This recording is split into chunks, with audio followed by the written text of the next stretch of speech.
Well, Communications Director of the Ghana Football Association, Asanko, with the details of how Ghana's World Cup money dropped from $9 million to $7.9 million.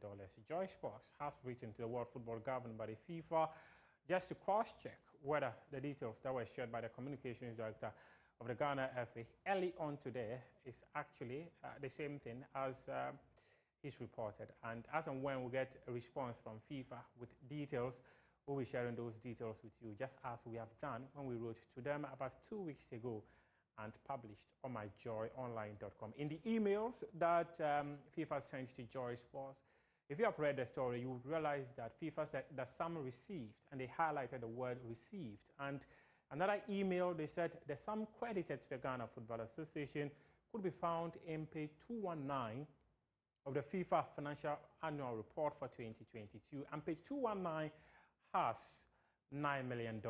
The GFA has offered explanation, and we need clarity from FIFA whether what they've said is actually the case. Now let's move on and hear from President of the Ghana Football Association, Kurt Okreku.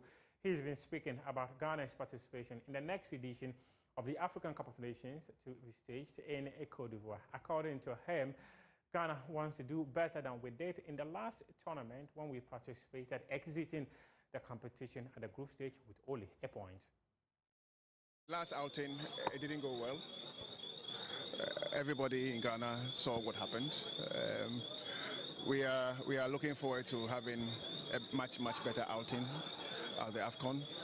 Fortunately for us, it's happening just next door to us, and we'll call on all Ghanaians to be supportive of our Black Stars. That is the national team that we have. And even if it is that the national team are not scintillating as we would love, that is the national team we have. And it's important we throw our weight behind the boys so they have the right levels of energy to be able to perform for Mother Ghana. President, when you say the team is looking to perform, what would be that realistic target for the Black Stars in Côte d'Ivoire? I think we are here to talk about Techno and the Ghana Football Association. I'm not here to speak really about the AFCON. But obviously the AFCON is right around the corner, and we want the Black Stars to excel. This initial partnership is for a 6-month tenure, hoping that we would extend it for more years along the line. Indeed, it must be mutually beneficial to the FA and to Techno. And when we play our part, and when they are happy, and when they play their part and we are happy, I'm sure we will extend this relationship.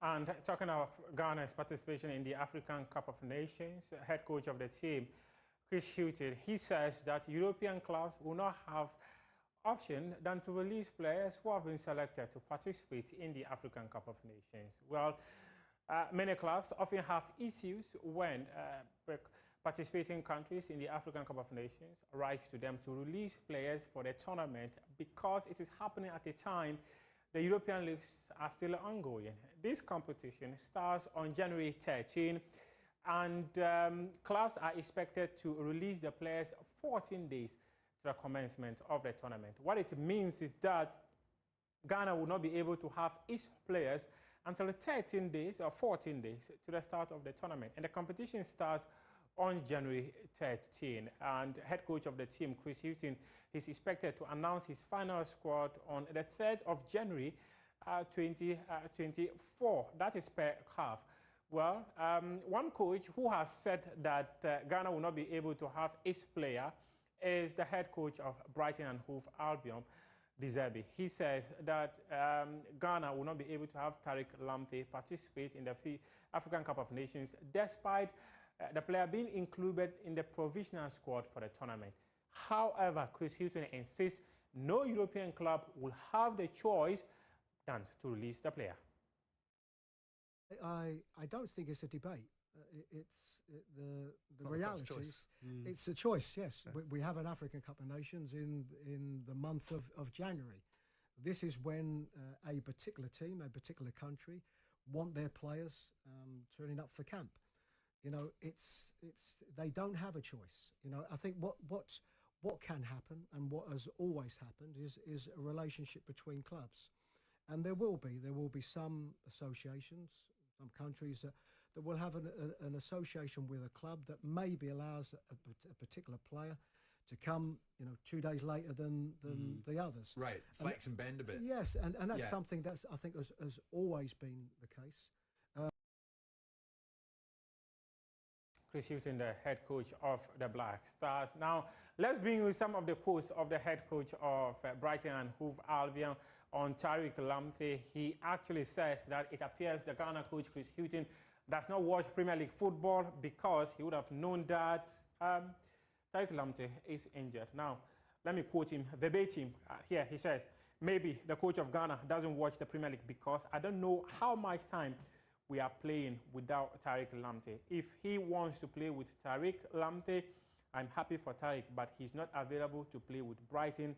How can he be available to play for Ghana at the African Cup of Nations 2023? That is the head coach of Brighton and Hove Albion, Zebilla, there, telling Chris Hughton, just maybe he doesn't watch the Premier League. That is why he doesn't know that Tariq Lamptey has not been available to play for Brighton and Hove Albion this season.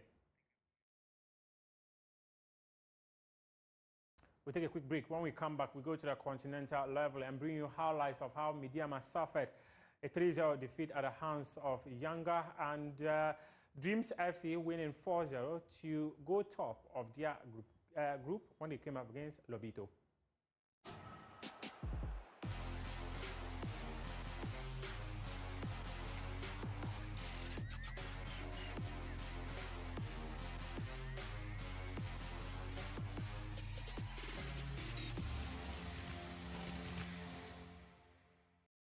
We're back from the break. This is Sports Today. Now we go to the continental level where Midiama SC suffered a 3-0 loss against Yanga in the ongoing CAF Champions League. The Mauve and Yellows, by virtue of their success when they won the Ghana Premier League for the first time in the history of the club, secured qualification to the group stage of the CAF Champions League. And in this tie, which happened in Tanzania on Wednesday, the club conceded 3 goals. They also had a penalty which was missed by the key striker of the team, Jonathan Sowa, and he also received a red card late into the game. Let's listen to what transpired in that game between Midiama and Yanga.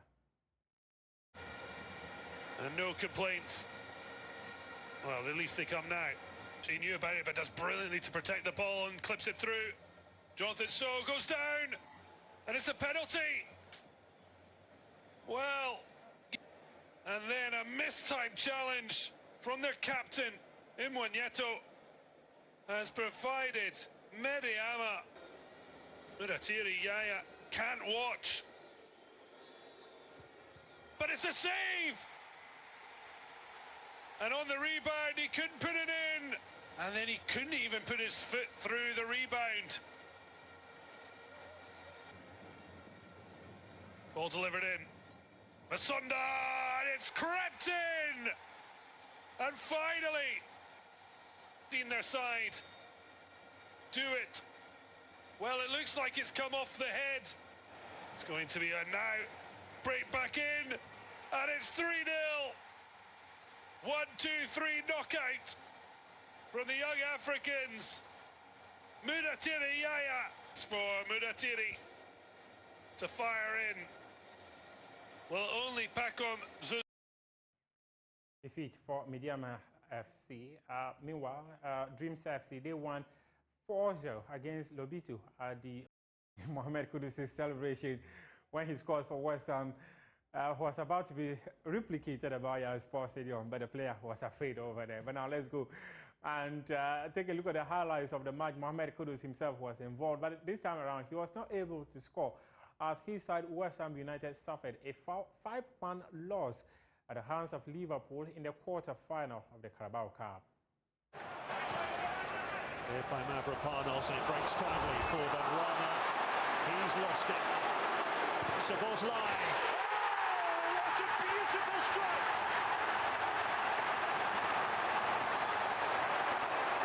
Scintillating goal from Dominic Szoboszlai. Is ready to come on for West Ham. It'll be for Benrahma. Here's Jones. Oh, he's managed to squeeze it in for his first goal of the season. A devastating blow for West Ham.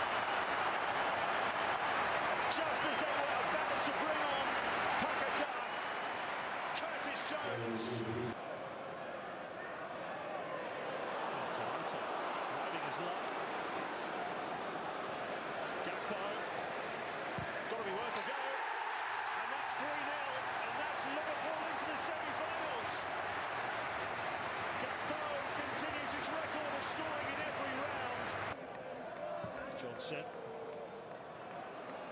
Bowen. Could be a chance. Oh, brilliantly taken! Jarrod Bowen with a goal back for West Ham.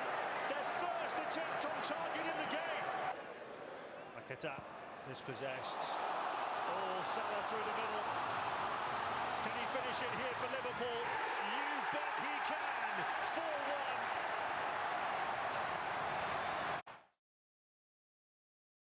And also there's a major blow for FIFA and UEFA as European Court has ruled that their decision to ban clubs that were willing to join the European Super League was unlawful. And this comes after a case was brought by the European Super League and its backers claiming UEFA and FIFA were breaking competition law by threatening to sanction those who joined the breakaway league.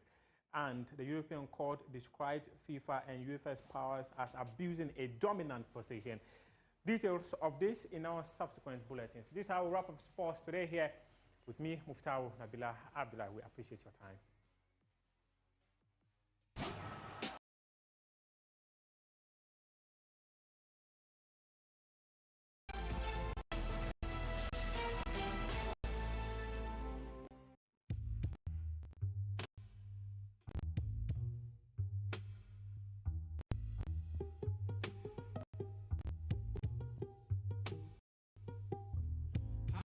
Say we all day, my time inside, we all they suffer.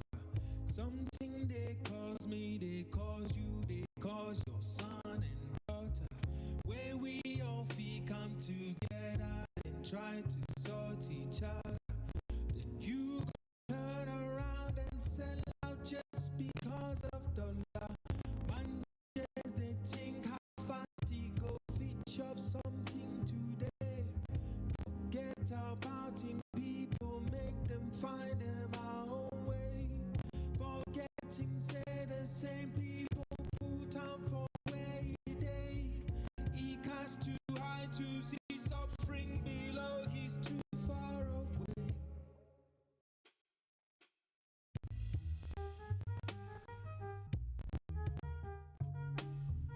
Them get eyes, but them know they see. Them get hot, but them know they feel. Some too they get mine, but them know they think. That be why we all day inside a boat where we they sink. I say them get eyes, but them know they see. Them get hot, but them know they feel. Some too they get mind, but them know they think. That be why we all day inside a boat where we they sink. Myopia, they know they see not.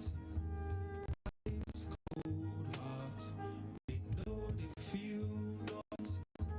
Bad mind, they know they feel not. Bad minds, so they know they think about you. That be why we all day inside a boat where we they sink.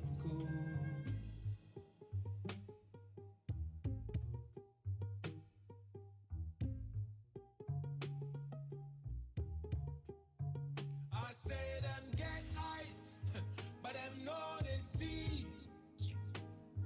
Them get hot, but them know they feel.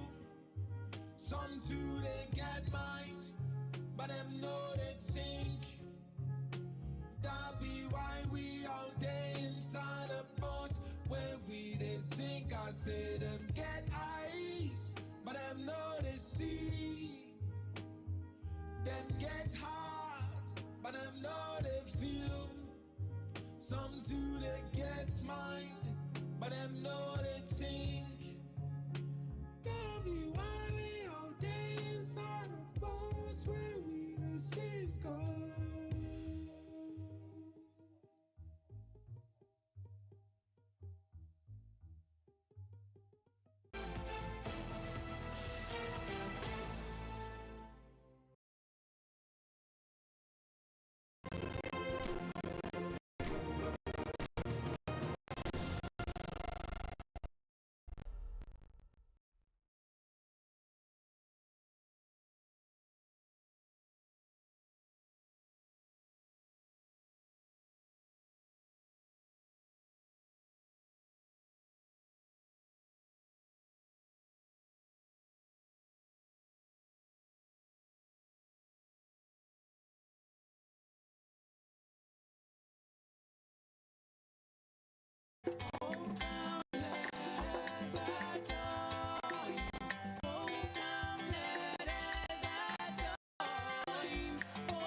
Nestled in the heart of Tanfiano, a serene village in the Nkranza North District of the Bono East region, is the Tanfiano DA Basic School, a school with a unique set of challenges.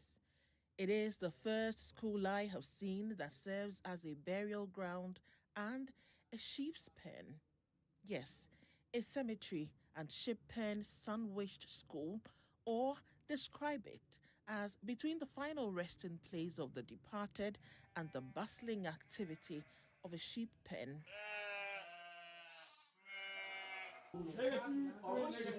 Teachers here are forced to compete with each other's voice as well as the rhythmic grazing of sheep, creating a sound that contests with the disharmony of honking cars and the persistent grinding of motorcycles passing by. Their pupils also struggle to focus in class due to the same factors serving as a constant distraction to the pursuit of knowledge within the school. Say your school muhai, and ye ade papa say ye betina masua de nti. Ye sua de kra na ye ho tete. We feel uncomfortable when learning. The bleating from goats, conversations from passers-by, and moving cars distract our lessons. We can barely hear our teachers when they teach. Who sua de class for no muso musua de.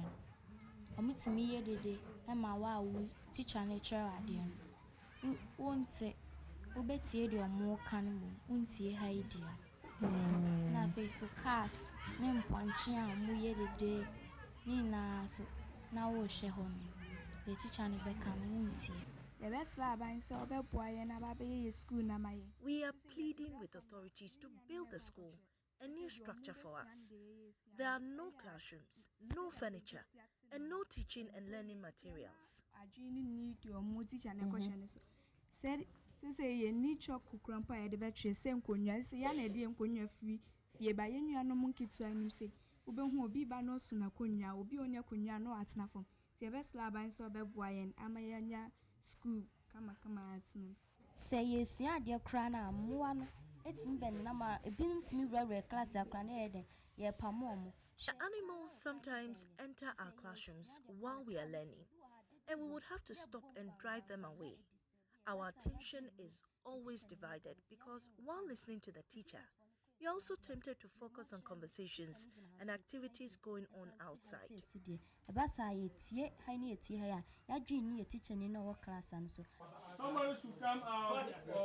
I decided to experience it for myself, so I pitched camp at the footing of the junior high school JHS 1 class, and I could hear everything.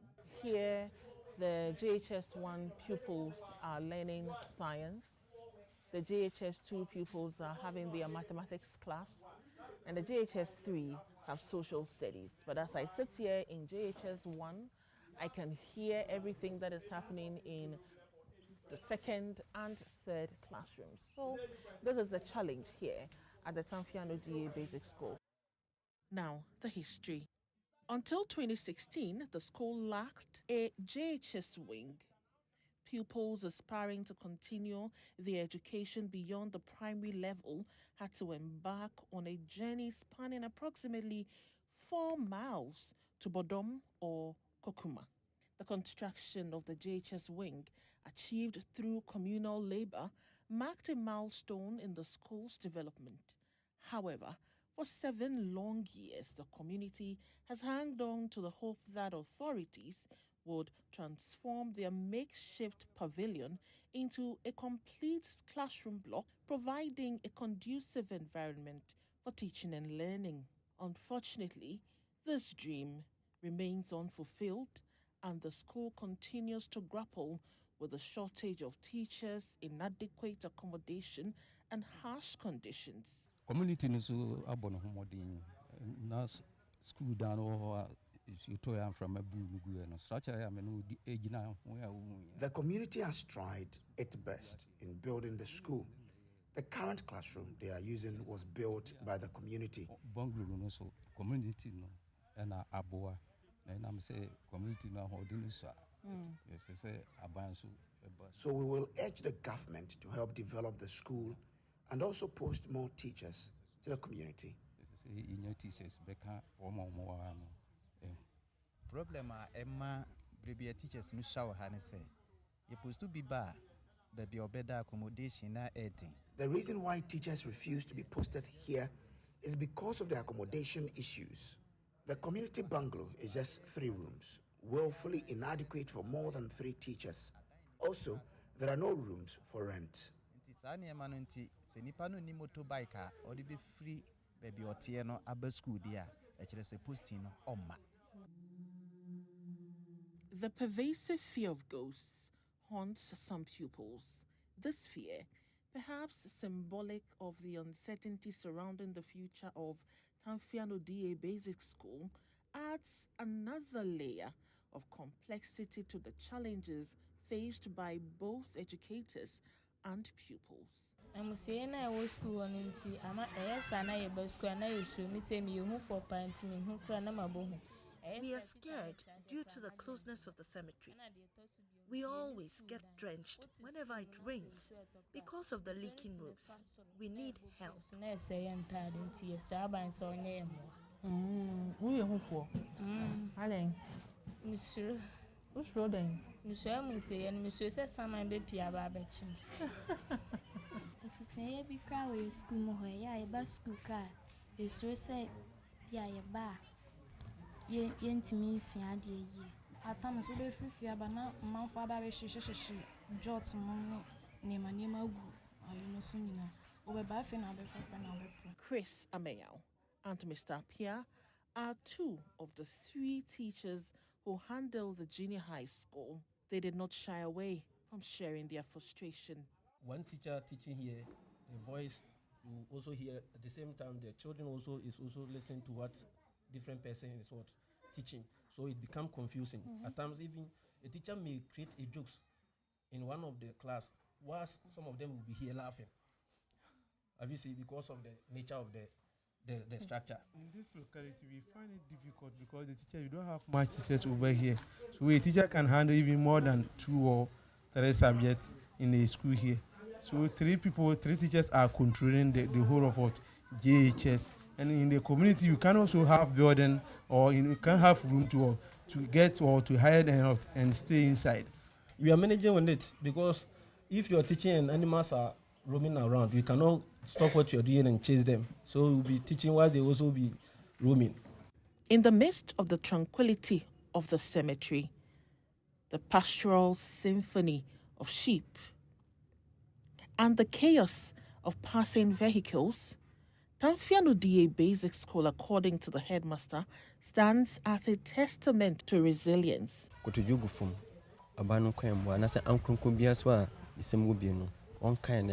all these challenges, the students still do well in academics and competitions. So, I know that if things improve, we can do better.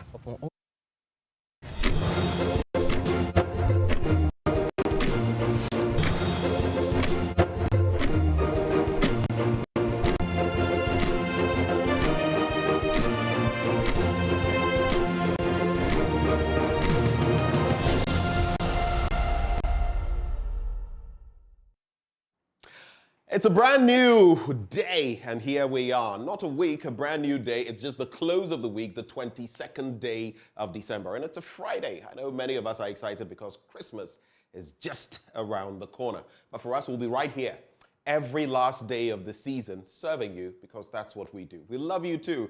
Thank you for staying with us as we kickstart another installment of the AM show. My name is Benjamin Akakpo. Now, coming up shortly, right after the news, we'll be joined by the NPP's parliamentary candidate for Zebilla and National Coordinator, Landscape Restoration and Small-Scale Mining Project, Dr. John Kingsley Krugu. He is our guest. Followed by sports, we've got another installment of Prime Take with Muftau Nabila Abdullah.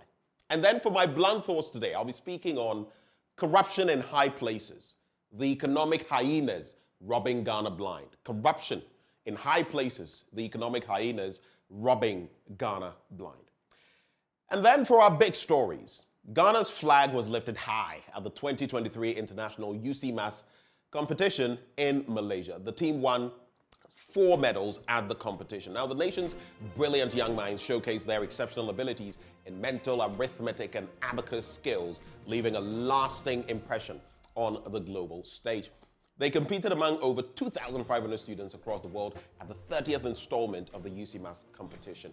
We'll be hearing from them right here on the show today. But we'll also tell you about GSTEP, the GSTEP competition, and how some young ones are embarking on projects to solve some of Ghana's crucial, painful problems. We've also got a date finally with one person who was part of the JoyNews Impact Makers. Remember them? We had a tall list of them.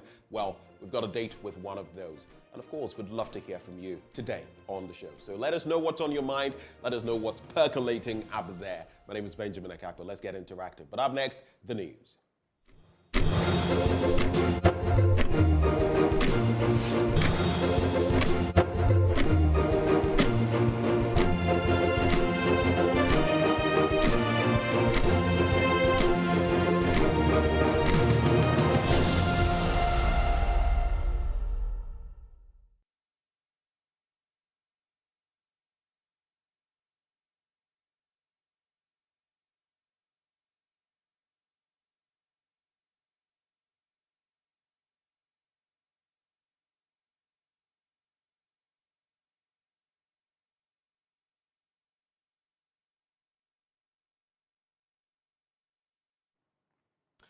Thank you for staying. Let's get into the news now. In our first story, Ghana and Togo have expressed an urgent need to continue with negotiations to agree on a maritime boundary line as soon as possible to resolve their ocean boundary dispute. That's contained in a communique released after the 11th meeting of the joint Ghana-Togo Maritime Boundary Delimitation Technical Committee held in Accra.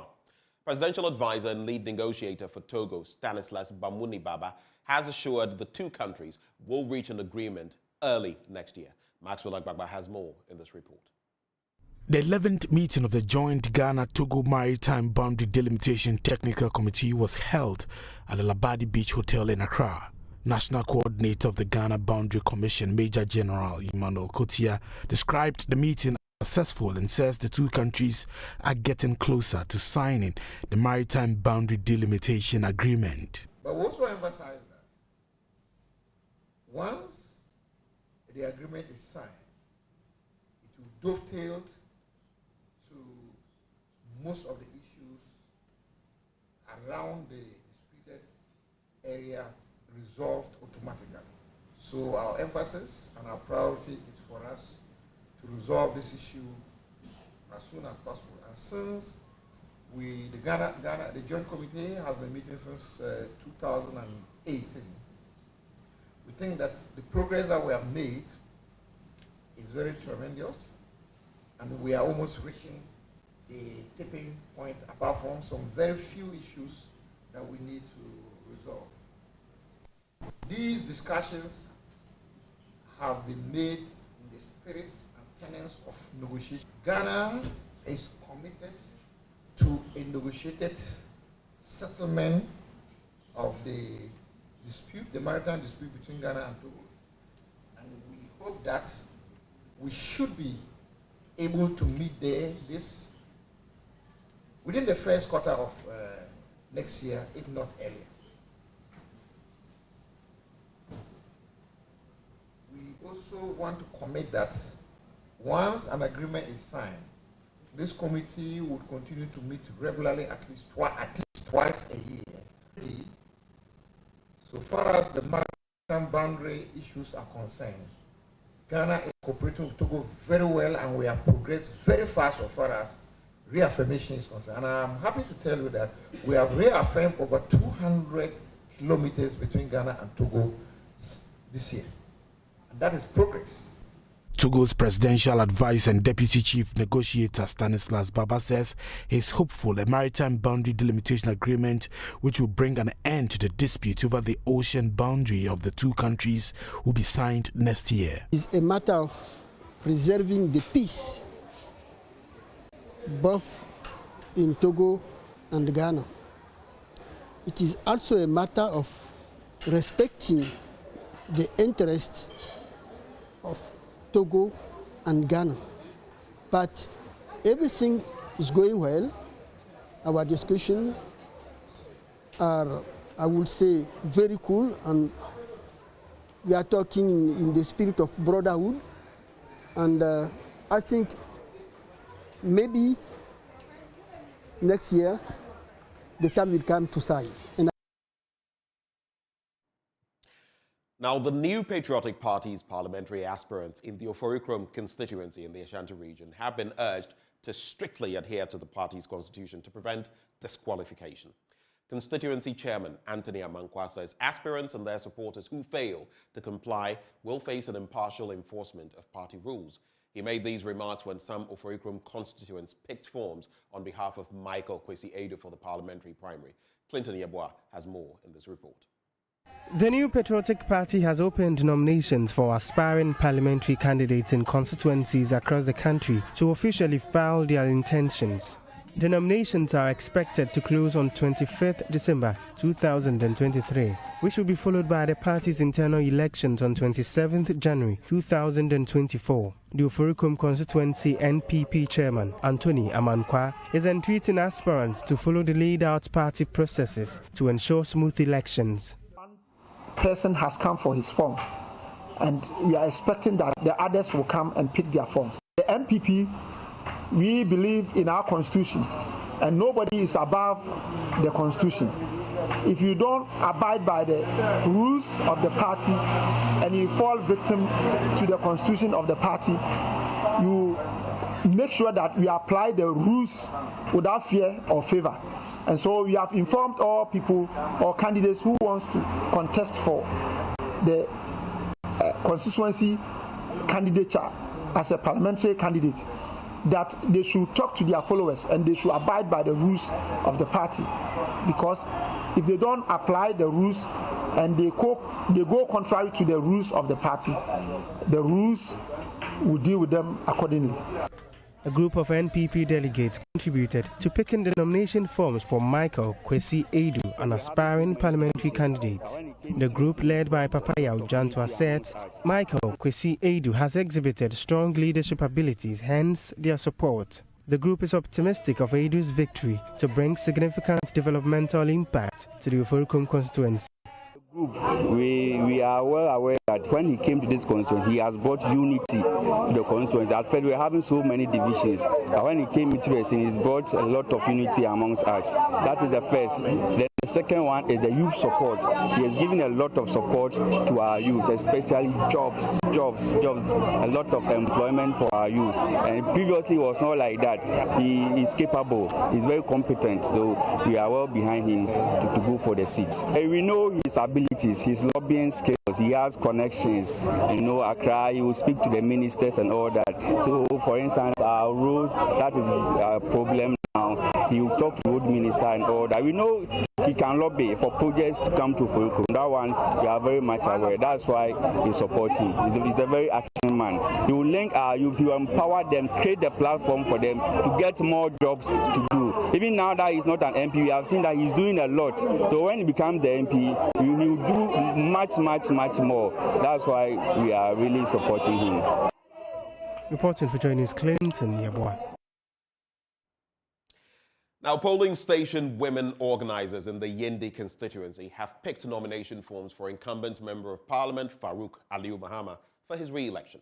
Women's organizer Sana Abudu, who led the team, said the MP had brought a lot of development, with women being the biggest beneficiaries. The women and youth rode motorbikes through the municipality and converged at the constituency office where they picked the nomination forms.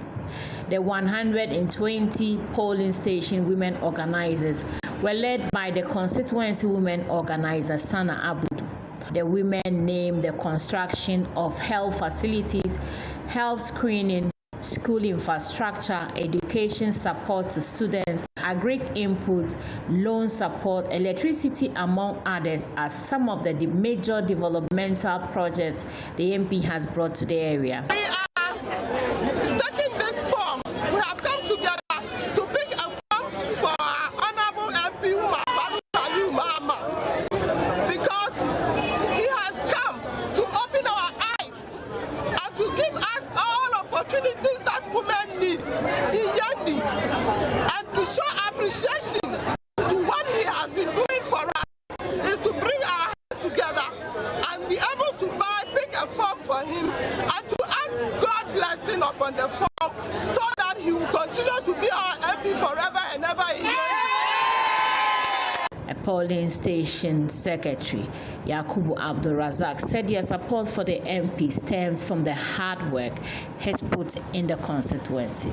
Of MP, they contributed 3,000 Ghana cedis to buy the form for the Honorable Faruk Mahama. As you can see, his work is clear for everybody to see. That is why we want him to continue, because we don't change a winning team. A winning team must continue to bring more than development. That is why the 26 committed is support Faruk fully, 100%. We are loyal to him. We are loyal to the development of Yendi. That is why we are here in our numbers to support him. The constituency secretary, Nashiru Abdul Karim, outlined the modalities and processes involved in the picking of the forms. What we have gotten to now is to tell them what entails in picking of form. Actually, when you come to pick a form, you are supposed to pay an amount of money to the party that will represent the picking of the form.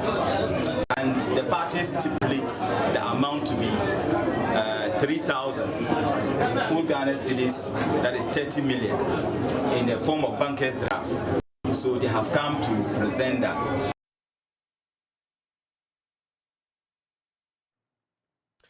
In our next story, a Supreme Court judge, Justice Ernest Gau, has admonished job seekers to take opportunities employers give them seriously. He says the situation where employees become bosses after employment just to run down businesses are unacceptable.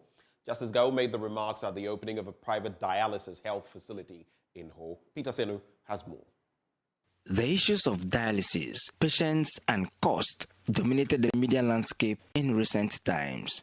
It is at the back of this that some individuals have put resources together to establish a health facility that would serve residents in Volta and Oti regions. Patients needing dialysis services, diabetic patients, and those who needed some eye care services would not have to travel all the way to Accra. Addressing the gathering to formally open Fountain Medical Services to the public, a Supreme Court judge, His Lordship Justice Ernest Gau, admonished those who may be employed to take the given opportunity seriously. He said the acts of pilfering and other acts to shortchange the investors are unacceptable. A son of the soil coming back to invest, it's something we must all acknowledge, be happy about, but it shouldn't end there. My piece of advice is going to go to the workers that are employed to work here. Please, this is work. We are all crying, there's no work. Everybody, there's no work. There's no work. Government alone cannot employ everybody. It takes the sacrifice of individual investors to invest for people to get work or to get job to do. So those of you who have been employed or are going to be employed, you must see this as a privilege. No pilfering, no stealing, no corner, or how do you call it? Is it corner, cutting corners to make sure you get richer than the investors? Some of you, after you have been employed, you'll be sure there's no work. And after you have been employed, then you become bosses on your own. Then you take the work as your own work, you do it anyhow, and you run down the business. This one is not going to happen, I can assure you. Dr. Anthony Koblakpeche is the Chief Executive Officer of Fountain Medical Services. He says the essence of their effort is to support government achieve its MDG on health by 2030, which ensures universal coverage for all. Fountain Medical Services have found a need for dialysis service in the Volta region because currently there are 2 machines in the whole Volta and OT region, and out of the 2, only 1 is functional. So Fountain Medical Service has decided to go into full swing by providing access to dialysis in the region. Presently, we have 4 dialysis machines that will be operating in this center. Aside the dialysis, we have a hyperbaric oxygen chamber for wound healing, wound care. 2030 universal health care in the country is accessible, is achievable with a partnership from the private sector. The government alone cannot achieve everything. They need to lean on the private sector to help solve these problems. That's one of the reasons why Fountain Medical Services is here to help. Peter Sanu for JoyNews. Amen. Amen. And that's the note on which we cap off the news this morning. But stay with us, the news review is right up next.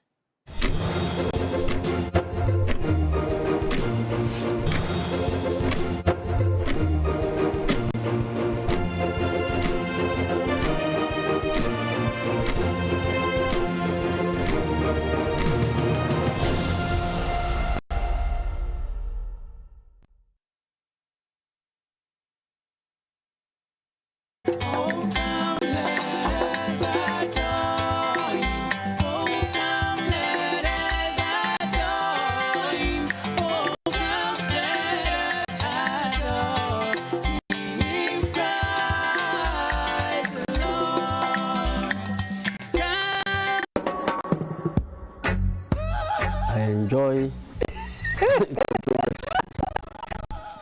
you know, when the battle gets tough and I am ahead, I'm in the thick of affairs, I enjoy it a lot because of the work I do. My children, my wife and my children have suffered unnecessarily. Have there been any cause for the family to ever say that we want you to stay out of politics? My mother said it once, and because of her persistent plea, it was one of the reasons why I decided not to go back to Parliament. Are you a romantic husband? I try to be as romantic as possible. I'm very confident my wife loves me. I know, right? And you love her more. Well, you don't love your wife. How would Was it really for your wife? Yes. She's those crazy boy.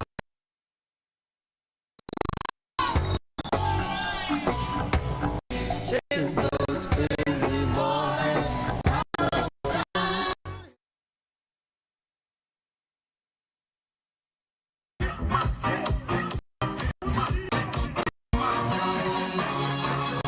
Get ready for another exciting and memorable time with the family as we bring you another of the Joy Family Party in the Park, set in the Abri Botanical Gardens. Families will be treated with lots of bonding and fun games such as cooking competitions, treasure hunts, sack racing, and dancing competitions, among others. And guess what? Kwabena, Efia, Kwanpa, and other surprise acts will be mounting the stage to electrify the party. And oh, the Daddy's High Life and Beer Corner returns with a bang.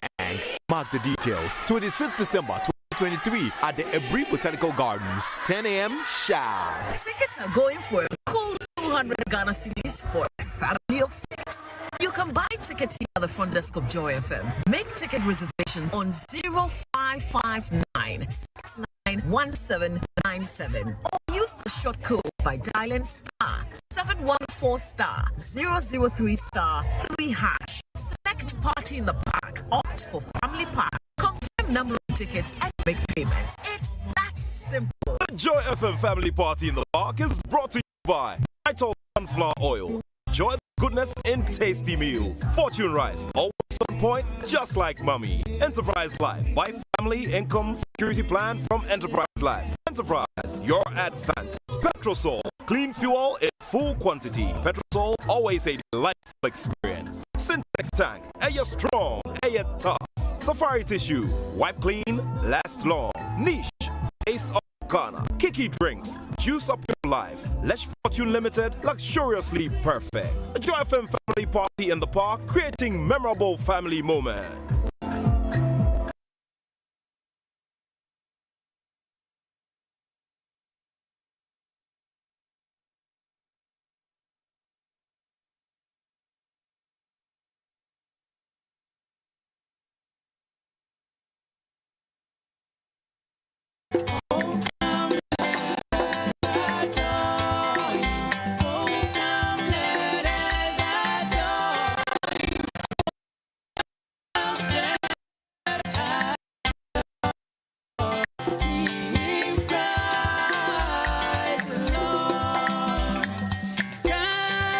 some incredible stories.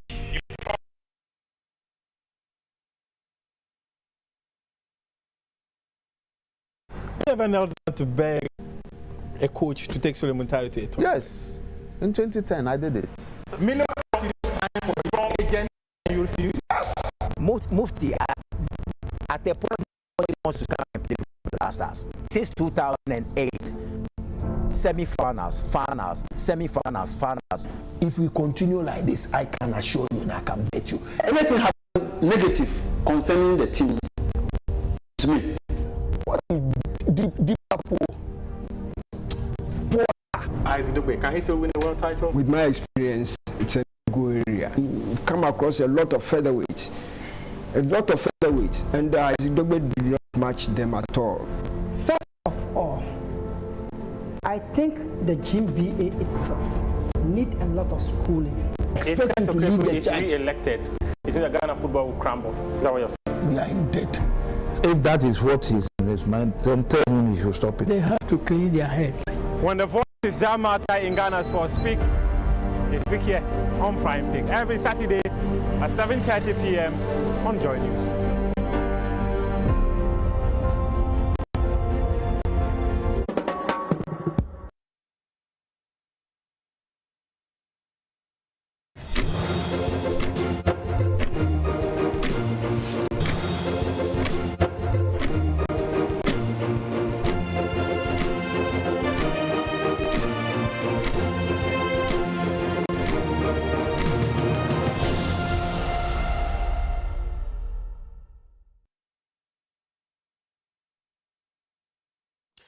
Welcome back on the AM show. Time now for the news review. Right before we get into it, let me just make you know that this segment is brought to you courtesy of Endpoint Homeopathic Clinic. Now, here's what they're offering you. If you're a man, especially from 38, 40 and above, prostate screening for free. When was the last time you went for a health screening?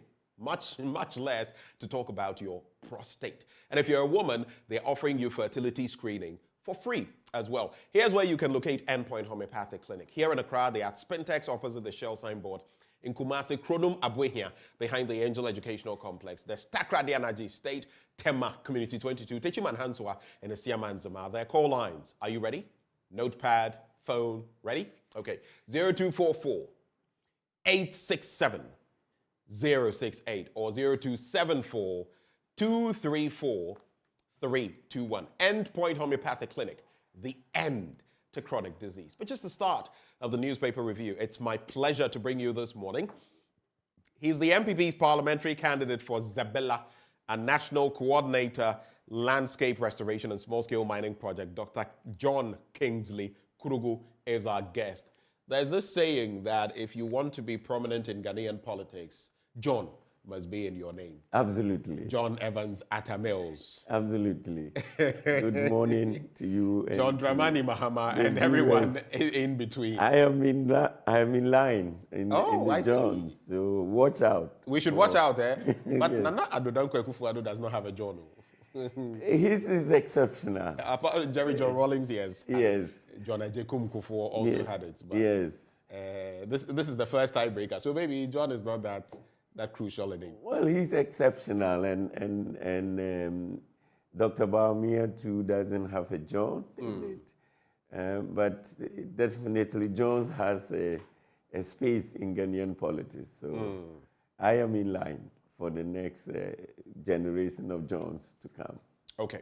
Yeah. Let's quickly talk about, today is a lean morning. We have one paper each, the Daily Graphic here, the Daily Guide there. We'll make it conversational. And we'll also, if time allows us, get into some of the online portals, maybe myjoyonline.com and Daily Graphic, just to let you know what exactly is happening. But let's start from Zebilla, that constituency. It's been a long-time stronghold of the opposition NDC. Absolutely. And the NPP has made some inroads in that part of the country over time, in some parts of the northern belt. Yeah. And here we are again. We have an MPP candidate-elect in the person of you, yourself. Yes, yes. How is Zebilla, and what do you think you, Dr. Kurugu, can bring to bear in that constituency? Well, thank you very much. I think you are right, because since 1992, it has been the stronghold of the NDC, and the venerable Honorable Cletus Avoka, whom you know very well, has been on the ballot paper for the NDC since 1992. He has either lost and come back, or he remains the candidate. So there has not been a different candidate on the ballot paper since 1992. The only person who has been on the ballot paper has been the Honorable Cletus Avoka.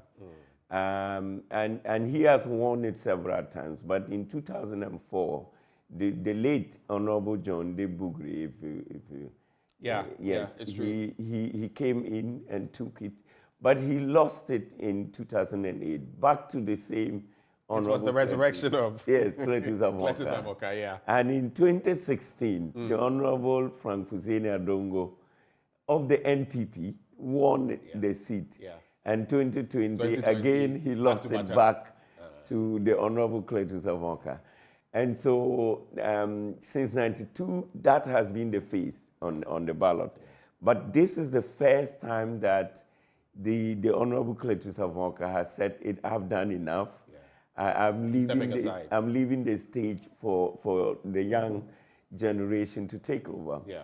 So the NDC has elected Honorable Ebenezer Zebilla as their candidate. And then just on the 2nd of December, the NPP graciously elected my good self to be the candidate for the NPP in the constituency. Let me quickly ask you, what do you think your chances are? Oh, I think... Looking at the difference in votes in that region, what do you think realistically your chances are? I think my chances are bright. I am not looking at the history, but I'm looking into the future. I am also looking at my own personal track record in the constituency. Which is what? Which, you know, I am the founder of an NGO called Youth Harvest Foundation, which started its work since 2002. And we have contributed severally to community initiative and community development work in the constituency. Part of this was building schools and addressing water challenges, which goes to the core of people's needs. Now, these are not new. These are things that all the MPs who have come, or John De Bugri, Cletus himself, the other one who came from the NPP, what's his name? What's his name again? Frank Fuseni Adongo. Frank Fuseni Adongo. All of them have done same. But I've done something. It's nothing. I've done something that none of them has done before. Which is what? Which is to institute a scholarship fund. Oh, I see. You know, because I identified a particular need, which is that, you know, our constituency is a resource-poor constituency, and therefore resource-limited constituency. So because of the free senior high school, many, many young people get the opportunity to go to senior high school for which they wouldn't have been able to go but for the free senior high school. But you know, when you finish the free senior high school, you have to go to the next level, which is tertiary education. And there is nothing free there. So because of that, many of these young people are not able to progress after they have finished the secondary school. So the past 2 years, I put in place a scholarship fund which is called the Butis Buri Scholarship Fund. You know, Butis Buri, and it is in our language, the Kusa language, which means that we are planting for tomorrow. Oh, I see. And repeat that, Butis Buri Scholarship Fund, yes. Okay. It means we planted for tomorrow. We are sowing a seed for tomorrow, you know. And, you know, I put in place this year alone as I speak, 50 students are benefiting from the scholarship fund to be able to access tertiary education. This is something that has never happened in the constituency. And so you think that should be enough to prop you to become it is not alone. It is just coming on top of the many things that I have done in the constituency. Right. You know, so it adds on. But it's also about vision.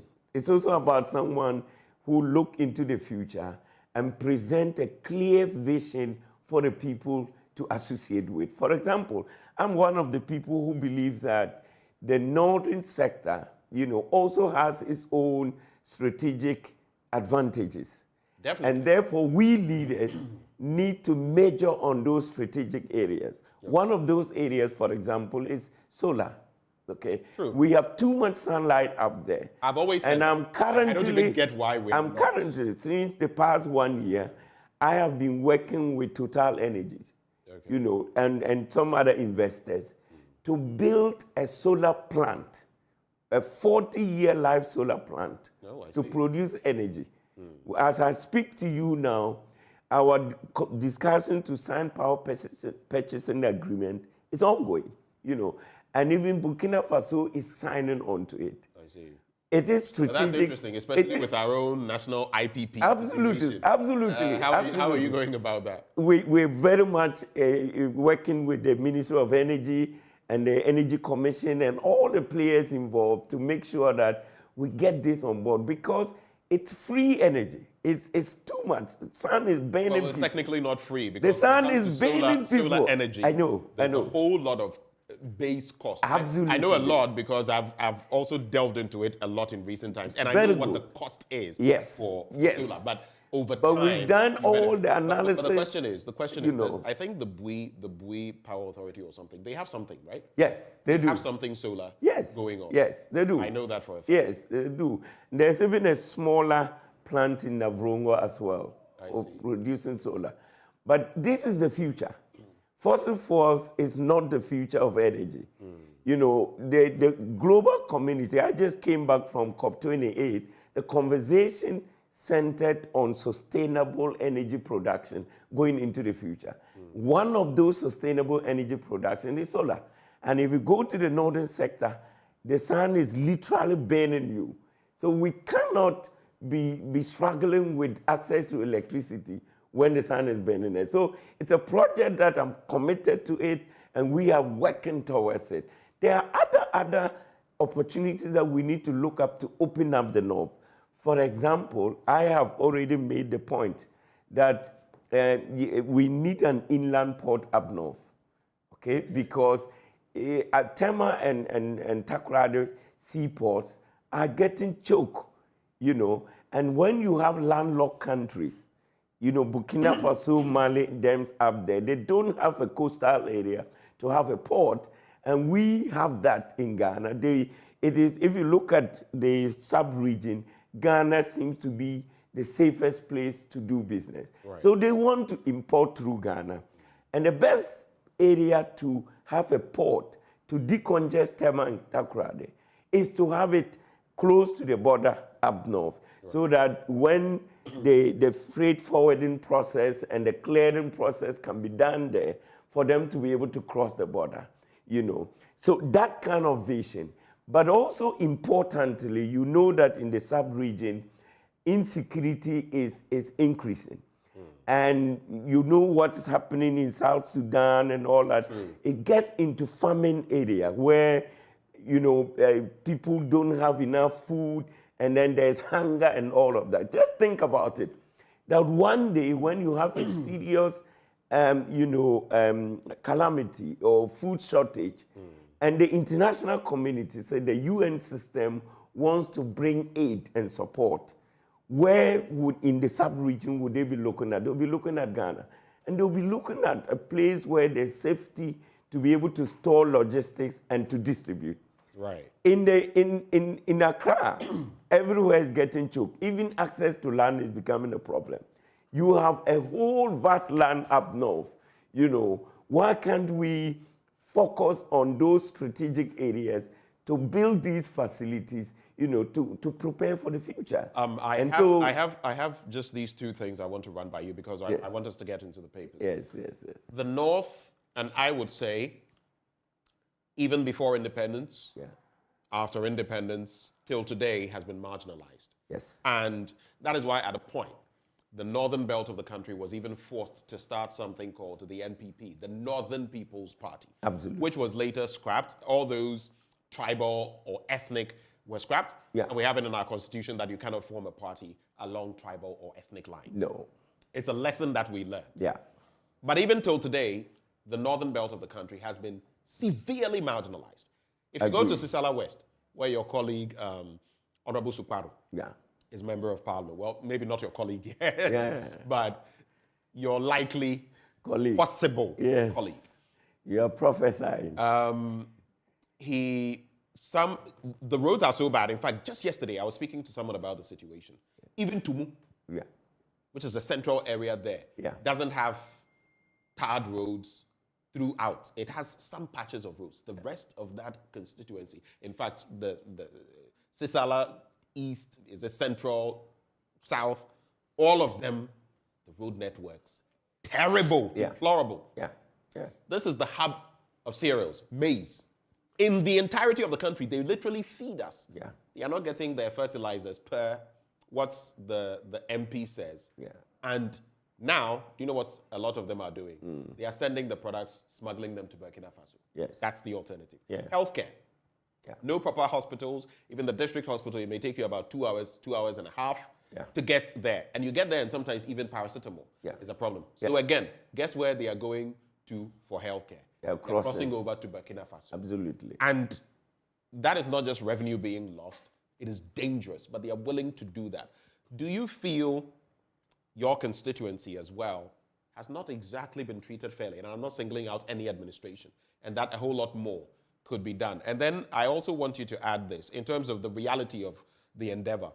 Now, you're going for the Zebilla constituency. In the last election, Cletus Avoka, who is no longer going, polled 33,616 votes. That is 66.4% of the votes.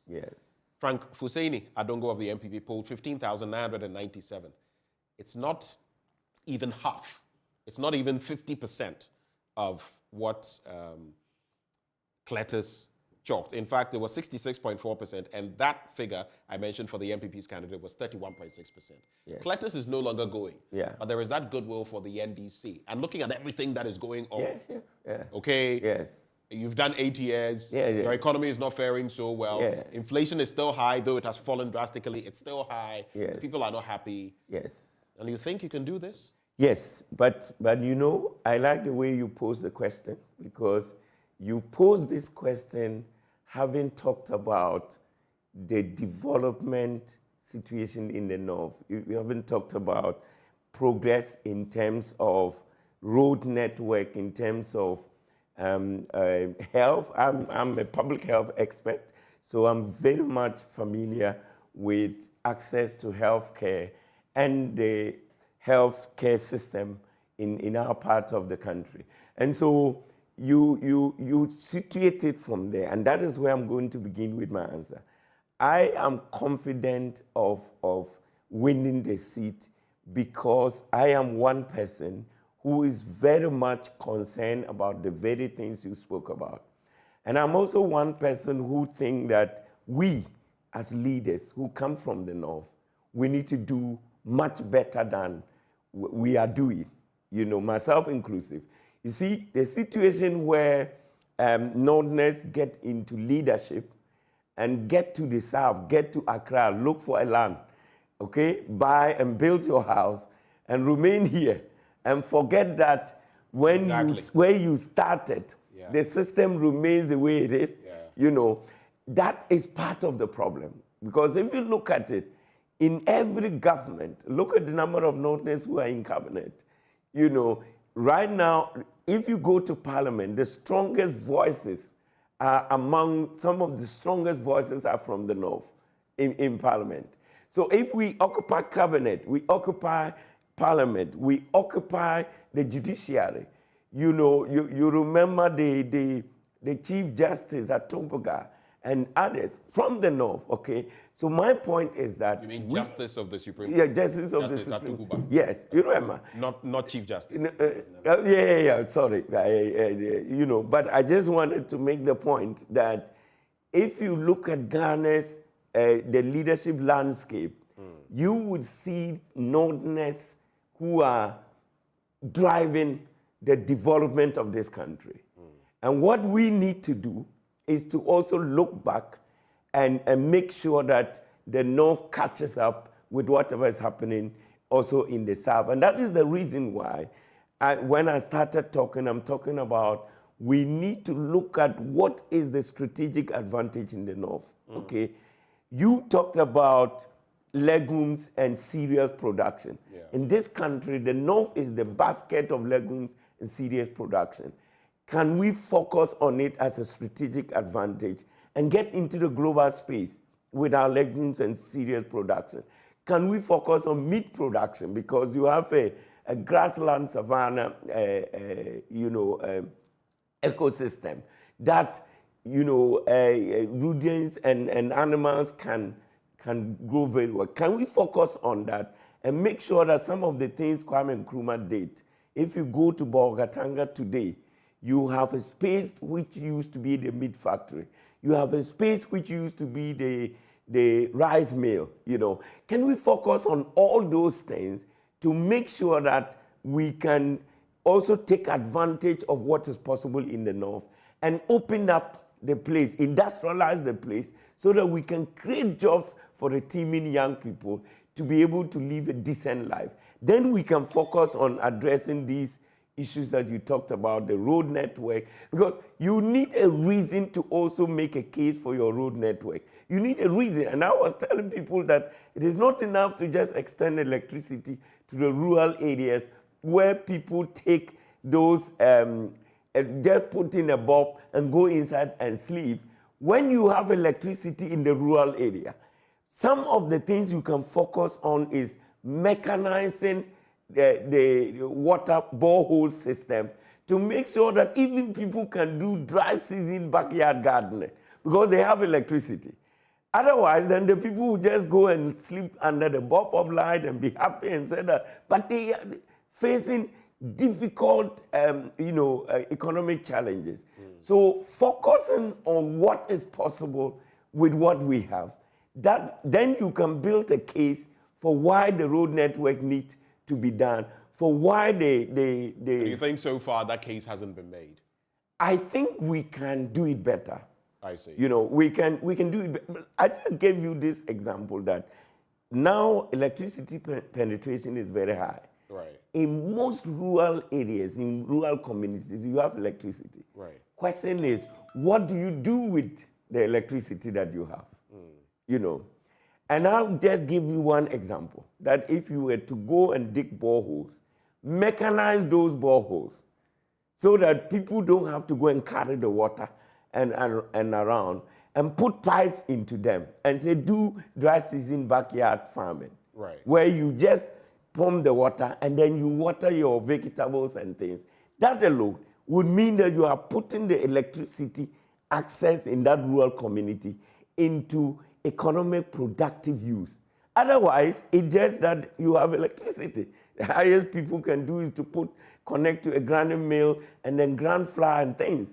That does not open up, the community or the economic situation of the area. So it is some of those strategic anchors that we as leaders from the north need to plug onto and focus on and make sure that we are able, because the most important question that needs to be answered also up north, and that is also linked to insecurity, is youth unemployment. Right. Because you have this Boko Haram thing from the Sahel and things, and if you leave young people with free hands and hungry and angry, they can be radicalized into anything. If somebody can walk in holding a lot of money, anything can happen.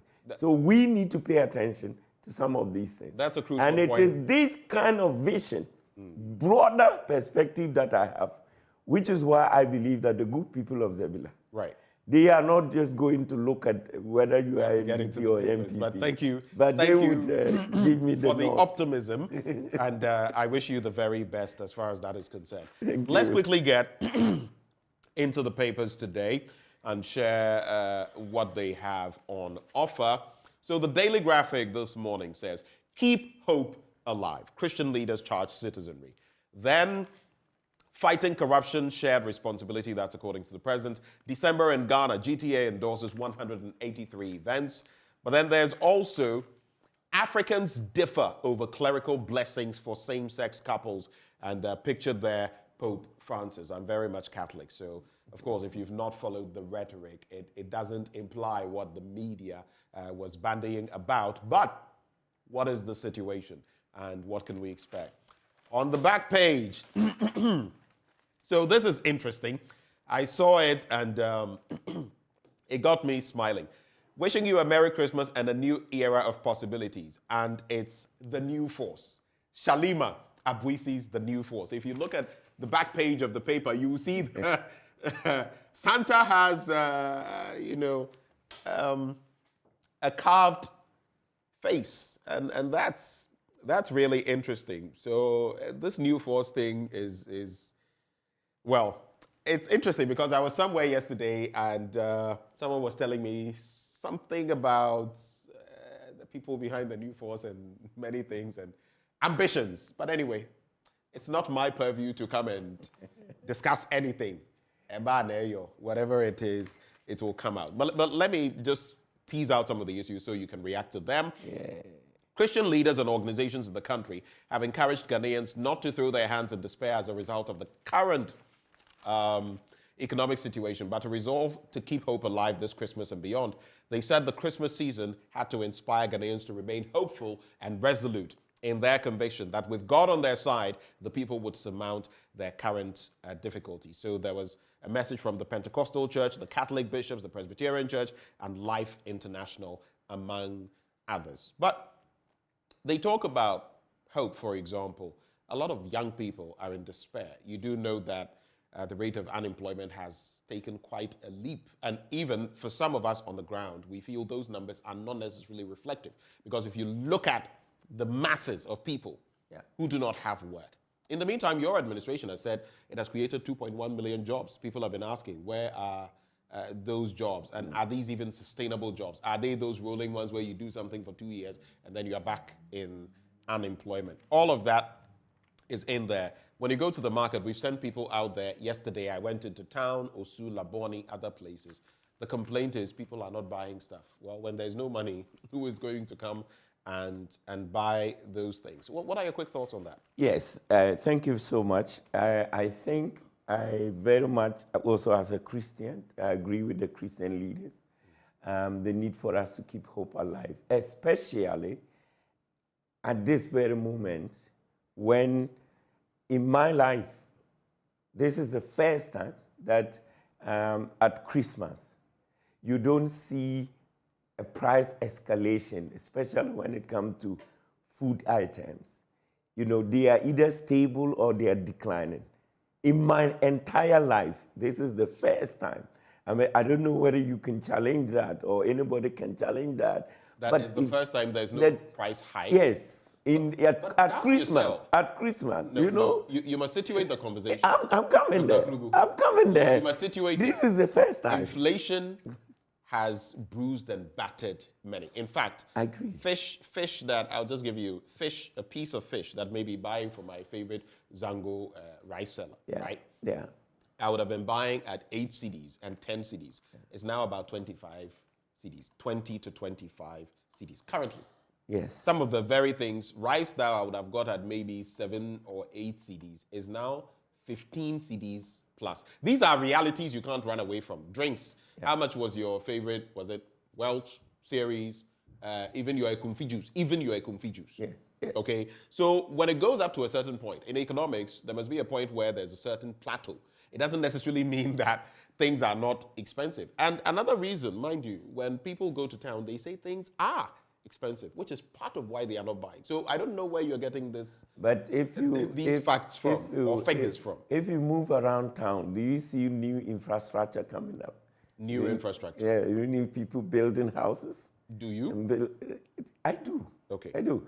You definitely see those at whatever point. The point I want to make is that at Christmas, may not necessarily reflect. Thank you. We know that. The point I want to make is that at Christmas, whatever being the case, people are going to do merrymaking. Right. I mean, yesterday I work at the ministry, okay, and almost at every place there was end of year party. In the evening I drove to meet somebody at Labadi Beach. And there, the whole place was full of merrymaking. What I'm saying is that this is Christmas period, and people would definitely, make some time together and have a meal together and all of that.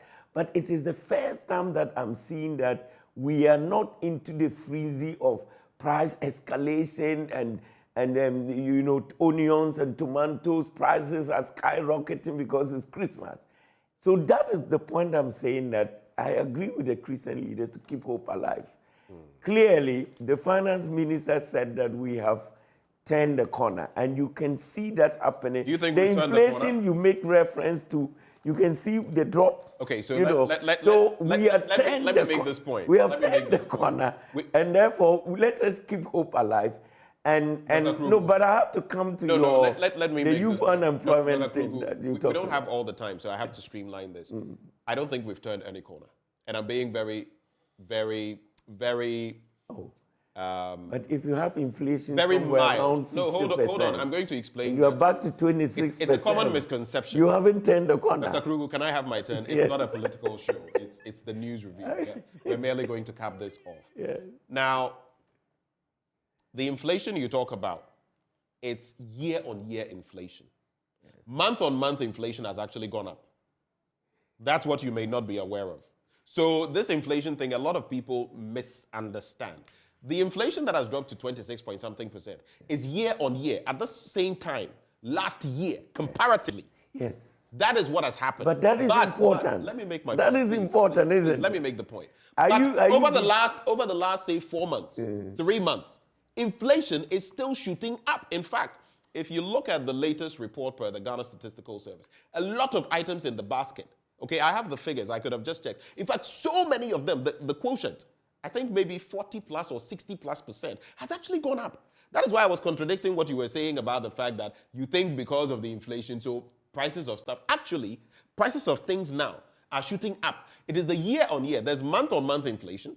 There's year-on-year inflation. Comparatively to last December, in terms of where inflation was, yes, it seems it has gone down. But in terms of the real prices of stuff, month on month, comparatively, you can go and check for the past 4 months or so. Many of the items, I remember I had a conversation with the government statistician.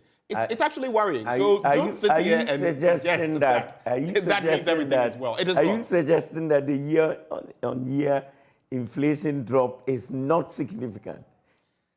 Is that your suggestion? I never said that it wasn't significant. My point is that if you look at month on month, the year-on-year inflation does not necessarily month on month, everywhere you go in this world. Everywhere you go? Yes. You know the inflation in other parts of the world? Anytime. No, I'm not comparing the inflation figures, but you are talking about the last few months. Whenever you are heading towards the end of the year, where, there's a lot more expenditure, you expect to see changes in inflation. Okay. What I'm saying is that this year, we don't see that frenzy. Do you see that frenzy of tomatoes price let me just come going up and Dr. Krugu, let me come to so these comments. Let's keep hope alive that as we enter into 2024, right? And this situation, it's a global. We are time bound, though. We have to do this. So, Kojo Matasa Blair says, even the Western region, that is the country's major foreign exchange earner, there are so many unmotorable roads. Talk about that instead. I understand you, but I find this unfortunate as well. Kojo Matasa Blair. Because if you say that, then you're basically saying, so we should focus on the Western region and forget about the other regions. So say that, focus on the Western region too. But don't say focus on the Western region, talk about that instead. Then how about the other parts of the country? The North has been marginalized. You still want us to focus on the Western region? So yes, the Western region is one of the food hubs. We'll talk about it. We do talk about it. But you can't take away from other parts of the country. There's this one, Dr. Okay, so you say, Doctor, watching you live from Zongweire. I don't know whether that's... Ooh. Moses Awemba says that. This one, Akparibo Joseph is watching live from Zebilla. Christopher Abagna Ataguriga says, he is speaking well and seems to be passionate about his area. The government seems to have neglected areas without their sitting MPs, and that is what will frustrate their campaigns in the Upper East region. James Mensah says, is your panelist a Ghanaian? That's what he's asking. And some are not too happy with what you're saying. They say they totally disagree, but I can't use the language they are using. Okay. Raymond says, Mr. Akakpo, please tell your guests that the buildings he sees going up in Accra are mostly coming from the stolen billions by our criminal political class in government. I want to quickly remark on the Western region comment, right. And you put it right. What we need to state is to also as well focus on the Western region. Okay. I say that also passionately because my constituents, a lot of people are in the Western region because of cocoa farming activities. And the road network in the Western region is as much unacceptable as it is also in the north. So we should pay attention and to given the fact that the Western region provides so much resources for this country, a lot more ought to be done in the Western region. All right. But you are right. It is not. I mean, the Western region is a breadbasket for us. Absolutely.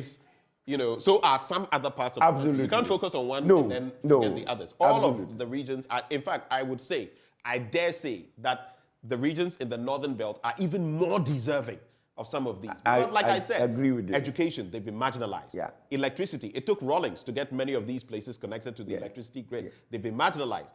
I mean, you can look at so many portions of our economic life. They've been marginalized. Yeah. Yeah. The fact is we must do better in the northern part of the country. We can't run away from that. Yes. So while all the regions need something, some are more in need than others. I completely agree. Page 16, fighting corruption, shared responsibility. That's the president, but the fight against corruption has not necessarily been smooth. There's been, in fact, if you look at the Corruption Perception Index, the CPI, this administration, and the NDC will always use it against you, that their worst at 43 is your best. You've not done any higher. You've fallen to 40 at a point. And you look at the different accusations. Even the OSP now is literally, he says he's not frustrated, but all the actions point to frustration. We've had NACAP. Now there's NACAP 2 coming up and all of that. NACAP 2 is coming up. When you look at, I just want us to look at this final one before we get into the daily guide. Are we in any way, shape, form getting anywhere close to beating corruption? I think, corruption is the bane of the country. And all of us are part of it. We need to, and I think the 2024 election presents an opportunity for all of us to engage in that debate about corruption. Because if you look at this government, no government has done, in terms of structural and systemic approach to dealing with corruption, than this government. You have to know that the OSP has come into force. You have to look at budgetary allocations to the corruption-fighting institutions and all of that. Then you know that, broadly, the government has done that. I have a simple question. I have a simple question for you before you go on. What do you look at? Are you looking at actions or are you looking at results? I'm looking at actions, what the government has done. So what are actions without results? To try and fight, I'm coming to that, to try and fight corruption. So what I'm saying is that if you look at the institutional infrastructure, the framework that has been put in place to fight corruption, this government has done quite a lot. The very same framework that is not working. Yeah, I'm coming to that. So if it is not working, that is our problem as Ghanaians. And that is why I'm saying that 2024 election presents an opportunity. And somebody told me that the major political parties, they shouldn't write manifestos to bring in new things of what they are going to do. You don't need to promise a 24-hour economy, but just see how... You can promise how digitalization will shape things, but you cannot talk about a 24-hour economy, right? I think sometimes it is a bit 24-hour economy. 24-hour economy is just a component of digitalization. Actually, it is not. It is. Digitalization, rather, is a component of something like a 24-hour economy. How? How is that possible? I'm really saying... You can only have 24-hour economy Dr. Krugu, in a digitalized economy. Here's what I'm trying to say. It is not possible to I swap dislike it when both your political parties, and I said it, and the NPP is also digging its foot into the same grave. Yeah. The NDC made a crucial mistake with free SHS. The whole talk about, oh, it's not, oh, throw it into the toilet and all of that. Look at how it ended up. No matter how bad free SHS has been in terms of implementation, it is the way to go forward. I said that. Yes. This whole bastardization of a 24-hour economy. Have I bastardized it? As I sat here. Right. Have you heard me bastardizing it? No, hold on. I'm not merely saying it's a component of digitalization. I'm referring to your party. The way you started, I don't know what it will take, but especially with an administration that is so focused on digitalization, I find it very difficult to digest your posturing when it comes to a 24-hour economy, because the two are interlinked. They are intertwined.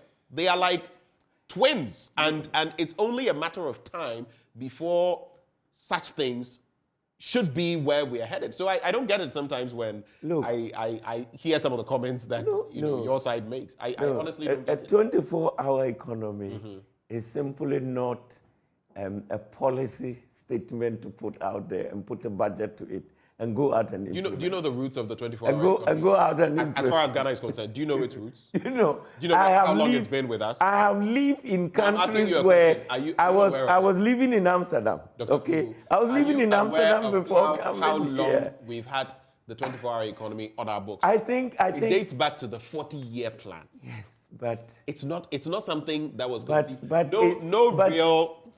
it's something that goes way back. Yes, but you know. Have you understood the 24-hour economy as proposed, done more reading as proposed by JM as it is now? I'm saying that until 2021, when I returned to Ghana, I was living in Amsterdam. Right. I understand what 24-hour economy means, and I'm telling you that this one, it is because JM has to say something. He was pushed to say that, look, you are in opposition. You want to come and take over a country. Let's do the daily guide. One policy. Our time is practically done. Decided to put do the daily guide before we get He decided to put 24 hours. So in the front page of the daily guide is Nana launches anti-corruption action plan. I think we have already looked into that. Then Samira shares Christmas gift for Asalaja residents. In the GIS explains Belgian girls' arrest, deportation. This is linked to the front, the back page that you talked about, the lady who had to be repatriated because of the so-called new force. Then the editorial says joy to the well.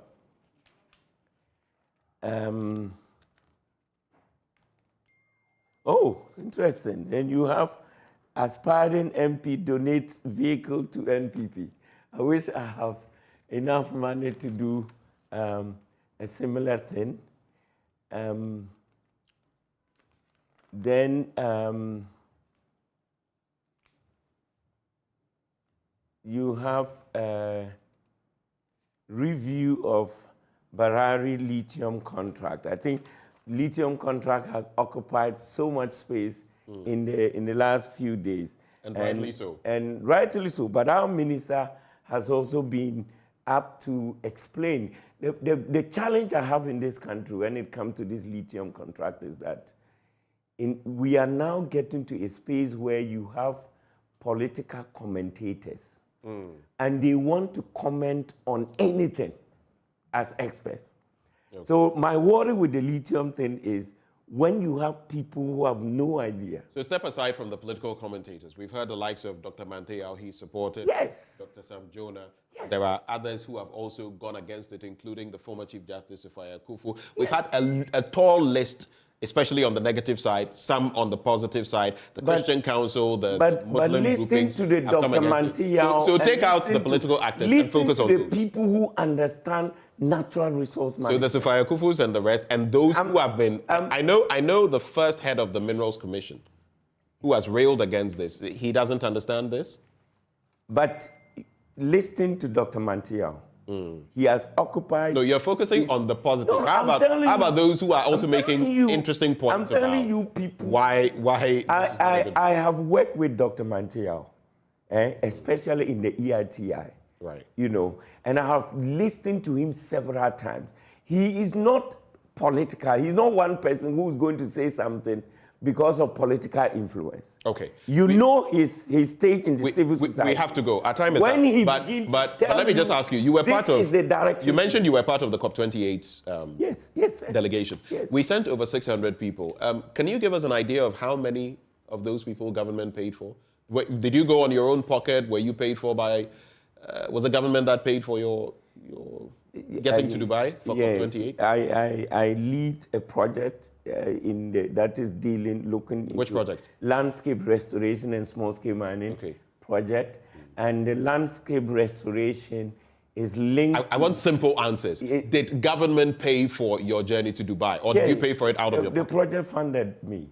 The project funded you? Yes. The project is funded by, is it funded by government? Yes, it's government. So government paid for me. Do you have any idea how many of these over 600 people were paid for from the taxpayers' coffers? I am not in the position.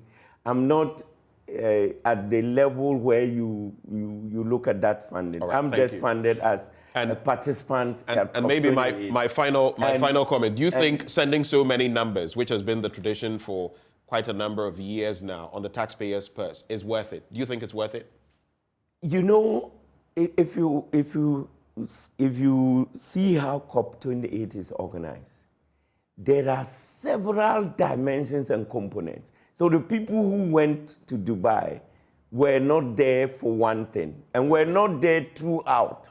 Okay, so it's not like everybody went to Dubai and stayed throughout the 2-week period. Just clarify. It was justified. Yes, some people were there for the energy discussion.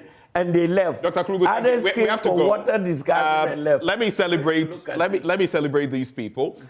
Shouts to Daniel Ameteku. I met him in Osu yesterday. He came to me, literally mobbed me. He watches the show every day, and you just got me emotional yesterday. Daniel Ameteku, it was a real pleasure meeting you yesterday. God richly bless you, and keep watching the AM show. I'll come to you, please. There's also this one. I just want to quickly get these out of the way. Muftau Nabila Abdullahi. Yes, the man you'll be seeing next on your screen. Today happens to be his birthday. He actually sent me a message that if I don't do this birthday, I'll not add what he said, but he said if I didn't do it, he was invoking some things on me. So I'm doing it so that whatever he's thinking of will not happen. And just know that right after Prime Take with Muftau Nabila Abdullahi, I'll be sharing my blunt thoughts with you, and the title, Corruption in High Places, the Economic Hyenas Robbing Ghana Blind. That's what I'm going to be sharing with you. Corruption in High Places, the Economic Hyenas Robbing Ghana Blind. We have to go. Yeah, I just want to wish the good people of Zebilla and all my friends and family Merry Christmas and safe Christmas, a safe period. And I pray that we will have a peaceful Christmas also in the Kusao traditional area. And there will be no troubles in Boku or any part of the Kusao traditional area. Thank you for coming, Dr. Kruger. Thank you. He, of course, is gunning for that position of Member of Parliament in Zebilla. Thank you so much for joining the conversation. Up next, we have AM Sports, or Prime Take, I should say. Today's a Friday, so it's Prime Take with Muftau Nabila Abdullahi. Do stay for that.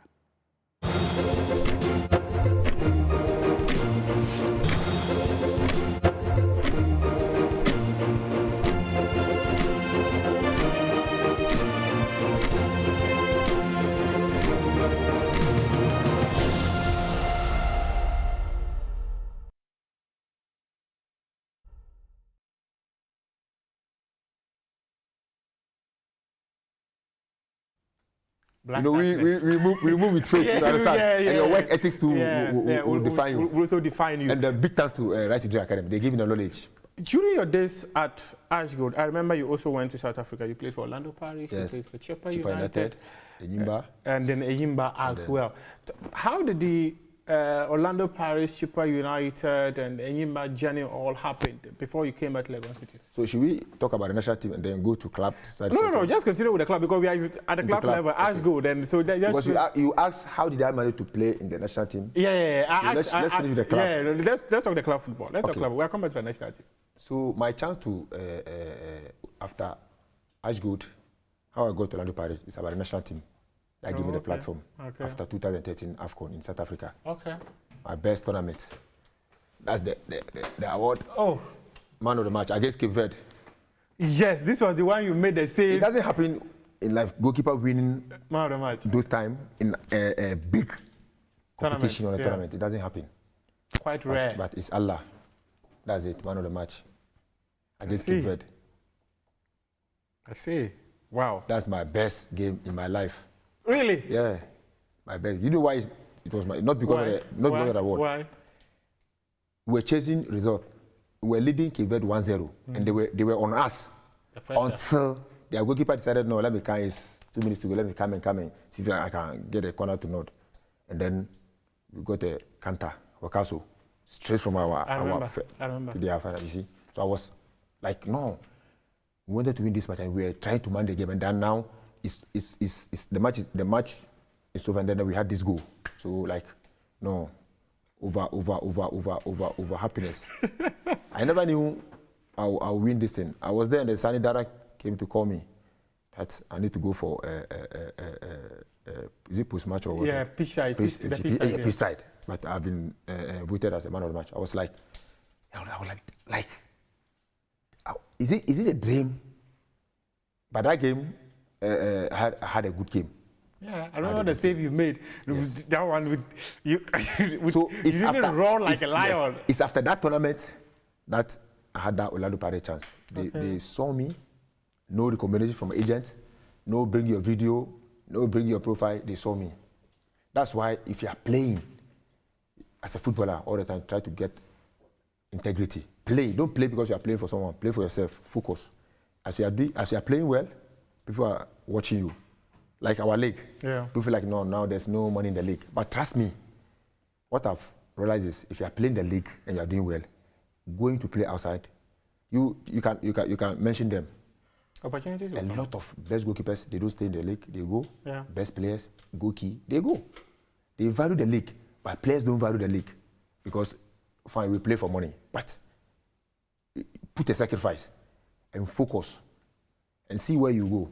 I was a local player playing the national team. My first AFCON was 2008. Yeah, I remember. Remember, I was in the team. And the club, right? Do you know how I managed to get to the team?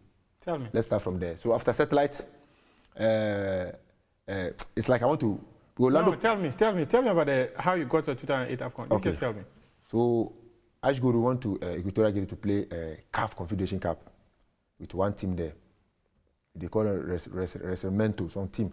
We went there and we went with Achi. Achi was with Kesby, he was the commentator. Yeah. So, and that game too, I did well.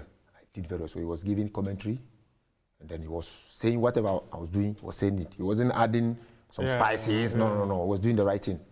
And so he caught the attention of Coach Atukufio, Sabankwe. They were in the U23. Yeah. They saw recipes, Coach Atukufio. Very good coach, very coach who doesn't joke with his philosophy. If you say, Mufta, you are my number one, you are my number one. He will let you understand before you come to the team. So we came back from the game, and I was invited to join the U23 because by then I was over 20, so I need to join the 23. So I was in the team. When I came to the team, he told me, I want you to be in the team, but I have Eric Niba, who is his number one, because they started the project about 3-4 years. You know, the Olympic team, they always start. So he's my number one, but we are coming as my number two. And I was saying in my head, Coach, if I'm number 4, so far as I'm in the team, it's national team, I don't have problem. You understand? Yeah. How many players or goalkeepers will you have there to say this? You come there and want to compete with you. You don't have clean heart, so he's hunting them. Understand? So we went to Benin. My first game we played the Benin national team because I think Jones has coach in Benin, so he went with us to play a friendly game. That was my first game with Meteors. Myself, Kojo Asamoah. We joined the team at the same time. And when we beat them 2-0, and it's Kojo Asamoah who scored all the 2 goals, and I also kept a clean sheet and had a good game. So that's how I had a chance to be in the U23. So we're there playing. We went to South Africa to play Olympic qualify with South Africa. We beat them 3-1 there. We came like 3-4 days. They give us bonus, $2,000. That's my first time holding dollars. Dollars like more than 700, 500. Because when I was Ashgood, when we go to okay. But this one was like, bulk, you can do something with it, $2,000. You know, me playing Ashgood, getting CDs, signing on fee to do something. Imagine getting $2,000. Yeah. You understand? So they came to the second leg 2 weeks after. They came back for the second leg 2 weeks time. We played. We beat them another 3-1, another $2,000. So that's $4,000. Yes, within 2 weeks. So in our last game against Nigeria, we needed a win, and Nigeria needed a draw because they had a last match to play against South Africa in Nigeria. You remember? I remember. Yes. And the minister came to Accra Sports Stadium. By then, Ghana about to host the. You had the likes of Samuel Nkumenko all part of the team? No, that time Samuel was in the team. Okay. Yeah. Samuel's time, their time was different. Okay. Yeah. Okay. So the minister came to promise us if we win that game against Nigeria, he will give us double of the bonus. So prayers, everything. I know I won't play, but I need to do everything possible. I need to be a team player, support the players, support who is going to play. And Ghana was about to host the Cantu, so they're about to play four nations tournament. Yes. So they were training at Accra Sports Stadium. That's where we were also training. We would train early, and they come like 5 to train. So I remember then Sameje and Olile was. Yeah, they were the keepers for last time, and they wanted to take one local goalkeeper, but they've not made a decision yet. So because Niba is going to play the Nigeria game, sometimes when we finish training, the Blasters will come to train, and they have only one goalkeeper. It's only Richard. So Godroy wanted to get another keeper for training purpose to make his training realistic. Yes. Yeah. So they will ask me to stay to train with the Blasters because I'm not going to play the Nigeria game. Yeah. So I need to stay back and train with the Blasters. I was happy. Imagine that time training with the Blasters alone. It wasn't easy. And the news was all over in Obuasi. Hey, Fatau is training with the Blasters. So I was not thinking about me going to the AFCON. I was just happy training with the Blasters. Not knowing that moment is going to be breakthrough for me. You'll be surprised. So we played the game on Friday against Nigeria. We have a lot of the guys from the 23 that automatically have to join the Blasters for the AFCON. Bernard Kumoji, Kojo Asamoah, I think Pestego, and one nephew Idrisu. But because we did not win that match, some of them were dropped from the squad because we were supposed to win and go to Olympic Games. So everything scattered, and then we finished the camp. But so that Nigeria Olympic team was very strong. So we all went to our clubs. I went to my club, but before I went, I came to watch the game, the 4 Nation 1 game before I went. So I came, and then because I trained with the Blasters, they are very friendly. Because I trained with them, I was cool with them. Okay. So I went to the dressing room after the game to go and just greet the coaches. Every René was the assistant coach. He was the physical trainer. I was the assistant coach. I went to greet them, and I met every René. He said, "Hey, Dauda, how are you?" Okay. You go back to your club, try to train. Just keep training. It's possible you make the 23 the provisional squad. Okay. Yeah. I was like, this man, why is he talking about me? Second goalkeeper for Meteors, going to no. I never believed what he said. So I went back to Ashgood. I went to Duncan to greet him. And Duncan said, they heard whatever happened in camp, but I shouldn't worry. I should just put effort here. I will make the squad. So about a month's time, we were going to Tamale. We're in the bus around 5:30 a.m. And then I had a call from Udi Asempa. He called me. He used to live in Madina, so he knows me. He called me. Fatao, Matisse, Edimi Bebao. That's what he told me. And they are about to do sports in a 30 minutes time. Yeah. So in our bus too, the driver put on the radio. And then the news came that there are some lists. You know how they do this sports. How we get the concert stories. They started it. And then Robert has listed some 55 players as a provisional for the AFCON 2008. And they started the name. They mentioned Olele, they mentioned Sameje, they mentioned the goalkeeper side. Yeah. They mentioned Isaac Abakun. Lord Kote. Yeah. Lord Kote was on form that time playing for Asofok. And then they mentioned me. Come and sing the bass. So you have arrived. Yes, I feel like, hey, so this thing is true. So from there I say, hey, these white people, they don't lie. Oh. They say their thing as it is. Yeah. So I feel like, so we went to Tamale, we came back. I was tired, so I was sleeping in my room. And then Mr. Fiano was calling me. You know, when I'm sleeping all the time, I put my phone on silence. Oh, okay. He called me several times. I was not because I was sleeping. And then our team driver, we share a wall. So he came to knock my window. And I wake up, so Mr. Fiano was calling me, so I should check my phone. So I picked my phone, I saw his call, I called him back. He told me that they need my passport in the FA. And that time my passport is with me in Obuasi. Yeah. So I need to send one boy, he's called Evans, one-man supporter for Ashgood. It's one young guy. I need to say, he's a clever boy. So I give him direction to the FA from Obuasi. I give him transport to bring the passport. So he brought the passport? Yes, he brought the passport to Mr. Ales, and then I was there, and then Alex called me that, okay, we'll meet in Osu to do some small get-together before we go to Dubai for camping. Oh, okay. So I came, and then I went to the get-together. So the local boys were about 7 or 5. So, but when I went there, I only saw Daniel Opare, Kuja Samoa, and myself. But we were 5 local players they mentioned. I was like, oh, maybe they will come there later. We went to Dubai. I didn't see any local player. We were there. And the AFCON, I didn't know how, like the keepers they sent to AFCON. I mean, they sent only like 3 keepers. Three so Sameje was there, Richard Kisti was there, I was there. So I was thinking like the other goalkeepers would join me. First day, second day, third day, 1 week, 2 weeks, 3 weeks, no other goalkeeper. I was like, hey, Chalana, I don't know, Ebemo, Chale, hey.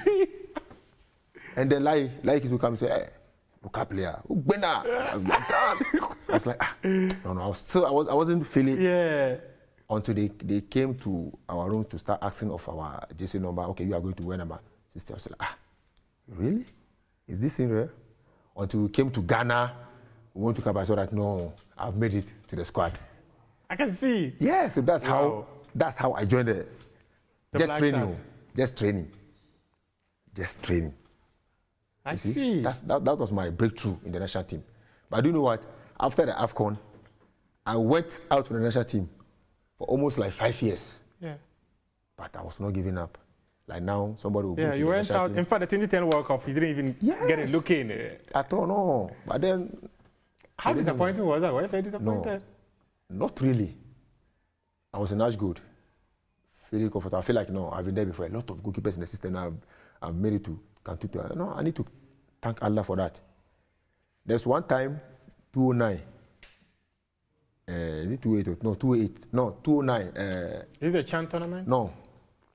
Black Stars were going to play match in South Africa. They played a qualifier in Takoradi. They need to play some another one. That match wasn't an international base, so some of the players need to go back to their clubs. Okay. So they need to bring in some players. But then Herbert was about to take Ashgo, so he brought in some physical trainer. We were doing pre-season. Oh, okay. And Idiasa.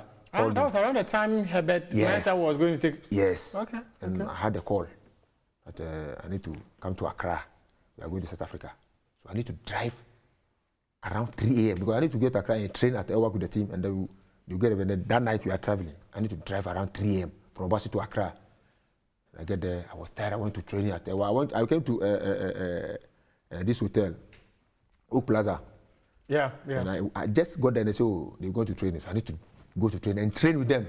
I was tired because I wanted to travel. And then they got a visa, they traveled to South Africa. I played that game. I went to Osebati, but I played that game. We lost 2-1. So when I came back, I was thinking like, oh, I've arrived in the team again. Out. I was out till 2012 November. when we played FA Cup final with Edibiasi at Accra Sports Stadium. Edibiasi won that game. Yeah, I remember. But then the league was finished. So the season was over. Over. So I was training and we played a game. So Kusapia was the coach by then, 2012. Yeah. So Yawa Champo was our coach in Ashgood. Okay. So he called me and said, Coach Kusapia has called him that they want to invite me. But he has said that the league is over. But he has told him that we just finished playing FA Cup. And he at Coach Champo has given me a program. Yeah. When I come home, I should follow before the next season. So coach will call me. So we just play. So I was there. In our time, Coach Apia called me. Fatao, how are you? I want to invite you to the national team, so they will call you. Okay, I was like, wow. Okay, and then I was there, and then Alex Asante called me that we will travel to, we will come to camp and play a qualify for the 2013 AFCON. That qualifier was only one game. Yeah, home and away. Yeah. We played, and then we played against because the AFCON was Malawi. It was supposed to be 2014, yes. 2012, 2014, but they decided to switch it. Yes. They decided to switch it. Yes. Yeah. So to make it odd year. We played Malawi here, also the beach. We beat them. 2-0. The following week we went to Malawi, beat them 1-0. We qualified to the AFCON. I wasn't stable because I reflected what happened some years back. Yeah. So I was still working hard. And there was a friendly match before the AFCON camp against Portugal. Against Cape Verde in Portugal. Cape Verde, yes. Wakaso scored in that game. Thank you. Wakaso scored that game. That's the breakthrough of Wakaso. Yes, I remember, yes. I went to the game. I remember that he was at Espanyol. Yes, Espanyol. Yeah.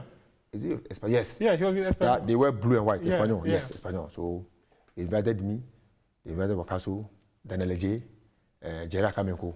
I was in the room with Jerry Kamenko. Oh, okay. And then we went to match, pre-talk, and then I was start. Daniel Eje is supposed to start a game. Oh, okay. And then they asked Nasamu. Actually, let me say I was ahead of Daniel Eje because he's coming from another 20 years now. So Nasamu suggested discussed with Nasamu to who should start, and he said Nasamu said I should start because I'm ahead of. So the second half Daniel will do what? Will come, and then and coach and agree with Nasamu. You know that's how coach and the goalkeeper coach, that's how they do. Yeah, they work. If you want someone to play, you discuss. But the only person who can take final decisions is the head coach. But this one, coach agree with and Nassam. So I started the heat in the game. That's my first time playing outside the continent. Oh, okay. Yes, we played a game in Portugal. We were playing and we had a chance. Wakaso scored. And these people were on us, pressure. They can do long through. I'll come out and fix it. So second half, Nassam went to coach. Coach said, no. Let's play because the intensity of the game is high. So I completed the game and then we won 1-0. So the following 2 weeks, we are going to camp. So imagine, there's no way you can take me out. There's no way you can take. There's one thing Jerry Kameko did, I will never forget. I was in the room with him. He's a Christian, I'm a Muslim. Yeah. I was praying, he was praying. I said, Jerry, we opportunity pound. I said, Lion, you're best. That's what Jerry Kameko told me. We went. So I took that in, what the guy said. We should go and do our best and leave the rest to God. Because if it should be some normal way, you will panic.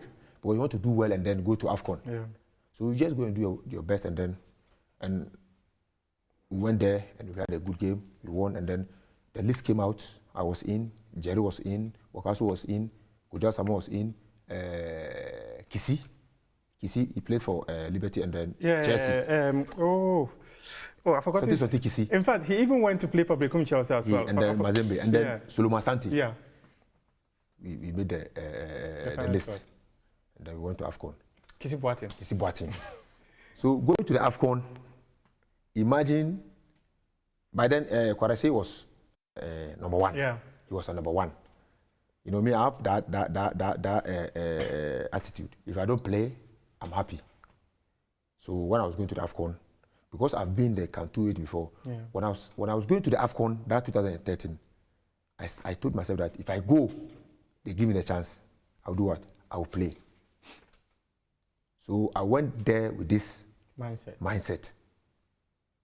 I was ready. So in football, or in goalkeeper especially, if you are not ready, forget. So we started playing, training, went to Dubai, train, went to South Africa. In Dubai, we played some games, friendly games. We played, they gave me a chance to play some. We won against Egypt and Tunisia. But then, I know I'm not going to start. But because I was ready, I was always ready that if they give me the chance, I will play. So I have that mindset. We went to South Africa, the first game, we went to pre-match meeting. All this time, the head coach or the person never came to me to tell me that we are going to play. No.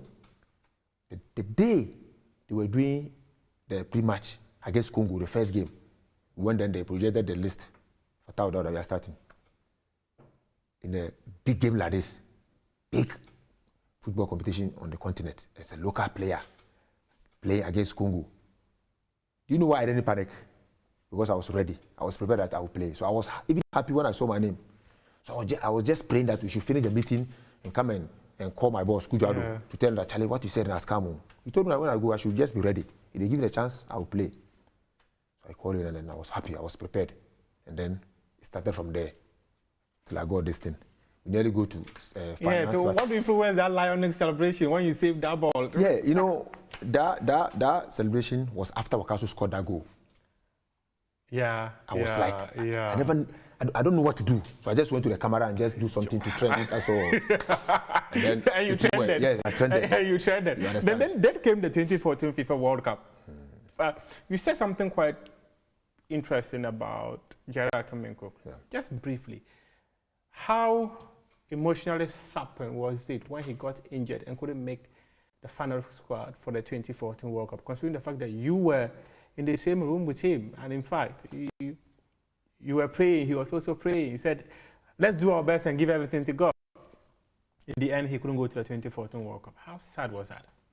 So, I remember the boot I used to play the whole of the AFCON 2018. Is Gerard who give you the boot. Give you the boot. I'll never forget. That boy is a good guy. Very good guy. It's very unfortunate he couldn't make it to the World Cup. Very, very, very unfortunate. And he's a team player. So coach also likes him. Although sometimes he doesn't start in the game. But anytime they call him to come and play, he's ready. He's ready. Remember against Egypt? Yes. The playoffs. John Boy was sick. Jonathan Mensah was sick. The reliable centre backs were all sick. So the team had to rely on Toshi Sumela, Jerry, Akameko in this big game. And they delivered. So of course, you have to go to the World Cup. We went to Holland. Well, Jerry has a faith. He knows now it wasn't easy. Very, very, very sad. Very, very sad. Well, World Cup happens to players sometimes once in a lifetime. Some are lucky to do 2, 3, 4. Yeah, others are not able to do it. But tell me something brief. When you displaced Adam Kwarase as the first choice goalkeeper of the Black Stars, there were a plethora of rumors out there that you did juju to take him out and all that and all that. What really happened? Let me tell you one thing people don't know about Kwarase. When I was going to play the game, he came to my room to tell me, Fatao, you are going to make us win this cup. So I'm supporting you. Let's go and do it. I remember the game after Cape Verde. We came back to the hotel. He was having some Samsung. He bought some Samsung, new one. Yeah. New. That time, phone. That Samsung phone. Very expensive. You know, Kwarase, he had this white people mindset. So he came and said, Fatao, this boat, I bought it for $1,500. But give me any amount and take it. I'm dashing it to you. And so I have 500. I said, no, bring it. So it's like he dashed the phone after that game. And then Kojo Asamo also called me in his room and gave me $1,000 because of that game. Anytime we play the game, before we finish tossing, whatever we do, Kwarase will come, hug me before I go to the field. So, you know something? If you are strong in prayers and people are trying to get rid of you, they will tell you you are a devil. I will never in my life go and do. What I do is I pray to get protected, not to get injuries. I can never pray to tell God to let me perform because, okay, if I sit down, I don't train, how can I perform? No, you need to train. You need to learn the basics and go and perform. The only thing you can pray for is maybe to avoid injuries. So you didn't do juju for? I prayed a lot. Me, whenever I'm going to play match, let me tell you, the ships I slaughter in my life is good about 300. 300 ships in my life, I'm telling you. And if I'm going to pray, they don't pray for me alone. They pray for the whole team. So why do you slaughter them? It's prayers. I need to pray. I'm Muslim. I believe in Quran. You have to recite the Quran and then slaughter. I did it and have you heard me get injured in the national team before? Never. I will never get injured. So there was no discord between you and Kwarasia at the 2014 World Cup? Never. I'm a player. Whatever the coaches ask you to come in, you come and do it. So I know people are listening to you, people are watching. They should take that thing off their mind. Even today, if you meet Kwarasia, we talk nicely. I let he's an agent now or something like that. I don't know. Coach, he's coaching here. Yes, I'm also coaching. You understand? So this world, if you do wicked to someone, it will follow you. Talk to me about the 2013 AFCON. That was a tournament many of us actually believed we were going to win, but unfortunately, it never happened. Just how disappointing or sad was it for you people that we failed to win that tournament, especially that defeat, that penalty shootout defeat against Burkina Faso? It was very, very painful. We wanted to go through, and if like we should win that Burkina game, we'll go to face Nigeria. You know, Nigeria and Ghana. So we have beaten Nigeria. I'm telling you. I'm telling you. Because that time, that generation, Ghana has beaten Nigeria. Whenever we meet them, we're always beating them. Always beating them. So that thing will be there. You know, sometimes psychological aspect play. Oh yeah, it plays a crucial role in the game of football. For that, I just wanted to drop the conversation pretty quick, but that's one thing I want to get. You spoke about your life at Ashgold, how it has been a breakthrough for you and all that. But now, the club has lots of issues. Being demoted to Division 2 by the Ghana Football Association for alleged match fixing and all that. How sad were you when the GFA decided to demote Ashgold to Division 2? After I was very, very, very sad. Even before Ashgold were demoted, I was even sad. I went there with the Lagos to play them. This team is finished. Imagine me playing against my former team, beating them and jubilating. There is a lot involved, which I can't tell you. A lot involved. Because playing a team that made me play them, winning them and then jubilating. But I beat them, I jubilated. You know, I don't want to mention names. I felt very, very bad when they were demoted back. But the people in Obasi, they are not happy people at all. What do you see? You know, I have a daughter there. My first was there, so most of the time, even people were thinking I'm from Obasi, where they were, I played Ashgold for a long time. Yeah. They never knew I came from Accra. So they've been saying it, you know, that's the only thing they use as an entertainment in the area. And it's true. When they play match in Obasi, that's Saturday or that Sunday, it's different. There's nowhere to go in Obasi. It's a small town. So people say, oh, I'm going to stay down, they will go and then come and then they will sit in their pubs, at least enjoy music. The following day they go to their mining work. So now imagine the mining is now starting with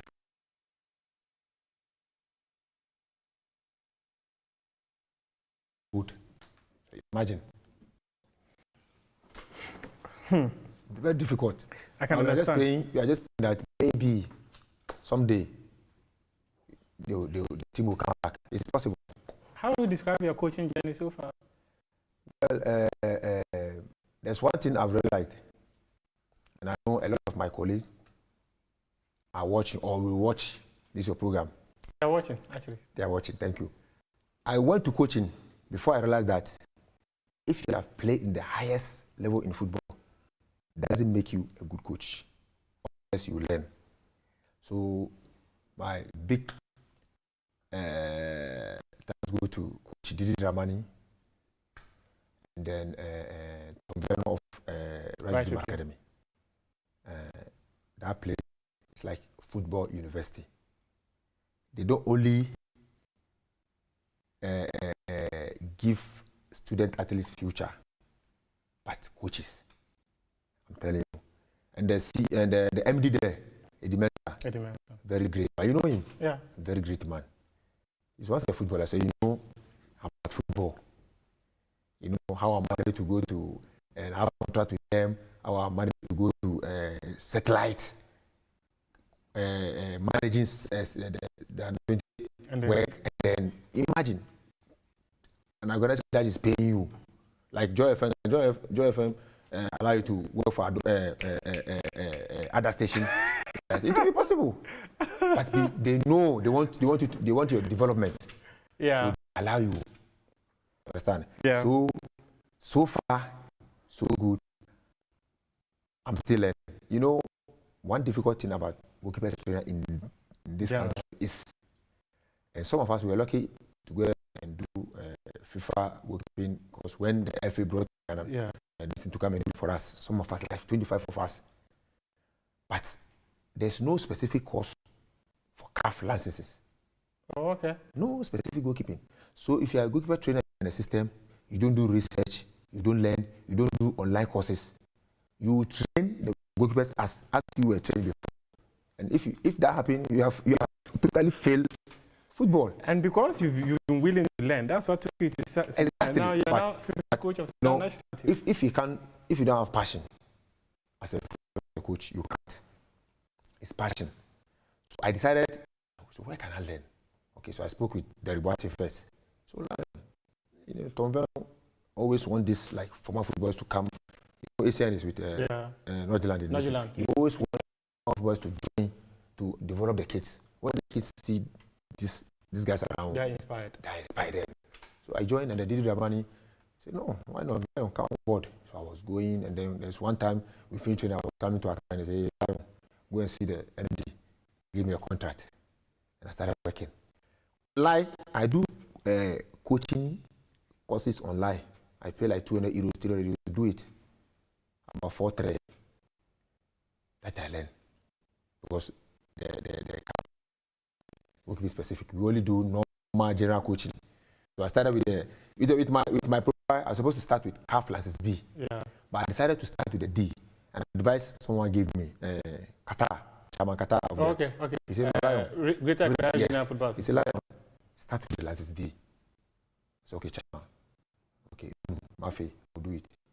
And I started, I said, wow. When I started license D, I was like, some coaches that have A, if they could put their pride, they come and start, trust me, our game will change the system. When I went to the Lions, I saw a lot of things. Just look at the Premier game. We have individual qualities. You could see a player is touch, first touch.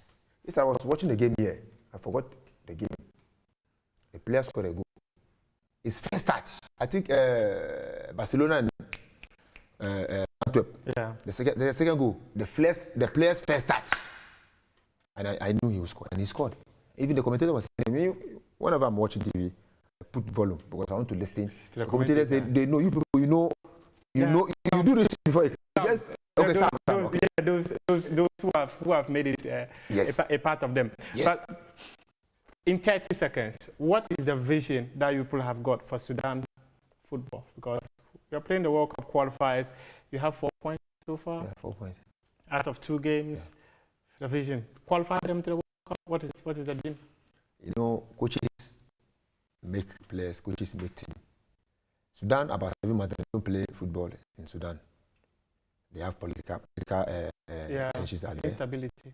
So 6 months, 7 months, no league. So they started camping the players outside from Sudan. They camped them in Saudi. Yeah. Before we went, they were there for a month in a 5-star hotel, eating morning, afternoon, evening. They have it. No, I was like, are they paying for it? We're about 50 connected with the officials. They are used to the 3 team. We are there like 50 or 60. And they are eating buffet morning, afternoon, like 5-star hotel, big hotel. The pitch that we train, they pay for it. So I was like, okay, so no league going on. They only had 4 foreigners. Even with them, not the top clubs. 2 play in the UK, the 2nd division, another in Austria, not like all of them are Merrick Al Hilal. Merrick Al Hilal. They form the core of the team. So when I went there, I saw that no. Sometimes if a national team call 5 of players in the team to come and play in the national team, it's normal because they deserve it. Those players playing the national team, the Merrick and the Hilal players, they have about 10 or 9, and 7 of them are starters, and they play well. You know, coach have that style to develop players. So is a vision to qualify them to the World Cup? Yes, it's possible. Very difficult group, very difficult, but it's possible. Okay. So I'm coming. Let me give you an example. Let me go away from Sudan and come to my motherland. If you should put on paper, you know it has happened before. Comoros beat Ghana. Do you think Comoros should beat Ghana? No, on paper. No, on paper. That's why I'm telling you football. So that means it's possible. We can qualify. It's our aim is to qualify. So if it's possible, we can win the African Cup. Easy. Ghana can win it. Yes, Ghana can win it. We should believe it. We can win it. I'm telling you. If Ghana should give us like 3 or 4 players from the Ghana squad to attach to our Sudan team, we will kill people. Because Ghana should give you 3 or 4 players from the Sudan team. We will keep what I'm trying to say is that Ghana has what? The quality. No, but our Black Stars is your team, your very own team. They've been uninspired for a very long time. And I don't know. But what I see is, for me, I'm not in the team for a long time, but I feel like they need to add more character, the players. They are giving the coaches problem. The reason why I'm saying that, you could see up here, what is telling the boys, what is doing to the boys, it's made the boys playing well. Let me tell you one thing. In Sudan, clubs, they pay the players and the national team. They are paying when they travel. Everything, they pay more than the national team. So when they come to the national team, they feel like, I'm just coming to play. My class pay me better than. But we change their mindset when we went there with meetings upon meetings. Even I use myself as an example to them. That, guys, going to the World Cup is different. So the character, you mean the character in the Black Stars is not right? No, they have to increase it. That's what I see from the players. The character. I mean, that's how I see it from afar. That's how I see it. Okay. Apart from that, maybe if other thing, I don't know. Technically good. Tactically, the coaches are trying. Because now you see, if Black Stars are playing game, you could see the build-ups nicely. Yes, the coaches are giving the concept. It's up to the players to increase the character. Individually, you could see some but it's a collective something. So if we have the right character, we can win the African Cup next year. I'm telling you. Cote d'Ivoire is just some few days away. Don't worry.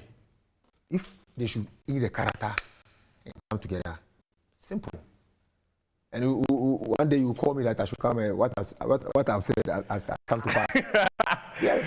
Fatah Daura, the Lion, speaking to us on Prime. Thank you very much. We appreciate your time. Continue to enjoy the rest of our programs here on the JoyNews channel. Lion, thank you very much. You're welcome. Thank you.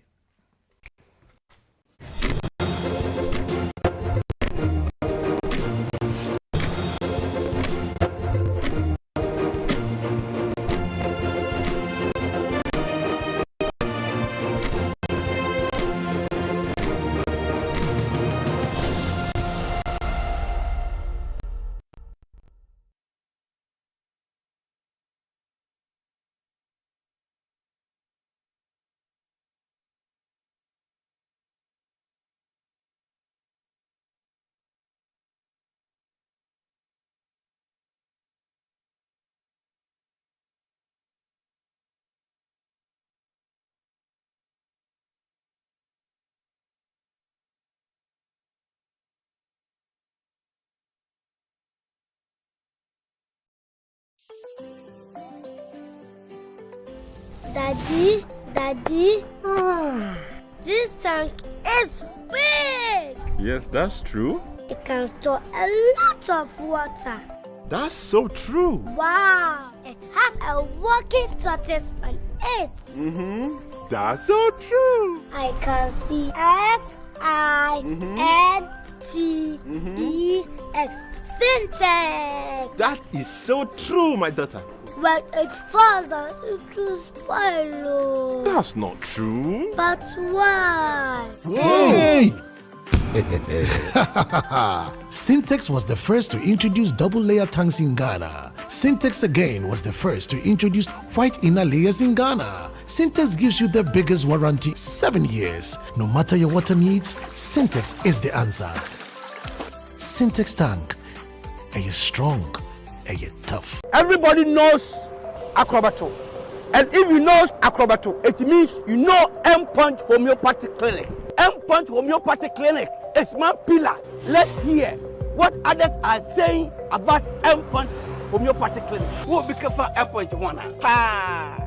Chese na me ankasa me period na se problems wom ntina ma wo ho idea ma me papa chese na nya asem ketewa na me coin point no mo hwe me mogya mu no mo he bibia na so mo meduro me fire no ene ma won kra me enu foforo kwa na me kwan mu a eba head everything yourself me ma me no adwodwo eda ho a wontumi nante ene ne ko end point o mama nura ene ne ho idea watimi asori anante. That's end point for you of Acrobato. Hello hey ohwehwe what che okay a free bra wo di end point wa dance am me call you no me Johnson sema na enkoyie empeso na my emre nyina na magina sebema na me no be fie for there e ho na nyina jaresa. You heard everything. I have secret. M-Punch is my secret. M-Punch Homeopathy Clinic. I'm free. December is coming now, so be sure one was super rough. So here is your chance to win some moolah in the Game Pack Games moolah for December promo in the easiest lottery to play and win in Ghana. Annual and no one Papa Game Pack Akano. Just take at least 10 Ghana cedis in the Game Pack, pick 1 or pick 4 lottery for a chance to win concert tickets, free shopping vouchers worth 500 Ghana cedis to clear the shelves of Malcolm or to buy Akukona Markets here at KFC. Everybody can win! So stake 10 Ghana cedis or more today and get your moolah for December. Terms and conditions apply. Game Pack Games. More moolah, more power.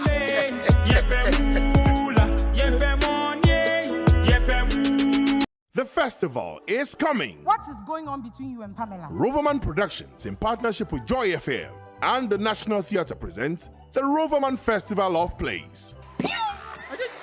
The festival starts on 23rd December with 4 girls, the spell. 24th December, husband material, 7 yards. 25th December, I like what you like. New Year's Day, naked in bed. 2nd January, unhappy wives confuse husbands. 6th January, just the tip. 7th January, naked in bed. 8th January, for girls, the spell. Venue, National Theatre. For tickets, dial *365*535#. WhatsApp 050-554-6010 or visit our regular outlets. Rate 200 Ghana cedis per play and 900 cedis for 6 plays. Time 4 and 8 p.m. each day. Sponsors Gino Tomato Mix, GCB Bank and Ebony Condos. Roverman Productions. Be the difference. Yeah! Oh, and chaos reigns! Yes! Back in the day, I was Ghana man, but something was missing until I found the one. HD Plus is not your regular free-to-air decoder. For a small fee, you get to experience great services and exciting world of content. Dial *879# on your mobile phone and subscribe for as low as 290 cedis. Fashion, this one is different. The images are 5 times clearer in HD picture quality, and I'm loving the feely experience. HD Plus, I love you. But I'm still here. HD Plus, for better, for less. That's right. Get your HD Plus decoder from any Electroland outlet or our dealer shops.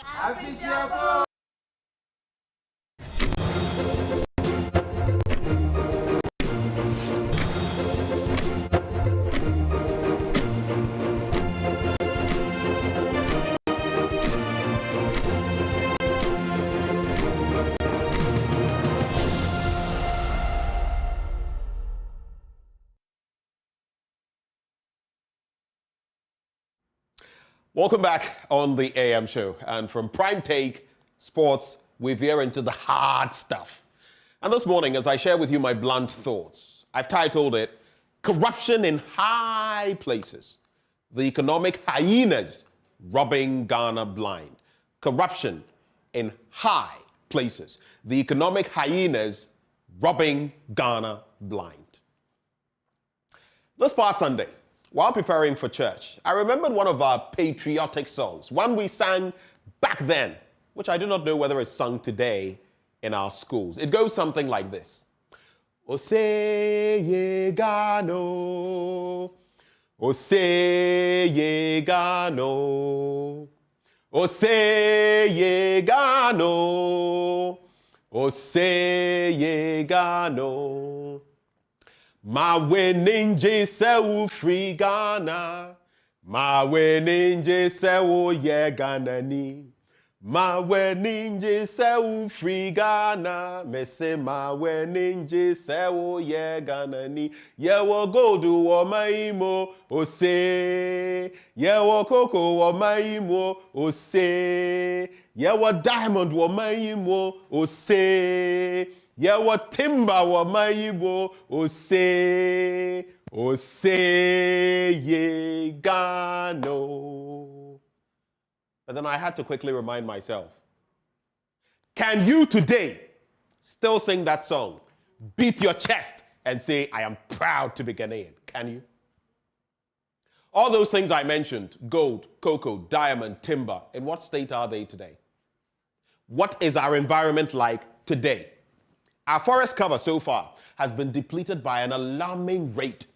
In 2010, Ghana had 7 megahectares of natural forest, extending over 30% of its land area.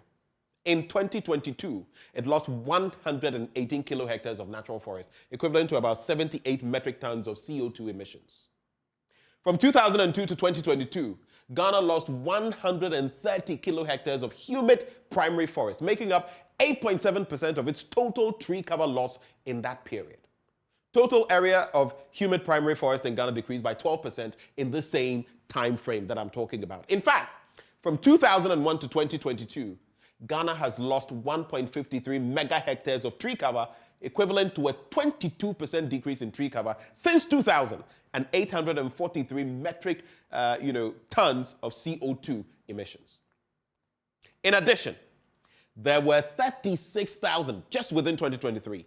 36,790 deforestation alerts reported in Ghana between the 10th of December 2023 and the 17th of December 2023, this very month, covering a total of 450 hectares. You see, even our timber is not timbering anymore. How about cocoa?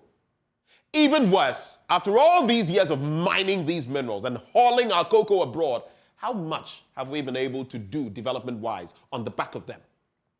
We still send a chunk of our cocoa out unprocessed. No wonder after so many years we still need a syndicated loan. We need to borrow in order to buy our own cocoa and make a profit. Can't you see we're sick as a people? Who does that?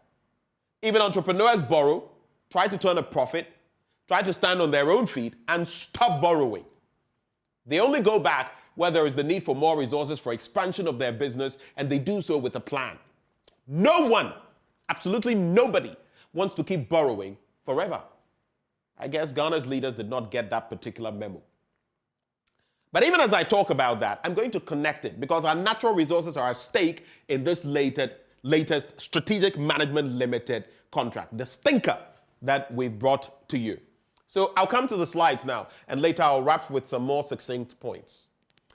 You look at the SML yearly $100 million contract, and what's the purpose? Well, monitoring the production and shipment of oil and gold out of the country. Monitoring. $100 million. All right, so let's get to the next one. Now, in terms of, and here's the breakdown, it gets interesting. The remuneration from oil, they have to get $0.75 per barrel a day. Then, for current oil production in a day, we know we're producing anything between 160,000 and 170,000 barrels daily. In terms of the daily oil remuneration, they will then get, you are looking at between $120,000 and $127,500. And the yearly remuneration, of course, if you do the math, $43.8 million to $46.5 million. This is just for oil. Let's go to gold. Next slide. Now for gold, again, 0.75% of the total gold produced at $1,800 per ounce.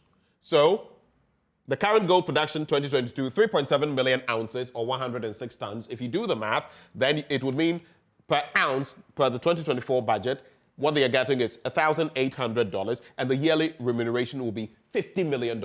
Add the two, you're looking at just around $100 million. Yeah. 1/6 of the latest tranche, which we are hoping in January we'll be able to execute and get credit for from the IMF. Next slide. Now, in terms of all of this, according to the Petroleum Commission, okay, it is not aware of the contract awarded to SML, number one. Two, there are no reports of any revenue losses resulting from deliberate or accidental calculations. No losses. No one has complained. Number three, all arrangements put in place to ensure transparency in the upstream petroleum sector are provided for. So, how did SML get into the picture? Next slide. SML, taking a trip down memory lane. Let's backtrack a bit. SML signed a contract with the Ministry of Finance and the GRA in 2019 to curtail losses in the downstream petroleum sector. Only though they know what exactly those losses were. It started what it calls, quote, revenue assurance services, revenue assurance services to the GRA in the downstream petroleum sector in June 2020. They had, and mind you, we like this country. Anyway, I'll leave that point out. They had no prior experience in these services, SML. Nothing before. They had never been in this. Never before. And finally, the GRA has been the only customer of SML since its establishment. Does that say something? Yeah, I don't know. Read between the lines. Next slide. Then we hear from always clad in white Finance Minister Ken Ofori-Atta. I greet you this morning, sir. I don't know whether you have any biblical quotations for me this morning, but we could look at one. We are really excited about this change where we can now determine and get the exact revenues we want. We are really excited about this change where we can now determine and get the exact revenues we want. I am surprised by this statement. You know why? So are we saying our customs officials, the GRA among others, did not have what it takes? And these 3 billion that we claimed we were bleeding, where were they going? Where were they going? Where are the facts to show that they were going anywhere else? It's interesting, isn't it? Next slide. Now, if you look at the claims that were made by SML, March 2021, and pictured here Mr. Soti, who is the managing director. March 21, Strategic Mobilization Limited claimed saving Ghana 1 billion Ghana cedis in revenue. That went in some newspapers, and then they had the gall because, hey, the first one had passed. So, February 2023, SML saves Ghana 3 billion Ghana cedis since 2020. The Daily Graphic captured that story. Next slide. Then, according to the Fourth Estate sources, SML received up to 24 million Ghana cedis monthly. Why? So the monthly receipts 24 million, annual receipts 288 million Ghana cedis. In a 3-year span, 864 million Ghana cedis, close to 1 billion Ghana cedis. That's a lot of pay. Next slide. And if you look at the 864 million, just ask yourself, we've been bringing you Ghana schools of shame. We're bringing you this, that. How much more could that have done for the pupils in Tamfiano who are studying close to a cemetery? Close to a cemetery. Cars passing by, people shouting all over, cemetery. Would you want your child to study in that kind of deplorable situation? That's what they have to face. The so-called future leaders. While their compatriots in other countries have very plush settings, and you expect them to perform same. We're dreamers. Now the fight back, SML says the Fourth Estate's expose was full of inaccuracies and false claims. It put out some statements with points that were shredded, torn apart again by Fourth Estate and others. The GRA denies questionable contracts with SML. They insist deal saved Ghana 3 billion Ghana cedis. That there's nothing nefarious about it. We have helped sanitize downstream petroleum sector. That's according to the SML. But are those the facts? Next slide. Now, the SML's work has increased revenue in downstream petroleum sector according to the GRA, which, by the way, mind you, when Manasseh and his team interacted with some members of the GRA, core members at the time, they said they had no idea and that these claims about SML saving Ghana 3 billion cedis were new to them, that they knew nothing about it. That where was this coming from? Yet today, the work of SML over the period has led to a significant increase in the figures reported in the downstream petroleum sector from an average of 350 million litres per month in 2018 and 2019 to 450 million litres per month from 2020 and 2021. This represents over a 33% increase in volume reporting and an average of an extra 100 million litres per month at a levy rate of 1 cedi and 44 pesos. Now that's what the GRA is telling us. Next slide. And that's where it gets really interesting for me. I said the last time, and I'll repeat it. If the leadership of the GRA were to change today, would the new leadership say the same things that the current leadership is saying? I'm just asking questions. I'm not saying anything. I'm not insinuating anything. I always throw the information out, read between the lines. Yeah, I'm not saying anything. Mr. Soti says, contrary to the tone set by the Fourth Estate, SML has been instrumental in sanitizing the downstream petroleum sector through the implementation of cutting-edge technologies and innovative practices. While, when the Fourth Estate went to him, he couldn't substantiate any of this. When he was put on the spot, how much was involved? What work exactly were you doing? In fact, he contradicted. There have been a number of contradictions, he himself. And then one of the engineers there. But we'll leave it at that. Like I said, we're not telling you what to think. Read between the fine print. But you see, I get worried. My heart bleeds. All these sums of money, all these contracts, all these things happening. We're talking of close to 1 billion, over 860 million Ghana cedis going to SML. Are these for real? Are they doing what they claim they're doing? After all what has been proven, put out there, are our state institutions living up to the billing of trust, accountability, probity, transparency that we expect? And we as a people, do we think just sitting on our behinds will bring about the sort of change we want? Our leadership today, I dare say, is built on 3 pillars: corruption, wastage, and draconian taxes. Our leadership today is built on 3 pillars: corruption, wastage, and draconian taxes. That's what's happening. Recently, there was someone who made mention of the fact that, indeed, he had actually had to pay a certain set of taxes. He actually transferred from his mobile money account 1,500 Ghana cedis to his current account, paid about 34, 35 cedis in tax. To his own account. Is that what we were told? Is that how we were told things would go? Is it? Recently, I heard of something where the GRA is now going to implement some taxes on ride-hailing service owners. So if you, apart from all the taxes we've been complaining about, the draconian taxes, why is that COVID-19 levy still there? Apart from all of that, now they're talking of taxes. So if you own any vehicle running Uber, Bolt, Yango, all of those, yeah, get ready. On the very first day of January, they're starting with taxes. There's a VIT, vehicle income tax, something of the sort. And you have to comply.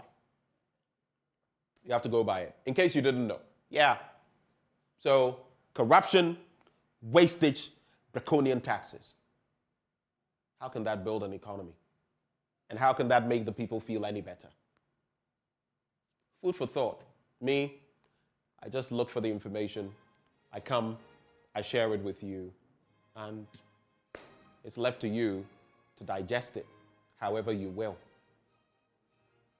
It's oppressive where we find ourselves, but in the end, we can be the change that we need. My name is Benjamin Akako. These are my blunt thoughts shared with you, raw, hot, unedited, undiluted. God richly bless Ghana and make her great and strong.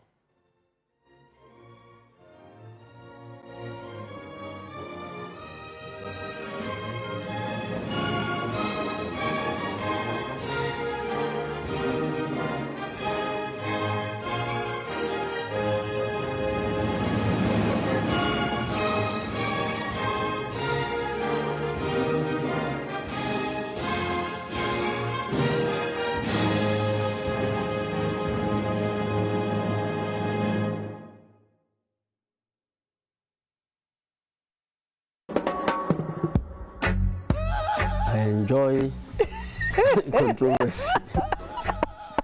You know, when the battle gets tough and I am ahead, I'm in the thick of affairs, I enjoy it a lot because of the work I do.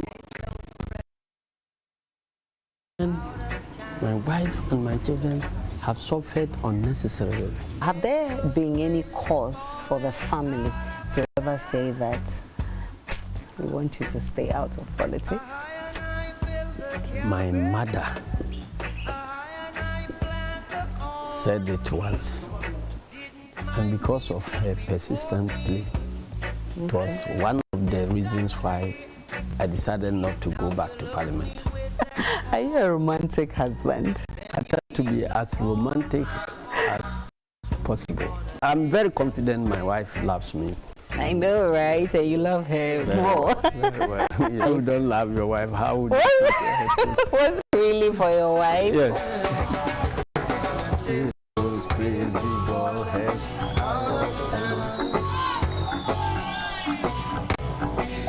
Those crazy ball heads. Everything has a meaning. If you recklessly and maliciously destroy reputations, you must suffer the lawful consequences. For every story, there are many versions of what is true. If you compare last year, which is 2,589 deaths, added to this year, we've already passed 3,000 deaths in 15 months. Every opinion can be debated.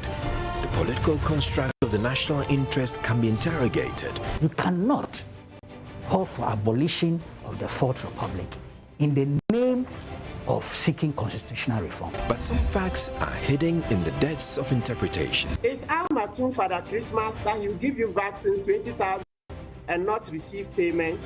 So we check the facts. The truth is that we are in the third wave. I don't think we should kid ourselves that, oh, maybe it's about coming in and all that. It is here. Raise the standards of intellectual discourse and present the issues on the altar of unbiased scrutiny. This altar is Newsfile, your most authoritative news analysis program. We must practice independent, credible, and fearless journalism. Newsfile with Samsung Ladia Yenini.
Well, thank you very much for staying with us. And we kickstart the conversation talking about that Thanksgiving ceremony that the NPP has put together to thank God for this year and everything that has happened in there. Joining us for a conversation on same, we have the NPP's Deputy General Secretary, Haruna Mohammed is his name. Mr. Mohammed, a very good morning to you. Thank you for joining the conversation. And it's only fitting to say ahead of time, Merry Christmas in advance. Thank you very much, my brother Benjamin. It's good to have you. So just walk us through this Thanksgiving service. What informed it? Thank you very much. First and foremost, I say good morning to your cherished viewership and also official part to the entire multimedia team. Thank you. This has been an event that the New Patriotic Party has been organizing annually. And Right. if you look at it, it is annual Thanksgiving. It is proper that at the end of every year, you appreciate God, you thank God, and appear before God to tell God that you are very thankful for all the number of days, months, and weeks that you have lived your life, and all the work that God has given you the spirit to be able to carry through. And the New Patriotic Party, as a corporate institution, also has to do this because it has been God all this while. And if you look at us, that is why we always say that the battle is of the Lord.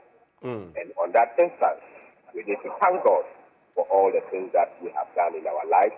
If you look at the activities that we have done this year, God has been faithful to us. The presidential primaries we went through, the orphan constituencies that we did, and we are currently on the sitting members of parliament. In all this, God has been wonderful and doing wonderful things for the New Patriotic Party. So as we inch into the festive season, it is proper that we thank God and praise Him that He is the only living and serving God that we know, who has always been behind the New Patriotic Party. Right. So even as we look at that, I also want to find out, even as you thank God, what should Ghanaians be thanking the NPP for in 2023? What do you think? For me, the NPP has always been a blessing to the people of Ghana. What we sought to do when we came to power in 2017, our greatest challenge was to provide job opportunities for the teeming youth of Ghana and the citizens of Ghana. If you look at the job sector, we have provided enough jobs for the people of Ghana, even though we have not been able to cover the entirety of job seekers. If you look at the provision of health services, we have been very consistent in terms of monumental investments in health infrastructure. If you look at transport, we have been very well positioned in terms of providing transport opportunities, be it airport facilities, be it line facilities in terms of our train or even the roads, construction. We have been able to do much there. In terms of provision of security and retooling the security services, we have done so much in that particular sector. And if you look at the devastating nature of COVID and how the global spectrum looks like, Ghana has been one of the positive countries that have picked up. And today, you can see that there has been a decline in inflation and there has been a pickup of the economy of Ghana. And this is what we have to thank God for because of what has happened. You look at the number of lives that has been lost in other countries, in terms of Italy, in terms of US, and other China, and all that. And look at what has also happened to Ghana. It is only God that gives and takes life. And it is proper that we thank God and be grateful for all the positive things God has done in our lives.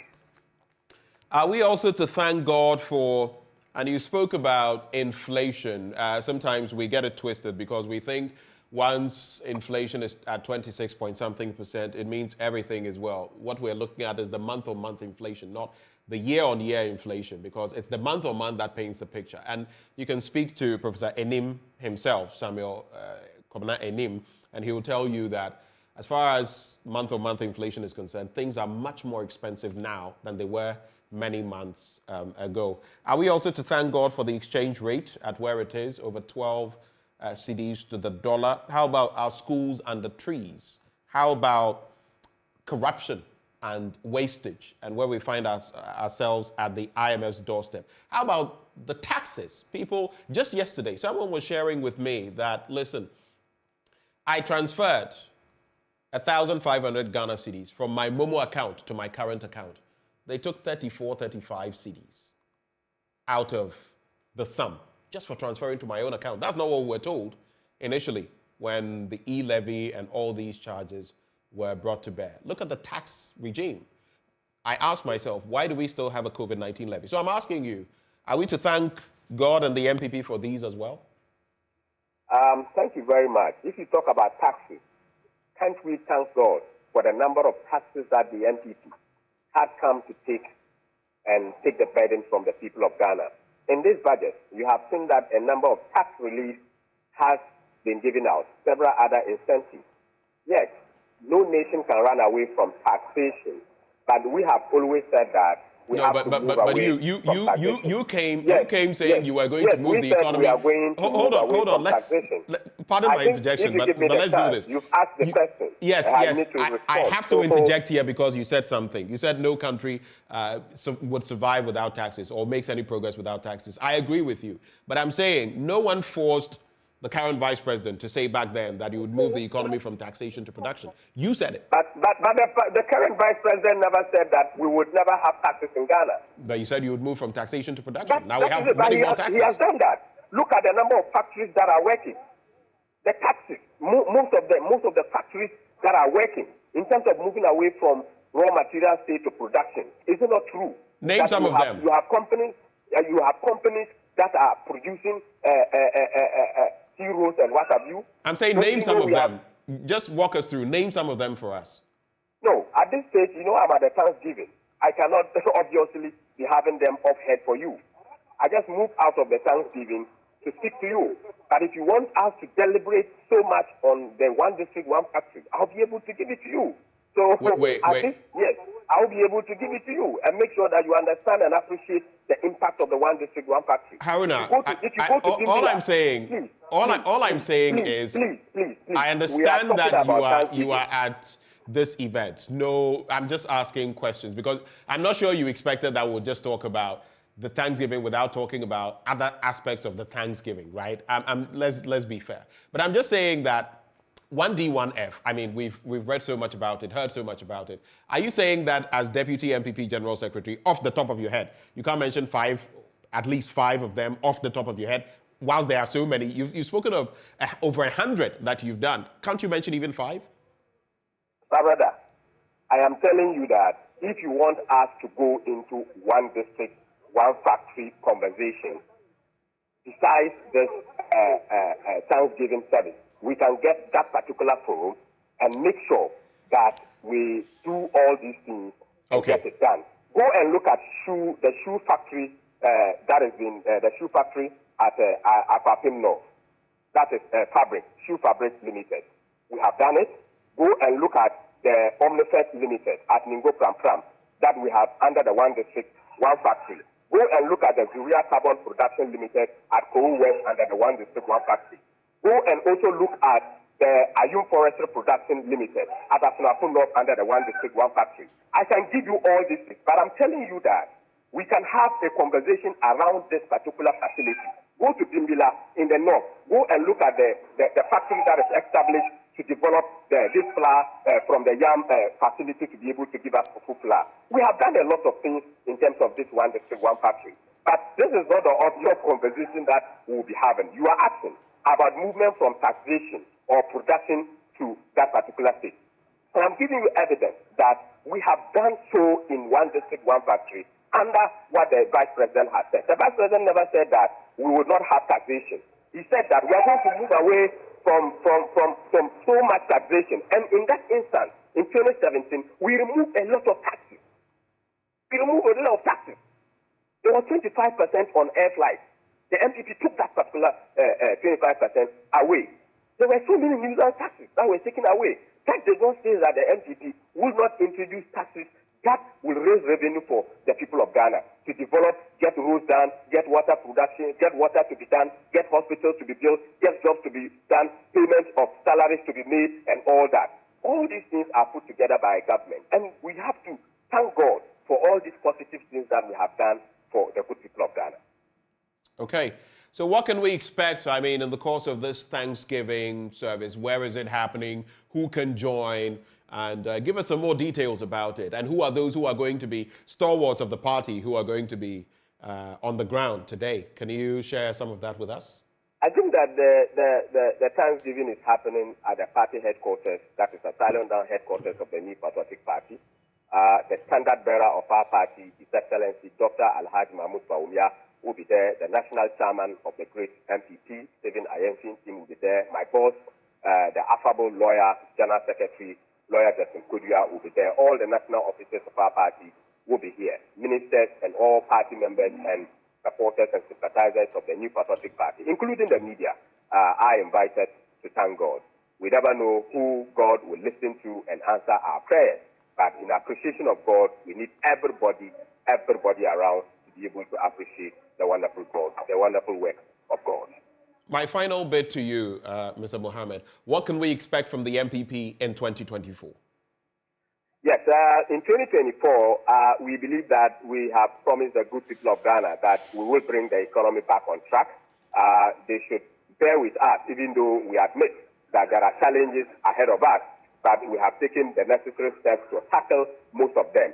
And I continue to say that the NPP has not brought heaven to the people of Ghana, but we have made several positive attempts to be able to get the confidence of the people of Ghana, to assure them that it is only the NPP that is the alternative to be able to bring us from the quagmire that we are currently. And just as things in the works of the New Patriotic Party, as I have mentioned to you, that inflation is coming down, cost of living in some parts of other commodities have been coming down. We look at food production, we look at our impact in education, we look at our impact in the economy running, we look at impact in terms of manufacturing and delivery of services, and also media freedom. All these things have been done, and the NPP will continue to promise the people that we will bring the economy back, and that is going to resonate well with the good people of Ghana and the impact that the NPP is making towards 2024. Mr. Mohammed, happy Thanksgiving, and once more, I wish you the very best of the season and a happy new year in advance. Thank you very much, Jonathan. All right. That is Haruna Mohammed, Deputy NPP General Secretary, sharing his thoughts with us there on that Thanksgiving service being organized by the New Patriotic Party. It's going on at the party's headquarters in Asylum Down. So that's what's happening today at the party's headquarters. And if you're minded to do so, yes, you can join them to give thanks to God, like Mr. Mohammed said, for what he's done for us this year. But stay with us. We still have a lot more action coming your way on the AM show. We'll be telling you about how Ghana's flag was lifted high, right to the top at the 2023 International UC Mask competition in Malaysia. We came away with 4 major awards. We'll be telling you about that up next on the AM show.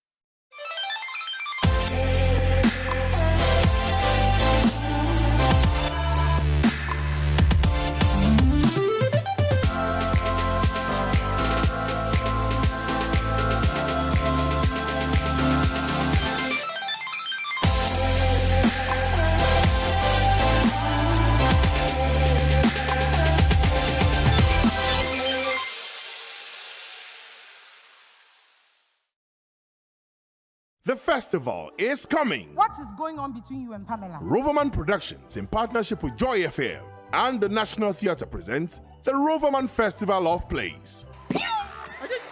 The festival starts on 23rd December with 4 girls, The Spit. 24th December, Husband Material, 7 Yards. 25th December, I Like What You Like. New Year's Day, Naked in Bed. 2nd January, Unhappy wives, confused husbands. 6th January, just the tip. 7th January, naked in bed. 8th January, for girls, the spell. Venue, National Theatre. For tickets, dial *365*535#. WhatsApp 050-554-6010 or visit our regular outlet. Rate 200 Ghana cedis per play and 900 cedis for 6 plays. Time 4 and 8 p.m. each day. Sponsors Gino Tomato Mix, GCB Bank and Ebony Condos. Roverman Productions. Be the difference. Yeah.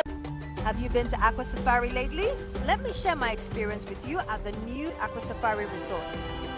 When you arrive, you're greeted by warm smiles and introduced to your 24-hour butler who already has your itinerary sorted. Enjoy water sports activities like jet ski rides, kayaking, water sliding, flyboarding, and castnet fishing. You can even have your lunch here on the boat cruise. Experience horseback riding, tennis, and some golfing amongst a host of other activities. Let the tour guides take you through the sceneries of the Volta River, the mangrove forest, the friendliness of the animals, local and exotic birds, while you pet and feed them. You can have this large space for your conferences, corporate retreats, and so many activities as part of the package. We chose to have our breakfast with a beautiful sunrise right in front of our cabin. We had an amazing experience and I can't wait to return for more. Visit Aqua Safari Eco Resort in Ghana, bringing you closer to nature. My name is William Satulik, Vice President and Provost of Heritage Christian College. I bring all of you greetings from Heritage and invite you to join us for an experience that is life transforming. We educate compassionate entrepreneurial leaders. We invite you to pick application forms and join us. We offer a variety of programs in business, information technology, nursing, theology and ministry, both at the graduate and undergraduate level. Here at Heritage, we stand and walk with you. We invite you to join us for a life-transforming experience. Welcome to Heritage. Join us now.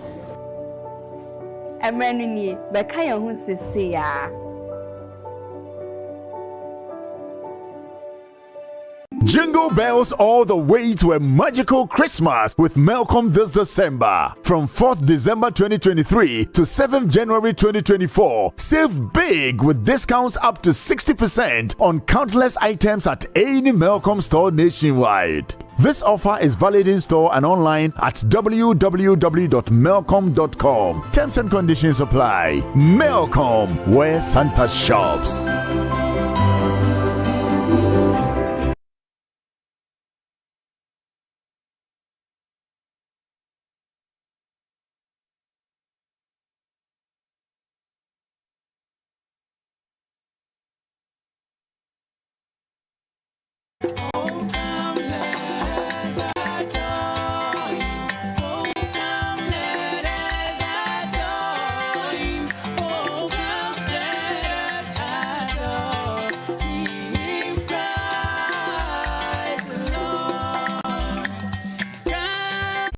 Incredible stories. You've probably never heard of them before. If you are better than the coach, then you should have been the coach. Have you ever knelt down to beg a coach to take Suleiman Tari to a tour? Yes.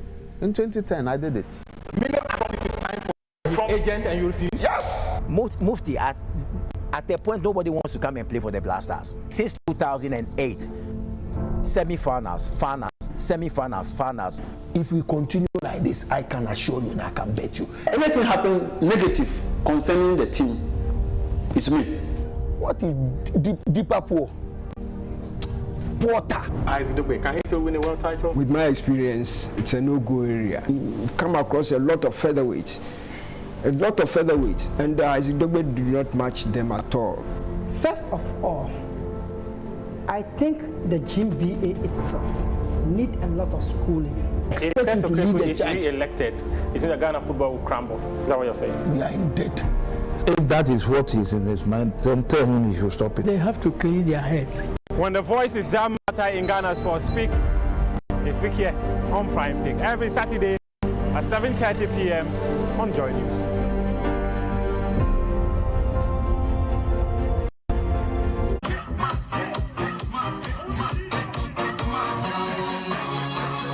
Get ready for another exciting and memorable time with the family as we bring you another fun-packed edition of the Joy FM Family Party in the Park. Set in the Abri Botanical Gardens, families will be treated to lots of bonding and fun games such as cooking competitions, treasure hunts, sack racing, and dancing competitions, among others. And guess what? Kwabena, Efia, Kwanpa, and other surprise acts will be mounting the stage to electrify the party. And oh, the Daddy's High Life and Beer Corner returns with a bang.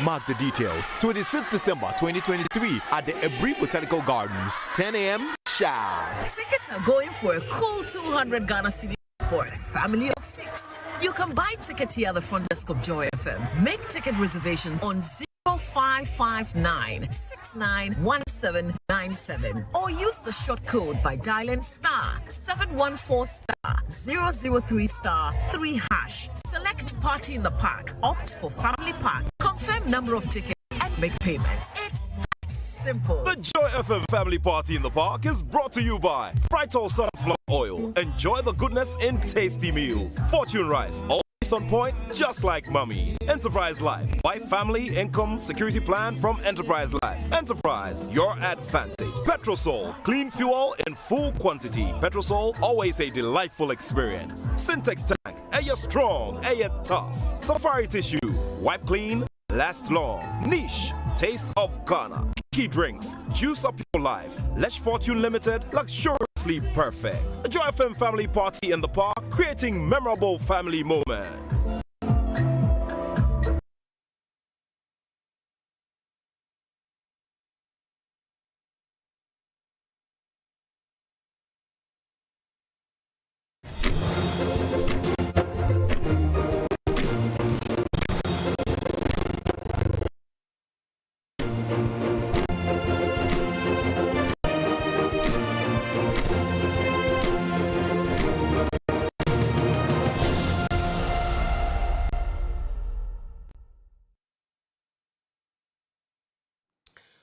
Come back on the AM show and we celebrate some of our own today. The UCMAS Global Competition was held in Malaysia on the 4th of December and it showcased our own talent when it comes to mathematics, when it comes to calculating abilities, when it comes to how to manipulate the abacus, among others. Our very own little ones shone like the Black Star of Ghana all the way in Malaysia. They came away with 4 major awards. We have one of them in the studio, another one right about in the neighborhood. But joining us for a conversation, Roger Ohiming is Director of Business Development, Moria Education Limited. Then we have in the studio, Mame Korang Ansa Obuobi, champion 2023 UCMAS International Competition at the elementary level, and she's a pupil of the Rising Sun Montessori School. Let me also shout out Abena Aseda Benewa, who is also a winner. She actually won the UCMAS International Competition 2023 category A2. She was the 3rd runner-up. And she is also from Rising Sun Montessori School. I think Rising Sun Montessori, you have something going for you. But let me start with you, Mr. Ohiming. So this entire bit about the UCMAS and everything happening, can you share some insights into how you prepare these young ones and why even this came about so that we've been competing? Because I don't think it's every country that competes, right? Thank you very much. UCMAS is 30 years since its inception, and we've been running this program currently in about 83 countries. So we have our presence in 83 countries, and it's UCMAS, it's not Abacus. Okay. We have been doing this for the past, and each year, children all over the world in which the program is being run meets, and we organize these yearly events. Year in, year out, the competition rotates. So this year, we had the event being held in Malaysia. Okay. Prior to that, we had our wonderful learners from Ghana being prepared. They placed in a lot of efforts, a lot of commitment, a lot of hard work for them to be able to go in and then make our nation proud. So these children got there. And how long do you train them? Yeah, so the program is in 10 levels. And as you said, we had Obobi and San competing at the category B level, and then Aseda at the category A level. So each level depends on the ability of the child. We often use the ability of the children in training. But basically, it takes about 3 months for a child to be able to go through a level. So Are these children who are naturally mathematically inclined? All right, so basically the UCMAS program goes beyond mathematics. It's not a maths-based program. Right. It's a brain development program. Okay. So what we do is that we train the children using mental arithmetic. So irrespective of the ability of the child, whether the child is mathematically inclined or not, we have a technique and a system which is holistic in training so that we are able to bring the best out of the children. We have wonderful stories whereby children who once upon a time were academically not good came through the program and now are doing extremely well. Wow. I just have to say that this year, the National Science and Maths Quiz team, one of the winners from Presec, was a proud student of UCMAS. Oh, last year, Gadogbe, also from Presec, was also a proud student of UCMAS. So UCMAS is doing great things out there. Yeah. All right. Let me come to Mami. And you're looking spectacular. Congratulations on the prize you won. I'd like to find out from you, what was it like preparing for this tournament? And did you think you would be the winner of this category? It was very stressful and exhausting, but I believed in myself because we had a lot of training, so I was very sure that I'll get a trophy. Wow, you knew you would get something. Yes. But did you think you would win the ultimate prize? No, please. You didn't think so? Yes. So what was it like from Ghana to Malaysia, meeting all these different people? I'm sure you made some friends, right? Yes. From different countries? Yes. What was the experience like? It was a very new experience. It was very exciting. Wow. Is this something, if you had the opportunity, you would want to do again? Yes, please. Okay. So how challenging was it? Like, just walk us through one of the processes or the competition. Just show us something. How is it like? I like the way you just sighed. It was the competition. Some of the challenges were the time. Okay. If you don't move fast, you can't be able to finish the paper. All right, so if I can come in. Basically, the children are supposed to answer about 200 questions within 8 minutes. And these 200 questions? 200. About 200? Questions. Yeah, 200. Within 8 minutes? Within 8 minutes. So that's brutal. I'm telling you, right? So the child needs a lot of speed, right? So one of our cardinal principles is speed and accuracy. And you are answering 200 questions within 8 minutes, and this trophy is being contested for by about 200 children in that category. About 200 children in that category. In all, and so in that category, the category B, grouping, where she came up top, she was competing with about another 199 people, right? And then she came up. So wow. Accuracy is key, speed is key, confidence is key, legible writing is key, right? So we train them so that they will be able to do all these things. It's not only about the child having the skill, but being able to communicate the skill through writing and doing it at an accurate pace, right? And for you to be able to be the champion, then it means that all these aspects must be well built and well trained.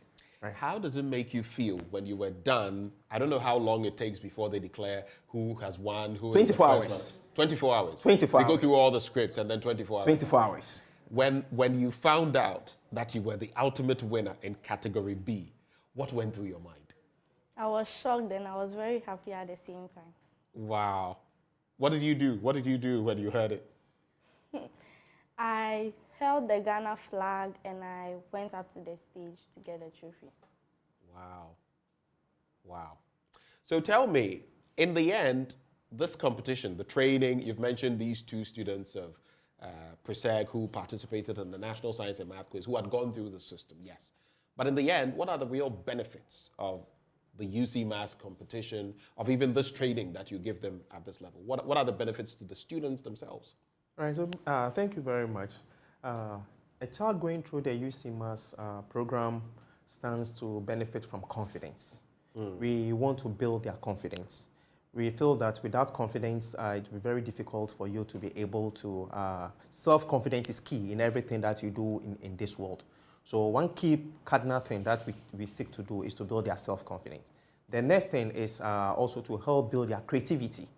Our training is such that we help build the children's creativity by taking them through rigorous exercises that help enhance that creativity, imagination are key things that leads to national development, because if you cannot imagine, it means that you cannot create anything.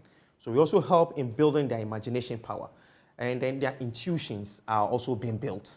So these are some of the things that we seek to achieve with the training that this learners goes through with the UC Mass program. Okay. Yeah. Now, you've heard, your tutor, at least, well, one of your tutors, if not the director of business as well. I don't know whether you are also directly involved in terms of the tuition, Mr. Ohiming. But I just wanted to find out from you. He has spoken of the impact. You were there. You were on the spot. You were doing it. He wasn't there. Sure. What would you say has been the impact on you in terms of your personal growth, in terms of your academic, achievements? What does this mean? What has it done for you? It has really helped me in maths and science, and it has improved my retentive memory. I see. So how you say it's improved your retentive memory. So before, what would you say? If I asked you on a scale of 1 to 10, what was your retentive memory before? And now, where do you think it is? I would like to say first it was 6, now maybe 10. Wow, 10 over 10. Hey, that's great. Give me 5. So it means you are making progress. You've made a lot of progress. Yes. Is there one instance you can highlight in this entire thing that will always remain in your mind? One moment that you'll always remember? The moment they mentioned my name to come and take the trophy. Wow. When you reached out, I don't know when your parents heard of it the first time, but when they did, how did they react? They were very, very happy. They were very, very happy. After all the hours of work, toil, maybe sleepless nights and all of that, there was something to show in the end. Yes. So moving on, I mean, this is a program you run. How is it run? And what would you like to share, for example, with school heads, directors, people in this sector? Okay. What message would you have for them? All right, so currently, UC Mass is run throughout the country. We have our presence from Aflao all the way to Tamale, even to Boko, to Bolga. Throughout all the 16 regions, we have our presence there. UC Mass started in Ghana for the past 17 years, and within 17 years, we've had our presence spread throughout. At this moment, what I would like to say is to invite schools, directors of schools, and then parents, that if you do not have your child enrolled on the UC Mass program, then there is a lot of things you are missing. We want parents, school directors to give their children the UC Mass advantage. Just select a school that is doing UC Mass, and you stand to benefit a lot. So there are specific schools you're working with? All right. We have, across the country? Across the country. So anytime you just want to select a school for your ward, just ask whether they are doing UC Mass. A lot of them, currently we have people calling themselves Abacus, doing Abacus programs, but it's not Abacus, it's UC Mass, right? So we invite directors and heads of schools and parents to give their children the UC Mass advantage. We could be contacted on our contact, that's 053-1024-345. You would have to slow down and mention it. I'm sure some people want to take the number. All right. So slowly, relax. All right. And give it to us. That's okay. So maybe parents that needs information as to the schools or learning centers, you could contact us on 053-1024-345. One last time. So 053-1024-345. Yeah, Okay. and on all our social media handles, that's UC Mass West Africa, on all social media handles as well. Okay. Yeah. You've answered the last question I would have put to you about where it's available and all of that. Mami, what would you like to be in future? A doctor. Medical doctor. I saw that coming. I don't know why. It's like telepathy. I saw that coming. Yeah. How do you think this trophy and the experience you've had as member of Team UC Mass, how do you think it will impact your getting to become a doctor? How do you think, beyond this, right, now that you've won this, how will it impact you moving forward? I think it will really help me in my maths and science more than it has right now, and it will help me in my future career. I see. Well, you're looking at a future medical doctor. Who knows, someday I may walk into a hospital facility and she will be the one with a stethoscope around her neck. She'll be like, this man, I know you from somewhere. Kudos to you. Congratulations. I would also like to congratulate once more Abena Aseda Benewa. She's also a winner. She actually was the third runner-up in the category A2. And all of them really, really, really making us proud. You can see in your shot there, that's what it takes. 200 questions in 8 minutes. Chale?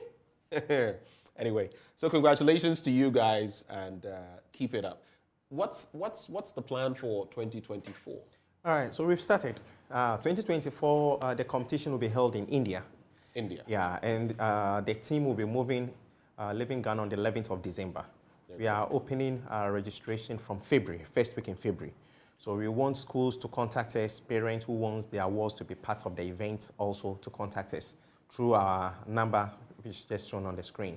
Okay. And we could help them have their awards enrolled on the program. All right. Mr. Heming, thank you for joining the conversation. Mami, keep it up, yeah? Okay. Hope to see you become a medical doctor someday. Okay. Thank you. All right. And those who joined us for this conversation, Roger Oheming, Director of Business Development, Mori Education Limited, and Mame Korang Ansa Obuobi, champion 2023 UC Mass International Competition at the elementary level. She's a pupil of Rising Sun Montessori School. Stay with us. There's still a lot more action coming your way right here on the AM show. We'll be telling you about the GSTEP competition and how some young ones are embarking on projects to solve some of Ghana's crucial problems. We'll be getting into that right after the break.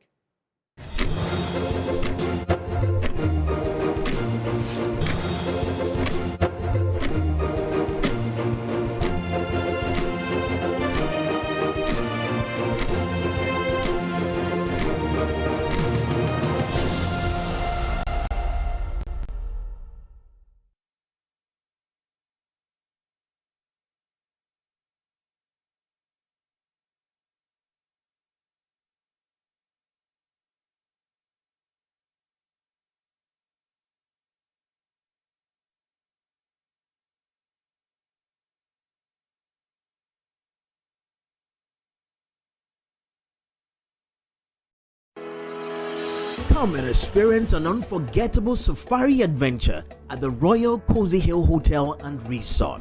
From the 31st of December to the 2nd of January, enjoy a series of events. Day 1, embark on a safari ride and get to see lions, zebras, hippopotamus, ostriches, and many more. Day 2, after the party in the park, Safari Fest featuring Samini, Wiyala, Kwame Eugene, and Fancy Gadam. Day 3, wake up to another healthy northern breakfast. Prepare to set up for your journey back home either by flight or by road.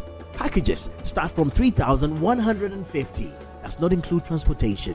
Call Tina for your transportation arrangements on 0244 260789 or contact Royal Cozy Hill Hotel for your reservations on 0202 681 224.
To God be the glory, great things He has done.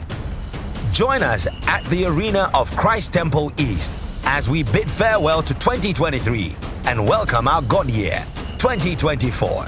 Get ready to worship, praise, pray, and to experience the power of God through the ministry of Pastor Mensa Otabil. Receive the grace to recover all that which was lost.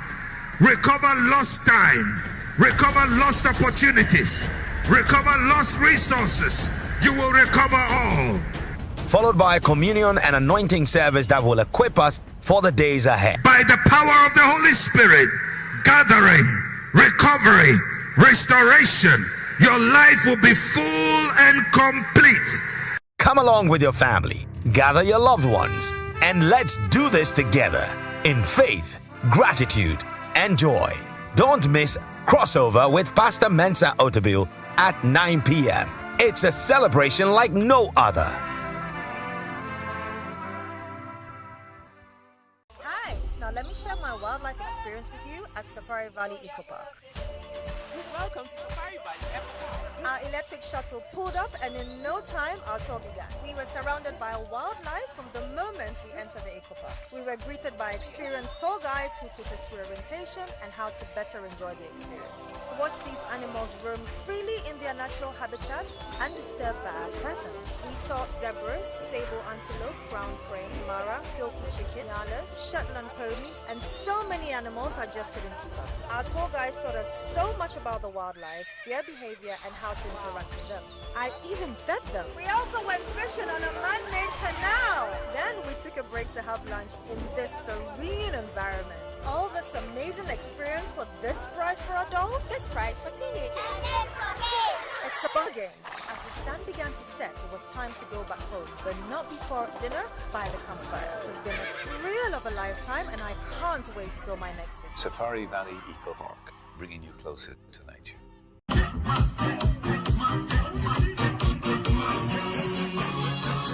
Get ready for another exciting and memorable time with the family as we bring you another fun-packed edition of the Joy FM Family Party in the Park. Set in the Abri Botanical Gardens, families will be treated to lots of bonding and fun games such as cooking competitions, treasure hunts, sack racing, and dancing competitions, among others. And guess what? Kwabena, Efia, Kwanpa, and other surprise acts will be mounting the stage to electrify the party. And oh, the Daddy's High Life and Beer Corner returns with a bang. Mark the details. 26th December 2023 at the Abri Botanical Gardens, 10 a.m. sharp. Tickets are going for a cool 200 Ghana cedis for a family of 6. You can buy tickets here at the front desk of Joy FM. Make ticket reservations on 0559 691797 or use the short code by dialing star 714 star 003 star 3 hash. Select party in the park, opt for family park, confirm number of tickets and make payments. It's that simple. The Joy FM Family Party in the Park is brought to you by Fritol Sunflower Oil. Enjoy the goodness in tasty meals. Fortune Rice, always on point, just like mommy. Enterprise Life, buy family income security plan from Enterprise Life. Enterprise, your advantage. Petrosol, clean fuel in full quantity. Petrosol, always a delightful experience. Syntex Tank, air strong, air tough. Safari Tissue, wipe clean, last long. Niche, taste of Ghana. Kiki Drinks, juice up your life. Lesh Fortune Limited, luxuriously perfect. A Joy FM Family Party in the Park, creating memorable family moments.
Welcome back. It's from quiz to quiz, competition to competition. And we're now going to be telling you about the GSTEP competition and how some young ones are embarking on projects to solve some of Ghana's problems. So it's all about GSTEP. Joining us for a conversation, we have Judith Tetelate, member, Xavier Genius, St. Francis Xavier RC Basic School, Kotobabi. And there's also Joshua Abudu, member, Maverick Engineers, University of Ghana Staff Village, JHS. Joshua, Judith, both with J names. Welcome aboard. Thank you. Okay, so I'd like to find out from both of you, what is GSTEP about? If I asked you, what is GSTEP, this whole project, what is it about? I'll start with you, Judith. Okay, so GSTEP is a platform that gives students the opportunity to come out with ideas to solve Ghana's problems. Okay, ideas to solve Ghana's problems. Yes, please. I'm sure you've identified a lot of them, right? Yes.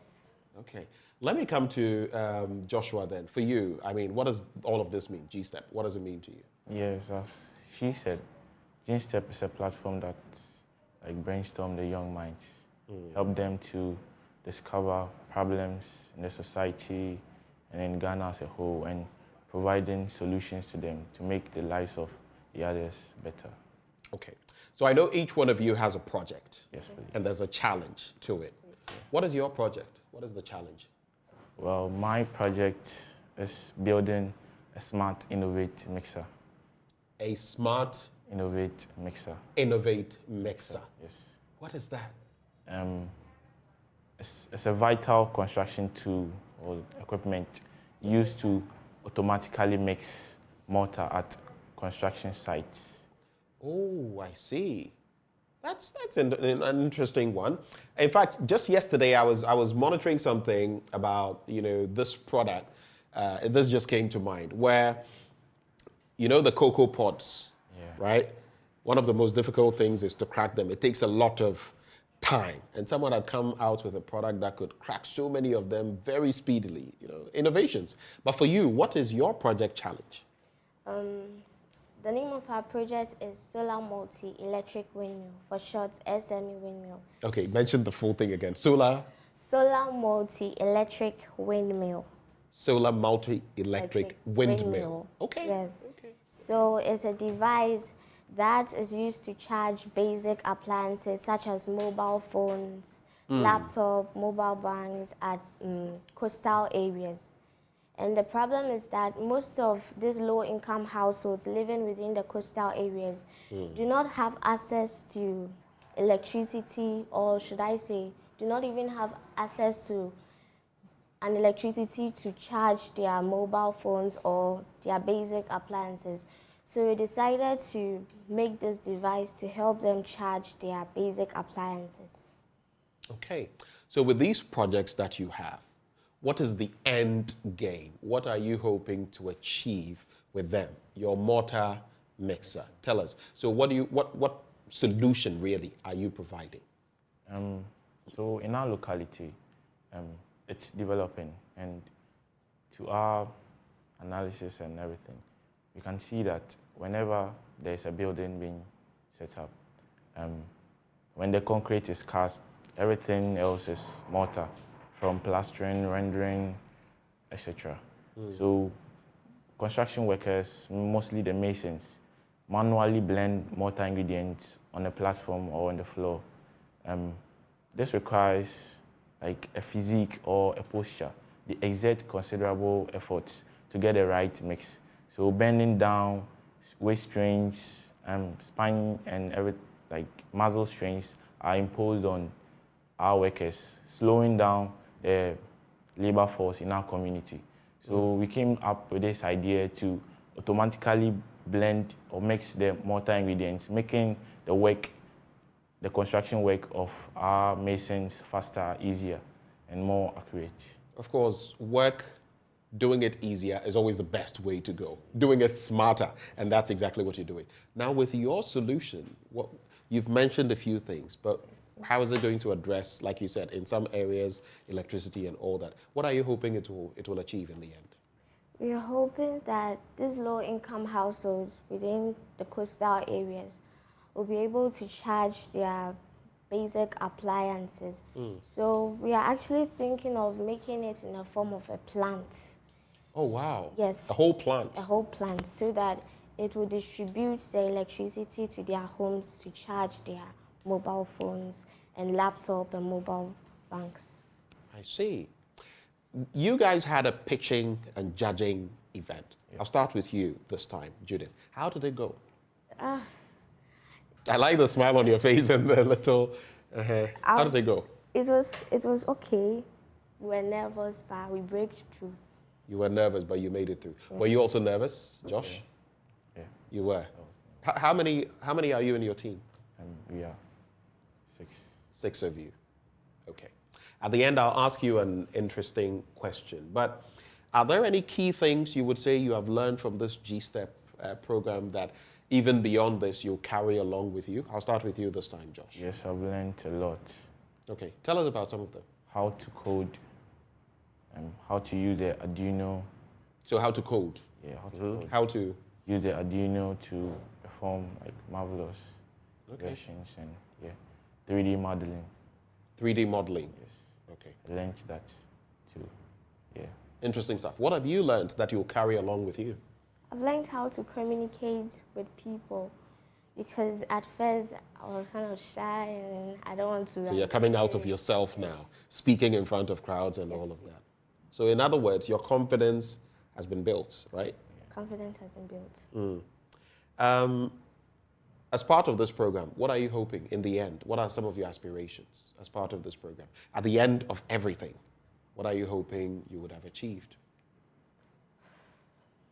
My team and I, we hope we would have provided more windmills, solar multi-electric windmills to these coastal areas, because we feel they are really in need of it. Okay, for you? Yeah, as he said, our team and I also wishes to create more smart, innovate mixers distributed to our locals for work to be faster, easier. And is this something you hope will be commercial someday? Yes, please. Okay. So the business aspect of it is also there? Yes, please. Smart guy, smart guy, smart guy. Anyway, so finally, before you leave us with as part of your parting words, what would you like to be in future? Lawyer. A lawyer? Yes, please. Not bad. You? Well, I want to be a mechanical engineer. Mechanical engineer? Yes, please. You're looking at our future right here. The stars of the future are right here. Any final words? I want to tell every young child out there that keep dreaming big. It's possible. Okay. And I know your school, the St. Francis Xavier School in Kotobabi. I know your school. And your final words? Yeah. I would encourage anyone to, follow their dreams and their passions. And those, whether teachers or whatever, who guide you in preparing all of this, what would you like to say to them? I would like to say a very big thank you, your guidance and coaching and everything. All right. Thank them so much. God bless them. All right. Thank you so much for coming through, Judith Tete Latte, member Xavier Genius in the St. Francis Xavier RC Basic School in Kotobabi, and of course, Joshua Abudu, member Maverick Engineers, University of Ghana Staff Village, JHS. We wish you the very best for the future. Thank you. All right. And that's GSTEP. They are stepping out there academically and, of course, in style, solving problems. We take a breather. We'll be back with more after the break.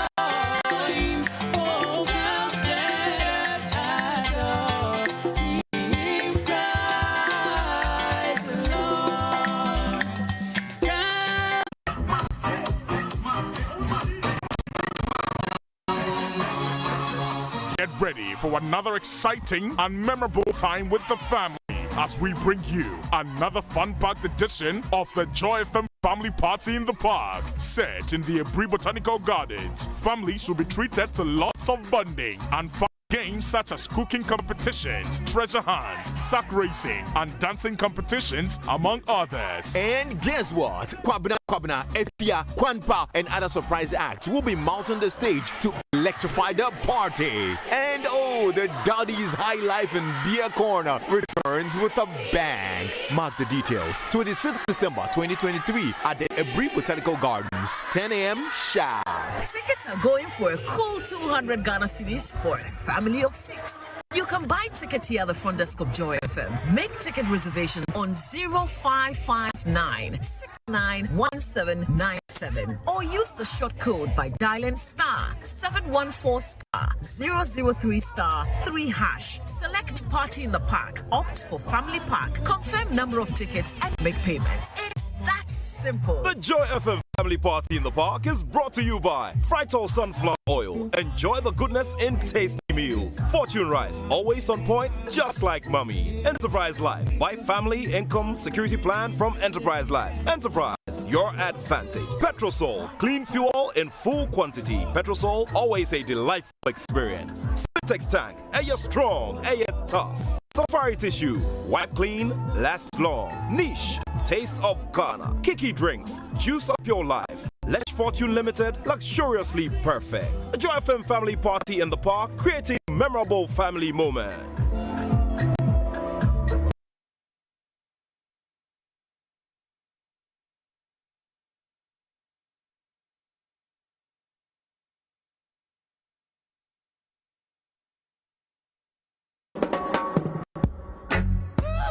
I enjoy controversy. You know, when the battle gets tough and I am ahead, I'm in the thick of affairs, I enjoy it a lot because of the work I do. My children, my wife and my children have suffered unnecessarily. Have there been any cause for the family to ever say that I want you to stay out of politics? My mother said it once, and because of her persistent plea, it was one of the reasons why I decided to go back to government. Are you a romantic husband?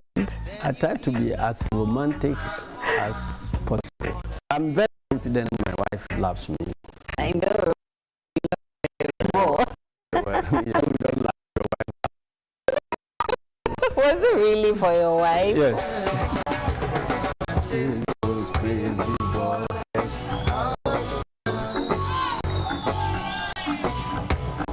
She's those crazy boys.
Welcome back on the AM show.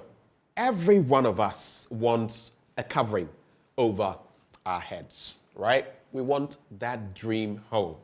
According to Maslow's theory of needs, it's one of our most basic needs. But the cost of it, how to manage it, how to get yourself there, it's not always simple. It can be complex, convoluted.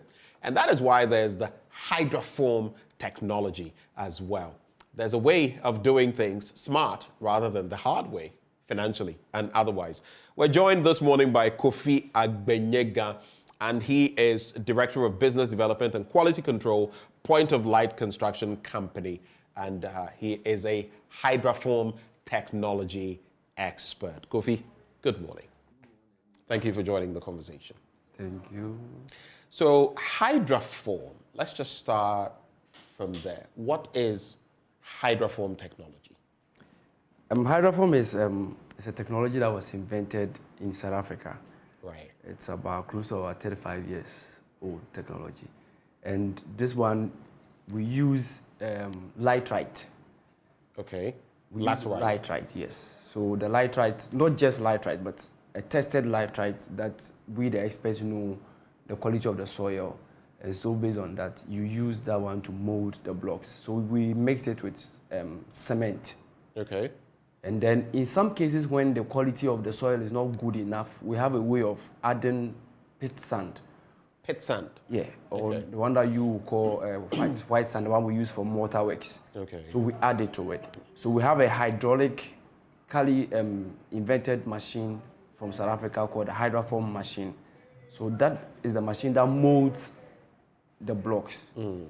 Then after that, we use it to interlock, just to build. It's very fast, very safe. Interlocking, it weaves into interlock. One another. And One then another. I remember a long time ago, I don't remember when, but there was this magazine. I went somewhere and I picked it up, and there was that technology, like the equipment and coming from South Africa. Yes. So this actually brings back memories. But someone watching, many people watching will be asking themselves, for example, we have our Habitat Fair where it's all about construction, building and all of that. And some people may be thinking, okay, so we love our brick and mortar. Yes. We love our blocks and how they are and everything. How efficient, how effective is this? Why should anyone opt for hydroform technology? It's cheaper. It's cheaper? Yes, it's cheaper compared to the conventional concrete blocks that we use here. Now, you stand the chance of making a difference of about between 30 to 40% savings. If we should do a BOQ, a bill of quantity on a 2-bedroom house with the concrete blocks, and then you do the same BOQ with the hydroform blocks for the same 2-bedroom house, you realize that the financial gap becomes about 30% or 40% difference. 30%? Yes, depending on which area you are building and then where the site is. Well, what would you say is the average savings that someone can make, averagely? Yeah, that's what I said. It depends on the design of the structure. Okay. In our case, when it's not a story building, we have a way of doing interlocking pillars. So we use our technology to do pillars to save cost of buying excess iron rods. So you save costs in that direction. And then also when we are building, we do interlocking. We don't use mortar to hold the blocks. Okay. The blocks have corners and lines and markings that hold each other, every aspect of it. So they interlock and hold each other tight. So we save costs on that. And then we don't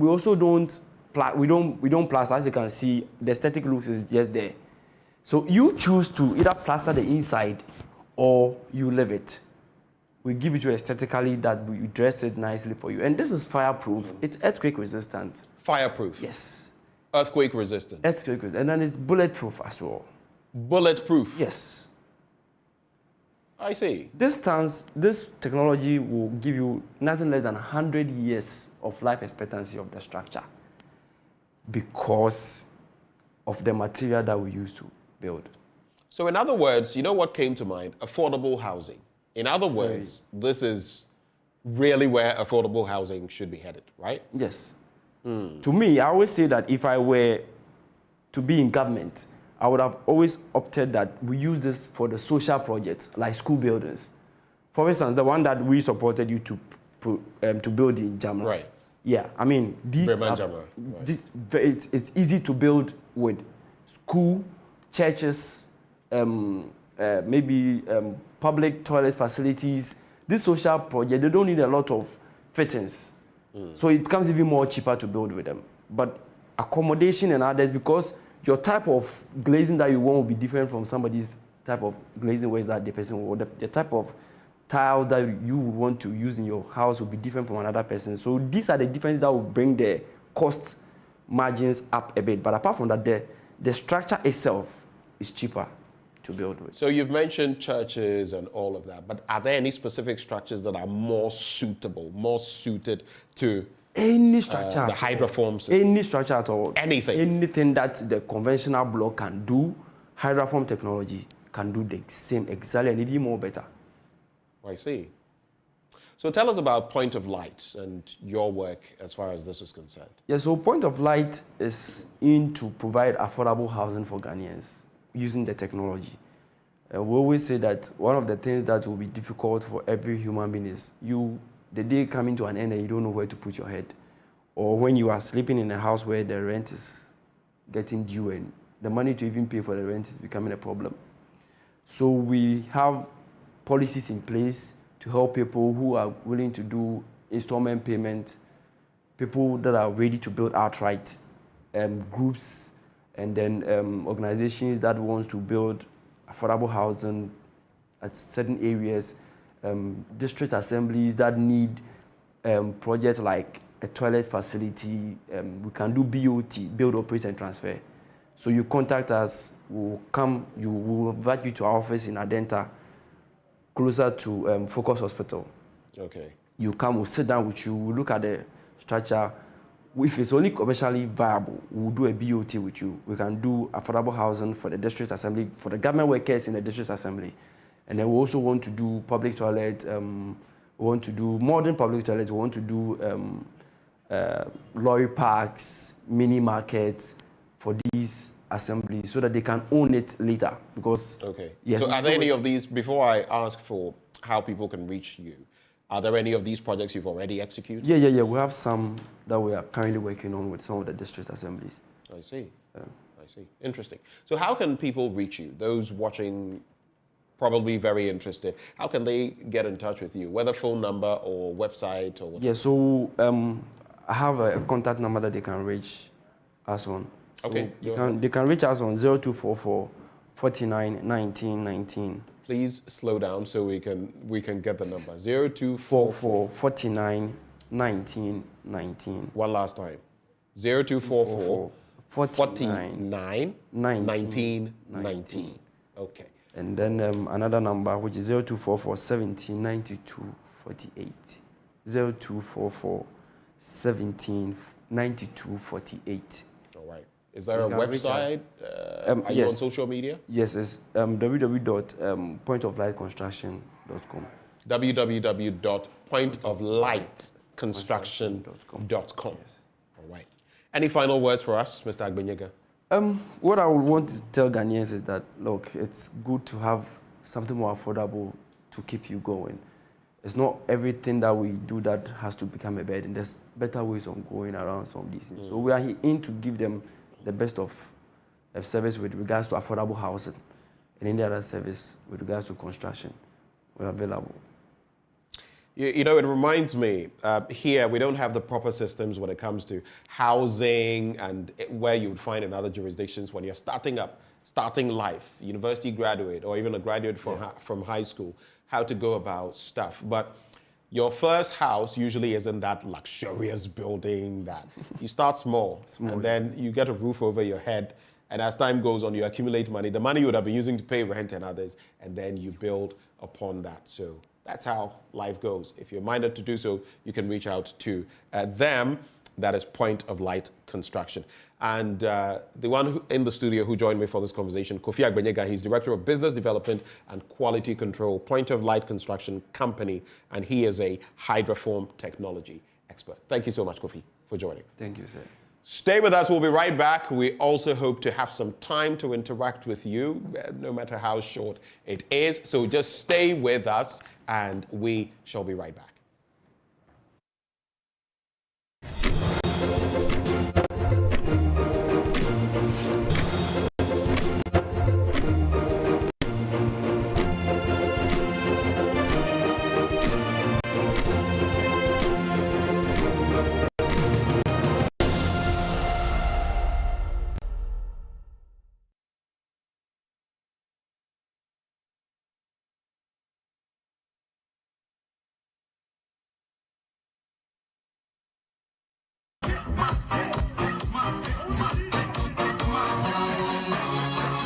Get ready for another exciting and memorable time with the family as we bring you another fun-packed edition of the Joy FM Family Party in the Park. Set in the Ebri Botanical Gardens, families will be treated to lots of bonding and fun games such as cooking competitions, treasure hunts, sack racing, and dancing competitions, among others. And guess what? Kwabena, Efia, Kwanpa, and other surprise acts will be mounting the stage to electrify the party. And oh, the Daddy's High Life and Beer Corner returns with a bang. Mark the details. 26th December 2023 at the Ebri Botanical Gardens, 10 a.m.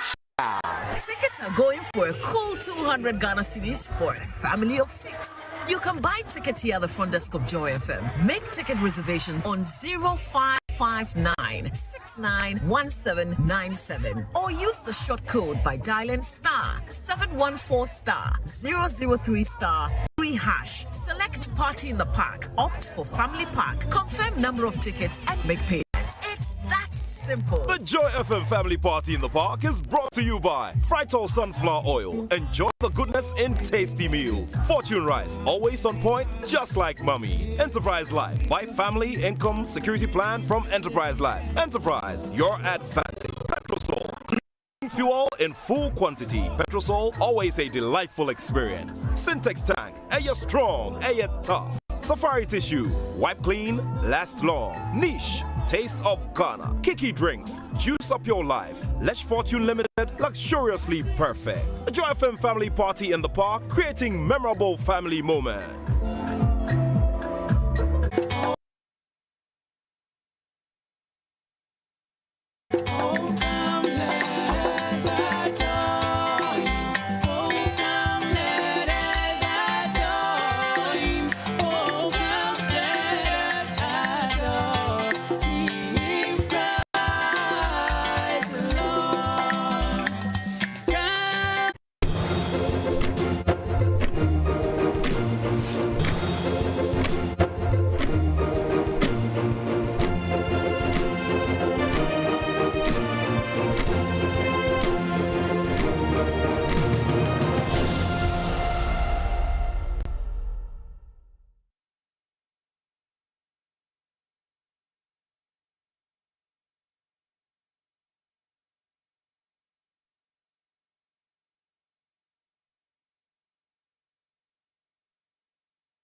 We are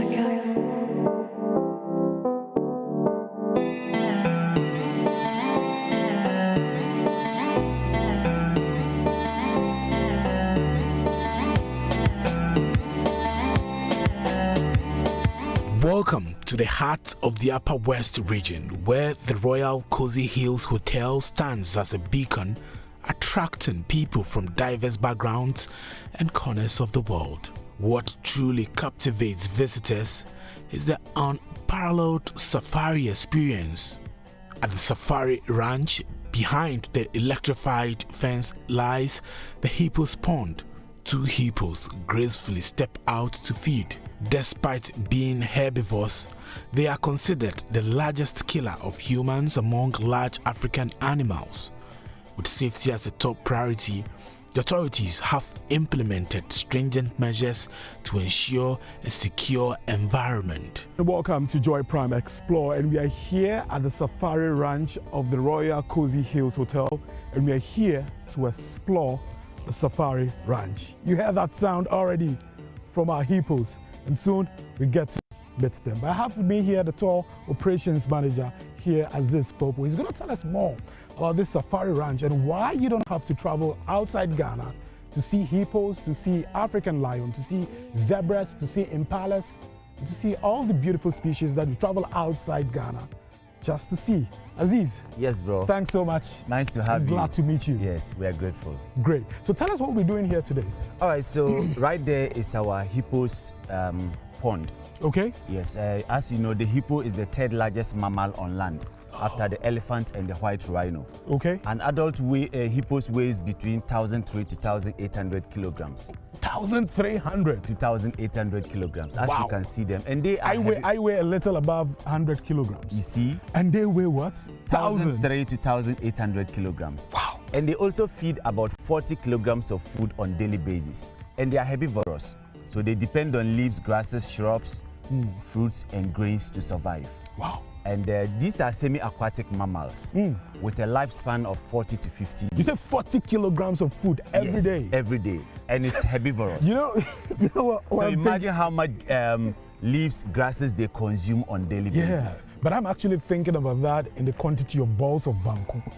You know, he said 40. Banku is my favorite food. So he said 40 kilograms. I'm thinking, so how many balls of banku will be that? So let's go and see the African lions and all the other animals here. Now it is time to encounter the king of the jungle, the lion. Tour manager Aziz Pelpo reveals they feed them 3 cattle weekly. Each meal becomes a majestic feast, creating a spectacle for visitors. Okay, so first let me reassure you that you are very safe. Okay, so this is a buffer zone for tourists, very safe. The inner perimeter or the inner fence, you see the height. Lions are not able to climb that height. That is why we increase the height of the fence. And we also electrified it for additional protection. And, you know, in terms of sexual intercourse, the lion can have sexual intercourse up to 50 times a day.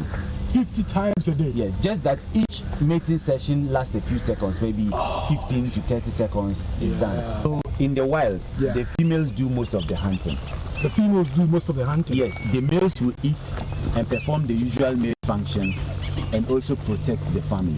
And for the lion to attack, first they will determine who or what they want to attack. And mostly they'll go for the weakest prey, either the one that is isolated from the group. If it's humans, for example, the one that is isolated from the group, they'll go for you, or the one that looks smaller or looks weaker or fragile. That is the one they'll always go for. And they'll always calculate the amount of energy they'll use to get the feed. Lions, as you already said, they are carnivorous, strictly. So aside meat, they only drink water. And they want their meat fresh. With their blood, yes. So they take any readily available meat once it is not fatty or it's not carcass. If you preserve it, they don't eat. They don't want you to dry it or no.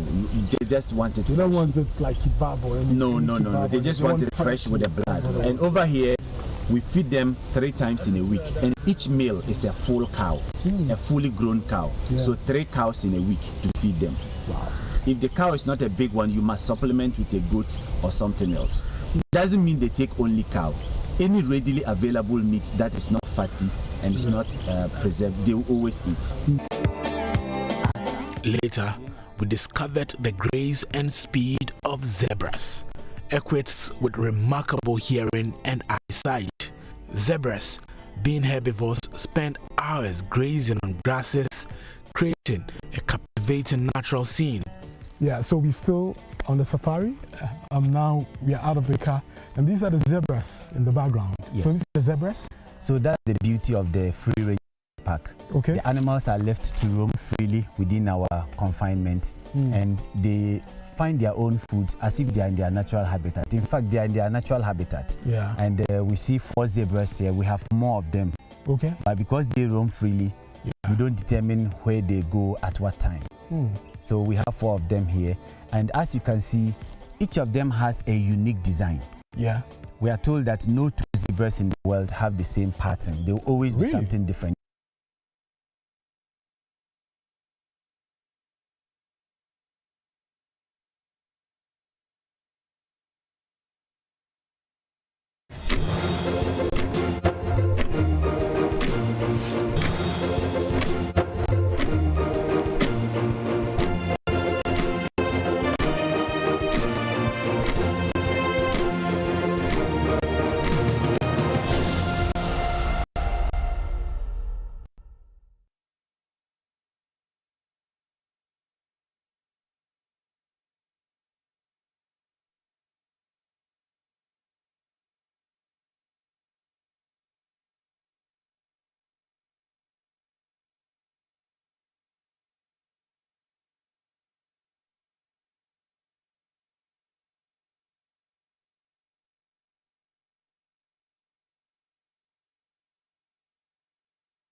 AM show, I promised we want to give you a few minutes to share your thoughts, whether it's on Drapa Dubai or the political conversations we've had or the Thanksgiving service of the NPP. Whatever it is, share your thoughts with us right here on the show. We'd love to hear from you. Call those numbers 0302 211 691 or 0302 211 692. Call either one of them. In fact, you can call the two from different angles so we can pick a few calls before we cap off this show. So 0302 211 691, it's at the bottom of your screen, or 0302 211 692. For me, one thing I found interesting, the whole conversation about inflation. I keep saying that you must understand the inflationary metrics properly. Year-on-year inflation, yes, at a point we hit over 56%, I believe, last year. Now we're talking at about 26 point something percent. But that is not the real statistic measuring rod when it comes to inflation. You're looking at the month-on-month inflation. And for the past few months, inflation has still been going up through the roof. So know what you're talking about. Thomas in Kumasi is our first caller. Hello, Tom. Yeah, good morning. Good morning, sir. How are you? I'm fine, thanking you. I'm well. Yeah. Merry Christmas in advance. What are your thoughts for us? Yeah, I'm calling to the Thanksgiving service. Thomas, please speak up. I can barely hear you. Yeah, I said I'm calling regards to the Thanksgiving service. Yes, go ahead. By the NPP government. Hello? Please go ahead. I said it. With that one, no, I'm just trying to find out what are they thanking God for? The houses that they have put up to now celebrate the Christmas holidays, things are not going well. The whole country is in the mess, though we are trying to survive. How to survive this Christmas is another ball game. It's a different thing altogether. Right. So they should come again. They shouldn't thank God for passing, taking us through all this hardship and the stress. If they have something to do for the nation, they should. But not to thank God for what they have taken us through. All right. Thank you, Thomas from Kumasi. He is saying the Thanksgiving service the NPP is organizing, what exactly are they thanking God for? Or what should we thank God for? But at least we thank God for life and health and the ability to be here. We can pick maybe one more call if time allows us to do that. And then we'll be out of here for the Joy News Desk crew. 0302 211 691 or 0302 211 692. I'm waiting for you to call. All right, so we have a final caller from Accra. Robert is on the line. Hello, Rob. How are you today? Hello? Yeah, I said, how are you? I am okay. We make the most of the situation. I'm alive, I'm not sick. We thank God. That is good. 2024, I want you to join us to campaign for the cathedral to be used as a garment factory. As a garment factory? Yes, we look for investors. I see. That's an interesting comment.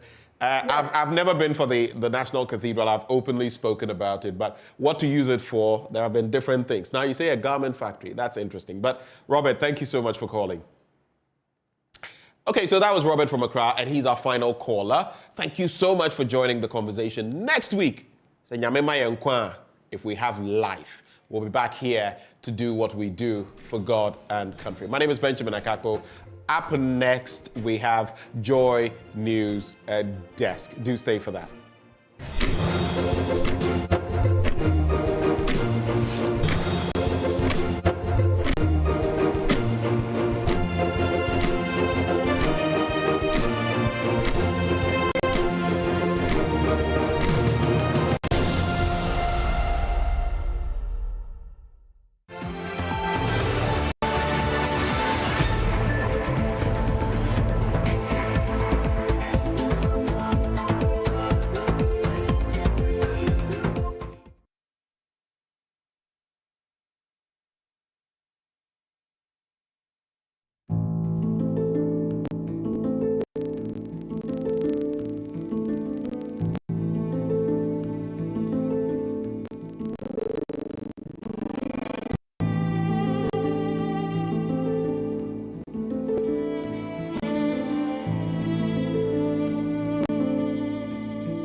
That's what we tell each other every day. At Joy News, we tell your story. You have a story the world should know about? Tell it to Joy News. We are your home of bold, credible, and fearless journalism. I am Emefa Apau.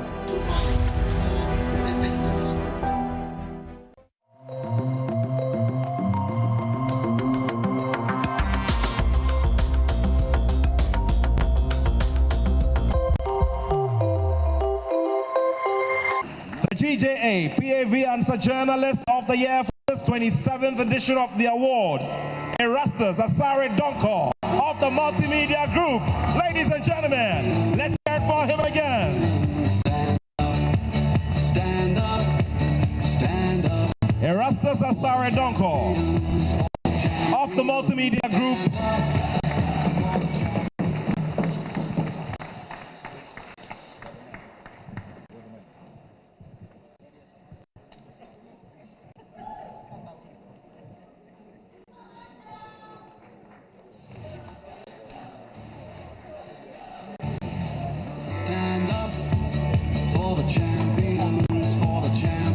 Ladies and gentlemen, I can't hear the applause. Let's keep it going. Let's keep it going. Let's keep it going.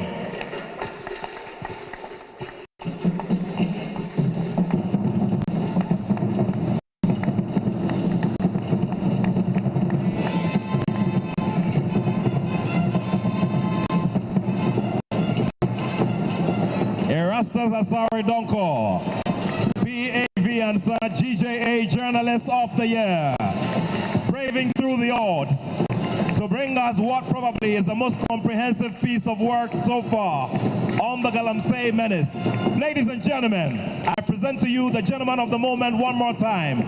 Let's hear it for him.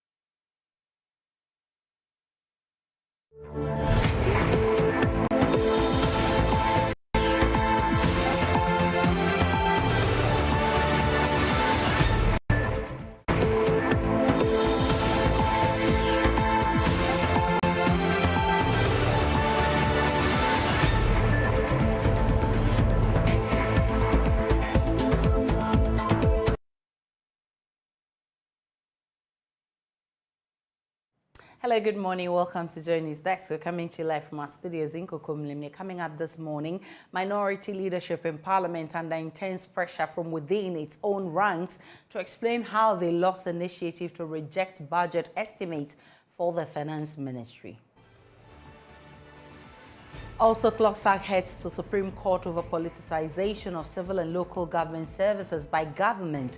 We have details coming up this morning. Plus, this morning, Multimedia's very own Erastus Asare Donko receives 50,000 Ghana cedis as cash prize for winning the Ghana Journalists Association PAV and Son Journalist of the Year. This has done on illegal mining and showing evidence of the challenges and sometimes the failures of the efforts that we are trying to roll out. Took a lot of resilience and diligence. Details as Information Minister Kojo Ponkroma charges journalists to give voice to the call for better conditions of service. Plus, this Saturday on Joy Prime Explore on our sister station, Joy Prime, at 6:30 p.m., Maxwell Agbagba will take you to Jirapa in the Upper West region for the ultimate safari experience at the Royal Cozy Hills Hotel. There, you will see lions, zebras, ostriches, and more. We'll bring you a set of that episode. My name is Aisha Ibrahim. We have details of all of that plus business coming up this hour. Stay for details.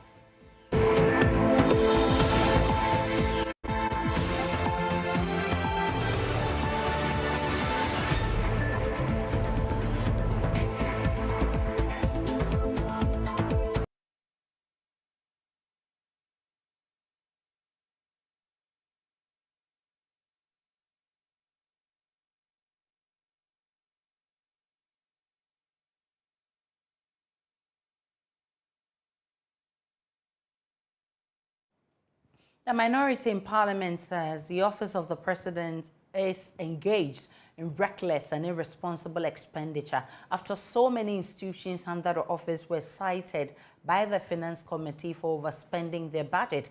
The Chief of Staff's office, the President's office, and Cabinet Secretariat all spent more than monies actually released to them. Ranking member on the Finance Committee, Isaac Adongo, questioned where the office found the extra money to spend and charged it to show leadership and not overspend. President, they are very worried. Mr. Speaker, if you look at the unit under the office of the President, you will notice that the Chief of Staff Secretariat, is at the heart of the office of the President, is very reckless in government expenditure. Mr. Speaker, how on earth can you get releases of 131 million and be able to spend 144 million? You are giving 133 million, but you magically spend 144 million. How did you get that money?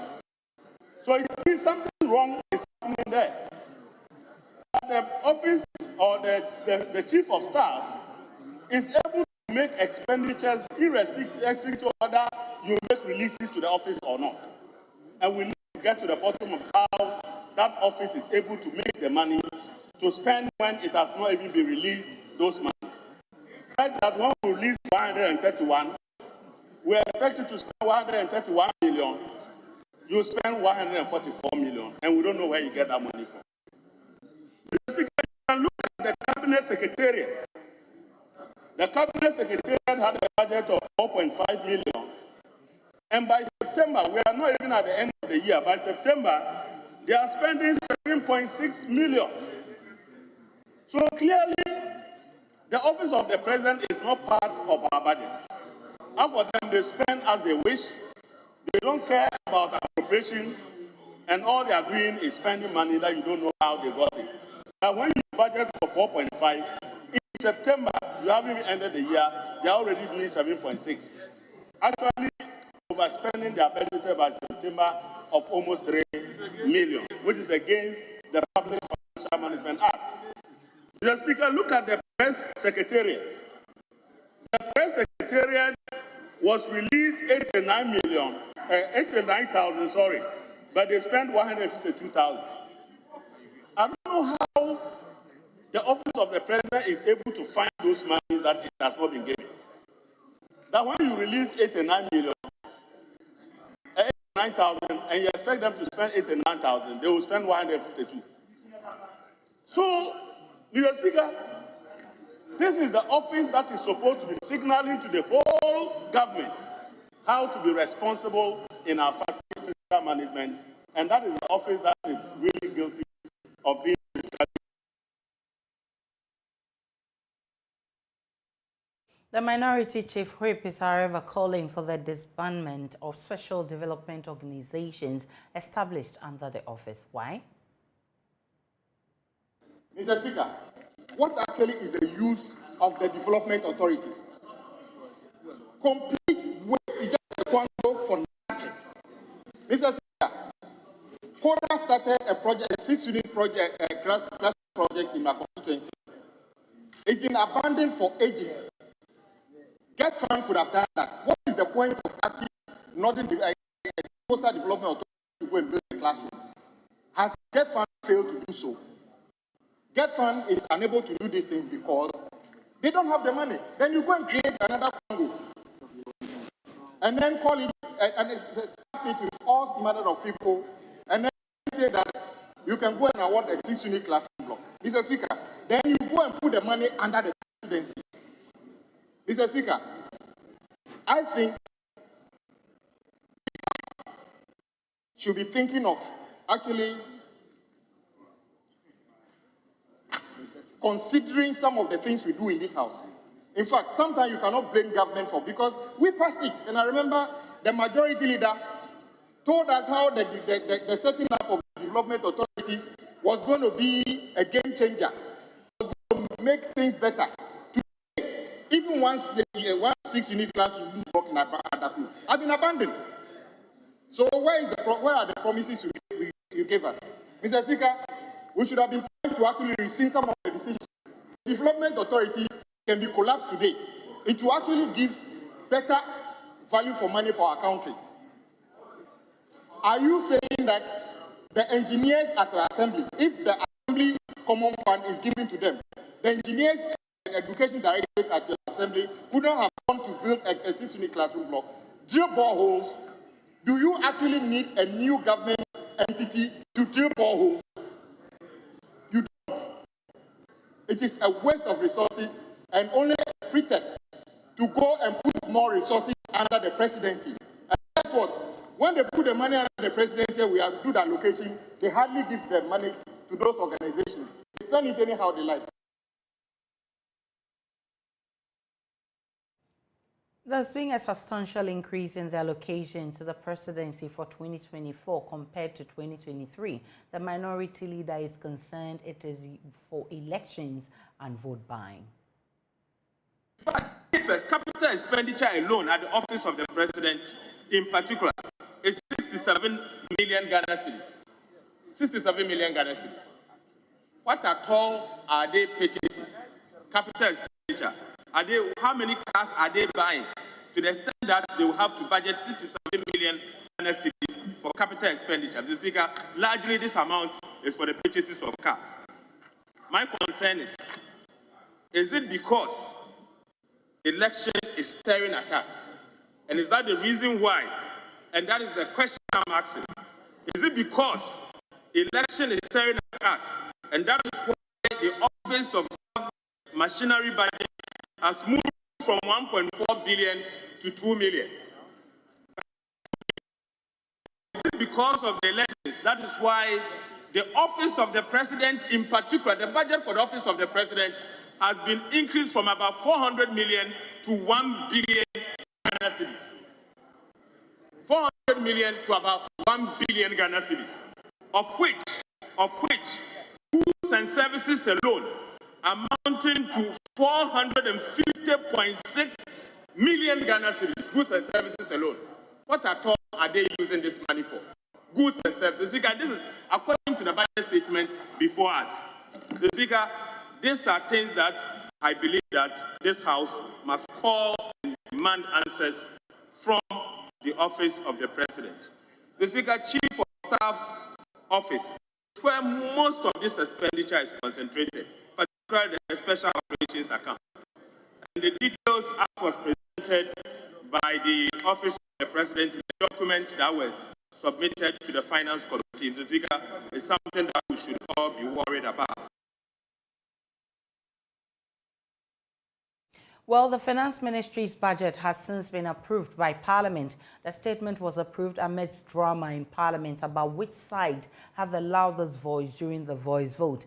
Earlier, it was obvious after a voice vote that the majority side had lost, with the NDC colleagues outnumbering them in the chamber. But instead of declaring that the motion had been lost, Second Deputy Speaker Andrea Mwakwesiama suspended the House for an hour.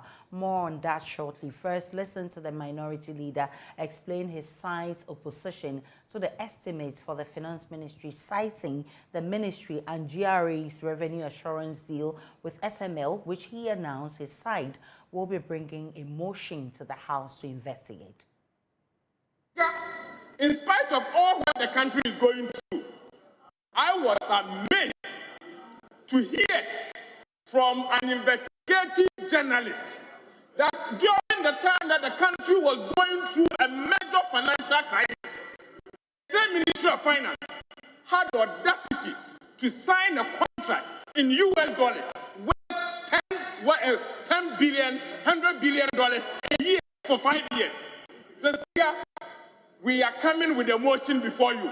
This matter must be investigated by this House. The Speaker, we need to pay attention. What is happening at the Ministry of Finance, the Speaker, is a serious matter. The company called SML, that has made the headlines in our country, Speaker, to the extent that since the year 2018, this company supposedly, according to the investigative journalist, is receiving 24 million every month for no work done. Speaker, We will investigate that. We will investigate that.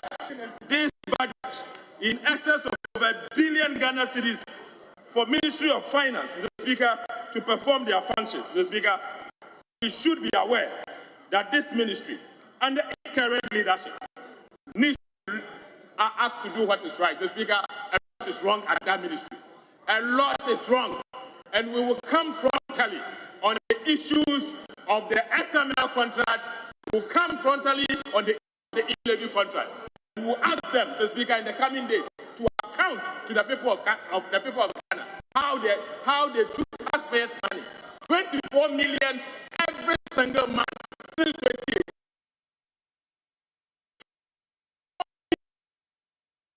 Since 2018, every month for no work done.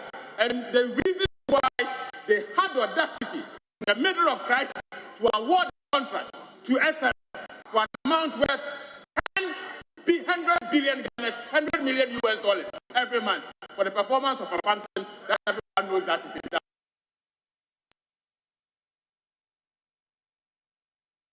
Upon resumption, there were very few NDC MPs back in the chamber, resulting in a loss of the voice vote put by the Speaker of Parliament, Alban Bagbin himself.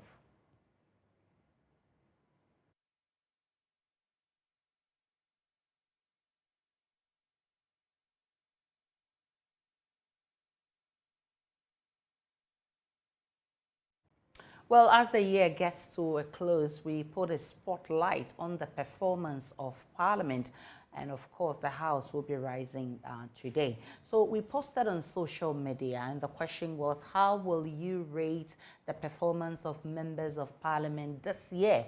And this is the results we had right there on your screen. A whooping 59.4% said they are dissatisfied with the performance of Parliament, and 8.6% said they were satisfied with the work of Parliament, and 32% were indifferent about the performance of Parliament, and 244 people actually have voted as at now. So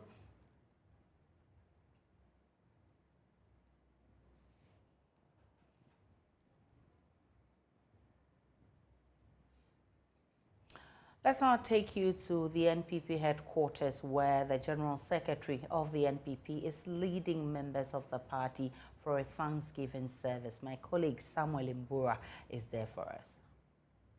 Your appointees, your national officers, regional officers, constituency officers, electoral area for any polling station for any Ghana for any asunjia or memoha. Tenne share mohano a yasida. And the yenya yede anyum to yede mpaibo eba da nyame ase na afi so yasre going into 2024, the battle still remains the loss. Ekono eda so eye rade ekon. The Lord who gave us power in 2016. There is NPP General Secretary, and he's been thanking God for bringing them thus far. We'll be crossing over again to the NPP headquarters for more on this. Right now, let's come back to the studio. There is a looming legal tussle between the Civil and Local Government Staff Association of Ghana, CLOGSAG, and the government for what the Workers' Union described as a politicization of the civil and local government services by politicians in the country. According to the association, government is tainting the neutrality of the services with the numerous appointments of what they describe as party guru boys and apparatchiks into positions in the service. Speaking at the end of the year Thanksgiving service, the Executive Secretary of CLOGSAG, Isaac Bampo Addo, said it is heading to the Supreme Court to seek redress on the issue. Kwesi Adai Kwating has more.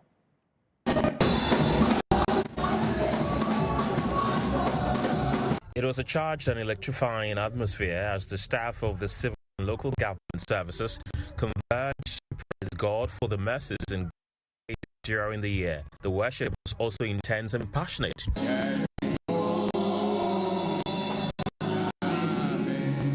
Despite the thankful hearts of the staff of the civil and local government services, they were forceful in voicing out their concerns to government.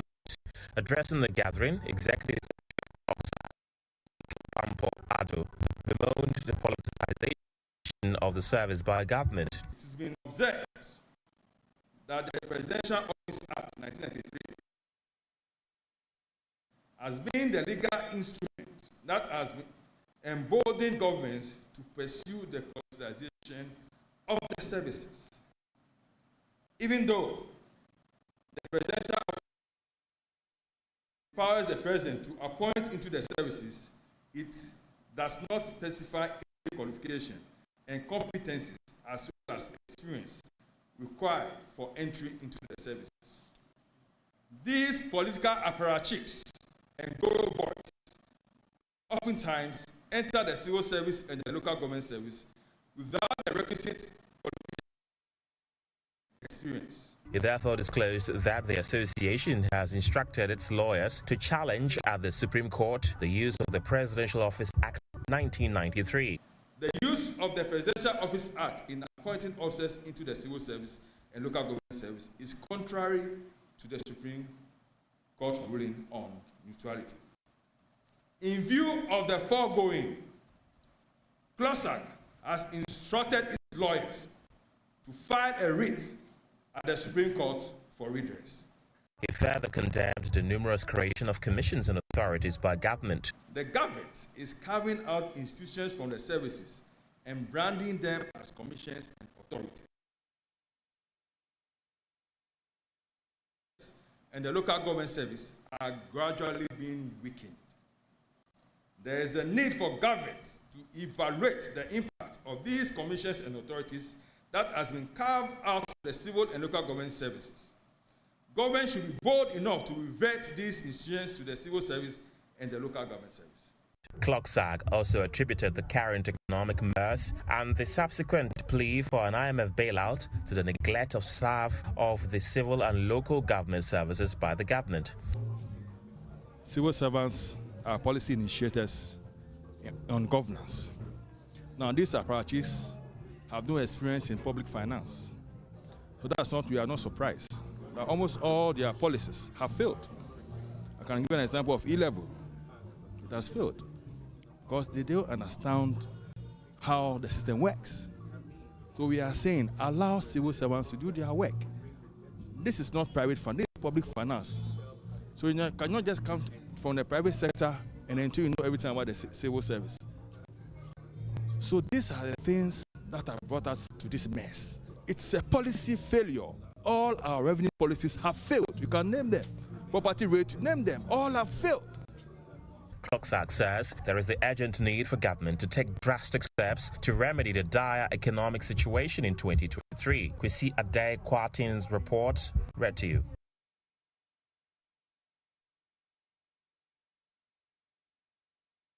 Ghana and Togo have expressed an urgent need to continue with negotiations to agree on the maritime boundary line as soon as possible to resolve the ocean boundary disputes. That's contained in a communique released after the 11th meeting of the joint Ghana-Togo Maritime Boundary Delimitation Technical Committee held in Accra. Presidential advisor and lead negotiator for Togo, Stanislas Bamoni Baba, has assured the two countries will reach an agreement early next year. Maxwell has more. The 11th meeting of the joint Ghana-Togo Maritime Boundary Delimitation Technical Committee was held at the Labadi Beach Hotel in Accra. National Coordinator of the Ghana Boundary Commission, Major General Ronald Kotia, described the meeting as successful and says the two countries are getting closer to signing the Maritime Boundary Delimitation Agreement. But we also emphasize that once the agreement is signed, it will dovetail to most of the issues around the disputed area resolved automatically. So our emphasis and our priority is for us to resolve this issue as soon as possible. And since the Joint Committee has been meeting since 2018, we think that the progress that we have made is very tremendous, and we are almost reaching a tipping point apart from some very few issues that we need to resolve.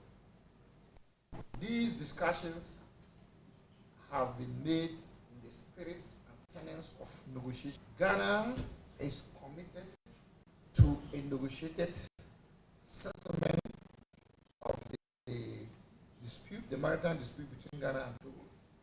And we hope that we should be able to meet this within the first quarter of next year, if not earlier.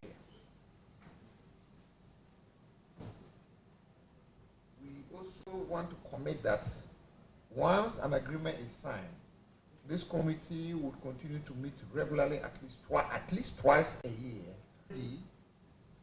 So far as the maritime boundary issues are concerned, Ghana is cooperating with Togo very well, and we have progressed very fast as far as realization is concerned. And I'm happy to tell you that we have reaffirmed over 200 kilometers between Ghana and Togo this year. That is progress. Togo's presidential advisor, Deputy Chief Negotiator Stanislas Baba, says he's hopeful that maritime boundary delimitation, which will bring an end to the dispute over the ocean boundary of the two countries, will be signed next year. It's a matter of both Togo and Ghana. It is also a matter of the interest of Togo and Ghana. But everything is going well. Our discussions are, I would say, very cool, working in the spirit of brotherhood, and I think maybe next year the will come to sign an agreement. You said maybe next year? Yep. No, I didn't hear that. You said maybe next year. Yeah, I said maybe next year. Yeah. You don't think final solution? Because I keep hope. I'm hopeful that one day we will sign. And the sooner we sign, 2023 is gone already. Okay? A member of the Ghana Boundary Commission, Lieutenant Colonel Evelyn Asamoah, read the communique. Two key points were observed after the meeting. At the end of the deliberations, the following points were observed. 1. Regarding the maritime incidents raised by Ghana, the Togo side indicated that Togo had provided a response to Ghana through diplomatic channel by indicating that there was no violation.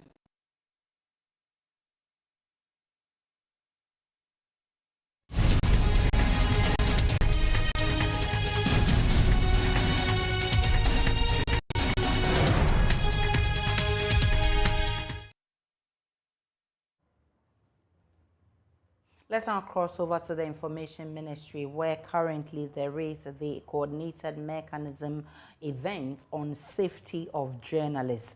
And currently you can see the Executive Secretary of the National Media Commission, George Sapon, addressing the people.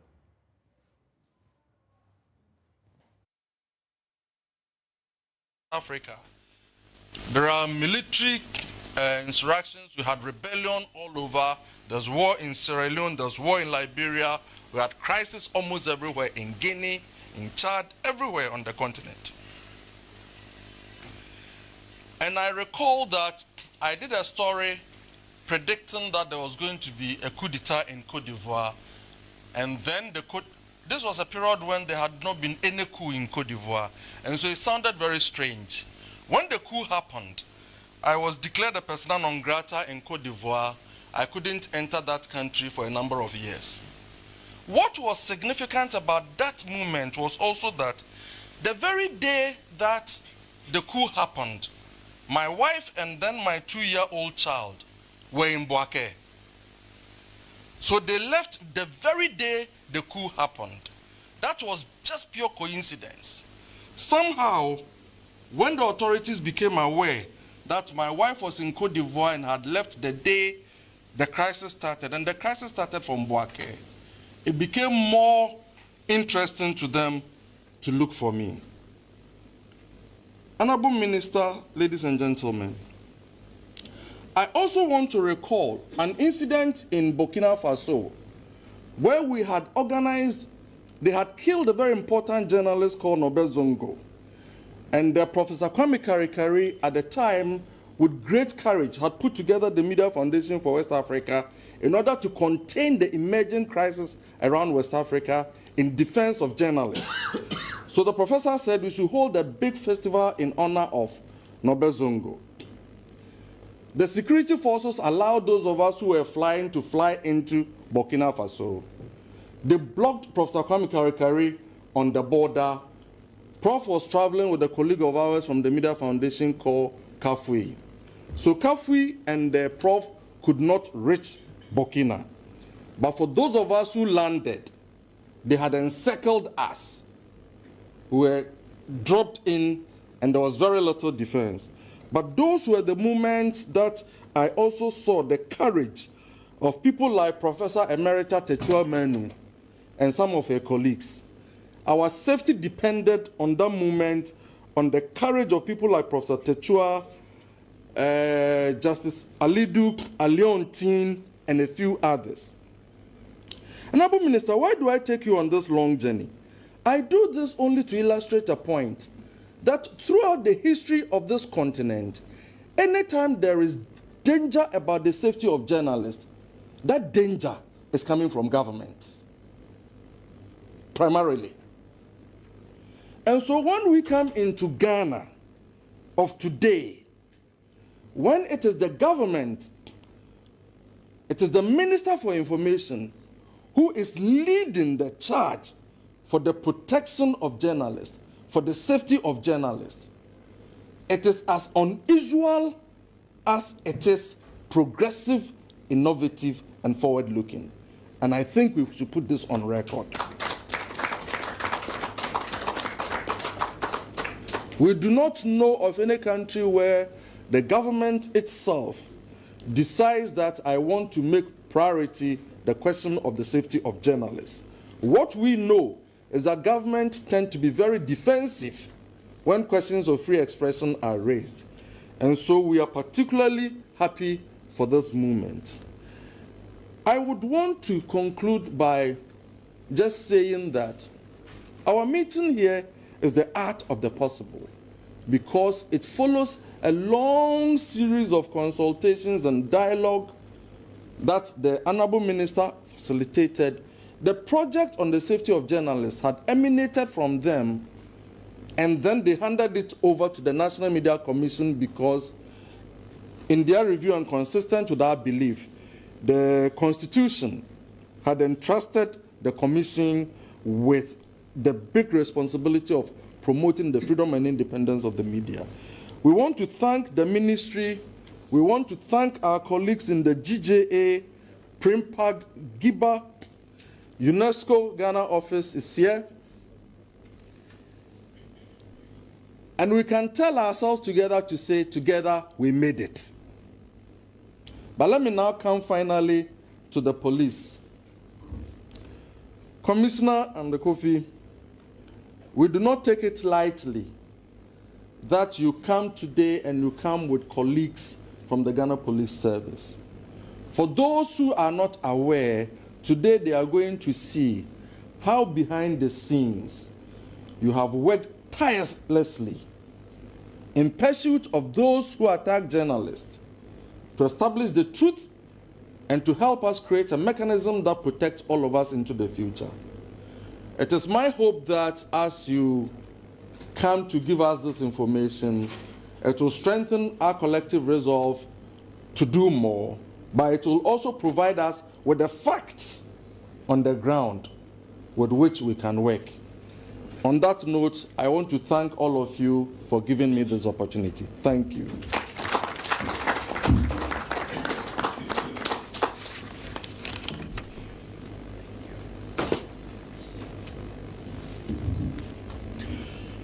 Thank you very much, Mr. George Sapong.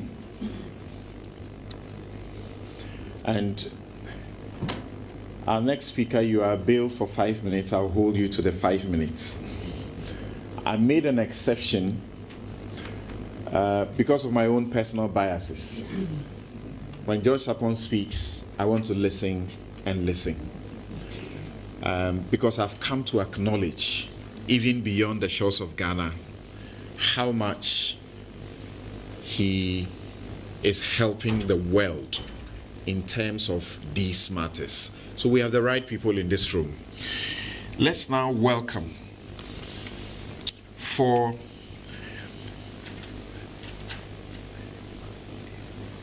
remarks from the Ministry of Information, and giving the remarks on behalf of the Chief Director is the head of the PPBME, Mauli Segbefia. Mauli.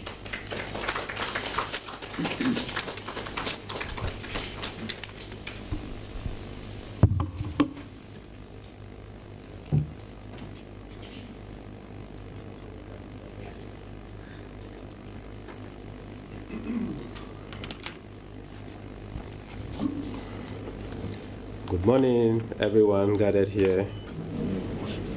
On behalf of my Chief Director, who would have loved to be here with us this morning, I deliver a speech on her behalf. And so any word I say is actually coming from my Chief Director. I am only a servant here to deliver what she has put together. So the chairperson of the National Media Commission, the Director General of the Criminal Investigation Department, the representative of the Chief Justice, the Secretary General, the Ghana Commission for UNESCO, and I mean the rep, the presidents of the media associations, the Executive Secretary of the Media Foundation for West Africa, all our invited participants, our dear media personnel, distinguished ladies and gentlemen, good morning. So like I said, this is coming from my Chief Director. Let me also add my voice in welcoming you to this important forum, which seeks to bring together all the stakeholders to account to the general public how we have fared as a nation in implementing the framework for protecting journalists in our country. To begin with, let's acknowledge the progress we have made as a nation in strengthening the foundations of our democratic society, notably within the realm of our media. We have worked towards creating a more open media landscape, witnessing the proliferation of television, radio, newspapers, and several online portals.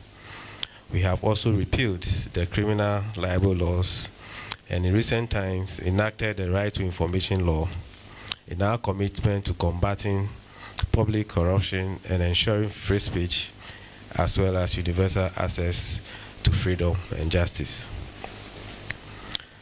Despite our progress, journalists still face challenges and threats in the course of their work, raising concerns about their safety. I cited the data from UNESCO on this matter, and the statistics are alarming. From 2010 to 2020, nearly 1,200 journalists lost their lives globally. In 2022 alone, 86 journalists and media workers were killed, underscoring the risks they face. And here we want to see that Ghana has not been immune to some of these statistics. So in response to this, the National Media Commission, working with the ministry and other stakeholders, inaugurated the Office of the Coordinated Mechanism for the Safety of Journalists in May 2021. This initiative, which forms part of the broader media support programs of the ministry, seeks to ensure that the office utilizes what we call the UNESCO's framework to foster a vibrant media landscape, uphold press freedom, and align with the SDG 16. The UNESCO's framework, endorsed by the UN, encourages us to use a multi-stakeholder approach to comprehensively address what we call the 3 Ps, i.e., prevent violence against journalists, protect journalists in danger, and prosecute the perpetrators. In line with this, the office established serves as an accessible platform for journalists to report incidents, seek protection, and pursue justice in cases of intimidation and harassment. And we must say that the office was quite successful in providing a well-coordinated resolution to the cases involving Caleb and Zoe of City FM and TV against the National Security Ministry. Ladies and gentlemen, please pay close attention as I outline the foundational pillars that constitute this UNESCO's framework. They include the following. Under Pillar 1, broadly called the advocacy pillar, which includes conducting public education to emphasize the importance of a safe and responsible media environment in Ghana. We also have Pillar 2, involving generally investigation, having a mechanism in place for validating attacks and threats. Under Pillar 3 is called the intervention to prevent attacks on journalists, ensuring their protection and pursuing legal action against those involved in such incidents. Pillar 4, I believe that is why we are here, accountability and publication on safety of journalists. As we are all aware, various activities have been implemented under the pillars mentioned above. For example, under advocacy, the National Media Commission has been involved in training and awareness creation. Other stakeholders, such as the GJA and many others, have always advocated for safety. The ministry has also been at the forefront of advocacy and training. In particular, the ministry, working with the Independent Committee and UNIMAC, initiated a media capacity enhancement program with modules tailored towards some of these specific issues.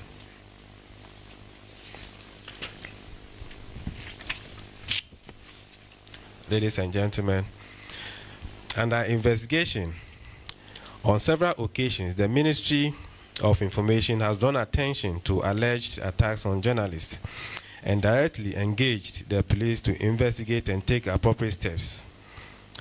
And we must say that it is rare to see a government agency doing this. But because our minister himself is a journalist, so there's always pressure on the ministry to ensure that the proper things are done to journalists. We are gathered here today under the pillar of accountability and state agencies. It is also expected that the maiden report to be published will be ready by the end of January 2024. I am confident that the insights shared and strategies devised during this particular forum will fortify our commitment to the safety of journalists ultimately, reinforcing Ghana's position as a beacon of press freedom. Thank you very much for your attention.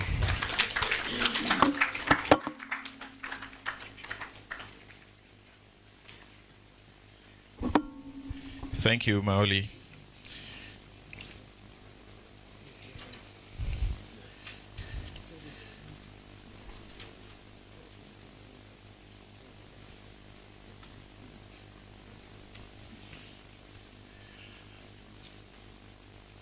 So once again, those of you who are just joining us, thank you very much for making the time to be here. This is the 2023 Accountability Forum, and the ministries, I don't know if they are comfortable with me saying so, the ministries, coordinated mechanism on the safety of journalists is what we are here to make some assessments on one of the pillars, as already mentioned, creating a conducive environment for the practice of journalism in Ghana, the role of stakeholders. Just joining us now is the president of GIBA. Thank you very much for making the time to join us. Before he came in, I was about to acknowledge Gloria Haji of GIBA, also seated in there. And I was under the impression that you'll be representing the president. So if the CJ is present here in our midst, then it's important that the GIBA should be present in their full force. Thank you very much. We also have in our midst Commissioner of Police, Mr. Paul Manley-Awuni, who is Director General, National Patrol Department.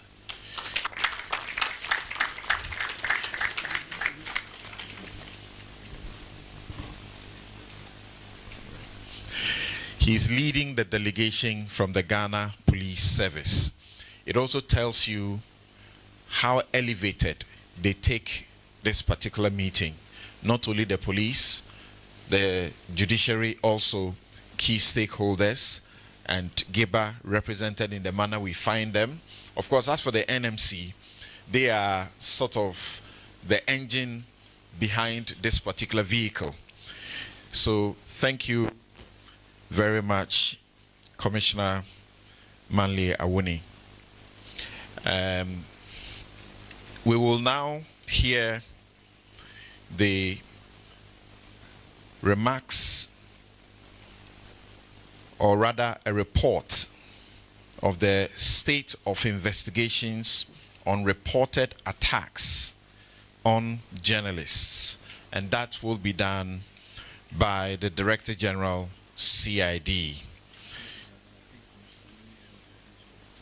Okay, so we'll have Commissioner Winnie make some brief comments before she will give us her report. Thank you very much. Please, this way.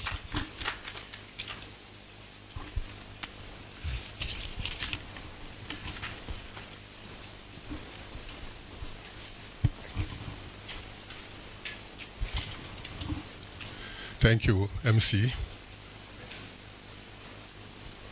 Mr. Chairman,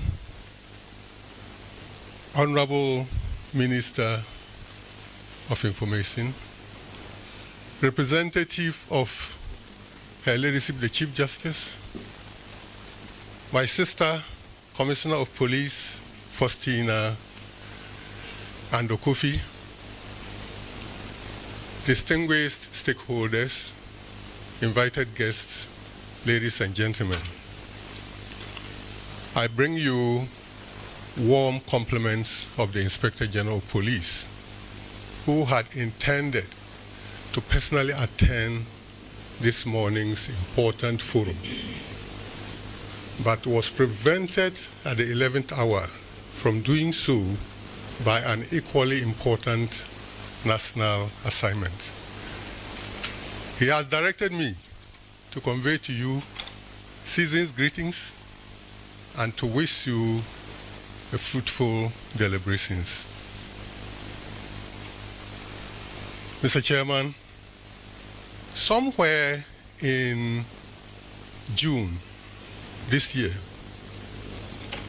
the Ministry of Information wrote to the Ghana Police and requested that we report on all cases of attacks against journalists across the country.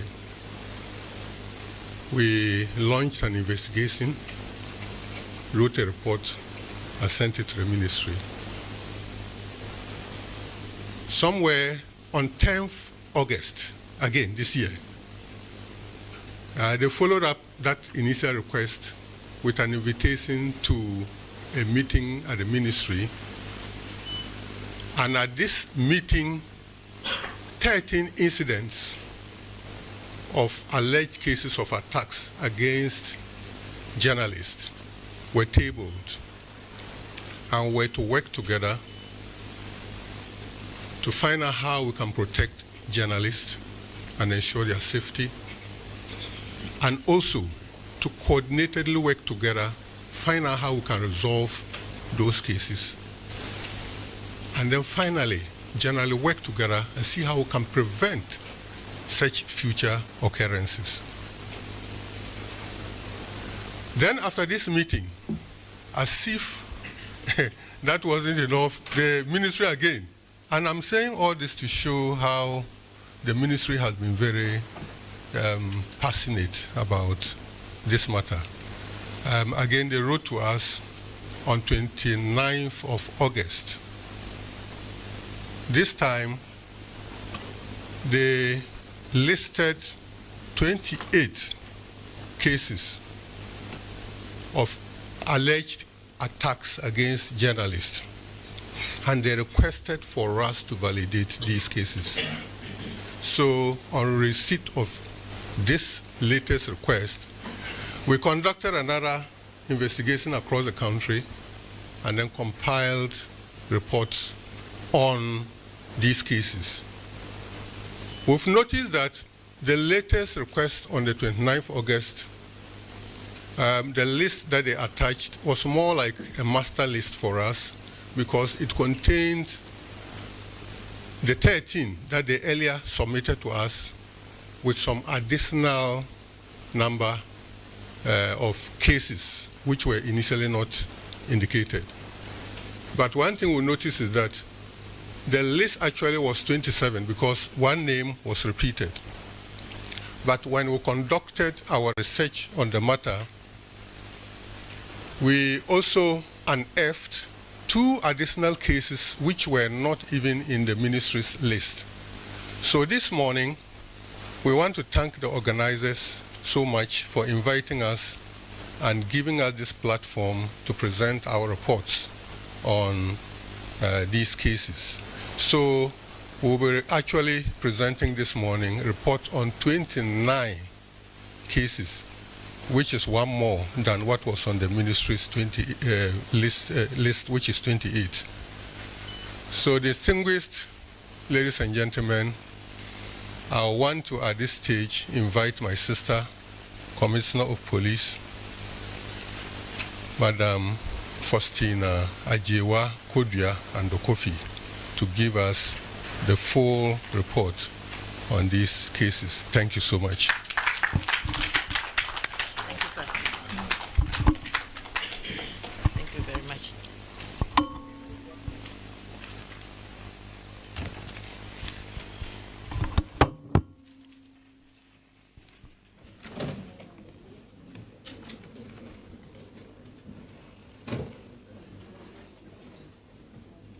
Should I come this way?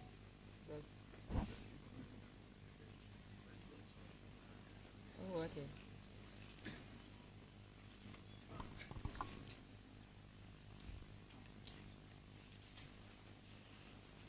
Honorable Chair, please permit me to stand on the existing protocol already established to present to you the state of investigation into alleged attacks on journalists to you.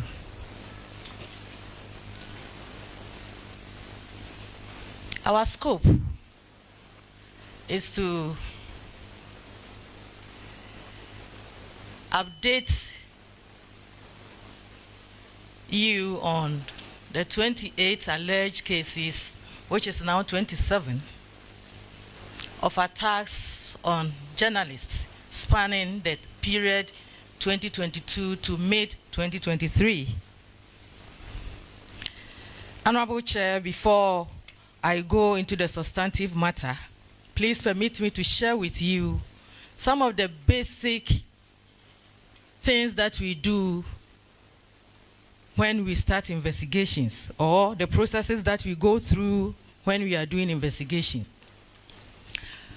Honorable Chair, we always receive complaints from our complainants.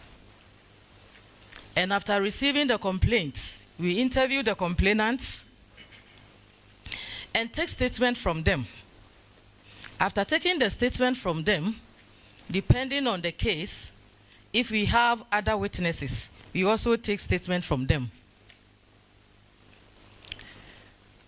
When there's a physical abuse or assault, we issue medical form. And even if you complain of something that we cannot even see physically, we actually issue a medical form to you to go to hospital for the doctors to actually give us a report as to the condition. We also visit crime scenes when there's a need to visit the crime scene. After visiting the crime scene and analyzing the results, we normally do arrest. And here I must say that at times we will do the arrest before we even start the case, depending on the nature of the case. For instance, if the person is running away from the country and the person is at the airport, we cannot wait to go through all these things before we do the arrest. So we normally arrest before we start going through all these processes. Yes, when we arrest the suspects, we actually interrogate them and take statement from them and their witnesses, if any. We also need the cooperation of the parties, both the suspects and then the complainants. We actually need them to support us in our cases because some of the information that we work on will come from our parties, especially our complainants, who are always our principal witnesses. After investigations, and if there is sufficient evidence to go to court, we normally prepare our dockets and go to court, or we prepare the dockets and send it to AG's office for advice. Mr. Chair, we also have some exceptions. At times, we don't have complainants in our case, and I want us to actually take note of this. We can always do police investigations without complainants. And some of the examples are that when we see videos of persons committing offenses or having footages of persons committing crimes on our social medias, and if you intercept, we actually initiate investigations into those cases.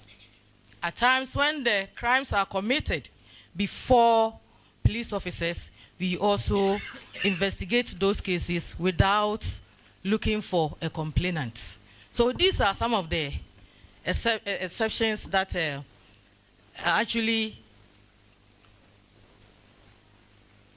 we actually investigate those cases when we don't have suspects or complainants in those cases.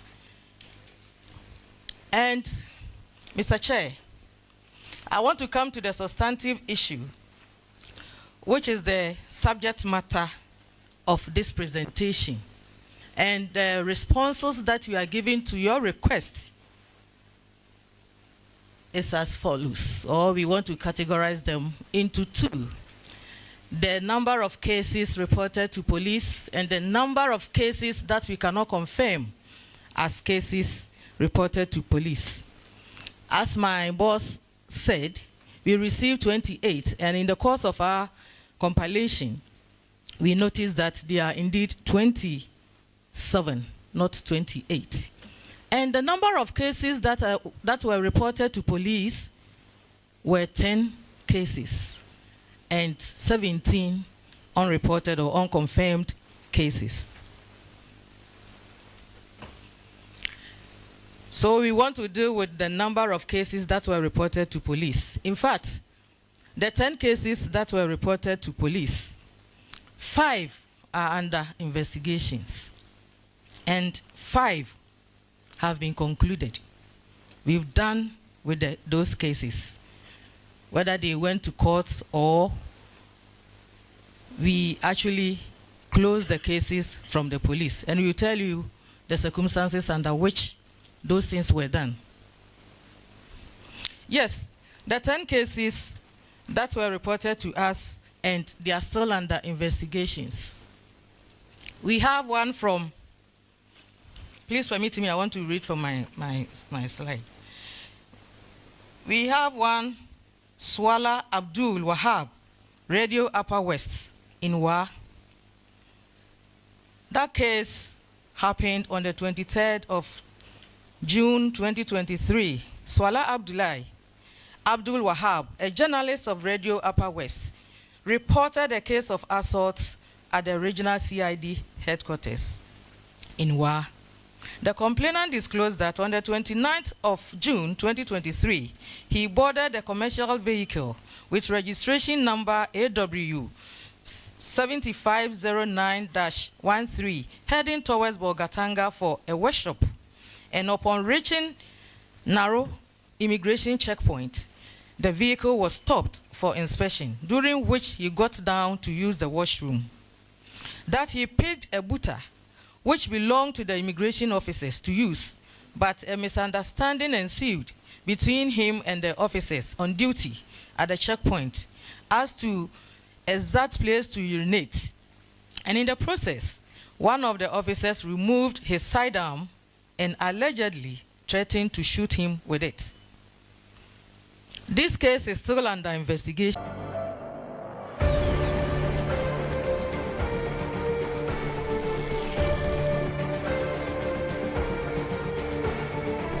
Office for advice. Cases of this nature, you don't have to sit at the police station and then do your own things. We need to send it to AG's office for advice. So that is what we are about to do.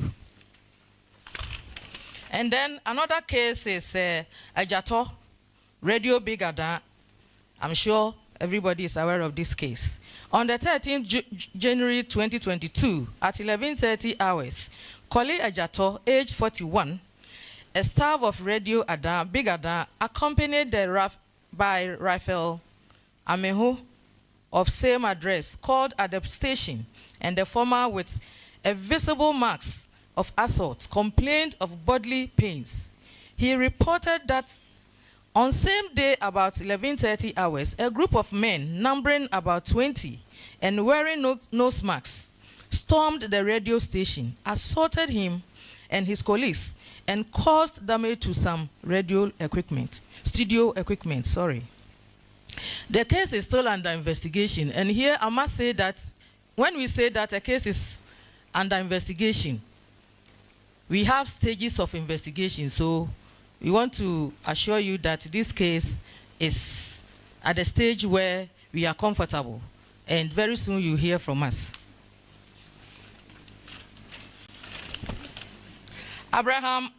We also have Abraham Anampasa, PAD FM.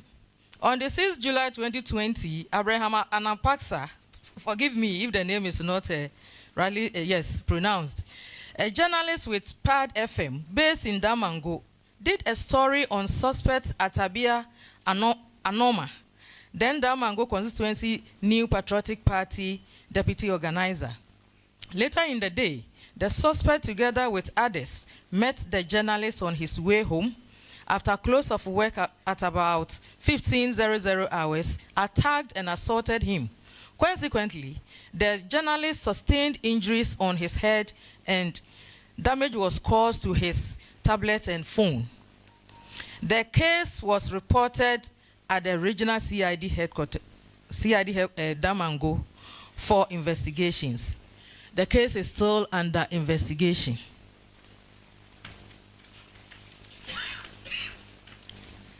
Eric Nana Jetua, Connect FM, Takrady. On 3rd February 2022, the Charlie SWAT team from Accra arrested to the regional CID 2nd D suspect Eric Jetua with a black Huawei 9 phone. That's while the team was on duty within the metropolis and whilst having their lunch at God is Love, Choba, one of the officers spotted the suspect hiding in an obscured place, taking photographs of the police officers and their vehicle, which had some suspects on board. The police demanded for the said mobile phone used in taking the picture, but Eric refused to hand it over, hence his arrest. Subject was later identified as a journalist with Connect FM in Takoradi. He was released on police inquiry bail and his phone was handed over to him. Case under investigation.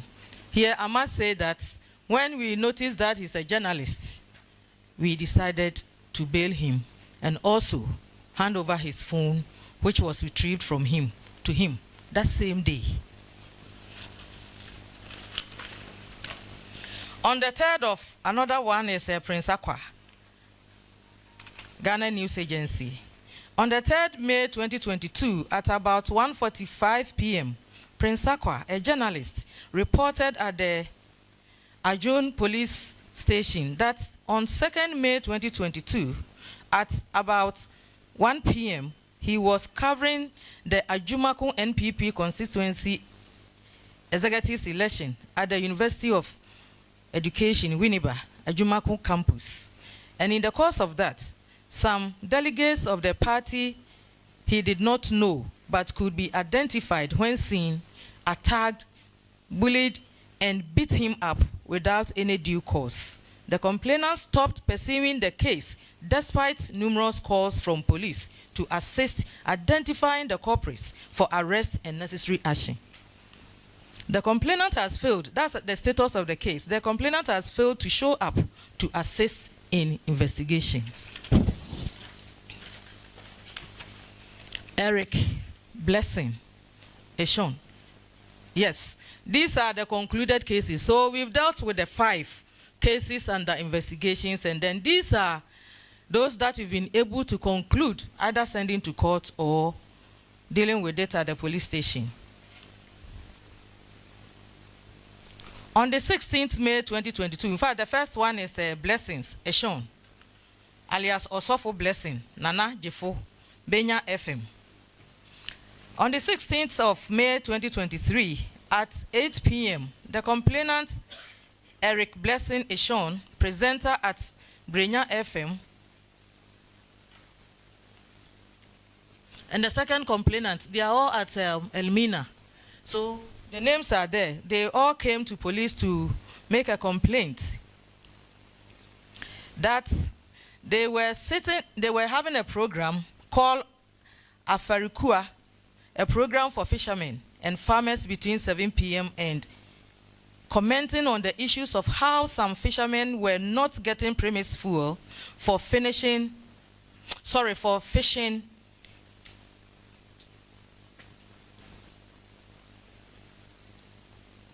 while others without canoes rather get fuel. The accused persons, Isaac Opari Ekins, alias Jache, Michelle Asabre, and Anthony Eshen, alias Konfo, went to the studio, disorganized the studio, and then assaulted the complainants for mentioning their names in the program. The accused persons were arrested on the same day and charged for unlawful entry, conspiracy to commit crime, and unlawful damage and assault. They were arraigned before Circuit Court 1 Cape Coast, and the case went for full trial, and the accused persons were acquitted and discharged. On the 13th May 2022, the Tema Regional Police Command received a petition from Dr. Daniel Macaulay, alias McDan, the CEO of Electrochem Ghana Limited, through Bernard Colley, his administrator, to the effect that on the 8th of May 2022, accused Noah Na Dame of Adan Radio published false news about him, that's Daniel Macaulay, on his Facebook wall. That the news posted attached the photograph of Dr. Daniel Macaulay, thereby putting his life in danger without the community where his company undertakes his projects. The status of the case: the accused died in the course of his trial. On the 25th September 2023, a copy of his burial certificate was filed at the court.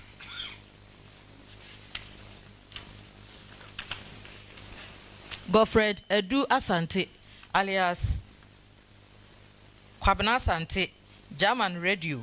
On the 11th July 2023 at about 10 a.m., Edu Godfred Asante, a morning show of German Radio, Drobo, accompanied by Alaji Gausu and Godfred Asa,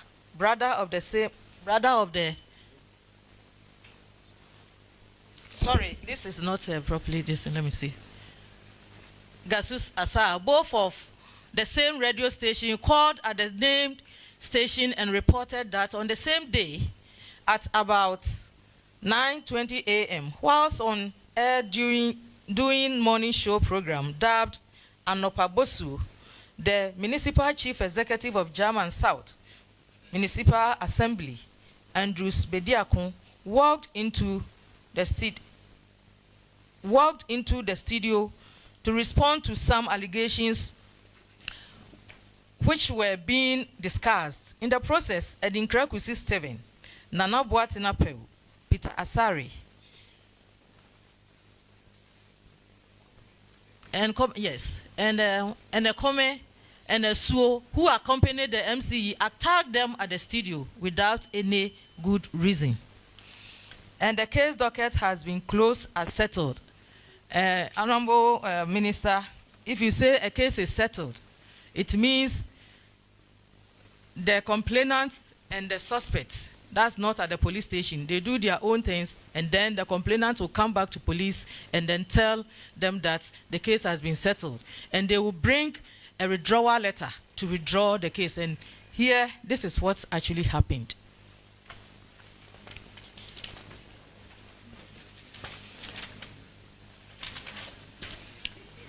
Honorable Chair, this is one of the cases that's on our own. We also saw that it was reported to us and it has been dealt with. And we want to share with you, on the 3rd of May 2023, Abubakar Sadiq, a journalist at Dagbon radio station in Temali, reported a case of assault and threat of death against suspect Idrusu Hadi and Mumuni Oxman. The complainant indicated that the suspects entered the studio or the radio station whilst he was hosting a program and assaulted him and fled. The status: in May 8, 2023, suspects were arrested for investigation. And on the 10th of May 2023, suspects were formally charged with the offenses of conspiracy to commit crime to wit assault, unlawful entry, and threat of death. They were arraigned before the Tamale District Court, where they pleaded guilty to all the charges and were convicted on their own plea to a fine of 300 penalty units each, equivalent to 3,600, or in default, serve custodial sentences of 18 months each in hard labor. Fines were paid by convicts.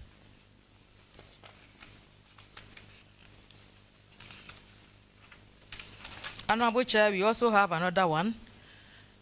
Solomon Amankwa, Ahoto FM Takradi. On the 3rd January 2022, at Secondary Police Barracks, around the hours of 0300,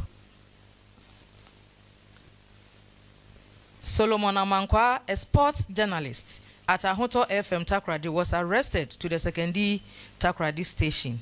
Solomon Amankwa was spotted with 3 others holding a torchlight and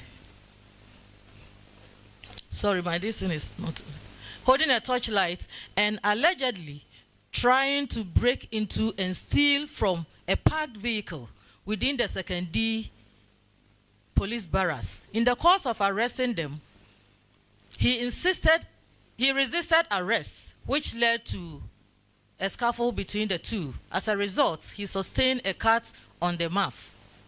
The status of the case. Duplicate case case docket was sent to the AG's office for advice, for study and advice, and the Attorney General advised against prosecution of the journalist. Honorable Chair, we also have unconfirmed cases that we want to share with you. The first one happened, everything is based on the list that you actually presented to police for us to respond. The first one is during Ampofu, GBC, and it happened in December 2020. The case was not reported to police, but GJ. So that case was not reported to police. January 2021, Phyllis John Corte, Metro TV. That case was not reported to police. And we also have one Ahmed Abubakar, Xylophone, FM, station shut down, no traces. And this case was not also reported to the police. We've checked our booths, our records. There's nothing to indicate that it was reported. We actually wanted to do further checks, but the FM station has been shut down. Caleb Kuda, Zok Abu, what is it, Zoe? Oh, so sorry, I can't see it from here. And then Abu, and then Bedu.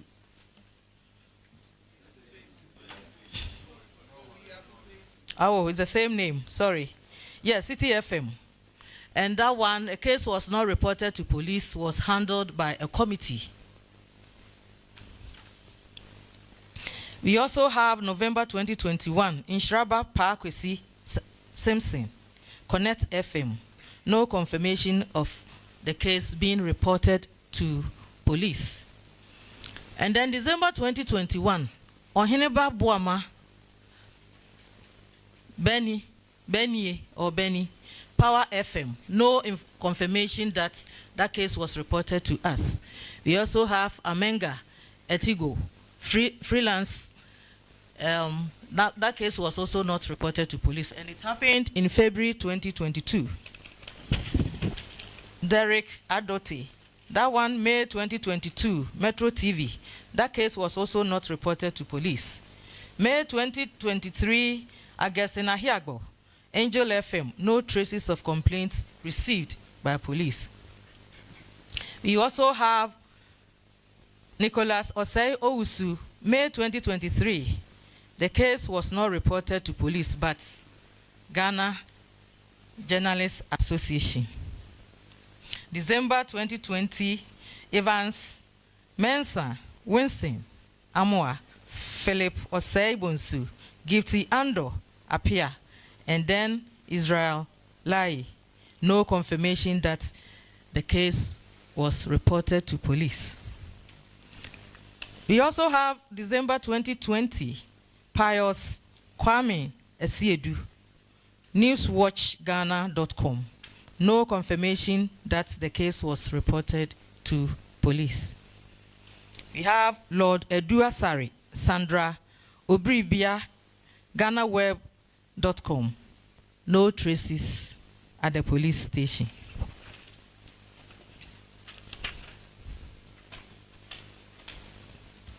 Honorable Chair, we also have Osei Kwadwo from Pure FM. That one happened, the incident happened December 2020.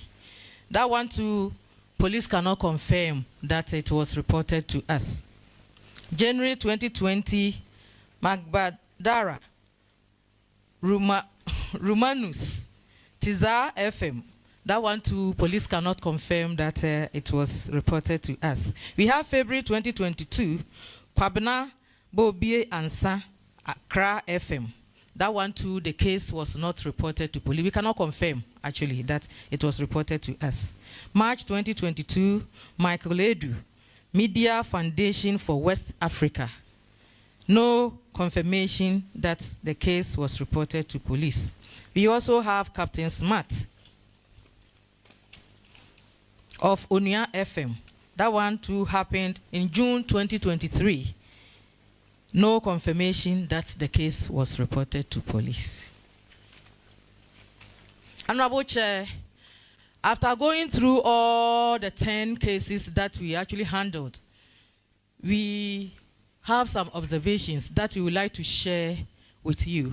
The first observation was in our course of investigation. Okay, some observations were made, and these are some of the alleged attacks did not occur in the line of duty as journalists. So here we want to say that it was not in the course of doing their journalism that those offenses occurred. And then the second one is, even while on duty as journalists, we also noticed that some of them were not having any identification to indicate that they are indeed journalists. We also observed that not all of the cases were reported to police for investigations. And here we also want to say that even though they were reported to their mother associations, at least the association should have taken it up to report those cases to police. So, for example, out of the 28 cases of alleged attacks on journalists cited on the ministry's list, only 10 of them were reported to police. So we want to put it on record that these are the cases that we can confirm that they were reported to police. I'm not done yet, son. Thank you very much. Thank you very much. So bringing this into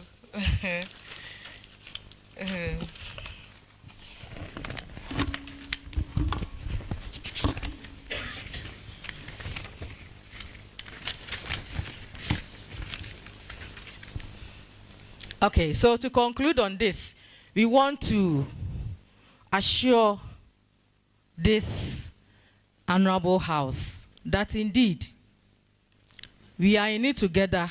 Police service or the police administration, we are committed in ensuring your safety at all times. And we also want to share with you that all the cases that were reported and under investigations, we are going to follow them through to its or their logical conclusions. We also want to plead with you or urge you to always report cases of attacks and other crimes to the nearest police stations for us to take the necessary actions. And above all, what we want to plead with you is that after the cases have been reported, we humbly suggest that you collaborate with the police to get the perpetrators and to also ensure that we get to the bottom of the cases. This is what we want to plead with you, because most of the times the cases will be reported, but you call the complainants, they don't normally show up. They say, oh, I'm busy, I'm going to do this, I'm going to do that. But he who alleges must, yes. So once you have reported a case to the police, kindly have the time to also support us or collaborate with us to do effective investigations and get the perpetrators to book. This is our plea. And here ends our presentation. Thank you very much.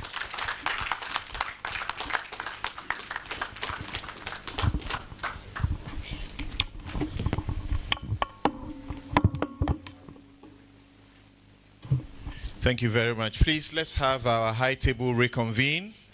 We go into the open forum. And thank you all for being patient and following. I was actually expecting that journalists will fill this room.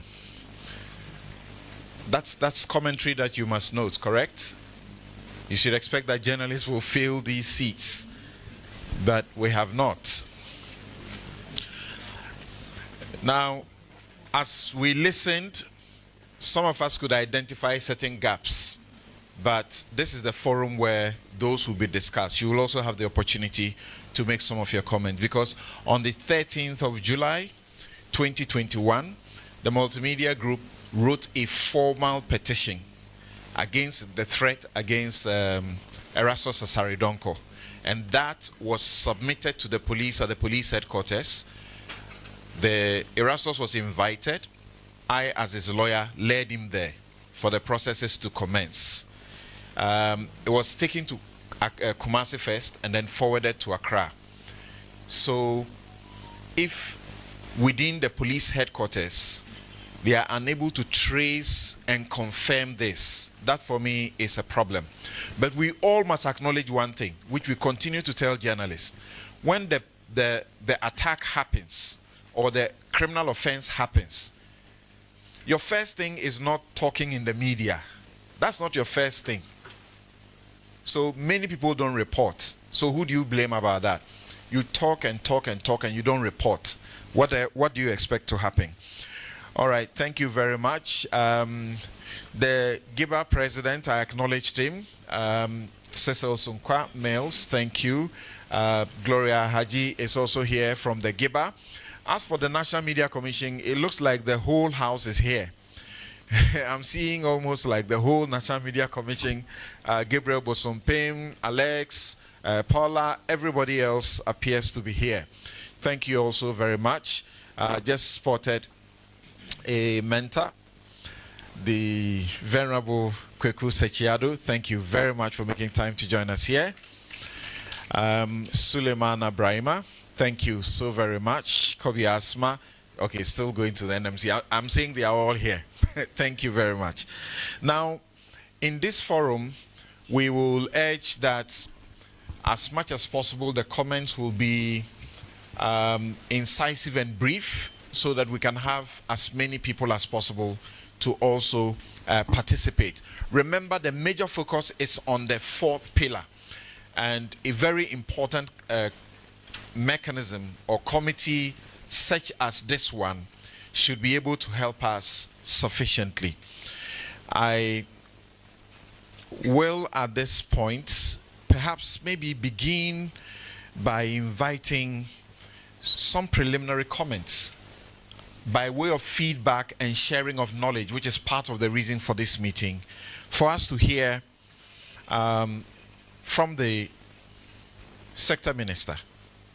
I know that he would wish that this is not the way we do it, but it is important. Please, Mr. Kujo Ponkruma.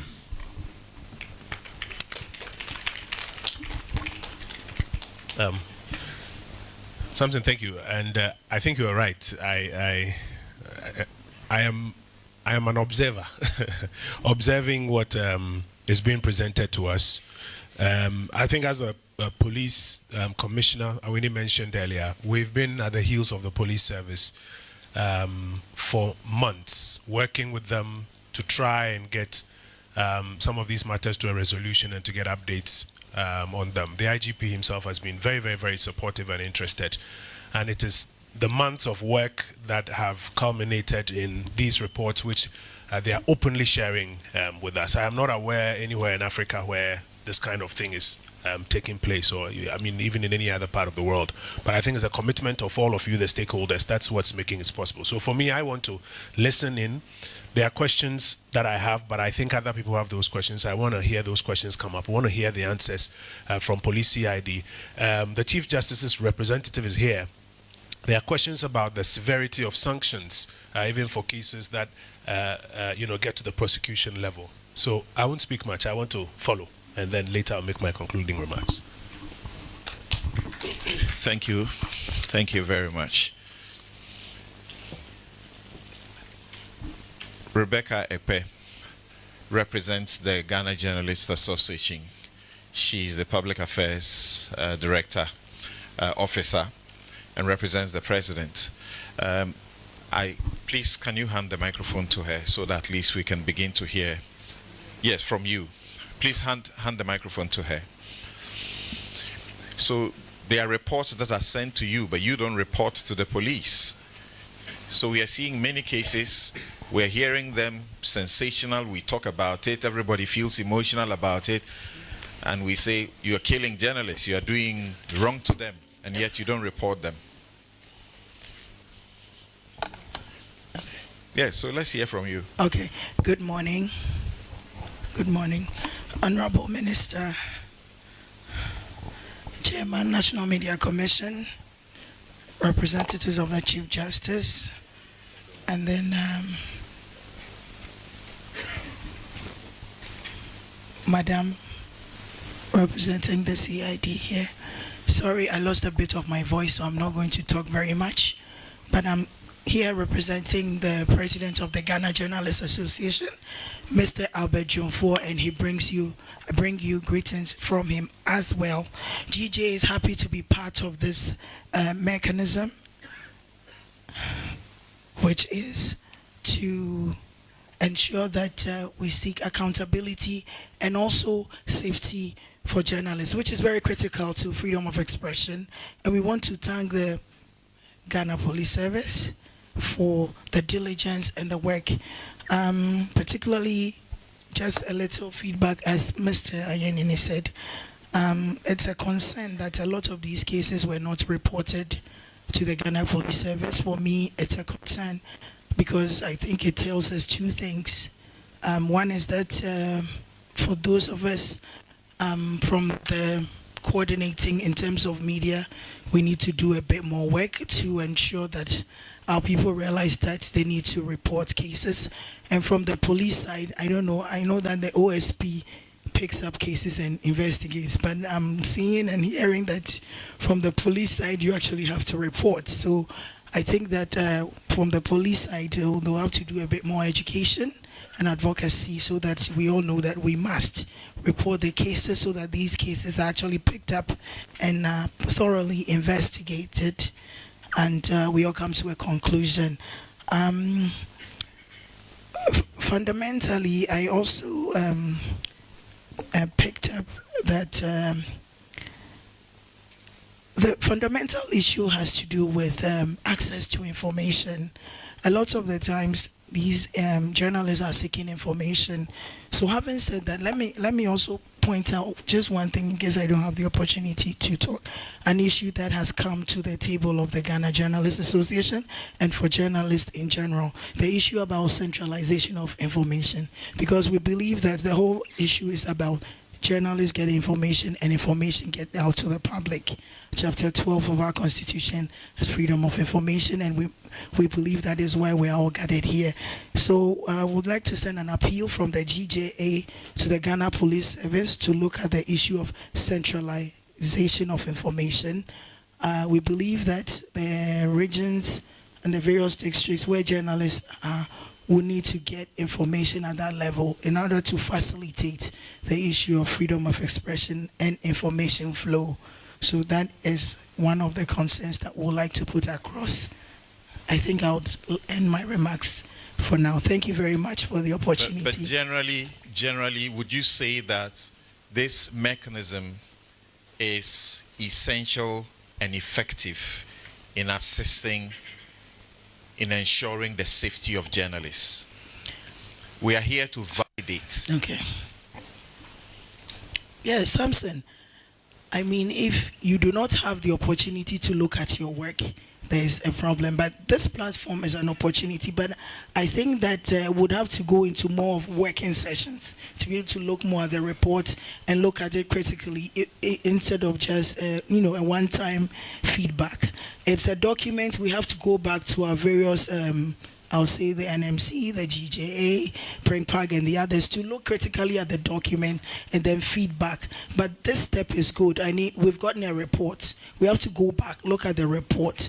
Having said that, I think you've drawn my attention, you've drawn my mind to one thing. One of the issues that, the scope in terms of a report like, or an issue like Ahmed Swale, will come to the mind of journalists. What about that case? I'm talking about that because of scope, because we know it's just some few years. Why wasn't that part of this report? All right. Scope. So okay. I would like to know more about that. Thank you very much. And I'm deliberately bringing on members of the high table, some of them, and setting specific people right here in our midst because of their position as stakeholders. And then we're opening up. Everybody else can put their hand up and ask a question. So, like in Chi, they say Menin sound, but President of the Independent Broadcasters Association, Mr. Sunkwamils, having followed what has happened, and for yourself, being part of this coordinated mechanism,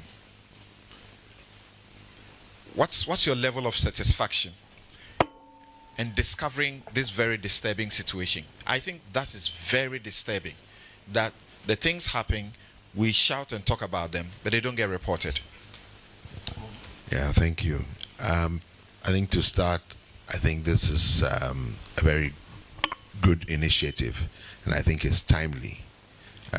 We in a conversation with the IGP when that issue happened in Takrady, we asked that there should be some conversation mechanism between the media fraternity, the police, and then coming from either the AG or the judiciary, so we can have that conversation together, because there was a gap in activity and we didn't have an idea how far things were going.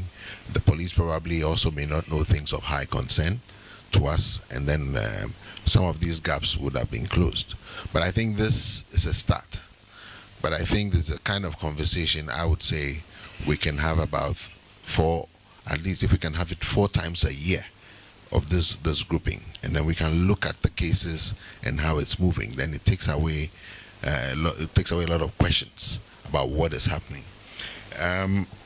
With the report, of course, it's disturbing, and that cases are not reported, but it is also a point of education. Now we have emphasized that all these things must be reported, and we can track and see. Maybe it was reported because as you were going, I was going through some lists.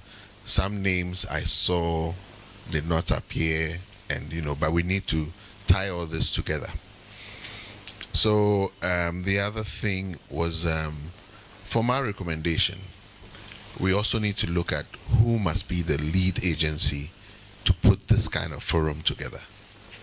Okay, I don't know if it falls at the doorstep of the NMC. That should actually be driving this agenda for the media fraternity to come together. But it's good that it has started, but we can take it from there, and then we have more closer conversations. One of the concerns is also the duration, but I know with police work, they also know, but for us, we would wish it is timely.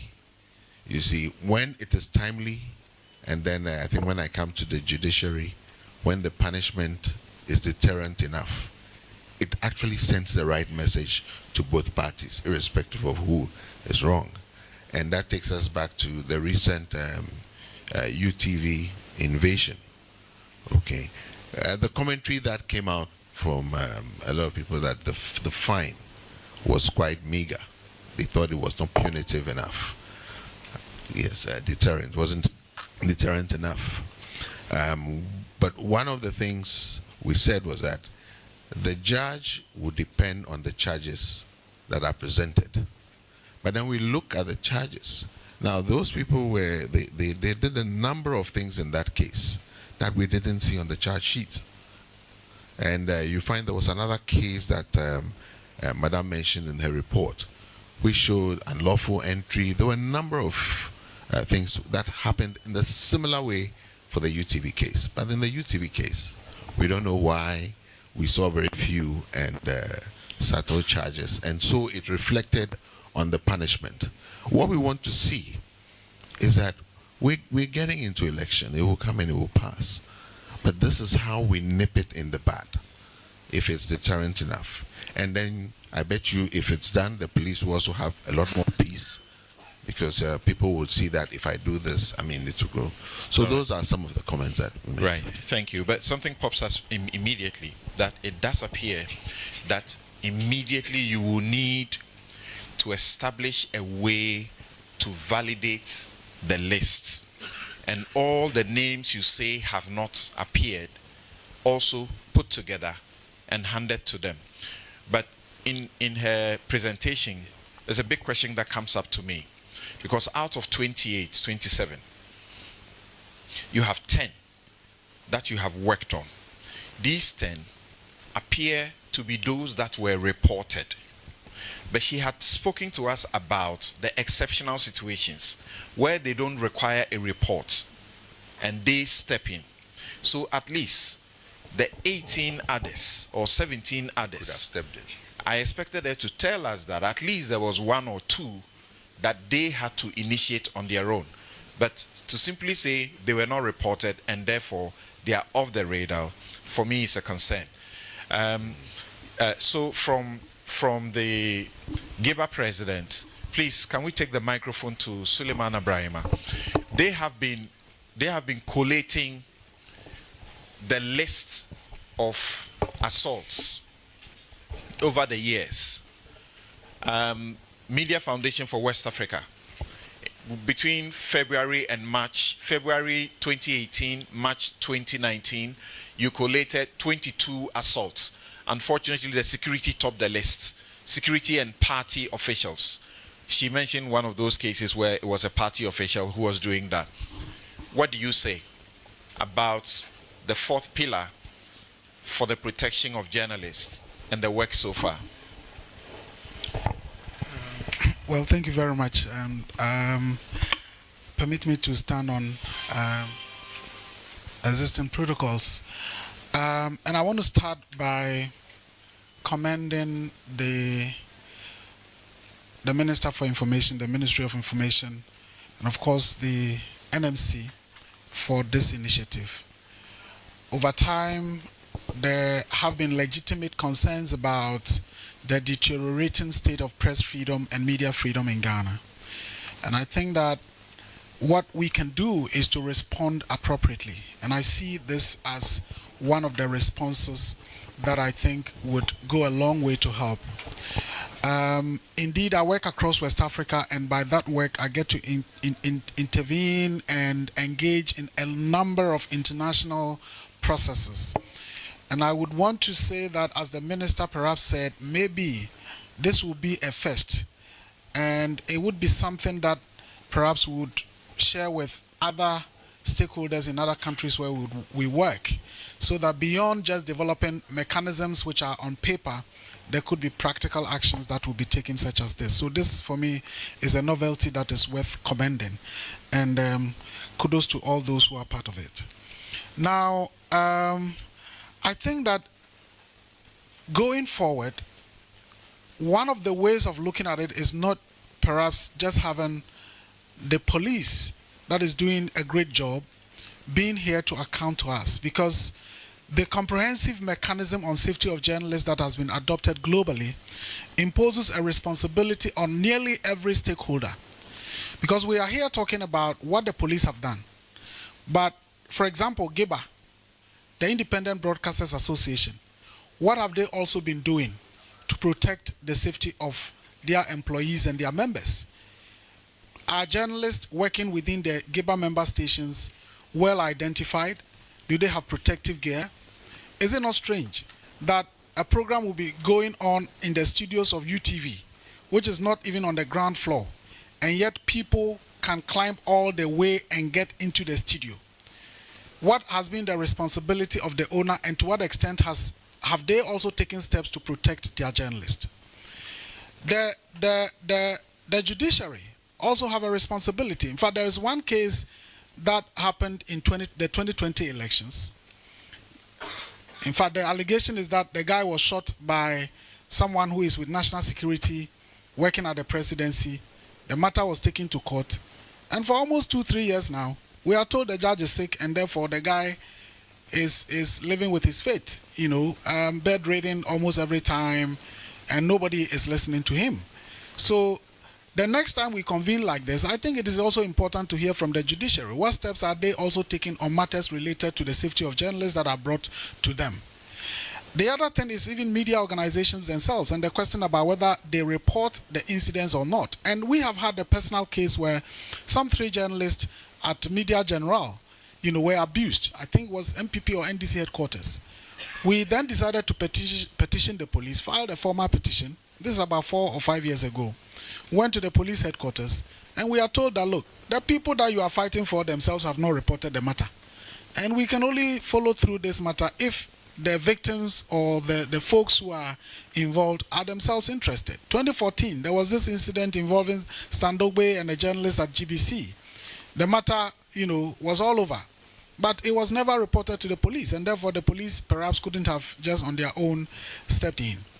The other thing is also the state, in terms of the state in the context of the government directly, not the police, and his own actions, any actions when it comes to the safety of journalists.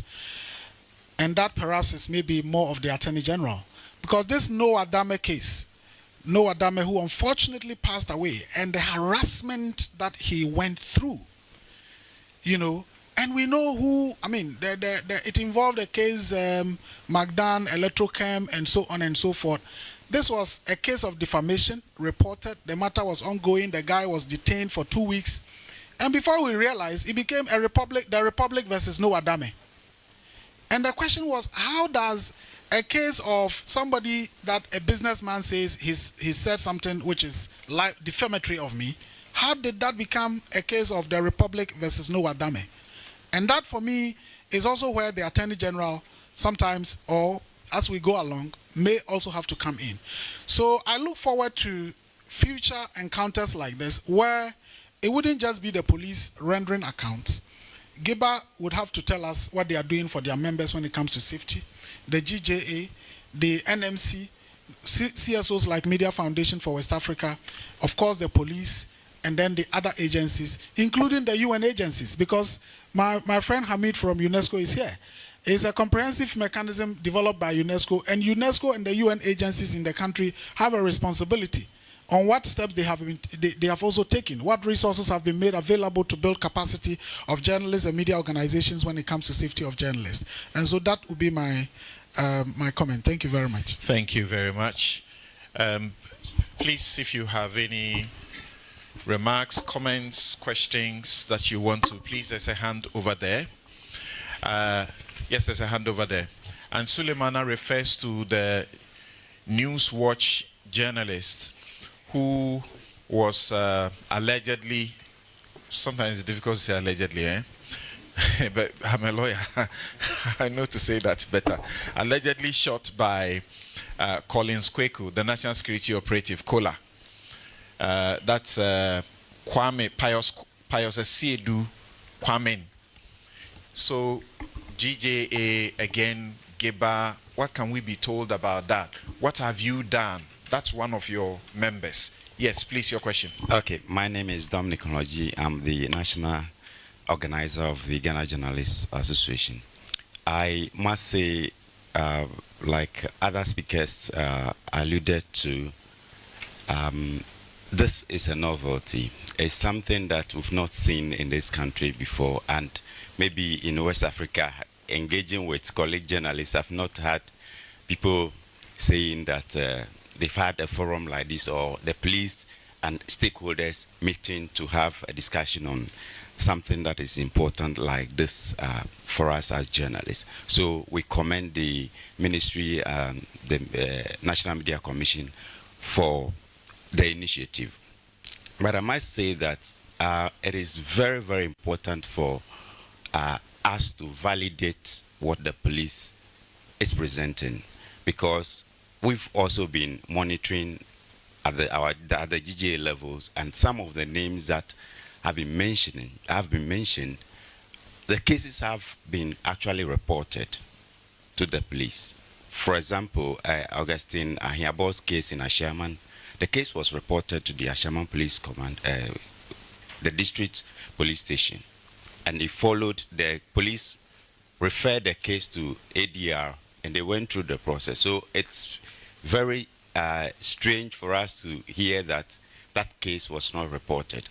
I want to find out from the police, do they have a system where if a case is reported, for example, in Ashaman, it can reflect in their system in Accra, where they don't need to maybe write a letter from there referring the case to the headquarters for them to, how do they track all that? Because that will help us to have a comprehensive understanding of how they are monitoring the situation. My question goes to the minister. What's the reason behind selecting the period 2022 to 2023? There have been a number of cases where that we know of, why have we decided to do the letter you wrote to the police referring them to do just 2022, 2023? Why do we decide to do that? All right, thank you very much. Let me recognize the presence of the Honorable Oboshi Sai Kofi. Thank you very much for making time to join us. Yes, who signed this up again? There are journalists in this room, and this is about you and your safety.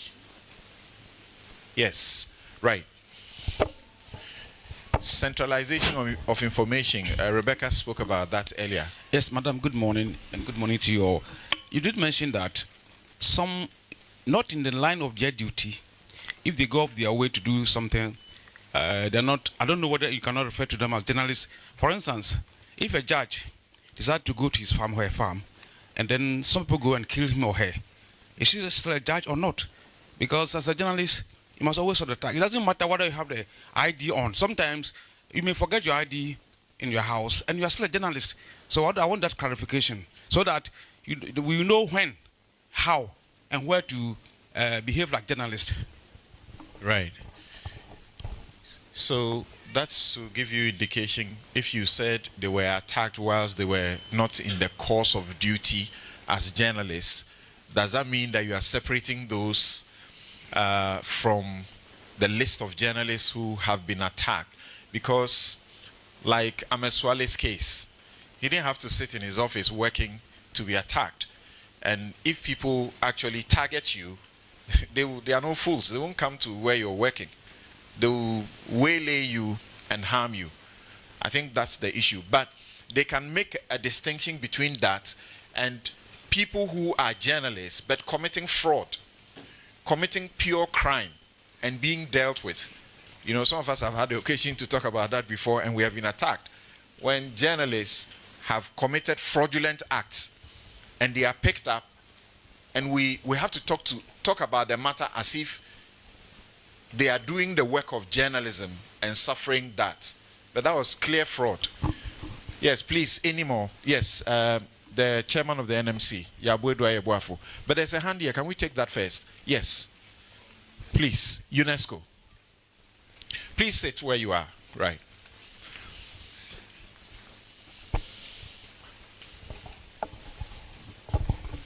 Thank you very much. UNESCO and the UN family is committed to the coordinated mechanism. I'm here to share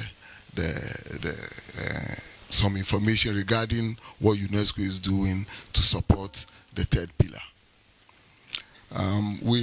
For the past 2 years, UNESCO has been training judges in the country. We've done almost 40 judges. We've trained them on freedom of expression and safety of journalists. A thorough training is normally 3 days. And then also, we are about to sign a contract or MOU with JTI, where JTI will become the center for the training of journalists on the subjects, freedom of expression and safety of journalists. And also upcoming is prosecutors, because during the training, the feedback is that there's a problem with prosecutors. So we will also be extending training to prosecutors as well. And then police officers have been selected from the police academies to do TOT in Kenya. They are back, and hopefully next year that training too will be done with the police. So we're looking at the judiciary, the prosecutors, and the police, because you realize that when you don't work with all these three arms, you might be working in vain. And also, I want to congratulate the minister for this initiative, because we think this is long overdue, but better late than none. This should become an annual affair where we all meet and then discuss what we're doing regarding the safety of journalists. Thank you. Thank you. He mentioned JTI, that's Judicial Training Institute, that they have been working with to train judges.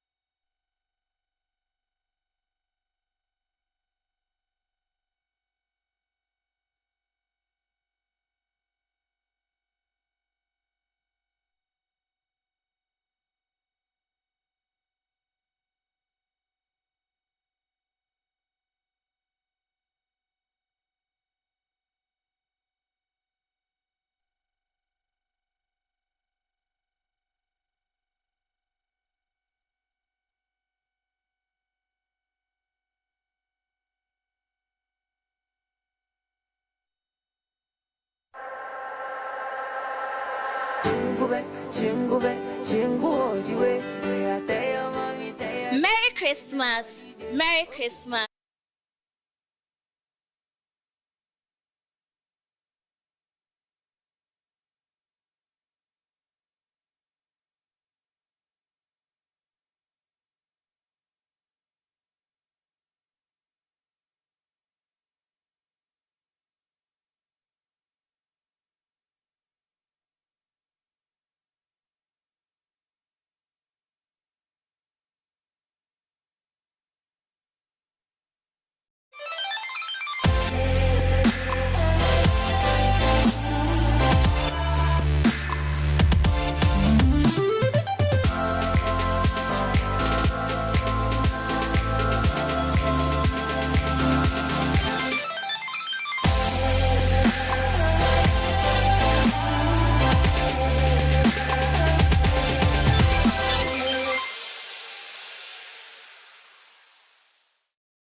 Kumasi or Sacrum, stand up. Ratray Prime brings to you another unforgettable night of music and celebration. This is the biggest concert on the music calendar. This year is the Night with the Stars 2023 featuring the maestro Kojo G, Kofi Kinata, Aquabwa, all on one stage. A dozen stop. Also performing is the ladies man King Promise and Kitty, the girls them sugar.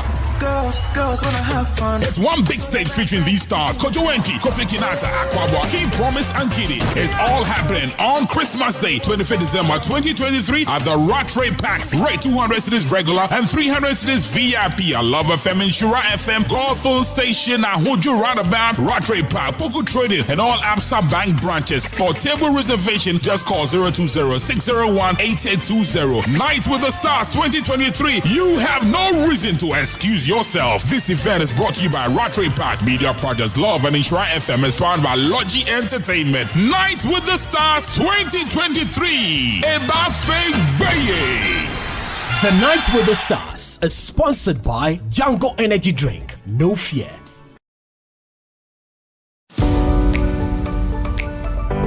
Your day is never dull when you tune into Joy Prime. Wake up to Prime Morning on weekdays as Roselyn, KMJ, and Asiedua kickstart your day with breakfast of issues. The entire explains Sarkodia King Promise at the Grammy absence. Stay informed with our news updates, sports coverage, all interlaced with captivating novella series. Sandwiching the thrilling telenovelas is our comprehensive news at 7. Unwind with Sports Zone, Mondays at 9 p.m. BMPS Show, Friday at 9 p.m. and groove to the turn-up general selections at 10 p.m. on weekdays. The weekend is packed with loads of excitement from kids programs to captivating talk shows. Stay tuned for action-packed movies from Monday to Sunday and many other exciting shows only on Joy Prime. Joy Prime, your ultimate experience.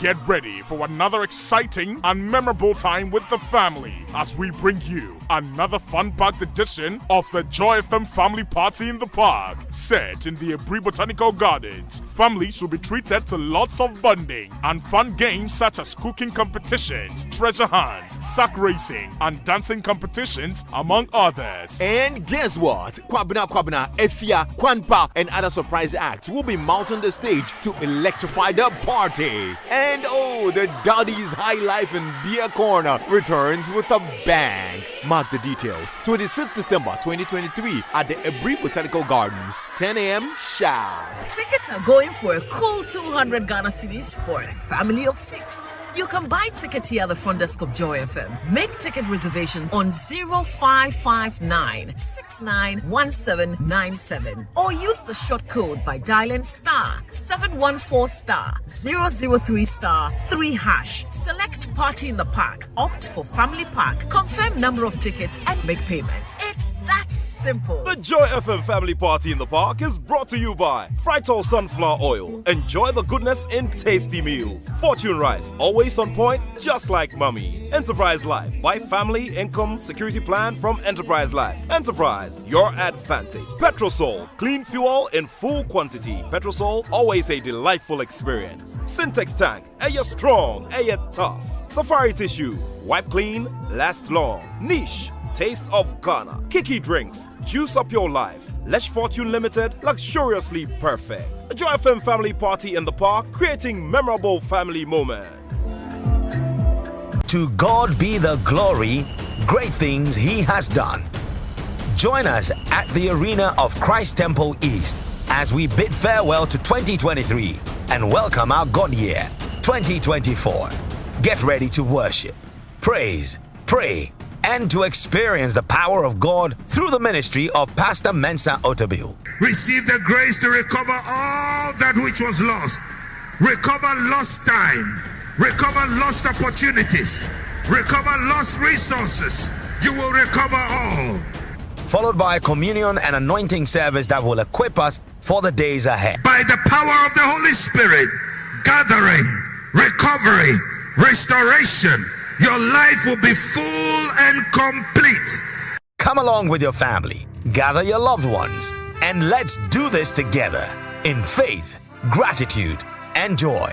Don't miss Crossover with Pastor Mensa Otabil at 9 p.m. It's a celebration like no other. Afiaso! Afiaso! Hooray! It's Christmas at the Evergreen Rattray Park with your superstation, Love 99.5 FM. Where are my bubbly little kids? It's the Love FM Xmas Kids Party! It's party and fun time for all the kids as we enjoy and make merry this Christmas. So parents, come with all the kids and let's have fun! Which school is good in these activities? Dancing, singing, choreography, picnic, horse race, lime and spoon. Register your school or Sunday school by calling 0245 594425. Says yeah. Santa Claus alongside Mickey Mouse will be there with loads of gifts. Remember, there will be bouncy castles, electric train, chuku-chaka, trampoline, horse race, a stationary aeroplane, TV games, and many more to play with. Face painting today, the corner there somewhere. Come, let's have absolute fun this Christmas at the Love FM Xmas Kids Party. Rate is 10 Ghana cedis. Date Saturday, 23rd of December 2023. 9 a.m. sharp. Xmas Kids Party. Bronya Baye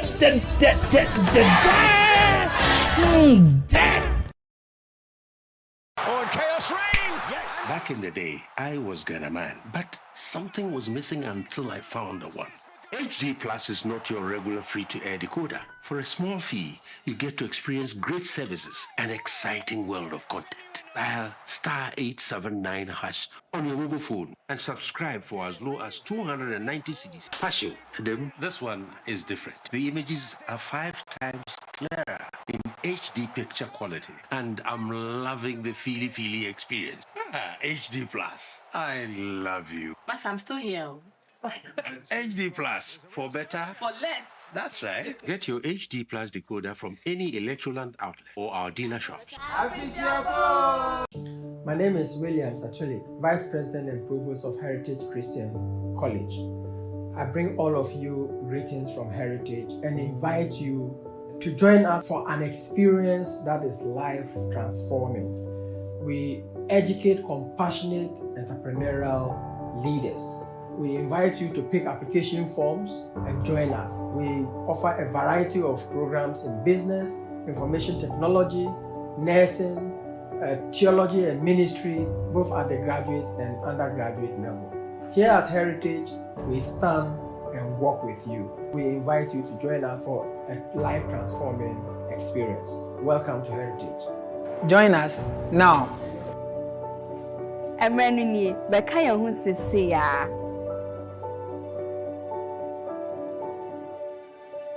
The festival is coming. What is going on between you and Pamela? Roverman Productions, in partnership with Joy FM and the National Theatre, presents the Roverman Festival of Plays. The festival starts on 23rd December with 4 Girls, The Spell. 24th December, Husband Material, 7 Yards. 25th December, I Like What You Like. New Year's Day, Naked in Bed. 2nd January, Unhappy Wives Confuse Husbands. 6th January, Just the Tip. 7th January, Naked in Bed. 8th January, For Girls, The Spell. Venue, National Theatre. For tickets, dial *365*535#. WhatsApp 050-554-6010 or visit our regular outlets. Rate 200 Ghana cedis per play and 900 cedis for 6 plays. Time 4 and 8 p.m. each day. Sponsors Gino Tomato Mix, GCB Bank and Ebony Condos. Roverman Productions. Be the difference. Yeah.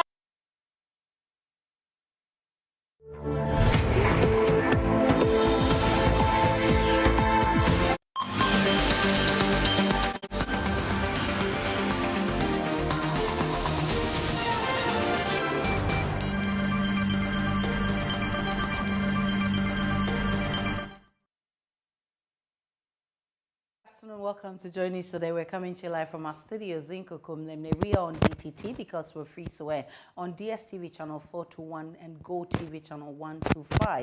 JoyNews is your home of independent, fearless and credible journalism. Coming up this afternoon, NPP General Secretary demands the resignation of non-performing appointees, indicating the time is now for President Akufo-Addo to reshuffle his government. We are MMDC. If you are a CEO, deputy, MMC, and you believe you can no longer work for government, resign and let others do the work if you are not included in the reshuffle. We'll take you live to the NPP headquarters for updates of its Thanksgiving service today. Also, Multimedia's very own Erastus Asaredonko receives 50,000 Ghana cedis as cash prize for winning the Ghana Journalists Association PAV Answer Journalist of the Year. The work that Erastus has done on illegal mining and showing evidence of the challenges and sometimes the failures of the efforts that we are trying to roll out took a lot of resilience and diligence. Details as the Information Minister Kojo Ponkoma charges journalists to give voice to the call for better conditions of service. Plus this afternoon on Saturday on Joy Prime Explore on our sister station Joy Prime at 6:30 p.m. Maxwell Agbagba will take you to Jirapa in the Upper West region for the ultimate safari experience at the Royal Cozy Hills Hotel. There you will see lions, zebras, ostriches and more. We'll bring you assets of that episode. We have business, showbiz, world news, and also sports coming up this afternoon. We're also live on Facebook, YouTube, Instagram, and X Spaces via JoyNews on TV. My personal handle is @Denana Aisha. Please stay for details.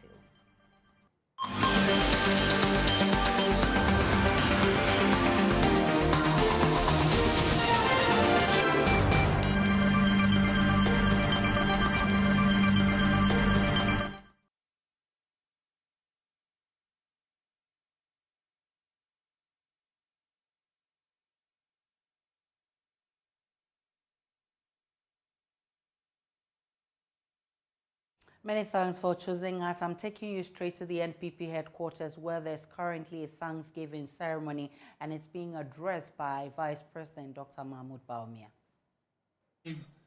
Verses 16 to 18 enjoins us to, and I quote, rejoice, always pray continually, give thanks in all circumstances.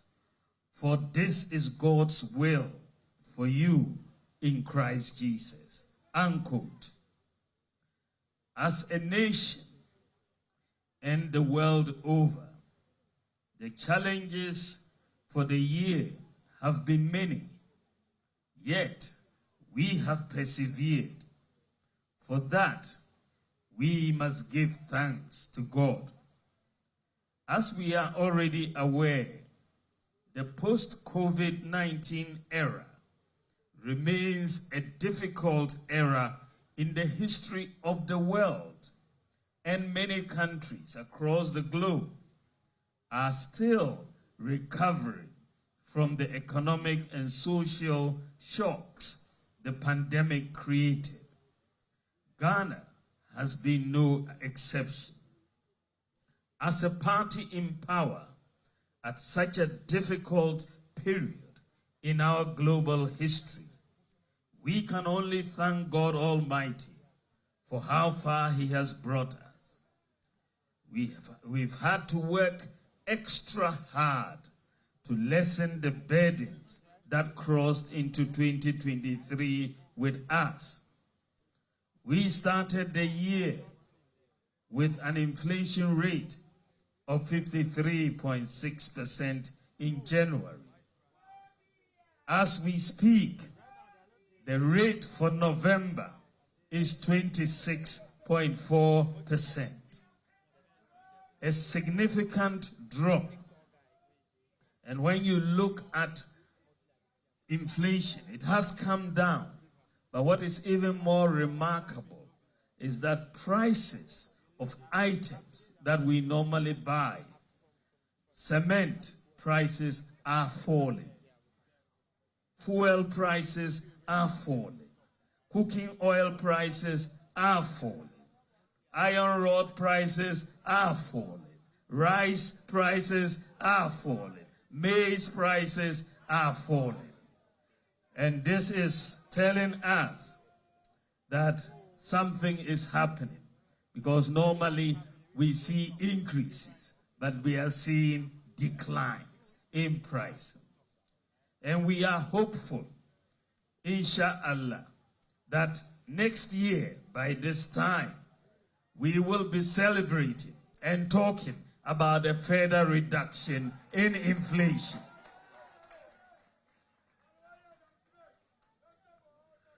What we have also seen is that since February, remember, this is when the gold for oil policy came in. Since February, and thanks to the monetary policy of the Bank of Ghana and the fiscal policy of the Ministry of Finance, anchored on the gold for oil policy as well. Thanks to our policies, we have seen the exchange rate between February and November depreciate by less than 5%. That is very remarkable. And this has anchored the stability that we are seeing. And we expect this to continue by the grace of God. So, my brothers and sisters, the progress we have made in managing inflation in the past 12 months is an indication of the good work that we have done in rolling up our sleeves to get to work. After turning the corner, we are set to move with full speed towards greater recovery in 2024. Ladies and gentlemen, for us as a party, this year has been an eventful one, marked by several successful steps towards the coming year. We rolled out a highly successful process to elect a new leader and presidential candidate of our great party. I had the fortunate privilege and honor of emerging as your chosen leader and candidate for the 2024 election. For that, I am most grateful. Building on this, we elected parliamentary candidates for our orphan constituencies a few weeks ago. And God willing, in January, we will complete the process by electing candidates for the constituencies with sitting members of parliament. You have my firm assurances that we will entrench the free, fair and transparent process that we have observed so far. Distinguished ladies and gentlemen, I also want to thank the National Council, National Executive Committee, the Council of Elders, Regional Executive Committees, Constituency Executive Committees, Polling Station Executives, Electoral Area Coordinators, all party members, and the general public. The successes that we have achieved so far have been results of teamwork, hard work, and unity. These are values we must continue to build on. Indeed, it is only in unity of purpose that we can achieve our goal of winning the general elections next year. I am confident that with hard work, unity, and full commitment, it will be possible to break the 8 and to continue to solve the problems we face as a nation.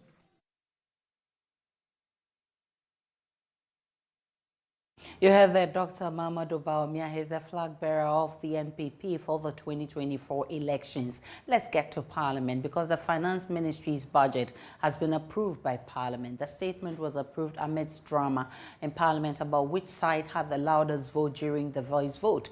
Earlier, it was obvious after a voice vote that the majority side had lost, with the NDC colleagues outnumbering them in the chamber.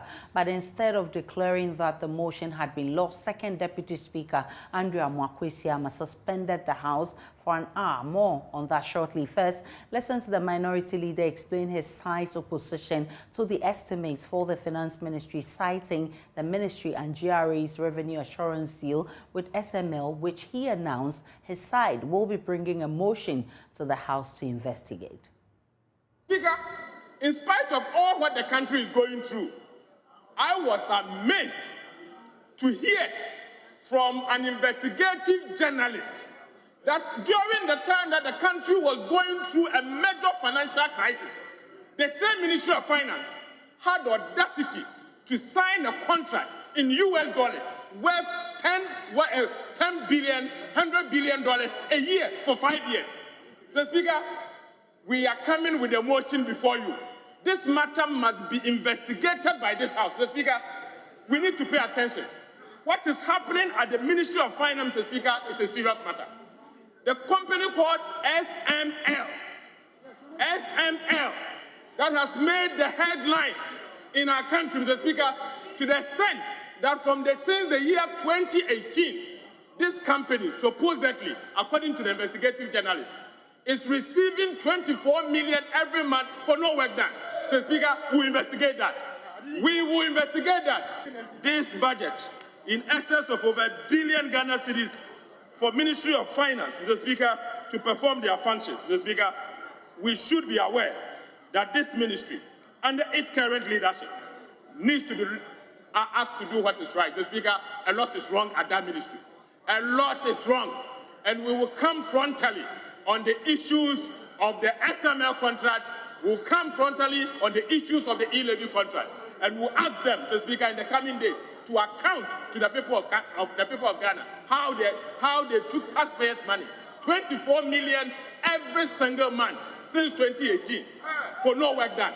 24 million Ghana cedis since 2018 every month for no work done. And the reasons why they had the audacity in the middle of crisis to award a contract to SML for an amount worth 100 million US dollars every month for the performance of a function that everyone knows that is a doubt. Upon resumption, there were very few NDC MPs back in the chamber, resulting in a loss of the voice vote put by the Speaker of Parliament, Alban Bagbin himself. As the year gets to a close, we put a spotlight on the performance of the 8th Parliament. I've been joined by Executive Director of the Africa Center for Parliamentary Affairs, Dr. Rashid Rahman. I'm grateful for your time, sir. First, your assessment of this meeting as far as the performance of the 8th Parliament is concerned. Very much, Aisha.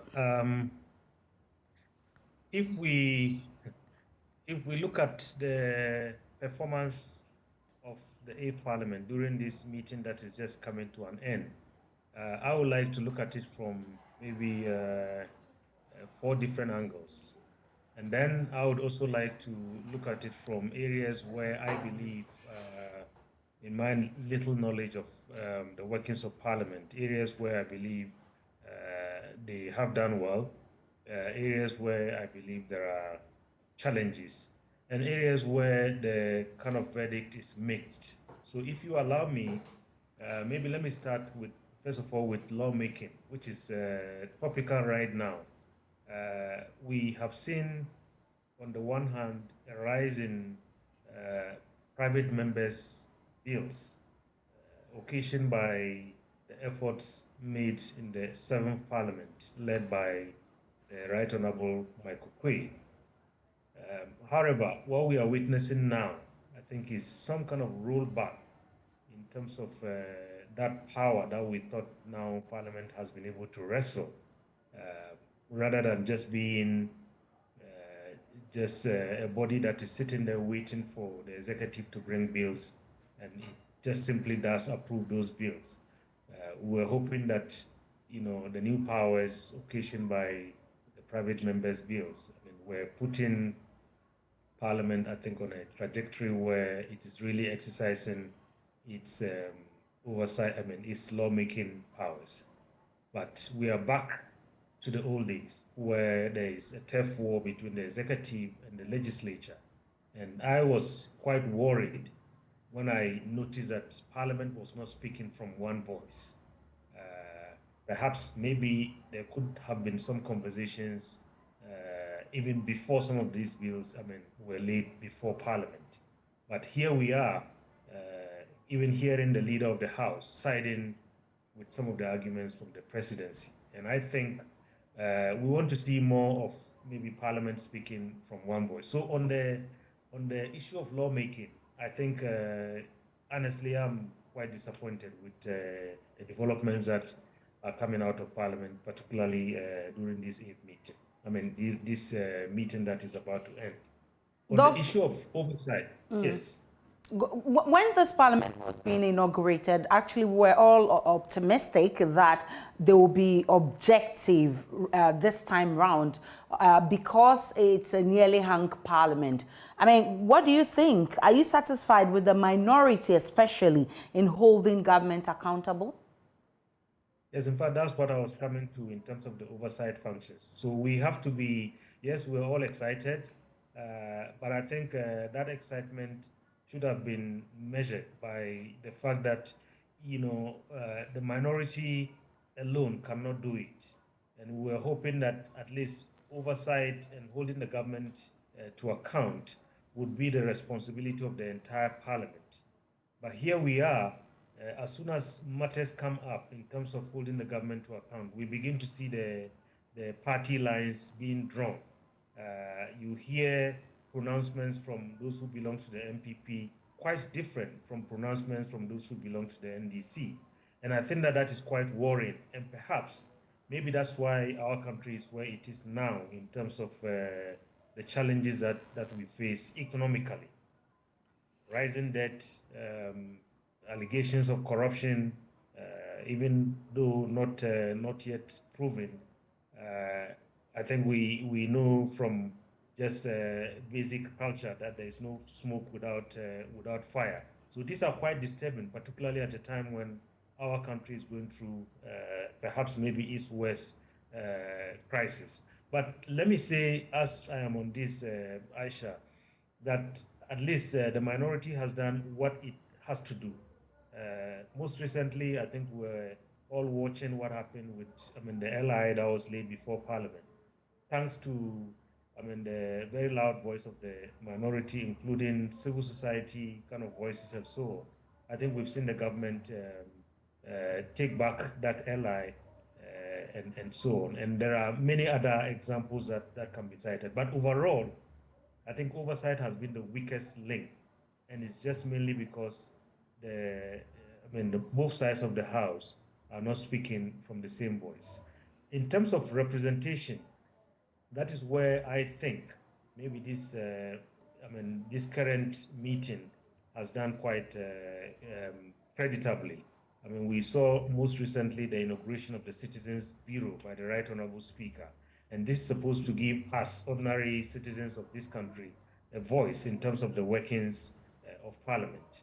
And I think we've also seen the laying, most recently, of the Affirmative Action Bill, which is supposed to at least correct some of the gender imbalances that we have in terms of decision-making and powers and participation in the political process. I think all these are maybe positives and some progress that we have to underscore. And then also when you come to the institution itself, I think overall we've seen some progress.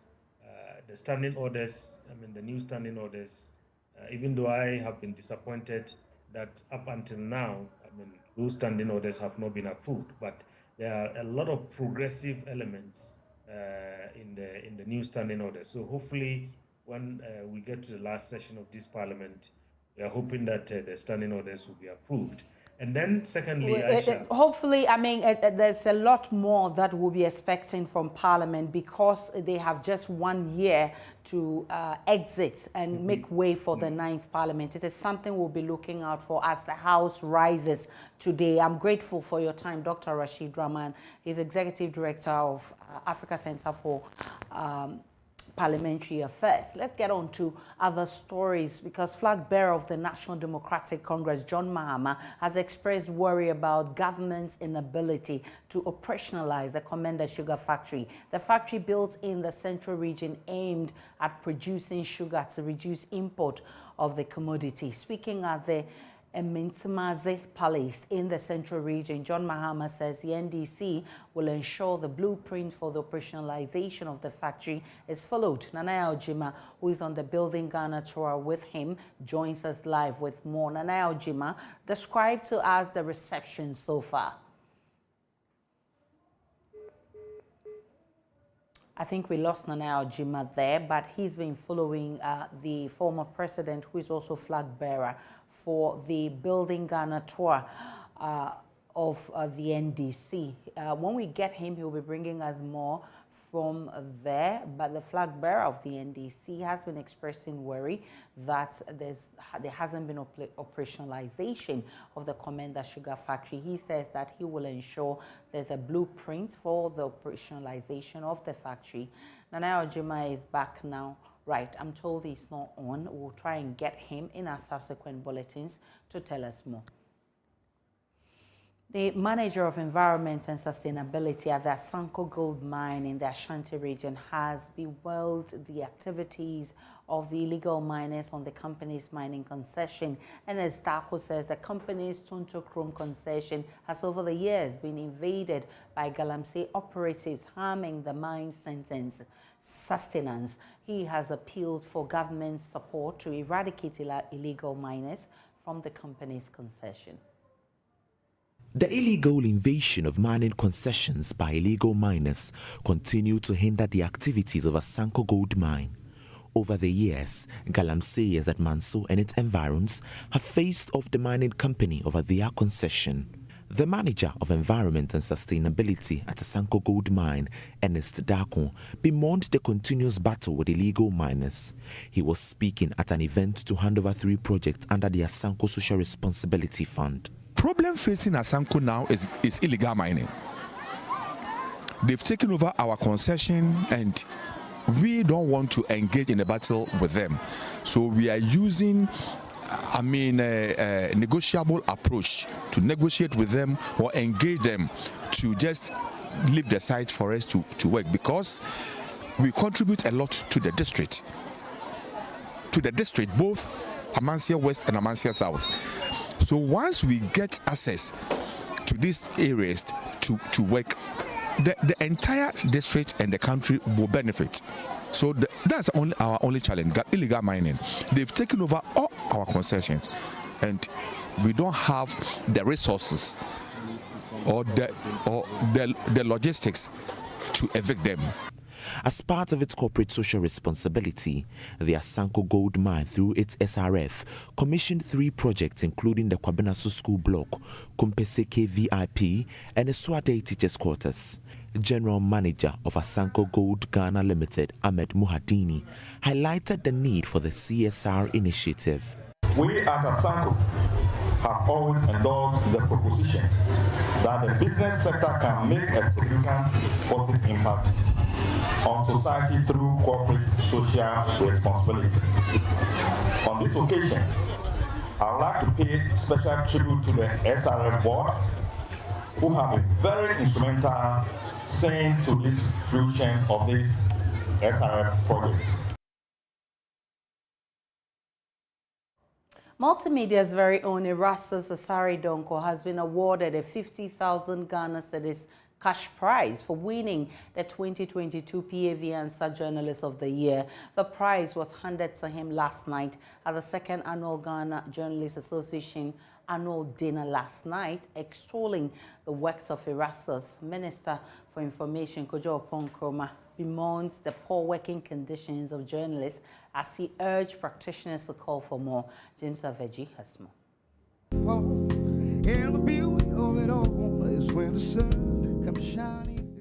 The 2023 Ghana Journalists Association annual dinner is a night set aside in the GJ's calendar to reflect over the year under review and forecast for the next year. The event was celebrated in pomp and pageantry with a lot to eat, drink, and a live band music to dance to till your feet hurt. So many highlights. So move on, shake the body, shake the body. Executives of the GJ in the middle of the celebration presented a 50,000 cedis check to the 2022 PAV Answer Journalist of the Year Erastus Asari Donko as cash prize for his award 2 months ago. Asari Donko will be receiving a dummy check. Hands together for him one more time. Of course, this cannot be commensurate to the kind of sacrifice that he has done.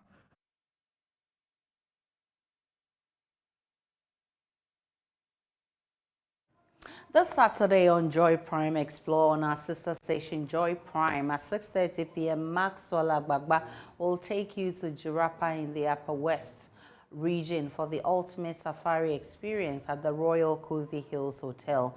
There you will see lions, zebras, ostriches, and more.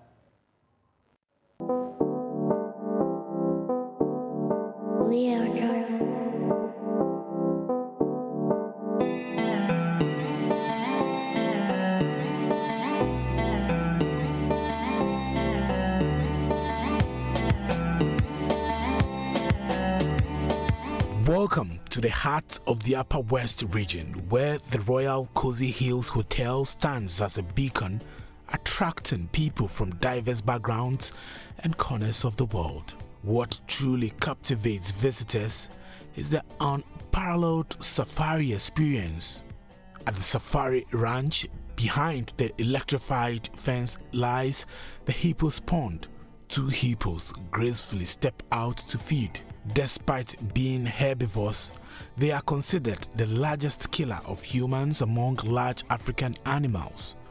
With safety as a top priority, the authorities have implemented stringent measures to ensure a secure environment. Welcome to Joy Prime Explore, and we are here at the Safari Ranch of the Royal Cozy Hills Hotel, and we are here to explore the Safari Ranch. You hear that sound already from our hippos, and soon we get to meet them. But I have with me here the tour operations manager here, Aziz Popo. He's going to tell us more about this Safari Ranch and why you don't have to travel outside Ghana to see hippos, to see African lions, to see zebras, to see impalas, to see all the beautiful species that you travel outside Ghana just to see. Aziz. Yes, bro. Thanks so much. Nice to have you. Glad to meet you. Yes, we are grateful. Great. So tell us what we're doing here today. All right, so right there is our hippo's pond. Okay. Yes, as you know, the hippo is the 3rd largest mammal on land after the elephant and the white rhino. Okay. An adult hippos weighs between 1,300 to 1,800 kilograms. 1,300. 2,800 kilograms, as Wow. you can see them. And they are I weigh a little above 100 kilograms. You see? And they weigh what? 1,300 to 1,800 kilograms. Wow. And they also feed about 40 kilograms of food on daily basis. And they are herbivorous. So they depend on leaves, grasses, shrubs, fruits, and grains to survive. Wow. And these are semi-aquatic mammals with a lifespan of 40 to 50 years. You said 40 kilograms of food every day. Yes, every day. And it's herbivorous. You know what? So imagine how much leaves, grasses they consume on daily basis. But I'm actually thinking about that in the quantity of balls of banku. You know, he said 40. Banku is my favorite food, so he said 40 kilograms. I'm thinking, so how many balls of banku will be that? So let's go and see the African lions and all the other animals here. It is time to encounter the king of the jungle, the lion. Top manager Aziz. It airs on Joy Prime at 6:30 on Saturday. Now, JoyNews' Impact Makers Award DL&Y Topoku has embarked on a sensitization campaign among junior high school pupils ahead of Christmas festivities to educate them on sexual and gender-based violence and the associated dangers. The move, according to Ellen, who doubles as its Techiman Municipal Girl-Child Coordinator, is to help reduce teenage pregnancies across the municipality. Anna Sabet has more. School-related gender-based violence has adverse psychological, economical, and health consequences that often prevents children from learning and thriving. Whilst boys are more likely to be absent from school as a result of bullying, girls, on the other hand, are more likely to be absent from school as a result of sexual violence. The situation usually worsens during holidays as issues of sexual and gender-based violence increase within this period. To help educate these children to be safe during the Christmas festivities, the Techiman Municipal Girl-Child Coordinator, who emerged as a JoyNews Impact Makers awardee, Ellen White Opoku, is today holding a sensitization seminar for school children across her catchment area. Our children are breaking for holidays next week, and I feel that because of the festive season, it will be appropriate for them to know more about sexual and gender-based violence, since anytime they go on break, a lot of people take advantage of them. Some of our girls come complaining of being abused by men. A lot of them come complaining of defilement here and there. And so I feel that this is the right time for us to reach out to them so that they come back to school strong and healthy. So it's a way of protecting our children whilst they are on break. She appealed to parents to minimize the use of children in harmful trades to avoid exposing them to risks within their communities. I feel that if our children are on break and they'll have to do something to support their parents, I wish that would be done under the supervision of their parents so that at least you have a sound mind wherever you are. You know. This is where we take a break. We'll be bringing you business shortly.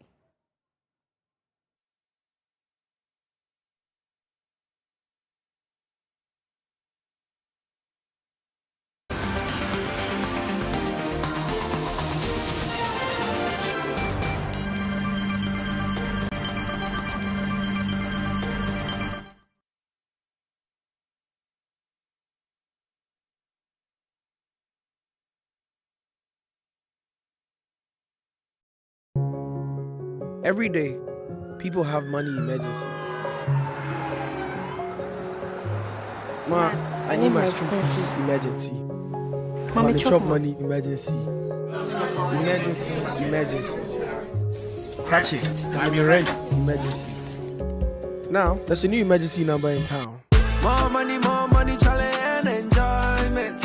At the top life we got. Dial star 770 hash for all your money emergencies and chop life. Dial star 770 hash for money emergencies and get easy and quick access to your money, loans, and other banking needs. EcoBank, the Pan-African Bank.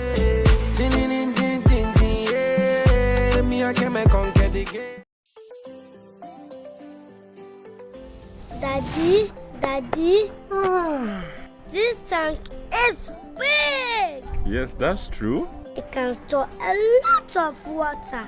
That's so true. Wow. It has a working tortoise on it. That's so true. I can see F-I-N-T-E-X. Syntax. That is so true, my daughter. When it falls down, it will spoil. That's not true. But why? Hey! Syntax was the first to introduce double-layer tanks in Ghana. Syntax again was the first to introduce white inner layers in Ghana. Syntax gives you the biggest warranty, 7 years. No matter your water needs, Syntax is the answer. Syntax tank. Are you strong? Are you tough? Your day is never dull when you tune into Joy Prime. Wake up to Prime Morning on weekdays as Roselyn, KMJ, and Asiedua kickstart your day with breakfast of issues. The entire explains Sarkodie came promise at the Grammy absence. Stay informed with our news updates, sports coverage, all interlaced with captivating novella series. Sandwiching the thrilling telenovelas is our comprehensive news at 7. Unwind with Sports Zone, Mondays at 9 p.m. BMPS Show, Friday at 9 p.m. and groove to the turn-up general selections at 10 p.m. on weekdays. The weekend is packed with loads of excitement from kids programs to captivating talk shows. Stay tuned for action-packed movies from Monday to Sunday and many other exciting shows only on Joy Prime. Joy Prime, your ultimate experience.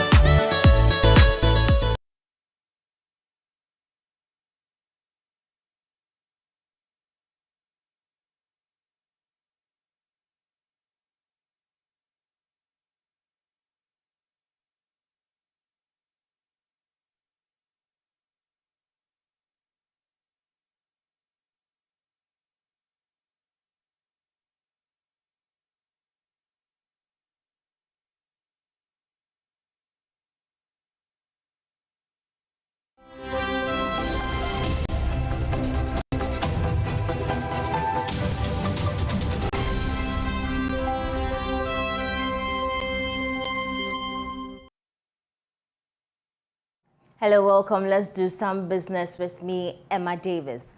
World Bank Country Director Pierre Laporte has challenged claims of not doing enough to prevent Ghana from getting into debt distress. The country's development partners like the World Bank and IMF have come under serious criticism of failing to stop government from overborrowing, which has pushed the country into its current economic crisis. But speaking on PM Express Business Edition that happened last night, Mr. Laporte insists that they advise government accordingly. There, from the bank from spoke out. The bank challenged. I am Ghana. not a country director who goes out in cocktails and criticize government, or who goes out on the media and criticize government. What I have to say, I tell with the minister in the boardrooms with my staff or privately. Yes, you are right. We were there all the time, pushing for things to happen earlier. They did not. So it's not that the World Bank wasn't there.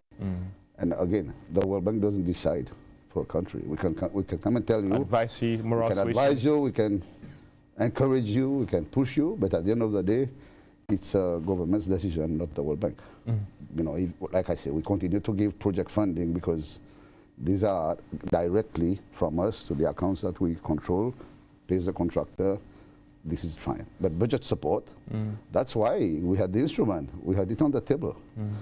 Come, we will do a budget support for you, but you have to raise revenues, you have to look at certain other things, you have to do reforms in the energy sector because over $1 billion every year is going to the energy sector. You have to improve collection. Now these things are okay, we've agreed. But the World Bank cannot take blame if governments don't do things. Could we have used project support and budget support as an instrument to check government to ensure that they quickly come on track? Couldn't we have done that? We did that. We had the money always on the table. You cannot bring projects to do budget support. Projects is for projects, and we don't stop. We only stop projects when government doesn't pay us INRs. But budget support, yes, we used it. We talked to the Minister of Finance many times about the budget support.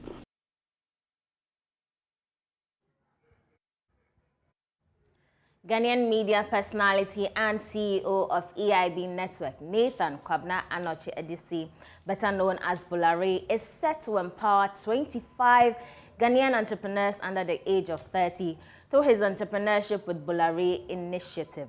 Speaking at the official launch of the program, Bulare indicated that the initiative will support beneficiaries with funding. There's more in this report.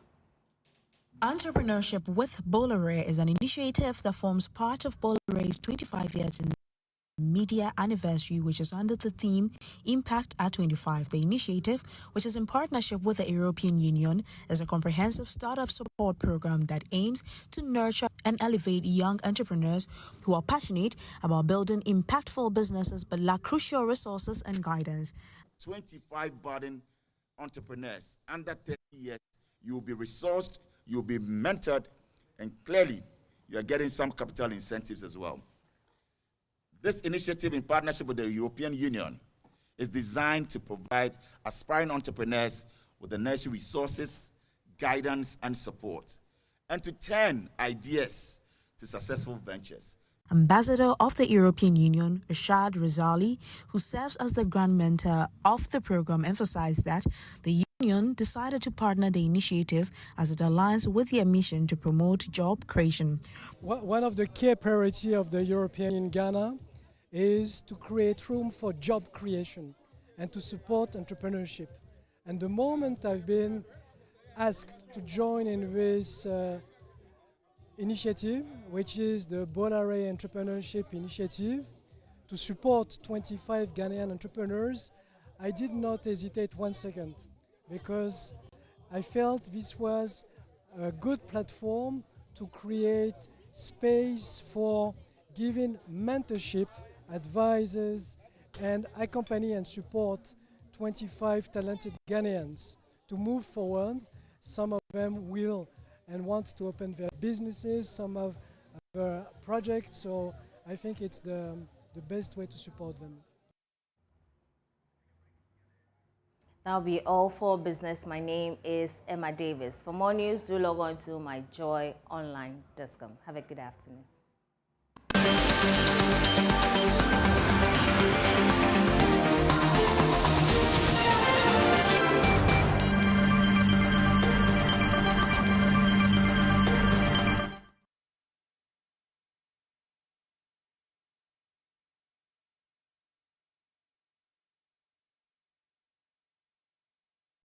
The festival is coming. What is going on between you and Pamela? Roverman Productions, in partnership with Joy FM and the National Theatre, presents the Roverman Festival of Plays.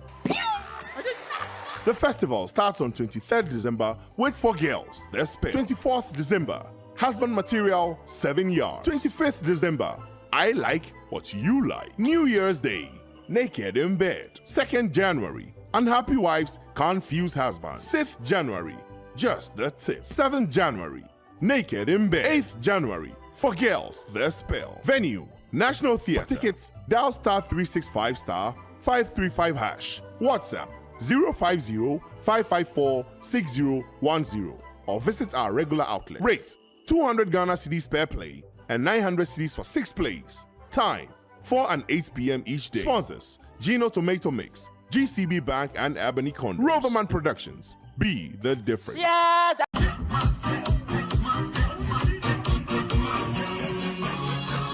Get ready for another exciting and memorable time with the family as we bring you another fun-packed edition of the Joy FM Family Party in the Park. Set in the Ebri Botanical Gardens, families will be treated to lots of bonding and fun games such as cooking competitions, treasure hunts, sack racing, and dancing competitions, among others. And guess what? Kwabena, Efia, Kwanpa, and other surprise acts will be mounting the stage to electrify the party. And oh, the Daddy's High Life and Beer Corner returns with a bang. Mark the details. 26th December 2023 at the Ebri Botanical Gardens, 10 a.m. sharp. Tickets are going for a cool 200 Ghana cedis for a family of 6. You can buy tickets here at the front desk of Joy FM. Make ticket reservations on 0559 691797 or use the short code by dialing *714*003*3#. Select party in the park, opt for family park, confirm number of tickets and make payments. It's that simple. The Joy FM Family Party in the Park is brought to you by Fritol Sunflower Oil. Enjoy the goodness in tasty meals. Fortune Rice, always on point, just like mommy. Enterprise Life, buy family income security plan from Enterprise Life. Enterprise, your advantage. Petrosol, clean fuel in full quantity. Petrosol, always a delightful experience. Syntex Tank, air strong, air tough.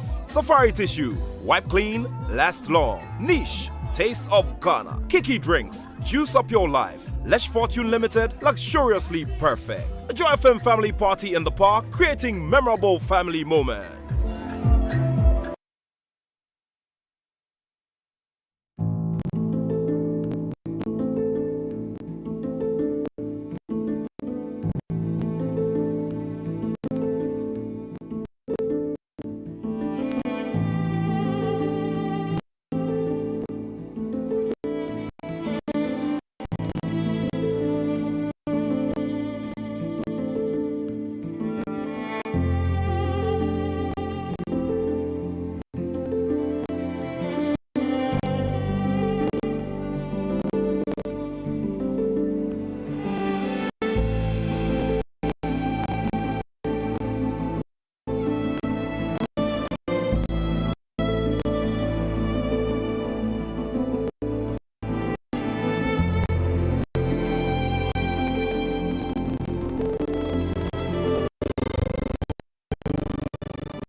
I enjoy controversy.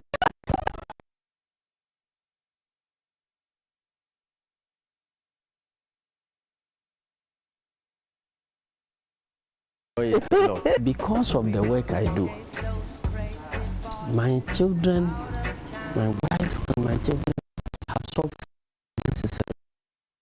There be any cause for the family to ever say that we want you to stay out of politics? My mother said it once, and because of her persistently, it was one of the reasons why I decided not to go back to parliament.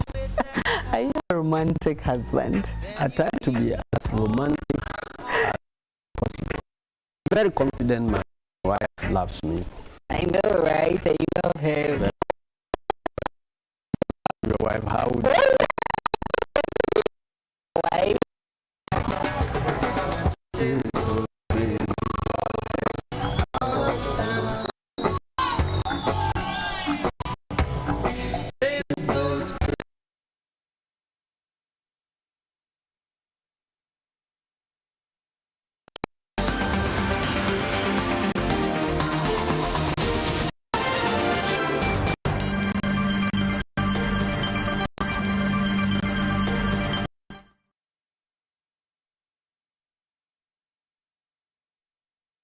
Welcome back to JoyNews. Today, to the rest of our stories, the National House of Chiefs has added to calls recommending the total abolition of policies that grant permission for mining in the country's forest reserves. According to the House, although regulatory policies were instituted to rake in more resources and economic benefits for the country, the governing bodies have failed to implement the policies judiciously, calling for a change in the regulatory regime. President of the House, Ojiahohoya Ojebi II, prevailed on the government for the inclusion on the governing body.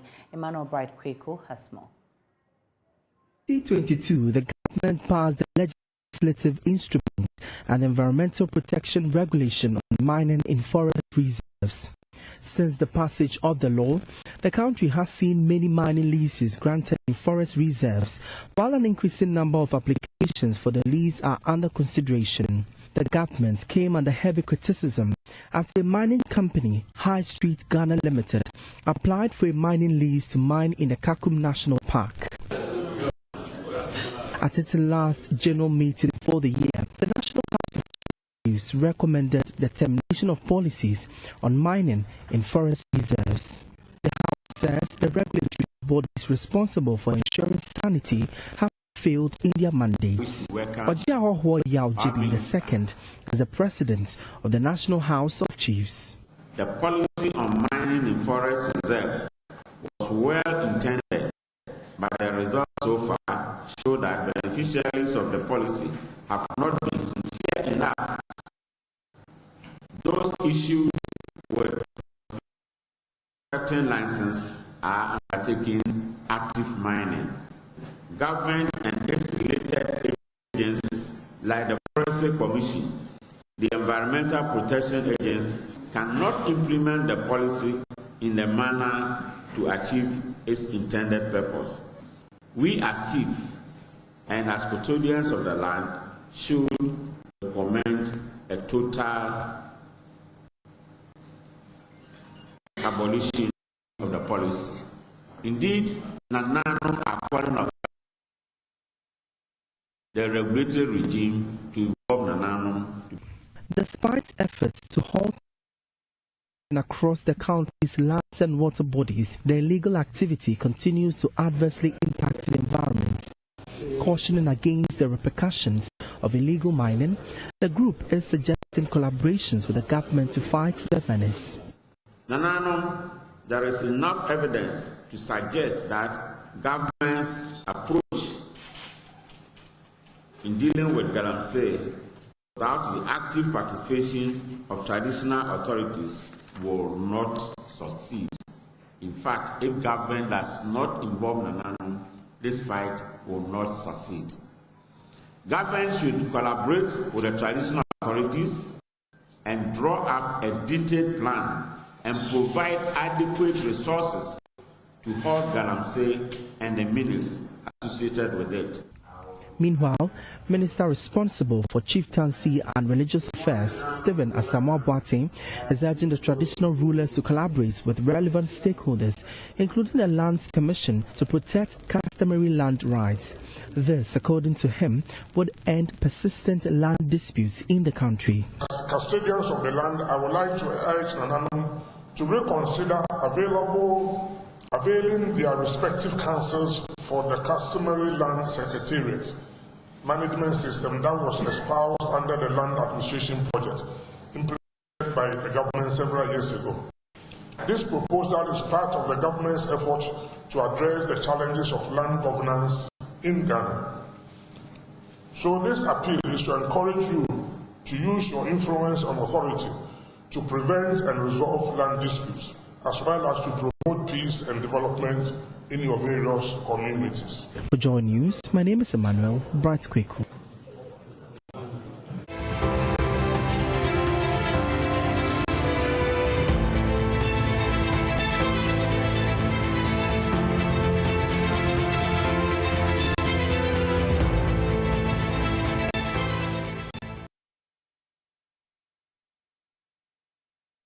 Time checkout was making headlines elsewhere. Czech police say a gunman who killed 14 people at a university in Prague yesterday shot himself when confronted by officers. One of those killed was Lenka Hlavkova, head of the Institute of Musicology at the Charles University's Faculty of Arts. Another 25 people were wounded in the attack when a student opened fire in the capital. Police show body cam footage of officers trying to intervene and described sweeping the university floor by floor. The shooting began at around 15 hours local time at the Faculty of Arts building of Charles University. The gunman is thought to have killed his father at a separate location. The attacker has been named locally as 24-year-old David Kozak. Czech President Petr Pavel has appealed for unity, and Saturday has been declared a national day of mourning.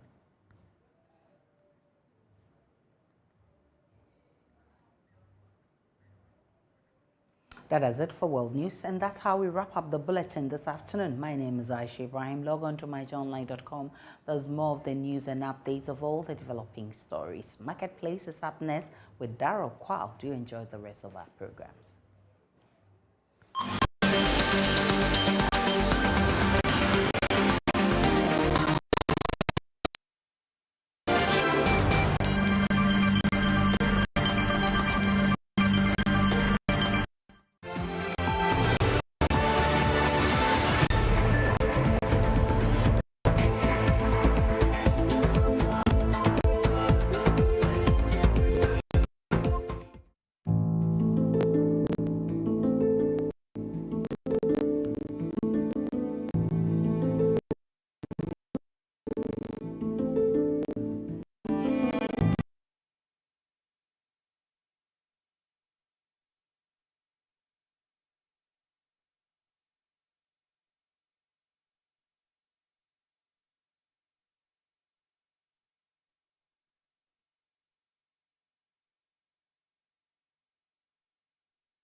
Hi, good afternoon. Welcome to the marketplace. Coming up, banks write off 3.19 billion cedis as bad debt at the end of October this year.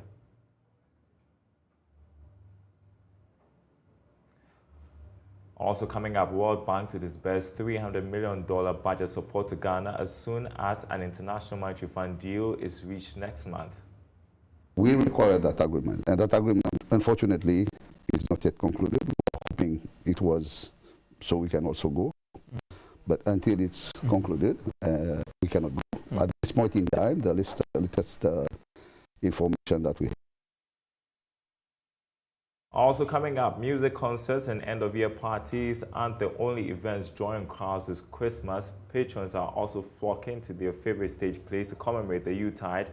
We'll talk about it on Show Business.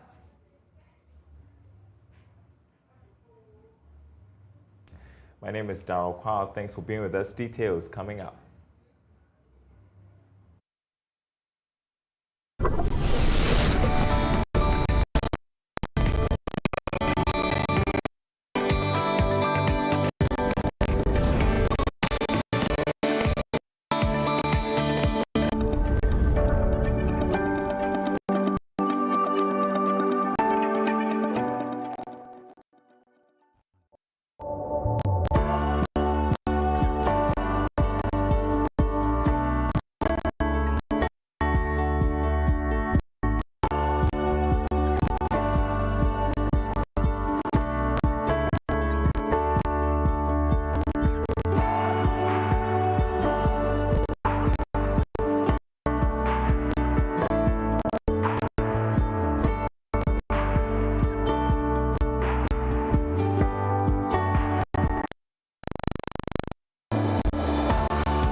Thanks for staying with us. First up, banks wrote off 3.19 billion cedis as bad debt at the end of October 2023.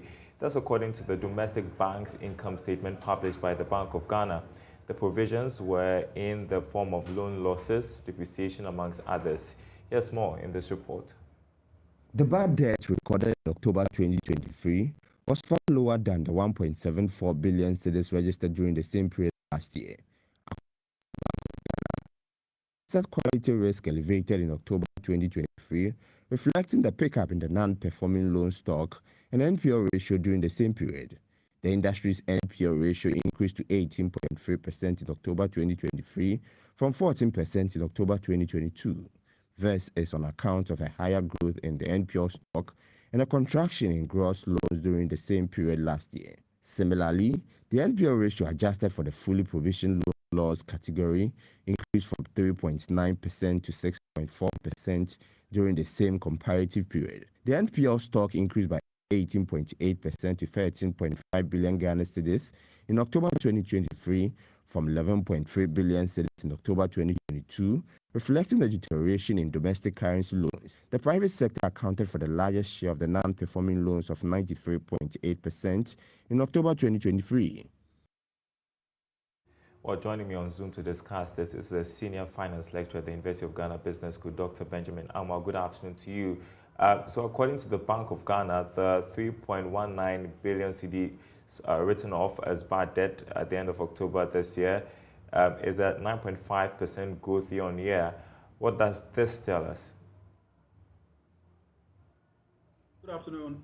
What we need to appreciate from this almost 10% increase in NPL for this period is clearly telling us that the credit condition of the country is not good. Hence, banks have extended credit facilities to individuals, corporate bodies, and there has been some difficulties in realizing the expected inflows from these entities and individuals that banks extended their credit to during the 1 year period under review. And for the regulator, this should be a case of concern because you don't want to supervising or regulating a particular sector that is known for having challenges in loan recovery and loan management. If you are a shareholder of the bank, you should also know that your bank is having difficulties or challenges in managing these loan books. And what that means is that very soon, if these provisions crystallize into losses, it will then affect the profits. And once it affects the profit, it will erode capital for the shareholders. If you are a depositor, if this trend should continue as a depositor, they should be worried because you stand a chance in an extreme situation or extreme condition not being able to get your deposited funds. That is in an extreme condition. So clearly, it should be a concern for all.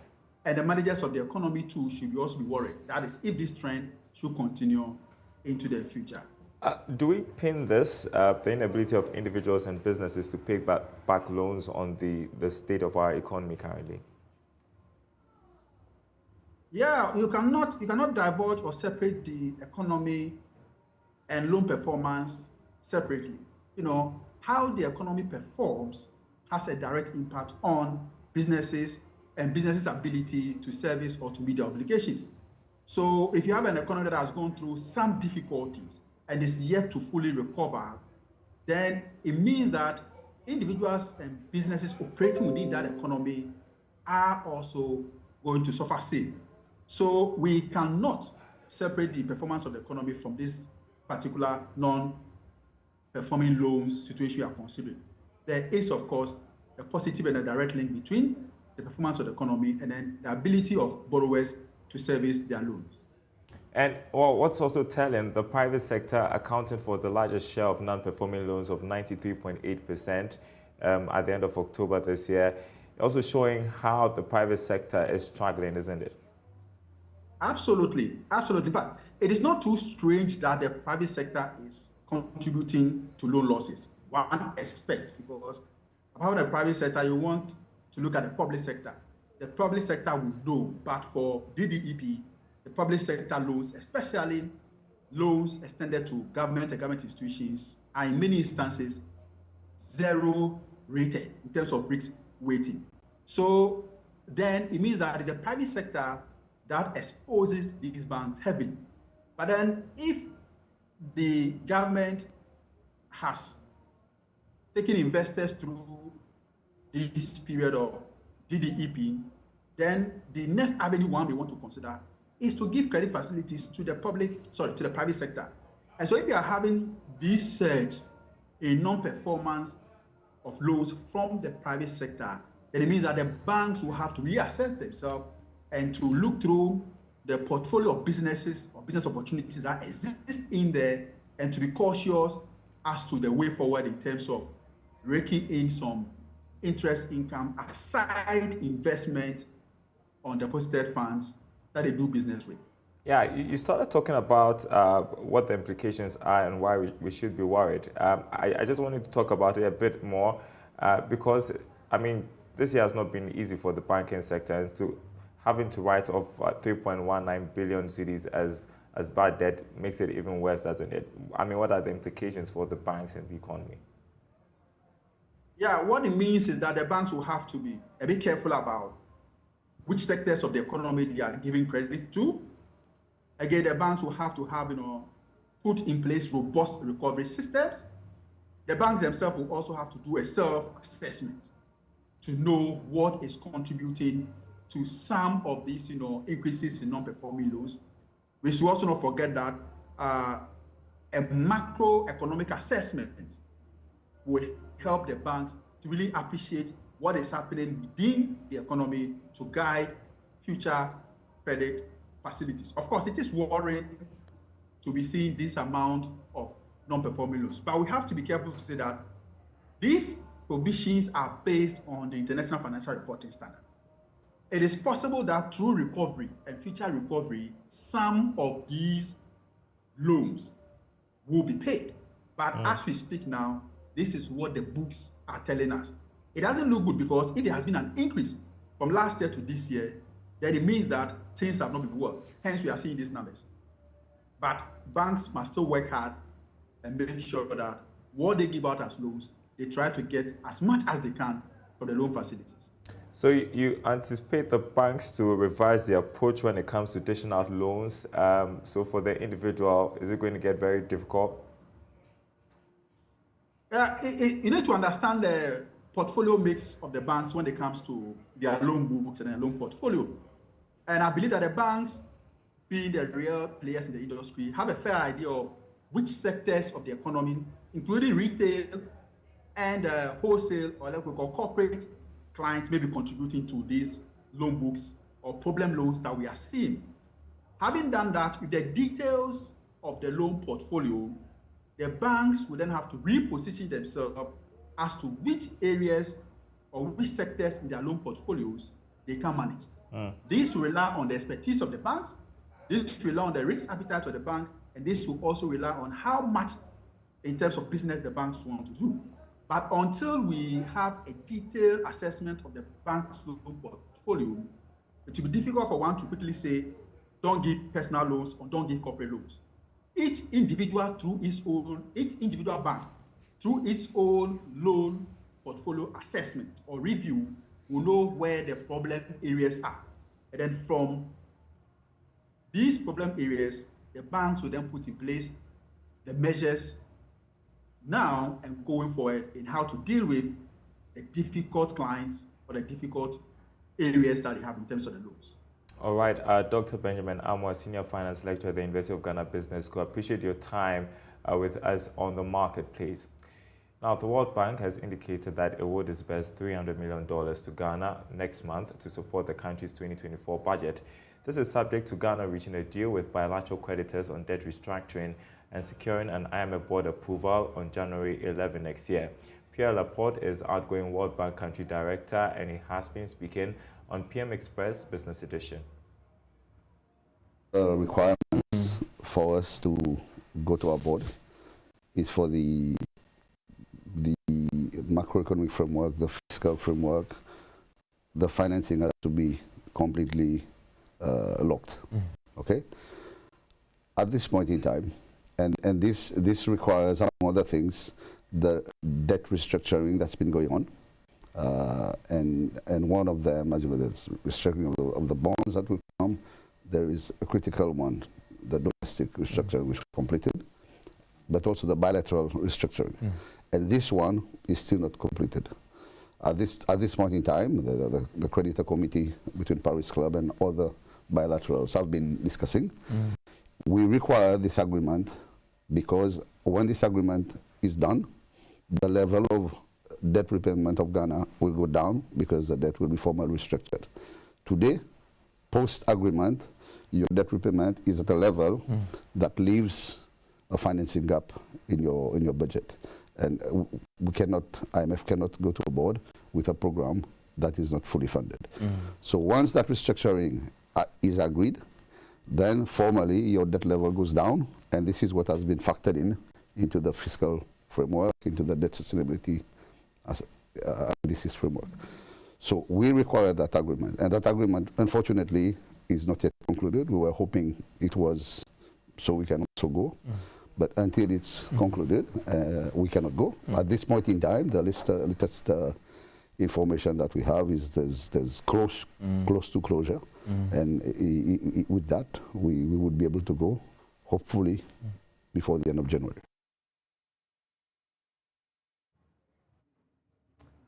All right, you're watching The Marketplace. We're taking a short break. When we come back, we'll be talking show business.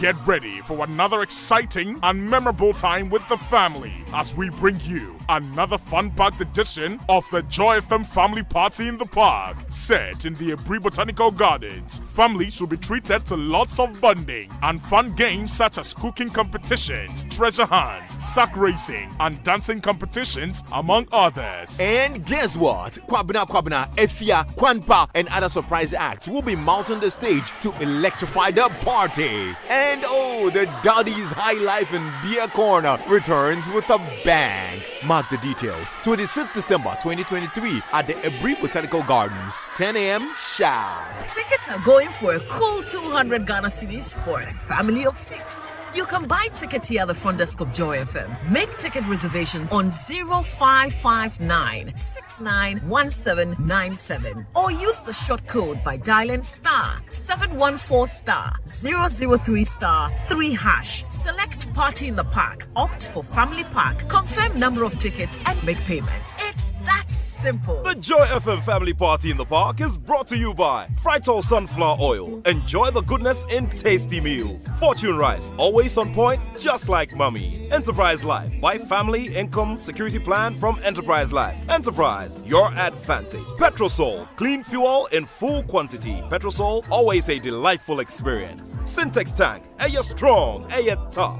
Safari Tissue, wipe clean, last long. Niche, Taste of Ghana. Kiki Drinks, juice up your life. Lesh Fortune Limited, luxuriously perfect. A Joy FM Family Party in the Park, creating memorable family moments.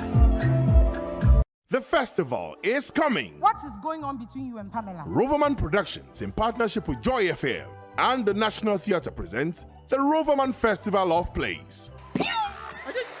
The festival starts on 23rd December with 4 girls, the spell. 24th December, husband material, 7 yards. 25th December, I like what you like. New Year's Day, naked in bed. 2nd January, unhappy wives, confused husbands. 6th January, just the tip. 7th January, naked in bed. 8th January, for girls, the spell. Venue, National Theatre. For tickets, dial *365*535#. WhatsApp 050-554-6010 or visit our regular outlets. Rate 200 Ghana cedis per play and 900 cedis for 6 plays. Time 4 and 8 p.m. each day. Sponsors Gino Tomato Mix, GCB Bank and Ebony Condos. Roverman Productions. Be the difference. Yeah.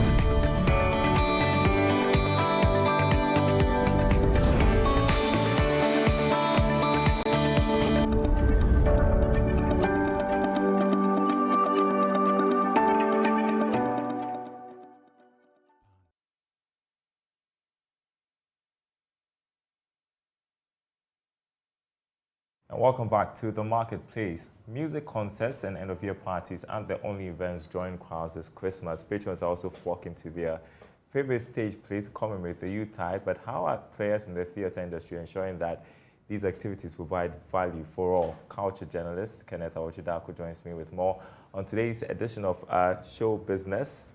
I think I have a feeling where this story idea for discussion is coming from. But I'll go ahead and ask you anyway. Why the topic theatre today? I understand why it would be funny to you because on Monday I think I snuck out afterward to catch some stage play. Was the Ghosts Are to Blame, and by Olariti was an adaptation that was being run by Image Bureau on Monday. So that's why I actually met you over there. Okay. Well, so that's why you're having that funny feeling, basically. Yeah, so great play. You saw it. Exciting to watch. By the way, he wasn't there alone. We'll get into that. But I just want us to watch a bit of that, and then we'll come back to the discussion.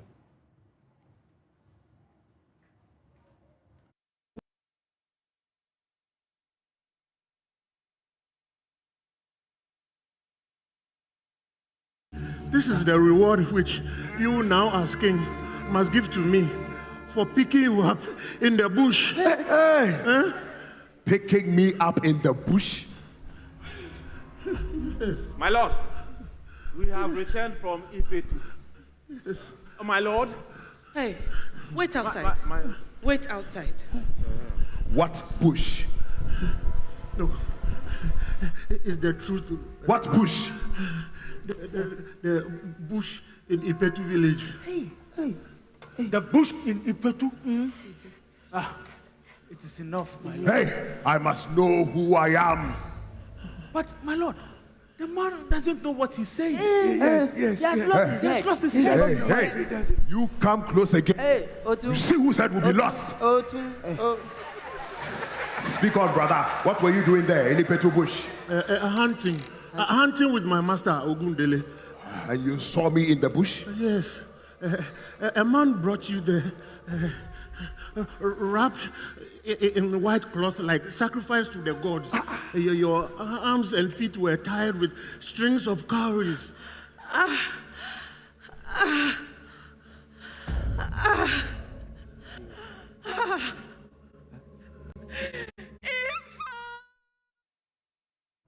All right, and so that was The Gods Are Not to Blame. I mean, I've read the book several times because I did literature in school, but the play came alive at the National Theatre.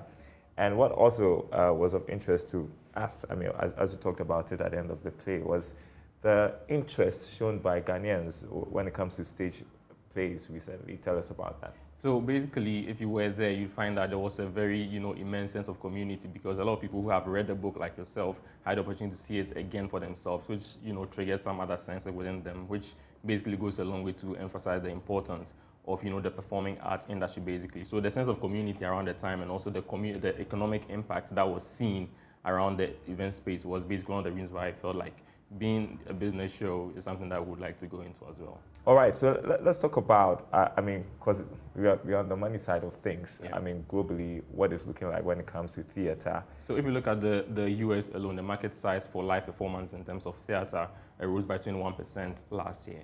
And this year it's projected that this revenue is going to reach $8.7 billion this year alone. So if you look at the global this figure from the US and you compare it to what Africans are putting into their work, you understand that there's more that is in for creatives in this space if they decide to venture into this sector in the right way and in the best means possible. Yeah, I don't know if there are any figures locally that we can, look at to see how, the potential for theatre in the country, but why is it important in the scheme of things and growing our, economy through theatre? So in the general scheme of things, right, there is the fact that it provides entertainment. In a country like Ghana where there's a lot going on, people need an outlet. Entertainment is one of the key, areas that people can go to find that, default setting that they need to be able to go about their day, basically. So one, entertainment is very key. The use of soft power, many countries have used these things. Even during the time of our first president, Nkrumah, he has used, he was known for using soft power in terms of using culture, tradition, among others, music, to, propel some sort of values and imbibe hardworking citizens. So that's another thing that, can be seen through this creative space as well in terms of stage plays and, live performance and theatre as well. And also when it comes to, the economic impact. I mean, if you were at the National Theatre on Monday, you realize that there was a lot of economic activity going, about during, before, and even after the screening or the watching of the play. You'd find people buying all of these things. Those, monies that are being generated around are also going back into the economy and also helping create more employment for people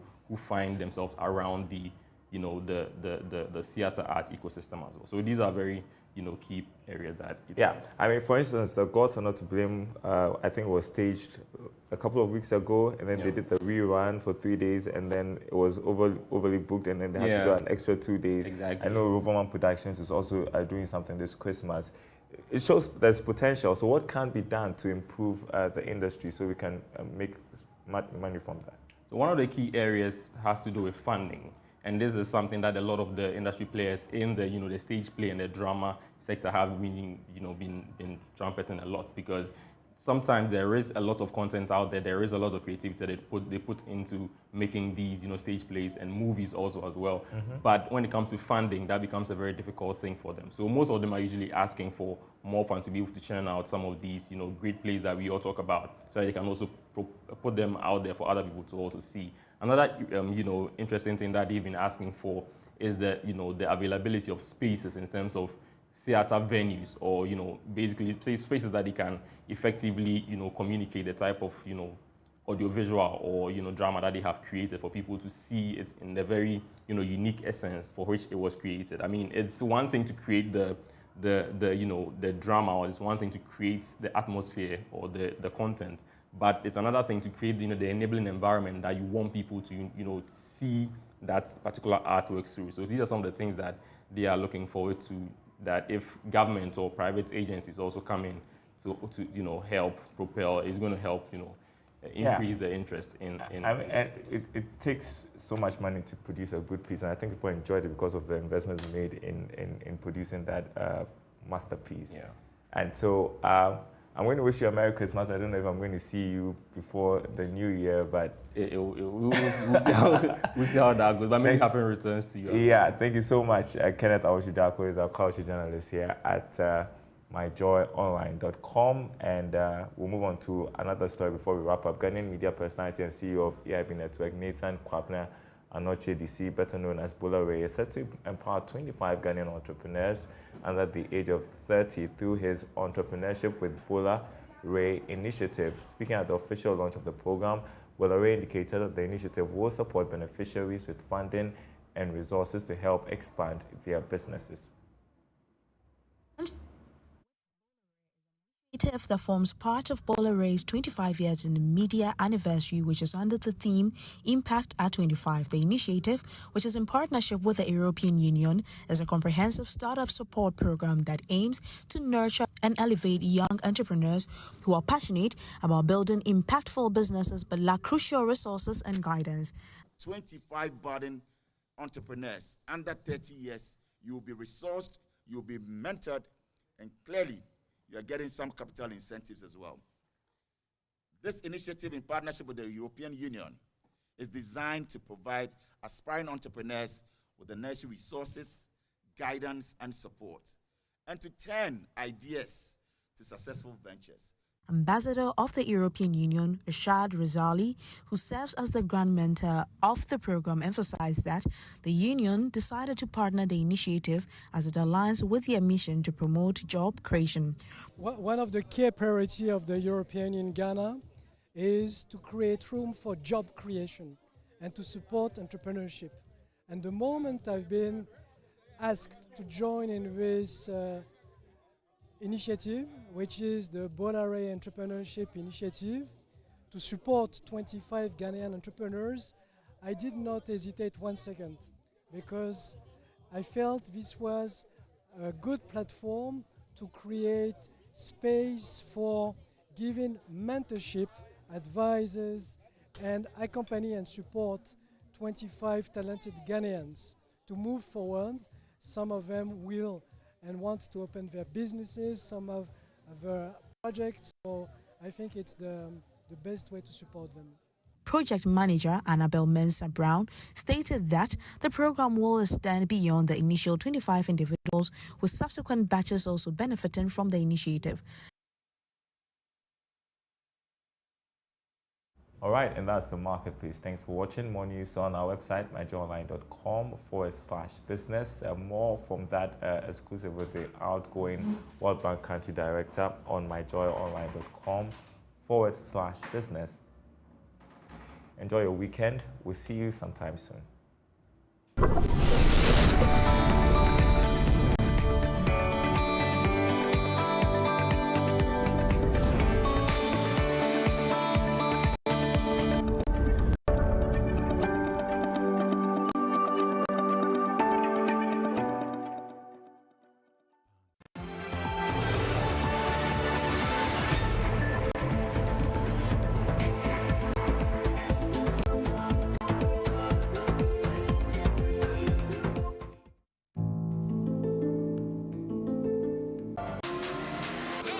Why the love for speed trumps the fear of crashes. How this e-scooter is waterproof. And what makes this ultra cyclist never give up. Right now on Rev.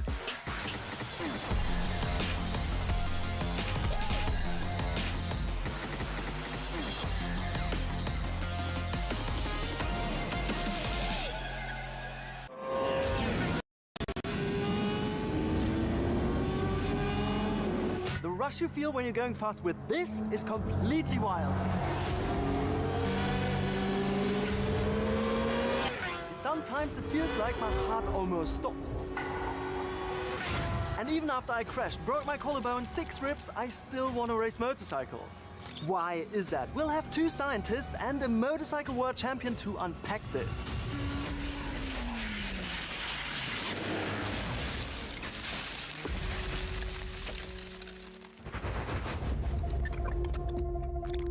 And what better opportunity to learn everything about this than here in Valencia with World SBK champion Troy Koza and the BMW S1000RR with 200 horsepower.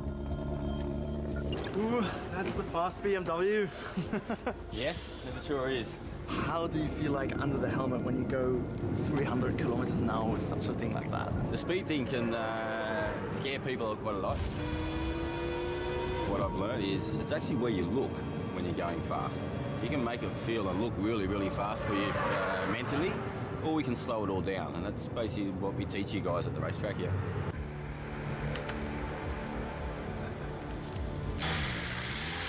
Little did I know how this would shake me up, but first here are a couple of obvious things that make speed exciting.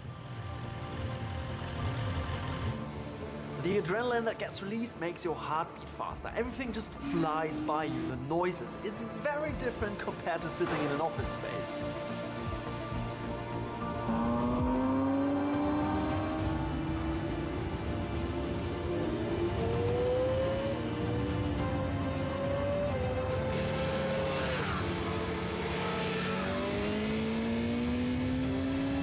And just like that, everything overwhelmed me.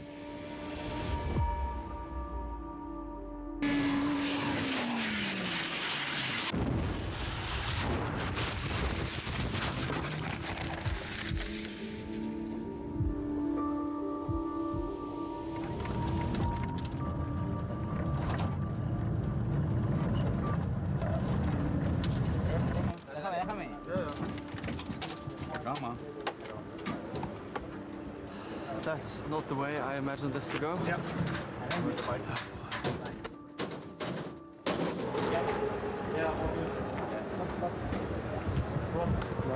I just lost it. Are you okay? Yeah, I'm totally okay. I'm totally okay. How do you get back after stuff like this, or like injuries, or why does that scare you off? Obviously in the beginning it does, but as you get racing, you need to put that stuff completely out of your mind, okay? As long as you know what you've done wrong, that helps a lot. If you have a crash where you really don't know, you weren't sure, but I've seen it, so this now should give you the confidence that, okay, you just need to change the way you ride, and that won't happen again. Welcome to the school. Welcome to the school. I felt completely gutted. Total disappointment like only a few times in my life before. If it wouldn't have been for my girlfriend who gave me a hug and said that I should continue doing what I love, I would have stopped going on a racetrack straight away.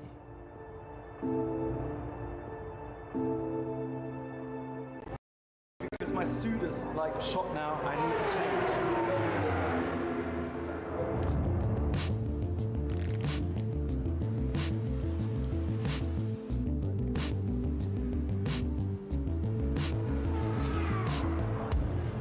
The different reactions of Troy and me about crashing and speed are also linked to our psychological thrill-seeking tendencies.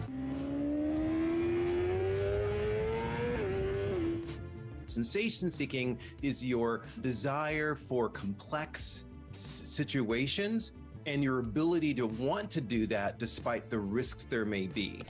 This is Ken Carter, clinical psychologist and host of this show. Just perfect for this video. He also developed a test to determine how much of a sensation seeker you are. It's done by sorting out how high you rank in the components of experience seeking, boredom, disinhibition, and adventure seeking. There are different profiles for different kinds of sensation seekers. The first two categories tell me the kinds of things you might do, and the last two categories tell me how much trouble you might get into by doing those things. But most of the people I've interviewed, most people who do sensation seeking or thrill seeking as part of their careers, don't score that high on those last two components. They're really measured and careful about the way they attack things. And super interestingly, this has a lot to do with your parents. A lot of sensation seeking is genetic. Maybe about 70% of it tends to sort of run in families and can be genetic. So if you have two high sensation seeking parents, they're probably going to introduce you to, driving fast and eating unusual foods earlier in your life. Same with Troy. His parents used to put him on a motorcycle as young as 5 years old and ride with him until he could take over.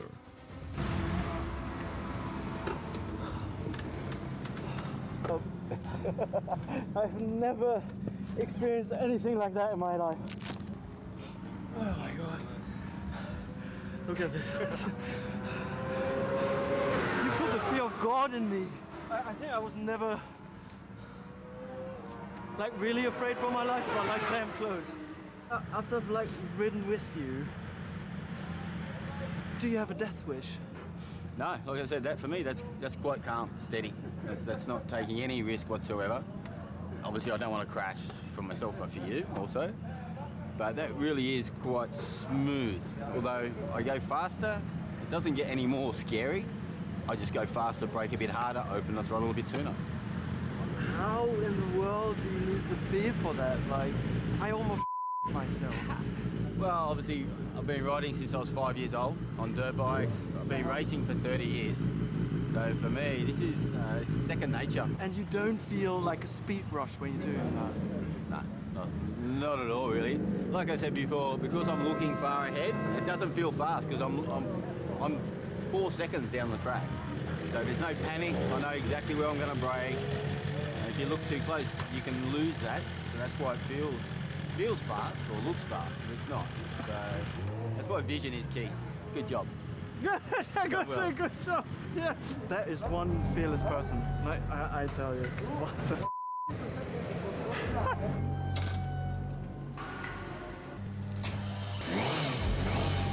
So this is the psychological side of things. But what actually happens up here when you're doing 220 kilometers an hour?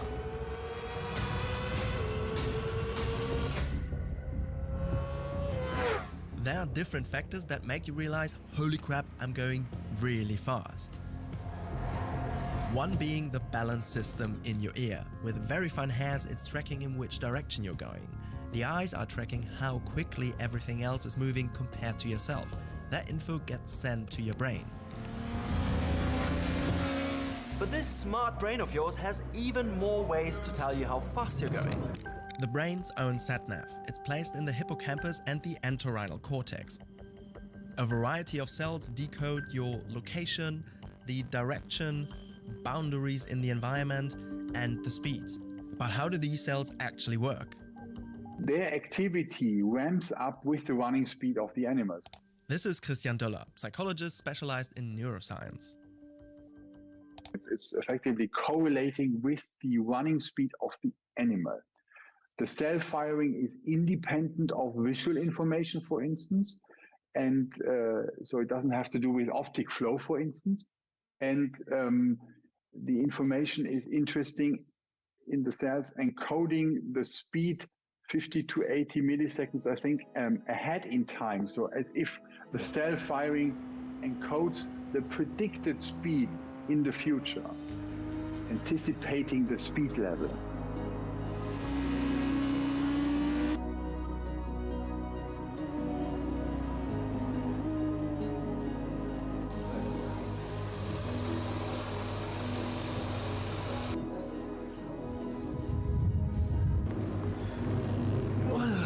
The problem is that we cannot say right now how all of these informations from the cell and from our eyes interact with the joy center of our brain.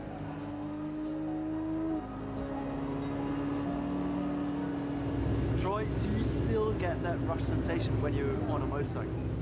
Well, yes, I do. Obviously, riding the bike is what it's all about.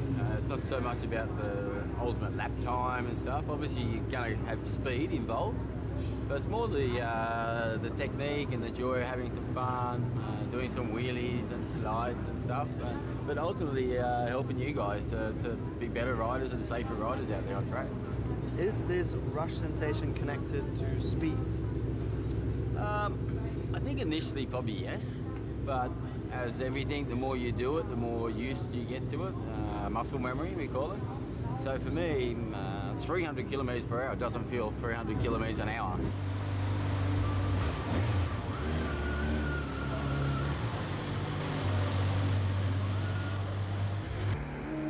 This feeling of not being completely overwhelmed like I am on the bike sometimes could be explained as a flow state, which I'm going to explain in a minute. According to Ken Carter, there is a pattern that differentiates normal peeps from crazy nutjob high sensation seekers. It has to do with dopamine, a neurotransmitter associated with pleasure, and cortisol, one of our stress hormones. High sensation seekers have a really interesting combination in terms of the triggers and amount of those two chemicals. They tend to not produce that much cortisol when they're in chaotic situations, but while they're not producing that much cortisol, they tend to produce lots and lots of dopamine. And dopamine is what leads us back to the flow state. The best translation is probably being in the zone.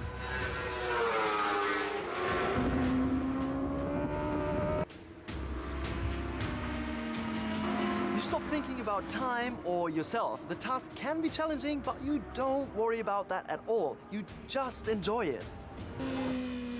It even helps letting frustration go, which means it could be beneficial for your health. A feeling, a sense of awe. And so awe is an amazing emotion where your mind is sort of open wider. To me, beautiful sunsets, being at the beach creates that sense of awe for me. And it releases these chemicals like interleukin-6 that sort of tamps down the inflammation response. High sensation seekers, of course, find awe in chaotic environments. So we know that there actually may be a health benefit to finding awe in your life. This goes to show speed is dangerous and it can kill you. But on the racetrack, it's not all about going fast. It's about braking, it's about hitting the apex. All of these techniques that make it so exciting. After my crash, I was really thinking about stopping doing it, throwing everything away. But then again, you know, on the racetrack, it gives you this feeling, just this little feeling which you cannot stop doing it.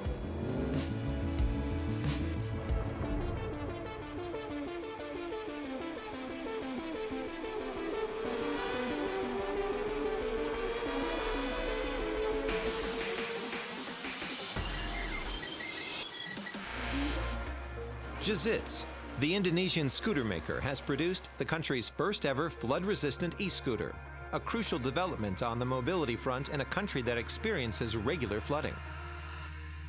Having more e-scooters is good for combating the climate crisis, but it also means more battery waste. In the company's first model, the actuator is placed in the center of the scooter, preventing damage both from water and vibrations. I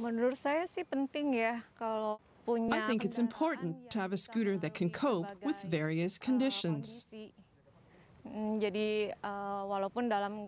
if it's wet or flooded, we don't have to worry about pushing it when it breaks down. So far, the e-scooter has a limited range of 50 kilometers per charge and 100 kilometers with a dual battery system.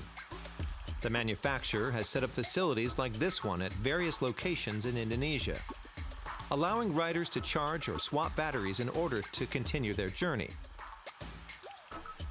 But the hoped-for boom in electric scooters also has a dark side. The type of battery we use contains lithium, nickel, manganese, and cobalt oxides. Those are the main ingredients used in lithium batteries. Nickel is the most important component, meaning industry and government need to develop a recycling program to avoid the danger of toxic chemicals leaking out of the battery. But the problem starts even earlier. These pollutants become a responsibility for the companies that mine the metals. If they're discharged into the river, the impact on the animal and plant life in there is immense. It changes the pH level and disturbs the river and marine ecosystems.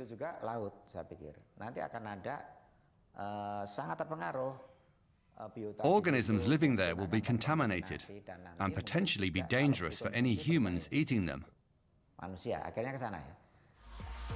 A further problem in Indonesia is that the enormous scale of mining is harming the environment. The acceleration of electric vehicle energy production also encourages the granting of major nickel concessions in Indonesia. Nickel is the main mineral that produces electric vehicle batteries in Indonesia. Until now, nickel mining concessions have been granted for approximately 900,000 hectares of land in the country.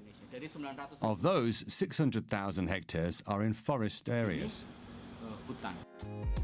E-scooters may be climate friendly, but the nickel in their batteries is mined in an environmentally harmful way. Still, the Indonesian government is aiming to have 2 million of them on the road by 2025, which would account for 1.5% of the country's scooters.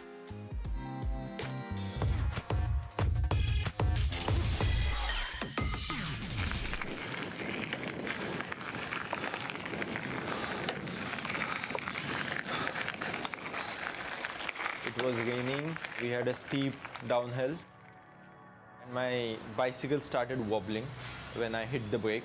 And the speed was around 70-65 kilometers per hour. Some big trucks were going from the side.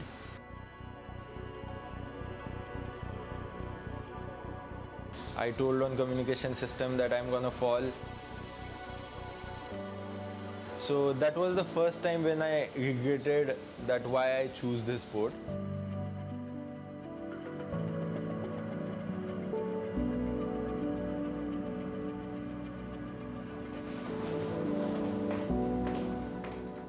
This is Kabir Rashur, one of India's most famous ultra-cyclists.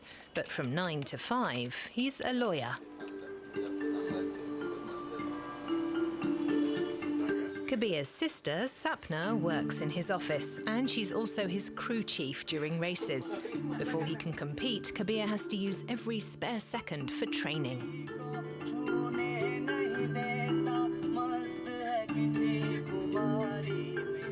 So when I go to office, come back home, the daily driving is around 3 hours. Then again come and again do all the chores and then start for training. It's actually not that difficult because I love to do it a lot.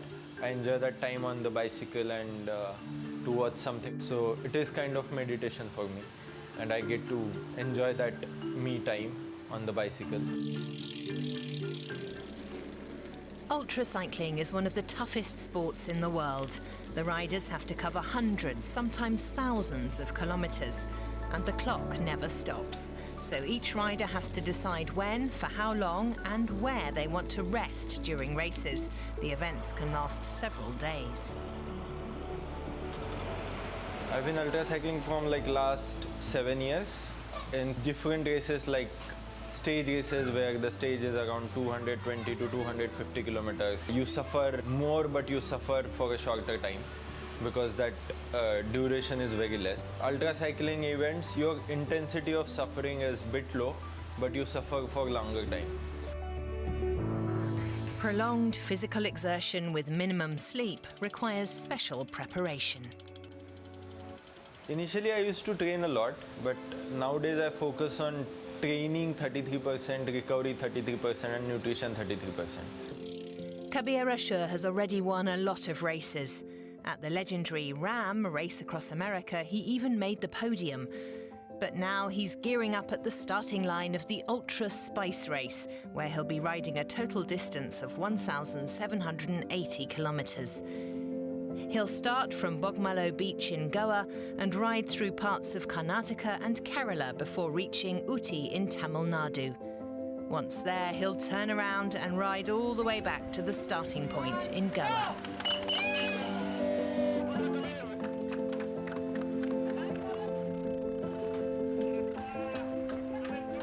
So Ultra Spice race is currently India's longest, toughest and most scenic race, which gives you a good platform to train yourself for RAM. It gives you a good base to test your progress and your endurance.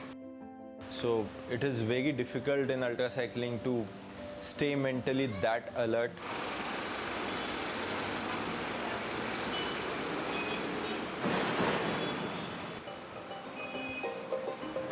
Biggest problem training outdoors is traffic, dust, pollution and potholes. Between 2019 and 2021, around 13,000 cyclist deaths were reported on Indian roads. A lot of cyclists, like Kabir, prefer a car to follow them at all times in order to keep them safe.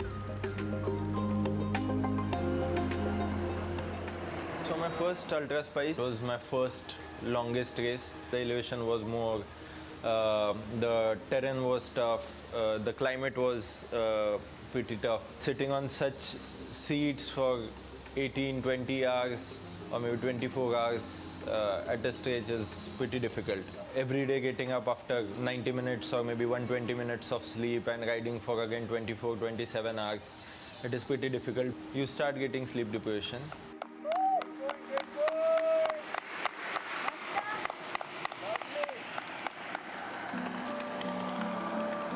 After 43 hours, Kabir has reached the halfway point in Uti. He now has to ride the entire way back. Over the years, Kabir has picked out a trusted team of crew members, friends who take care of his every need during races. Their role is even more important during long rides like the race across America, a 3,000-mile race that Kabir has finished twice. Okay, today, as a crew chief, the biggest challenge for me is to cope up with what Kabir is doing. Every time he surprises us with something new and every time he outdoes himself from the last race. So it is difficult for us because I also have to keep that in mind that, okay, if he's saving his 10 minutes in a particular kilometers, I also have to make sure that I'm also trying to save some time for him. So we learnt everything in every race.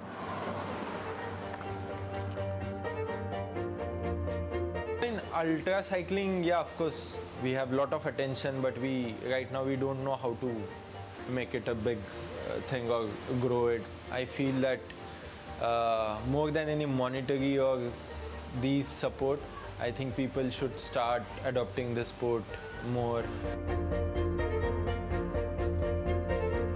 Despite his achievements, Kabir still has dreams and also doubts.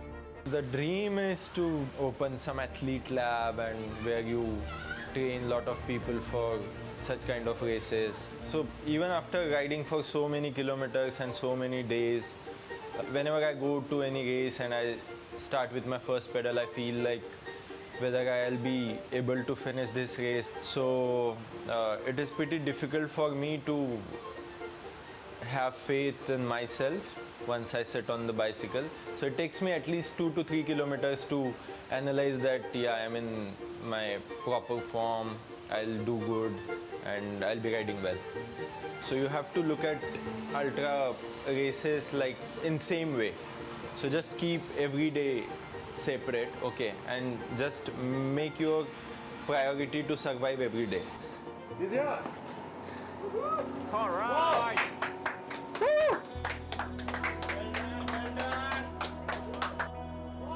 Kabir Ashur survived every day in Kerala, Karnataka and Goa.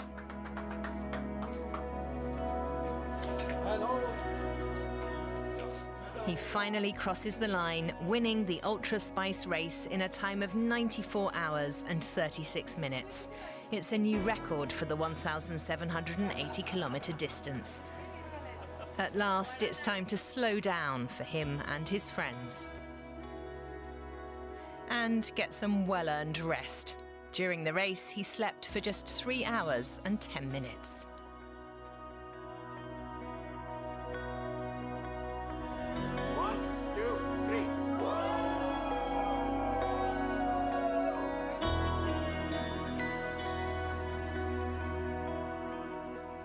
For Kabir, a quote from one of his athletics heroes holds special meaning.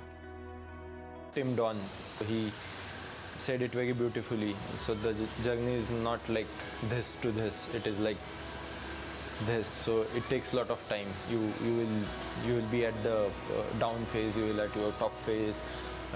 Sometimes it will happen that you don't see any growth, but just put your head down and just follow what you like to do. On that note, travel safe until we meet next time on Rev.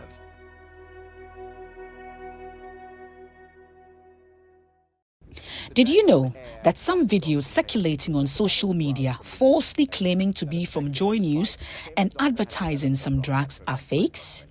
These fake videos advertise unapproved medicines using deep fakes of our presenters to endorse these medicines.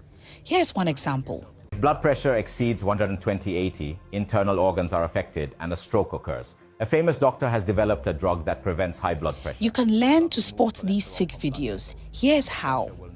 The first sign. Notice how the lips of the anchor do not exactly match the words being spoken. Also, pay attention to the JoyNews logo in the bottom left corner. With a real JoyNews logo, the globe rotates. If you spot a static logo, it is an indication the video you're watching is fake. Doctored videos often have slight inconsistencies.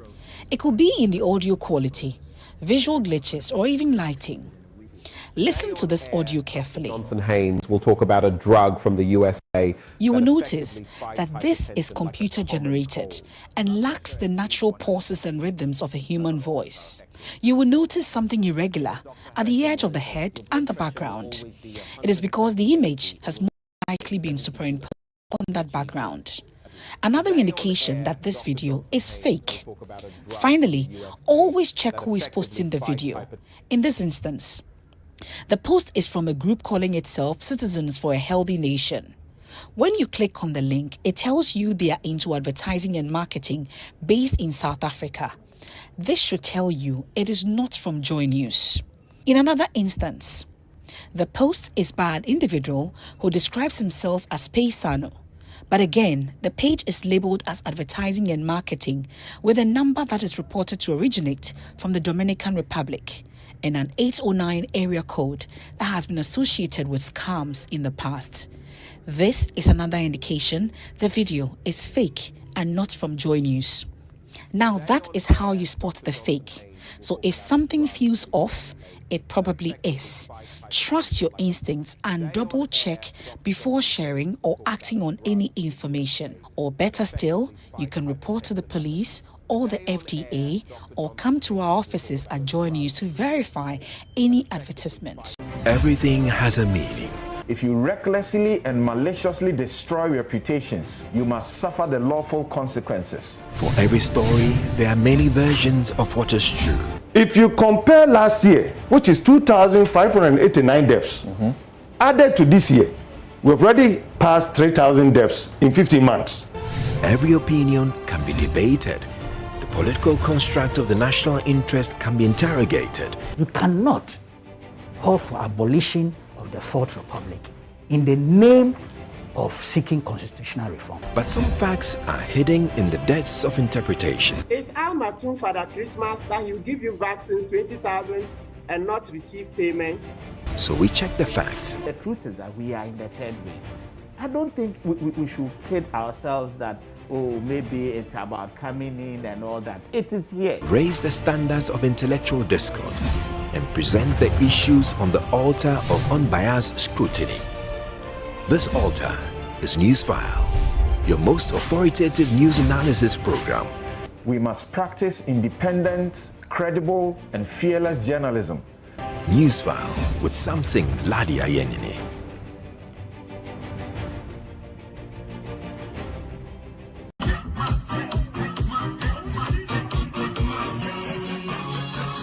Get ready for another exciting and memorable time with the family as we bring you another fun-packed edition of the Joy FM Family Party in the Park, set in the Ebri Botanical Gardens. Families will be treated to lots of bonding and fun games such as cooking competitions, treasure hunts, sack racing, and dancing competitions, among others. And guess what? Kwabena, Efia, Kwanpa, and other surprise acts will be mounting the stage to electrify the party. And oh, the Daddy's High Life and Beer Corner returns with a bang. Mark the details. 26th December 2023 at the Ebri Botanical Gardens, 10 a.m. sharp. Tickets are going for a cool 200 Ghana cedis for a family of 6. You can buy tickets here at the front desk of Joy FM. Make ticket reservations on 0559 691797 or use the short code by dialing *714*003*3#. Select Party in the Park, opt for Family Park, confirm number of tickets and make payments. It's that simple. The Joy FM Family Party in the Park is brought to you by Fritol Sunflower Oil. Enjoy the goodness in tasty meals. Fortune Rice, always on point, just like mommy. Enterprise Life, buy family income security plan from Enterprise Life. Enterprise, your advantage. Petrosol, clean fuel in full quantity. Petrosol, always a delightful experience. Syntex Tank, air strong, air tough.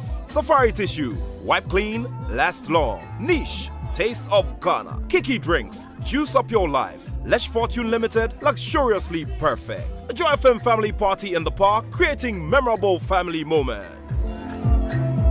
Hello everyone, welcome to Prime Take. Today we are speaking to Wilberforce Inform, the man who contributed to Ghana's first ever African Cup of Nations title in 1963. The man whose shot tore a goal net when he was playing for the senior national team, the Black Stars. The man who has played against Real Madrid, Blackpool, played his football for Kumasi Asante Kotoko, played his football in the United States, and he's one of the people during the early days of Ghana football made sure that Ghana's football was flying amongst the best nations in the world. Unfortunately, his quest to play in the FIFA World Cup in 1966 did not happen because Ohene Jan, the then director of football for Ghana, decided that Africa was going to boycott the competition because FIFA had said that Africa, Asia, and the Oceanics were going to get only one slot. So they needed to go on a playoff to secure a qualification. Ohene Jan said, no, come on, this was not going to happen. So Ghana, maybe many people have said that could have qualified to its first ever World Cup in 1966, considering the trajectory of the senior national team then. But that did not change much as he contributed to Ghana's success in the early days of our football. He is Wilberforce Inform, my guest on Prime Take. Thank you very much, sir. Thank you. We are glad you could join us. I'm also happy. You look good. To meet you guys. You look very good. Well, thank you very much. What is the secret? The secret is I spent most of my time in the US. Okay. almost about 40 years stay. Oh, really? And when I was playing Cosmos, I was playing with Pele and Beckenbauer. So when Frank Beckenbauer. When Pele passed away, there was a lot of phone calls coming from US and coming from Ghana here too, the sports writers. But I wasn't able to answer calls coming from Ghana because I was busy talking to people, the pressman in the US. Because after you speak to them, in return, you get some money. Big money. Dollar. So I've traveled almost all over the world. I could say so because of Osajifo Kwame Nkrumah and Ohinijan. We were able to travel all over Africa. And then 61, we went around the whole Europe. The reason why Kwame Nkrumah sent us as ambassadors from Ghana, he was trying to bring the whole African countries together. That's why he told Ohinijan, go around all the African countries and play football. And we did. How many years did you play football with Pele? It's only about 6 months. 6 months? Yeah. How difficult was it for you when you heard the news of your teammate passing on? The unfortunate part is all my pictures I took with Pele and Beckenbauer and the rest of Cosmos were burnt out when one Mr. Akom, if you could remember, whose car was burnt at Winneba Road. Oh, okay. And he died. He has come to pick up my pictures, going to enlarge most of my pictures with Pele and Beckenbauer. And my album, 6 albums that I brought from US was all burnt. That's quite unfortunate. When you enter my living room here, the only thing you see on the top is plaques from all the different tribes in Ghana, and also football, and also churches, plaques all over. It's about, I would say about 25 or 30. Wow. After staying in US for 40 years. I'll come back to you staying in the US for 40 years and how that impacted your life. But where did you grow up? I was born at Lithium in Bron, Afo. By that time, the name of the place that I was born was called Afo, Lithium, near Goso, Tepa, Kanyasi, Mim. We are in the middle of Afo. That's where I started my school from, class 1 to Form 4. And after I finished my school in 1952, I continued my commercial education. That was business at Kumasi, Adebi, near Kumasi Technical, and also at Sumwasi. That's where I took 1 year course in my commercial education.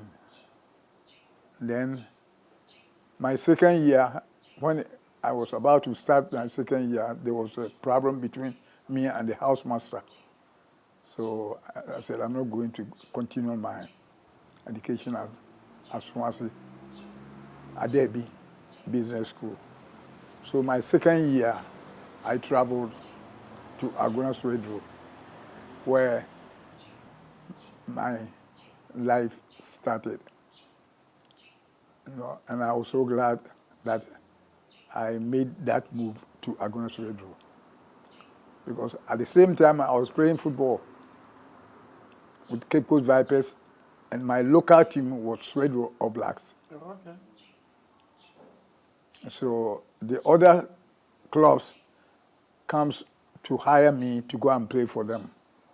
The only money they will give me is 2 shillings after picking me up from school, and then after the match, they bring me back to the school. The teams that I was playing for, Cape Coast Vipers, and Grand Swedro, All Blacks. And after completing my course at 1 year, I wanted to go back to Kumasi. But the chief Omanhine of Aguna Swedro says they weren't going to let me go.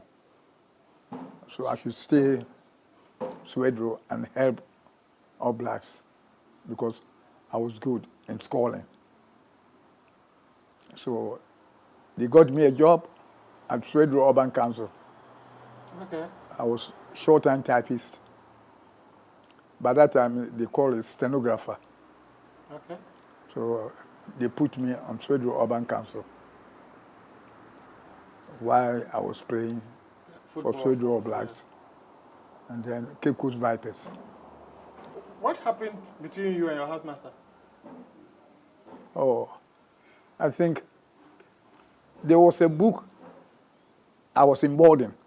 Yes. And there was a book that I didn't have. But he told me that the cost of the book was almost about, I've forgotten about the correct amount. He said I should buy it before coming to the next school, the next day. Yes. And I told him that I don't have the money. I have to call. By that time, there was no phone like mobile. At the weekend, I'll go back to my village, get the money from my mother, and then come back and pay for the book. He said, no. Then I should leave the class. So I slapped him. And then went to the dormitory and packed all my things and left for Lithium. So you don't regret slapping your teacher? I was so mad. I was so mad. I have a quick temper. I didn't realize I've done something wrong. Not until the next day. But I was then at Lithium. So there are so many schools, business schools around. Yeah. So I decided to go to Agnes Radio. But by going to Agnes Radio, that ended my life the way it is now. So how would you describe your days at Agnes Radio? Agnes Radio, after staying there for five good years, I was making money. When they come and pick me up, Vipers will also, when they are going to play matches at Accra, they come and pick me up and getting money to subsidize me in doing things in Agnes Radio. So I was so popular within that area, Central Region, that they have got a player from Kumasi. So there was one day when... This was in the 1950s, right? Yeah, that was 1950. Because I left school 52, 53 was Kumasi, 54 was Agnes Radio. At the end of the year, 54, that throughout, from 54 up to 57. Because my first international match with Nigeria national team was 1957. Ghana versus Nigeria at Onikai Stadium. So I'll come to the national team career, but at what point did you get to Kumasi Asante Kotoko? There was a match between Cape Coast Vipers, friendly match between Cape Coast Vipers and Asante Kotoko at Aguna Diakwa. You know where Dan Kokuyebwa comes from? Yes. Yeah. So the match took place at Aguna Diakwa. And within that area, I used to go and play football. They come and say, board pa. They call that board pa. Oh, okay. So they come and hire me. I go, after the match, they bring me back to the school. The only money they will give you is 2 shillings, 1 shilling. That's the currency we were spending then? At that time. And there was a lot of money. We call it a lot of money for being a student. So after Vipers and Kotoko at Aguna Biakwa, so the president for Cape Coast Vipers was Mr. Ohene. He used to work at Information Services at Cape Coast. Okay. He's the one who spoke to me that every match they will get, they will call me and come. They will bring a taxi, will take me to Cape Coast or wherever, surrounding area, like Sekandi, Takrady, Accra. There was a time Olympics also called me to come and play for them in a friendly match. By that time, they don't register you. That's the point. That's where I was coming to. Because if you're not under contract, you can go and play for any team at all you wanted. Money, that's all. So that match was Cape Coast Vipers and Asanko. The match didn't go on at Aguna Biakwa. The match was arranged to be played at Bekwai Gemfis Park. Okay. So they picked me up from Oswego, and then we drove on the road to Bekwai. And the score was 2-1 against Kotoko. And I was the one who scored those 2 goals. So Kotoko picked you up? Kotoko, just listen. After playing that match, Kotoko people said they want me to be part of the Kotoko. And I heard that Kotoko is not a small team. They have good players like Babea, Asabi Boachi, Fred Kufo, CK Jenfi. No, by that time, CK Jenfi has formed his own club, Great Ashantis. And that was after he broke away from Kotoko? That's right. So, hey, I was the one who scored those 2 goals against Kotoko. So Kotoko were interested in me, that they wanted me to play for them. And I heard that they have good players. So when I go, I don't think I'll be able to be in the first team. So if I'm a Sweden, let me remain Sweden and play for another few years. After that match, in about 2 months later, Kotoko people sent people to come and take me back to Kumasi to discuss with me if I want to come to. I told them that I'm not ready now. By that time, I've met my wife. She was in Form 4. Okay. Trying to finish school at Presbyterian School at Aguna Swedu. And I said, my new lover, very beautiful lady, and I stayed with her for almost getting to about 55 to 60 years. She passed away 2016. Oh, sorry. Yeah. So we can say one of the reasons why you were elected to go to Kotoko was because of your wife. Yeah, that's right. So my wife said, hey, come on, let's go to Kumasi. Because they are from Bonye, not far from Kumasi. And she was also interested that we should move from Swedro to Kumasi. And I told her that let him spend some few more years to develop my skill playing football. So after a couple of years, I decided that we should move to Kumasi. So I went to Kumasi. And when I got there, boy, by that time, the stadium was Jackson's Park, near Town Hall. Yeah.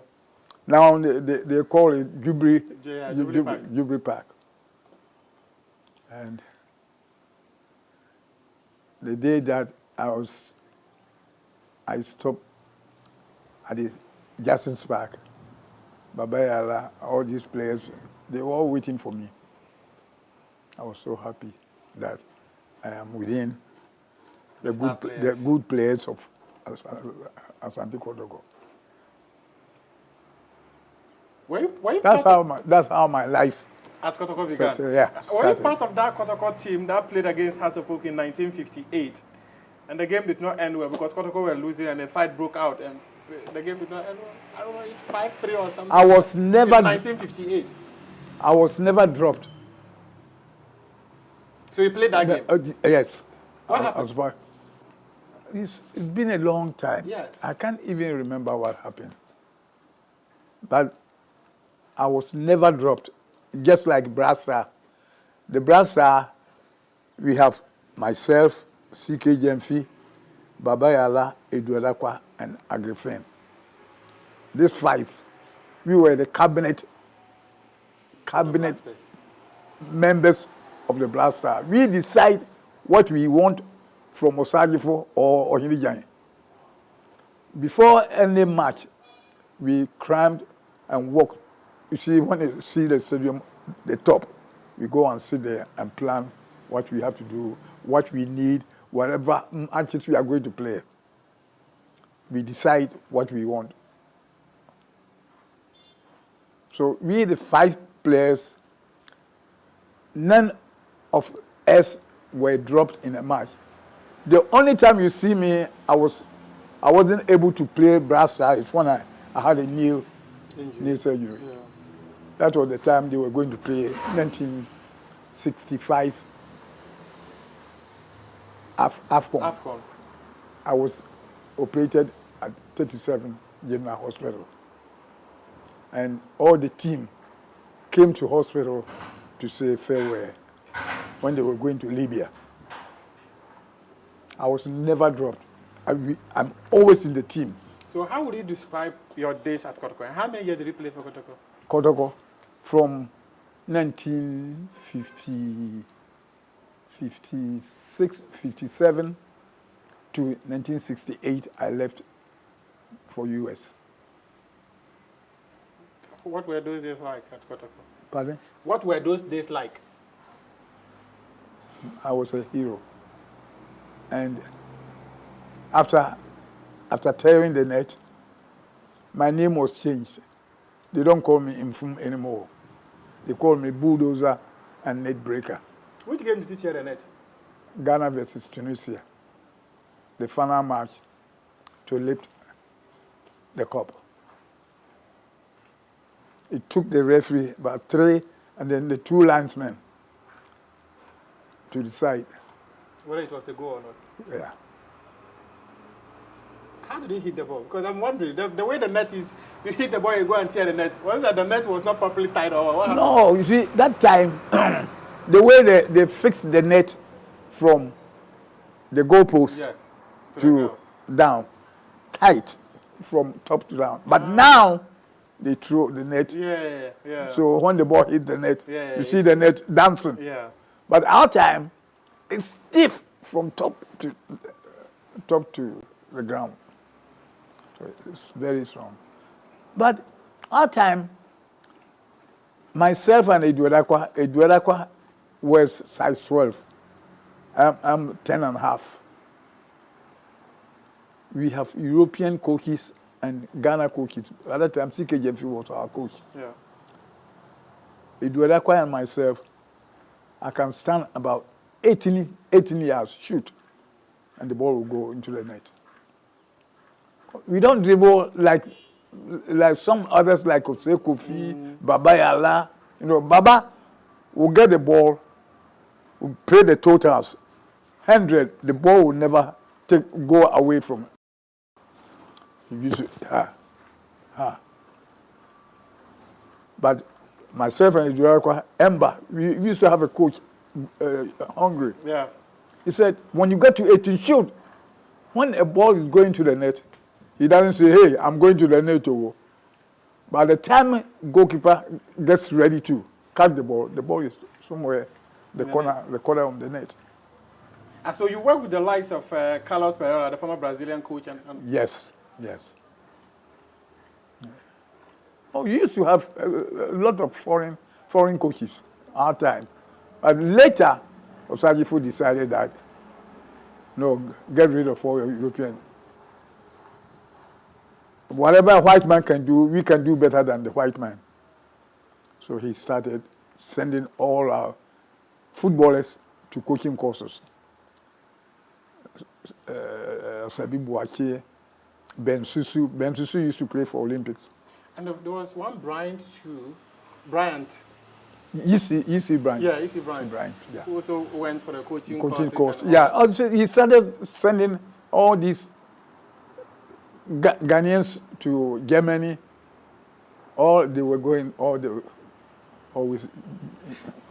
Talk to me about you moving from Kotoko to the Great Republicans. What happened? I understand there were some lots of issues about Kwame Nkrumah trying to set up a rivalry club and all that. You see, the reason why they formed the Republicans is to get a strong team that can always beat Kotoko. And by that time, they used to have NLM, which is and CPP and NLM. Okay. So we from Ashantis, they consider us that we are NLM people. Okay. So Ohinijan and Osajifo were trying to get a strong team that will always beat Kotoko. Kotoko was the strongest team then? Yes. Kotoko, we have good footballers. And when they used to have Deuro, when we are playing football, and we hear this sound on the side of the stadium, my brother, it keeps us that we have to die for Ashanti.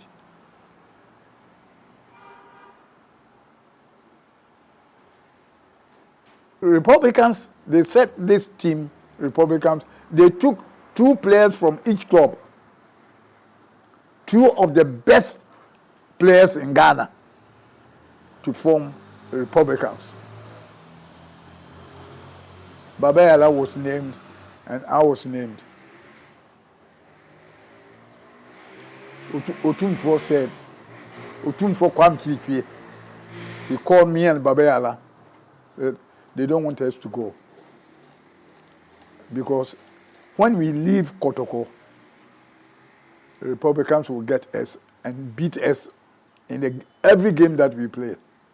So Otumfo said we should stay for Ashantis. I say, okay, for me, I'm not going. I promised Otumfo at Mechia. And Babayala also said the same thing. So for me refusing to go to Republicans, they replaced Dogomoro to take my place. So Baba went, Dogo went, Dogo also left. Within less than a year, that's where Baba got an accident. When they went to Ho, yes. Republicans went to Ho and played a match. On their way coming, see, if you have noticed, Mercedes-Benz was the car that every club was traveling to play their games. And when you sit behind the driver, the driver is on the we're done from right. Right. Yes. And before you go through the entrance of the driver, there's a seat there like this. And Baba always sit there and sleep. So he lay his legs like that, this side, and the driver would be there. So when they were coming from Ho after the match, he was sleeping like that.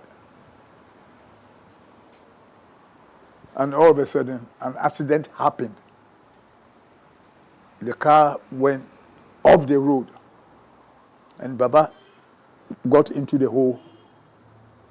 There's a small hole inside the ditch. Inside, so people were jumping to run away. They were stepping on him, and he got spinal cord broken. The government did the best they can. They sent him to Germany. So everybody was saying, you are lucky, oh, you are lucky, oh, you are lucky. And I say, I'm not lucky, but I had my feelings that I would stay at Kotoko, I would die with Kotoko. And you stayed with Kotoko and you died with Kotoko. But talk to me about, because I recall reading about the history of Ghana football from the days of Richard Akwe, where the Lion had, where there were many issues. Anytime the Black Stars were going to play friendly matches, there were lots of political issues. And in fact, there were times they said the Ghana football front was divided. There was Ashanti Regional Football Association, which wanted to be in charge of football in the Ashanti region, one, two in Greater Accra. But how come you people were able to come together? You played friendly matches against the likes of Blackpool, the likes of Real Madrid, and all that. How did this happen? You see, during Richard Akwe, you were then very young. Yeah. It was then the Gold Coast team. Yes. Who the Gold Coast team toured UK. UK, to play the likes of Stoke City and Co. Right, right. By that time, we were very young. Okay. I wasn't part of that. But you played a game against Real Madrid? Yes, yes. That's what I'm saying. But at the time I entered the Black Star in 1957, I was never taken away or dropped from any match that Black Star played. So those years, I was in the Black Star. So talk to us about playing Blackpool and then playing Real Madrid. When we were first going to play Real Madrid, that was the first match. We drew 3-3 with them because we scored 3 goals. And it took them half an hour to equalize. But that time, when they say Black Star, my brother, we had the love for the game, not money. But this time, money rules everything. They don't have the love that we had. But I don't blame them. Our days, you can spend 2 shillings, 1 shilling, 6 pesos to buy everything. Even this plot here, I bought this plot, 2 plots here, 1976, at 1 CD a plot. So that time, everything was cheap in Ghana. Though things are hard these days. But that time, it wasn't that hard. So the little that they will give you, you appreciate it. I get it. So how was a friendly match against Real Madrid and Blackpool like? Oh, we took it. Ohinian advisors and and Mr. Hagen was his deputy. They said, just go and play your normal game. The normal game you used to play against every or African clubs that comes to Ghana. They are just, every player is just the same as you. They have selected their best team, but Ghana, you represent Ghana. So you are the best representing Ghana to play against Real Madrid. So go and do the best you can. So we went to Osajifo on Saturday evening. He also advises that just the name. If you think about the name, you people will be standing there and look at the ball, and the ball will be. So just go and play your normal game. Take them as you are playing Swedro Blacks or Vipers or Hazakers or Cornerstones. And that's what we did. But we were able to score 3 quick goals.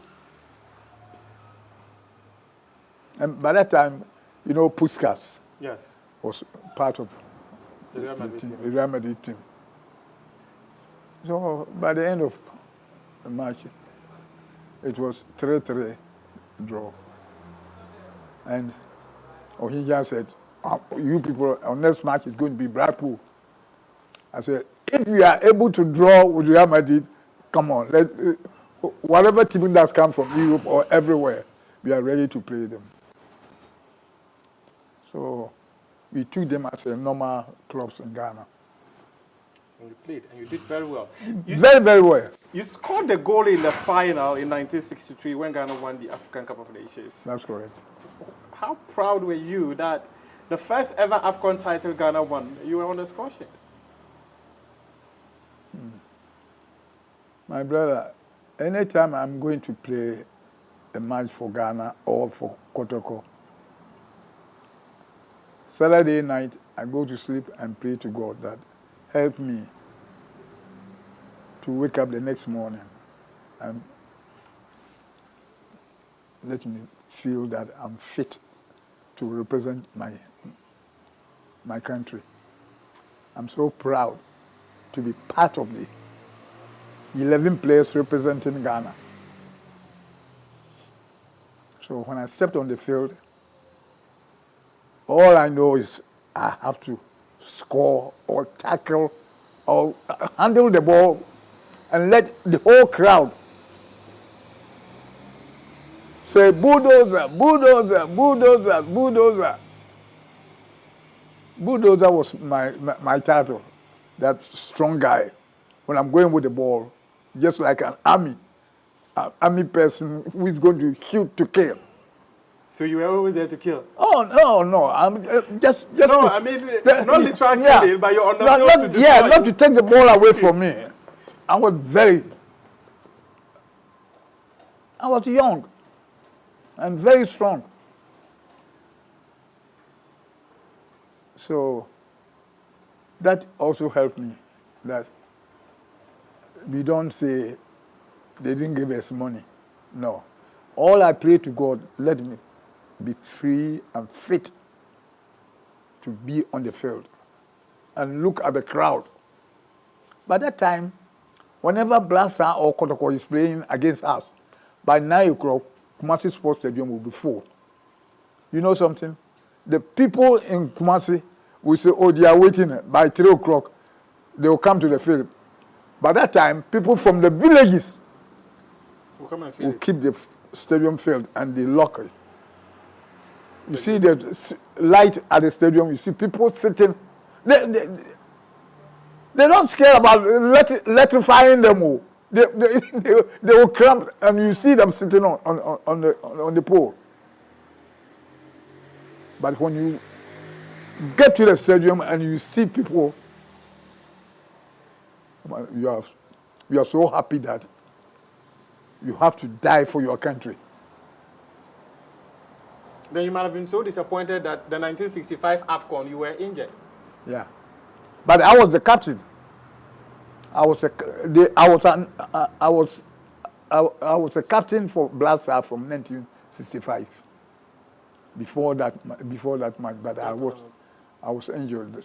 So they sent a doctor from Hungary to come and operate. Because that time, the coach was from Hungary, Emba. Yes. He said they have a sports doctor in Hungary. So he came and operated me at 37 General Hospital. I was there for about 2 months. After discharging me from the hospital, Kotoko sent me to Hungary for 2 months to do therapy at the specified hospital by our coach Emba. So I was in Hungary, Budapest, for 2 months. What kind of a coach was C.K. Jemfi? He was fantastic. Because C.K. wanted to prove to Ghanaians that the black man is capable of doing a good job like a white man.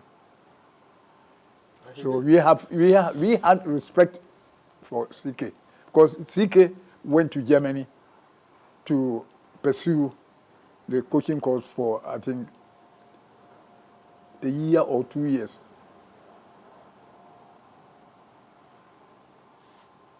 Ohijan sent him to Germany to do a course in coaching. Did you do some of the coaching courses? I didn't want to be a coach. Why? My profession, the one I thought should be my profession was banking. You wanted to be a banker? Yeah. But did you do it? Did you do some of the banking? Oh, yes. I worked for the bank for 32 years at New York, Bank of New York. Oh, wow. I was able to become a manager. And I was so lucky that President Kufuor came to Stock Exchange. Stock Exchange and Bank of New York, just like this house and that. And when I was leaving Ghana, President Kufuor was my friend. Oh, okay. So he came and visited me at Bank of New York. I spent 32 years at Bank of New York.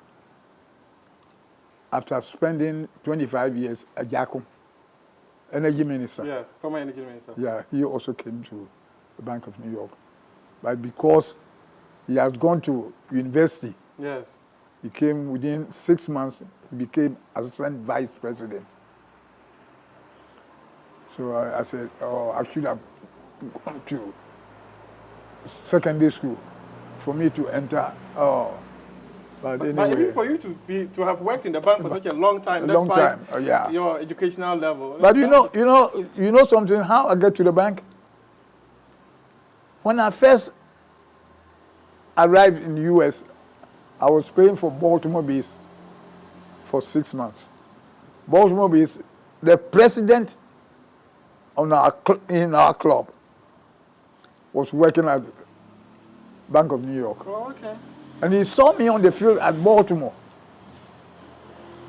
So we became friends, and I said, after completing my first 6 months in Baltimore, I had wanted to come back to Ghana, but that white man told me he would get me a job at the bank.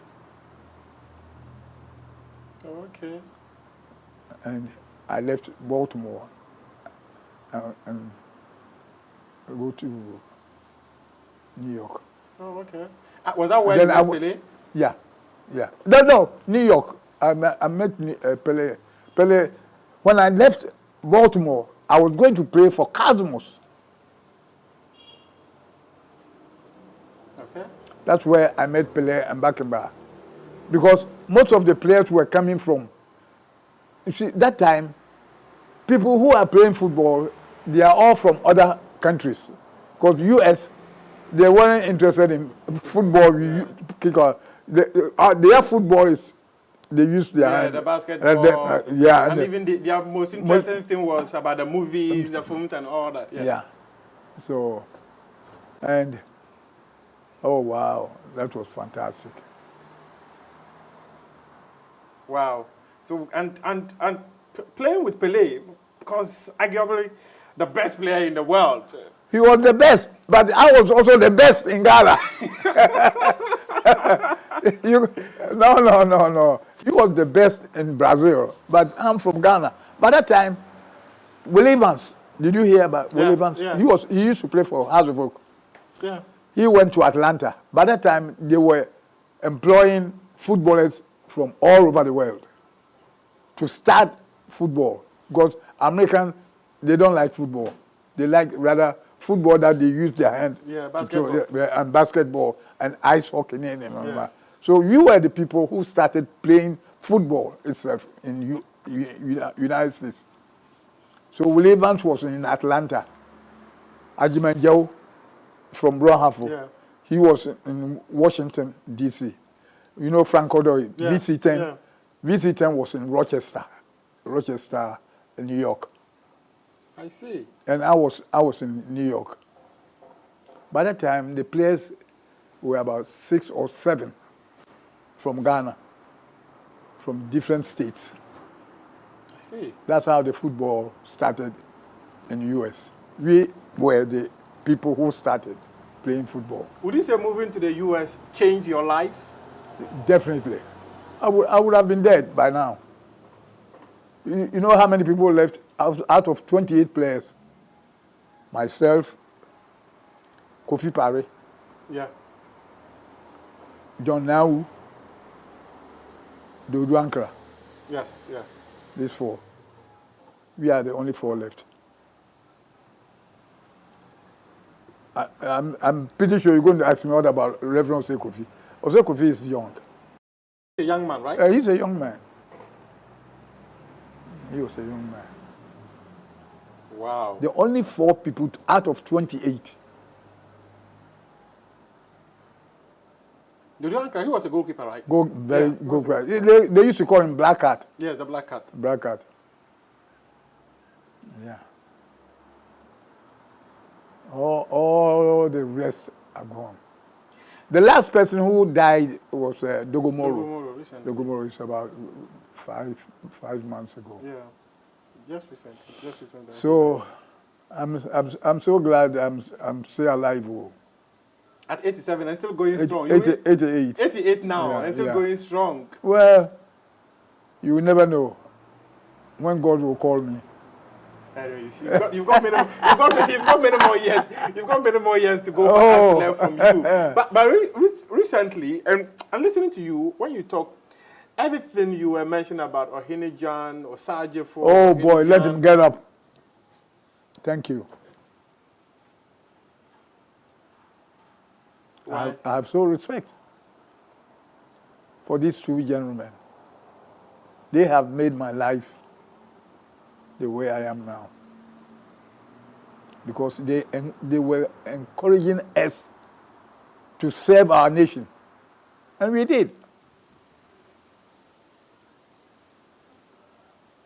If not because of Kotoko and how I used to play, I wouldn't have been in the US.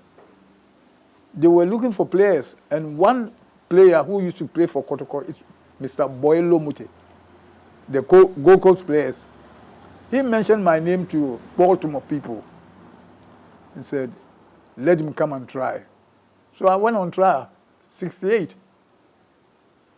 For 3 matches I played, I scored 5 goals.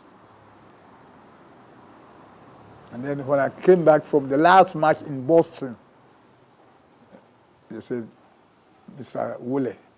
You know, they can't call me Wilberforce, so they call me Wole. Come the next day and sign the contract, put your signature. I went and signed the contract. Mr. Boyelo Mute took all the money, but whatever left, he gave me almost some few thousands. Well, that was still good enough. Oh, it was. It was.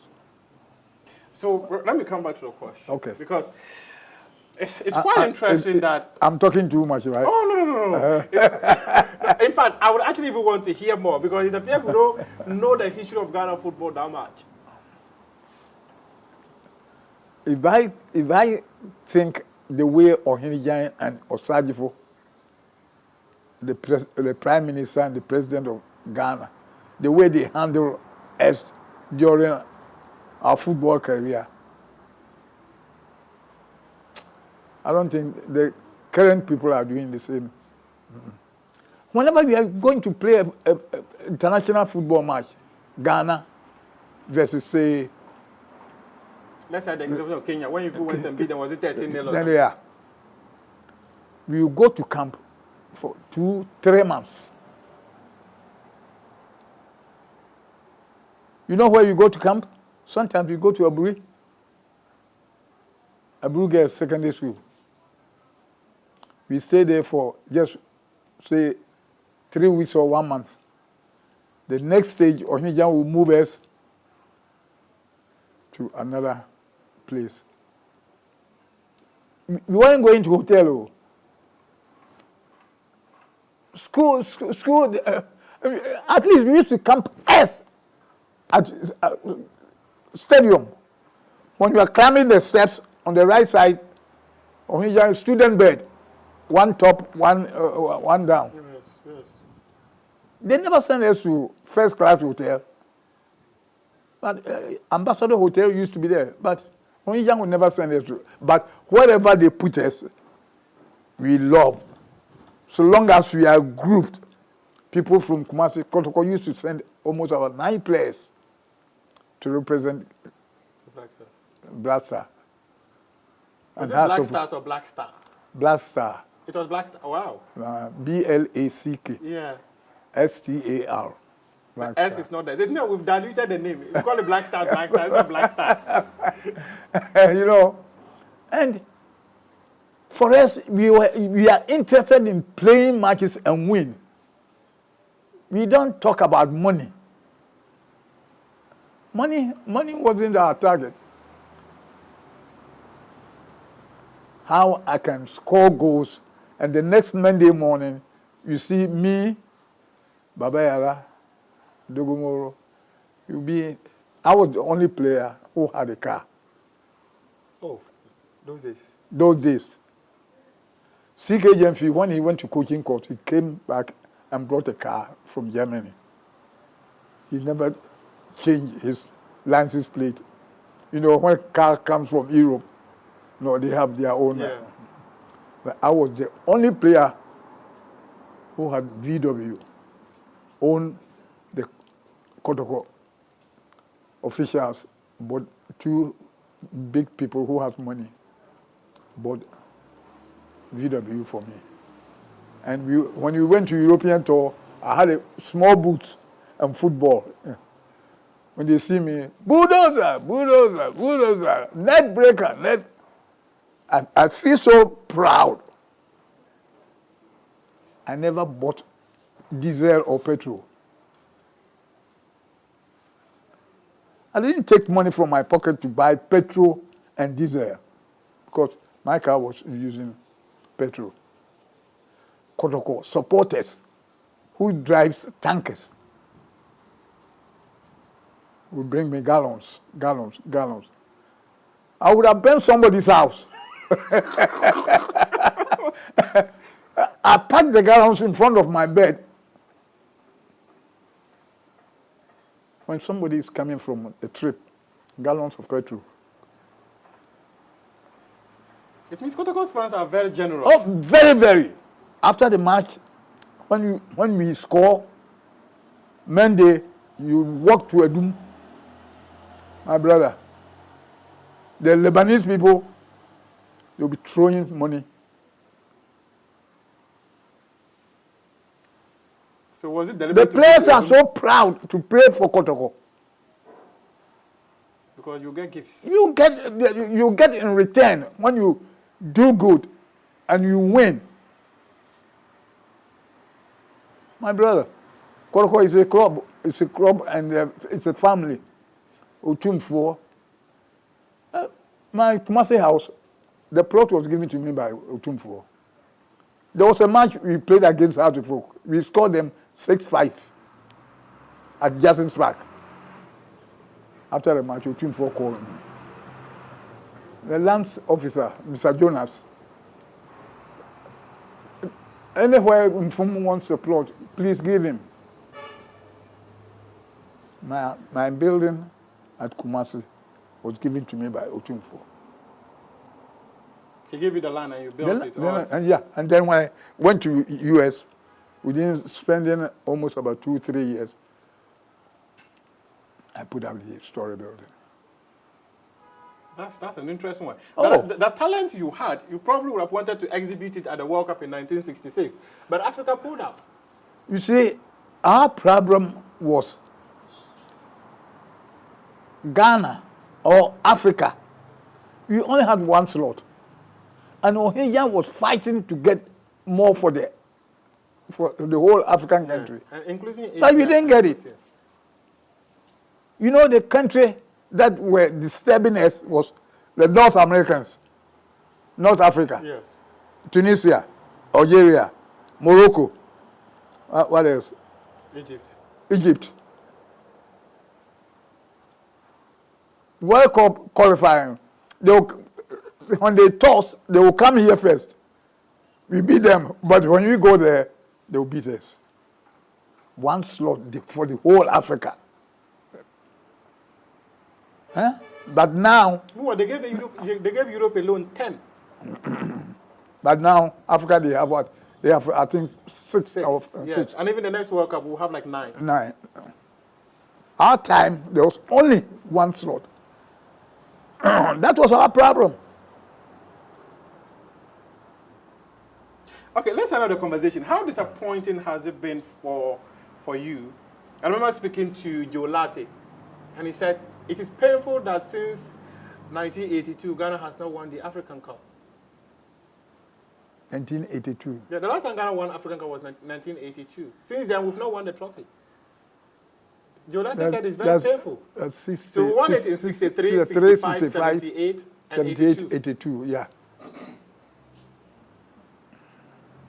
I don't know. I can't even. So, what are the players that you are going to play for to win a cup? We don't have players? Do you think we have players? If they don't change the system of selecting players from Europe, you know, these players coming from Europe, do you think they come and kill themselves for Ghana? My brother. But do we have the quality in the local league? They think about their leg. They think about their leg. When they come here, they don't play hard the way they used to play in Europe.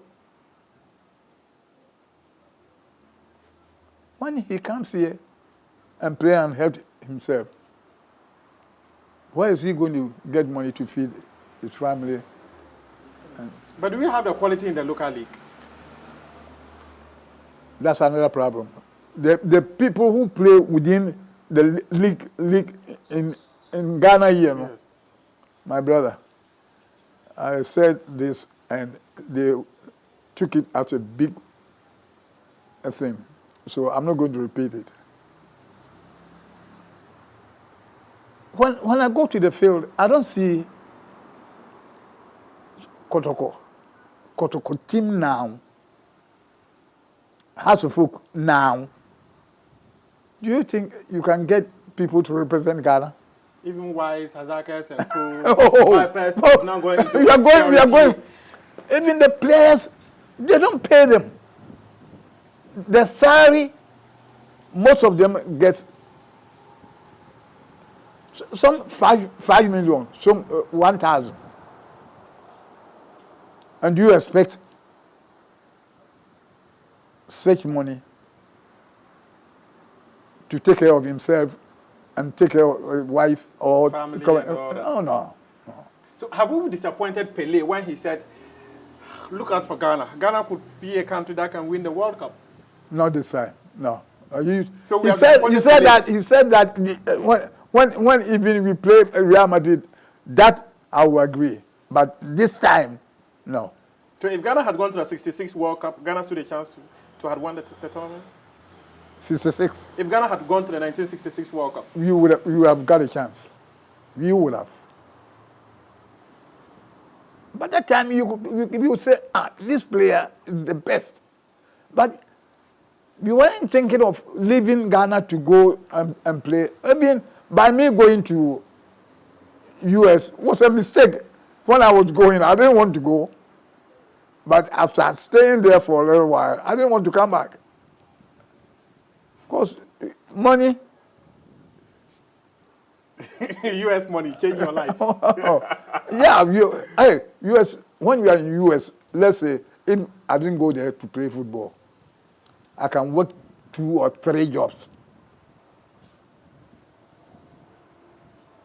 Wow. Or 2 jobs. Yeah, so that's and then when you get the money, you'll be smiling. Oh. So it is okay if the players also decide that, no, we have to move, because Ghana, we are not getting anything in the Ghana. It's true. That's why everybody, even, you see that this time, nurses, doctors, everybody is leaving. They're all running away from the country. We're going to go to Canada. One of my grandsons left about 3 months ago. We have to spend 1.6 billion. Jobs, money, He called me, Grandpa, oh, this there's a nice place, oh, Ghana, we are dying. Oh. Final one on your Kotoko. I remember just recently when Dr. Promotional Ogun was making a return to Kotoko. I saw you. I was there. Yes, I saw you, Reverend Osei Kofi. All Kotoko, all players. Yes, all players. Otum invited us. Oh, okay. Yeah. What did he ask you to do? We went and inspect the stadium. Yes.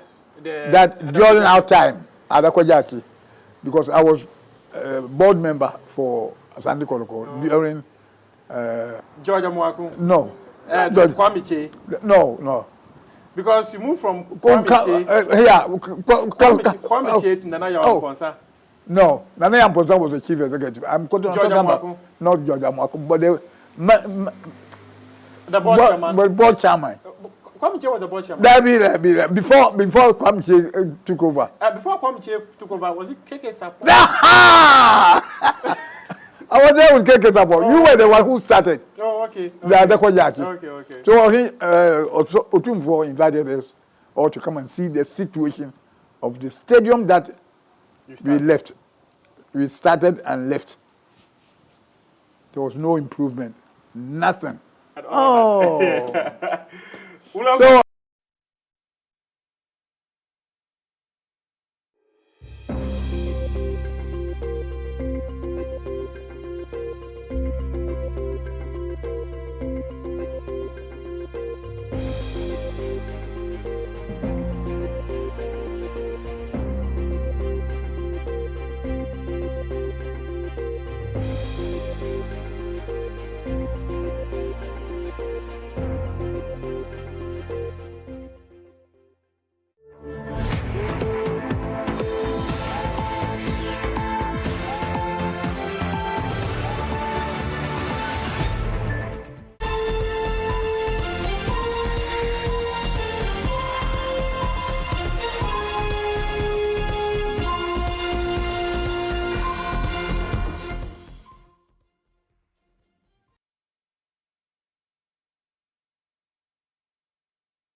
You're watching the Pulse on the JoyNews channel, and this afternoon, stop sabotaging the party and simply resign. The words of the General Secretary of the New Patriotic Party as he issued a stand warning to non-performing government appointees, demanding that President Akufo-Addo reshuffles his team.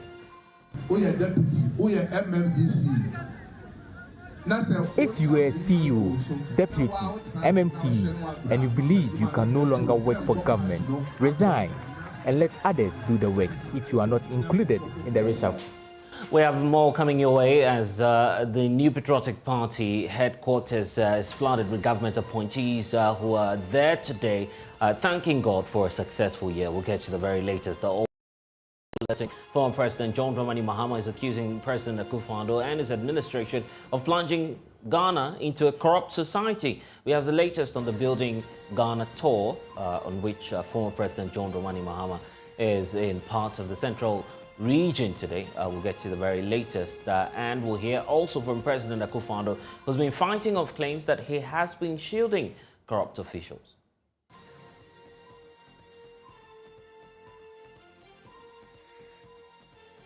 My job to clear or convict any person accused of wrongdoing or of engaging in acts of wrongdoing, despite the effort of some to tag me as a clearing agent.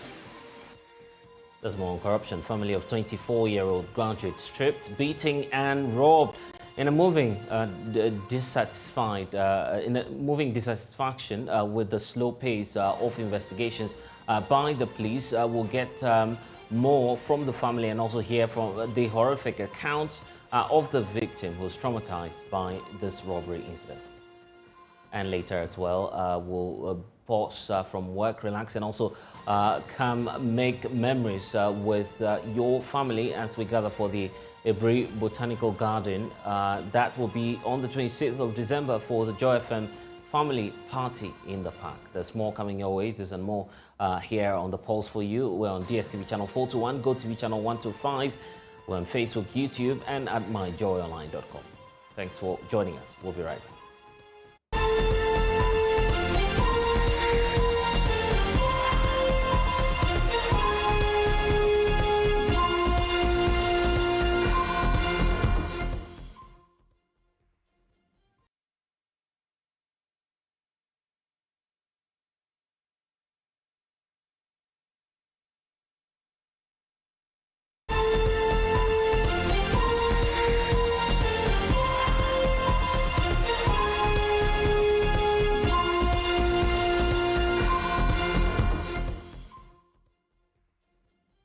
Of sabotaging the party and simply resign. The words of the General Secretary of the governing New Patriotic Party as is this afternoon issuing a stern warning to non-performing government appointees as he's demanding President Akufo-Addo to reshuffle his team. Oye CEO, Oye Deputy, Oye MMDC. If you are a CEO, deputy, MMC, and you believe you can no longer work for government, resign and let others do the work if you are not included in the reshuffle. It is time for a change, for others to continue the work. If new people come and work, we will have victory in 2024's election.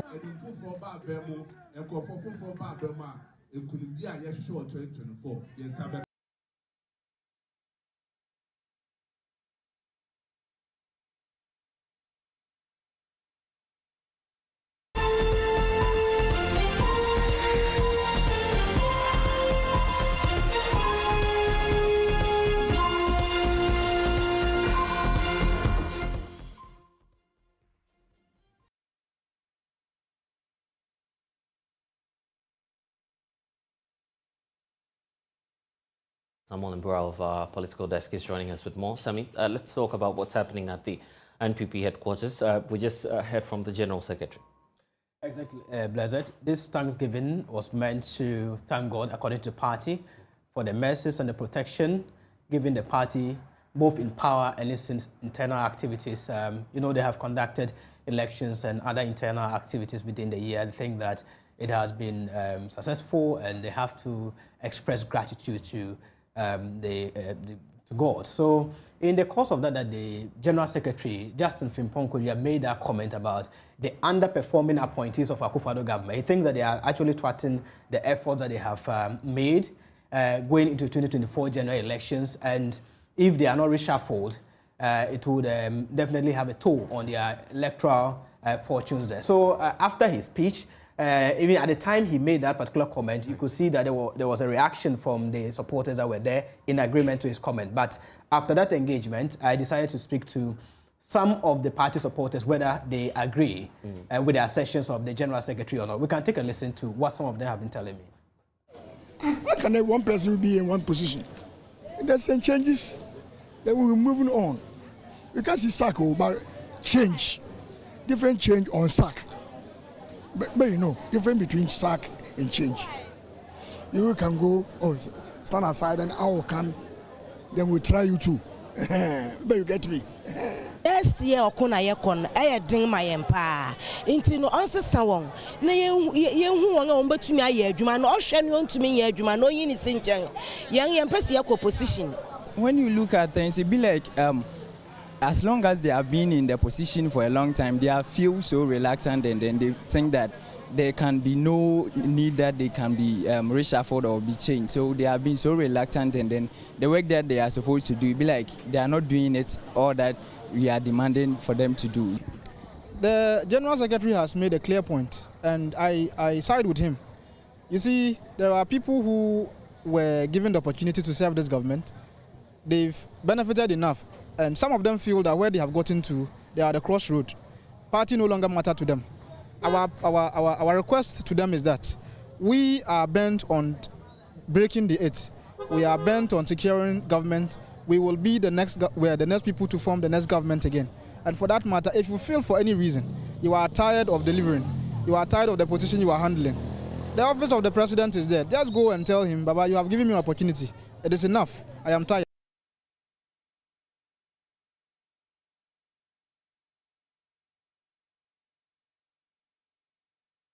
Okay, well, Sami, we also know that the Vice President was there.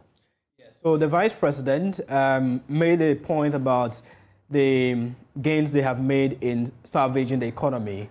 He cited the challenges that the country has encountered over the past period, having to do with external factors influencing the downturn in the economy. But he says with the measures they have put in place, there's an indication that the economy will be moving towards an accelerated recovery from these. And he has also assured that with the NPP continuous stay in government, things will definitely get better, and citing 2024 as a year that there will be massive development in the country. The progress we have made in managing inflation in the past 12 months is an indication of the good work that we have done in rolling up our sleeves to get to work. After turning the corner, we are set to move with full speed towards greater recovery in 2024. Ladies and gentlemen, for us as a party, this year has been an eventful one, marked by several successful steps towards the coming year. We elect a new leader and presidential candidate of our great party. I had the fortunate privilege and honor of emerging as your chosen leader and candidate for the 2024 election. For that, I am most grateful. Building on this, we elected parliamentary candidates for our orphan constituencies a few weeks ago. And God willing, in January, we will complete the process by electing candidates for the constituencies with sitting members of parliament. You have my firm assurances that we will entrench the free, fair, and transparent process that we have observed so far.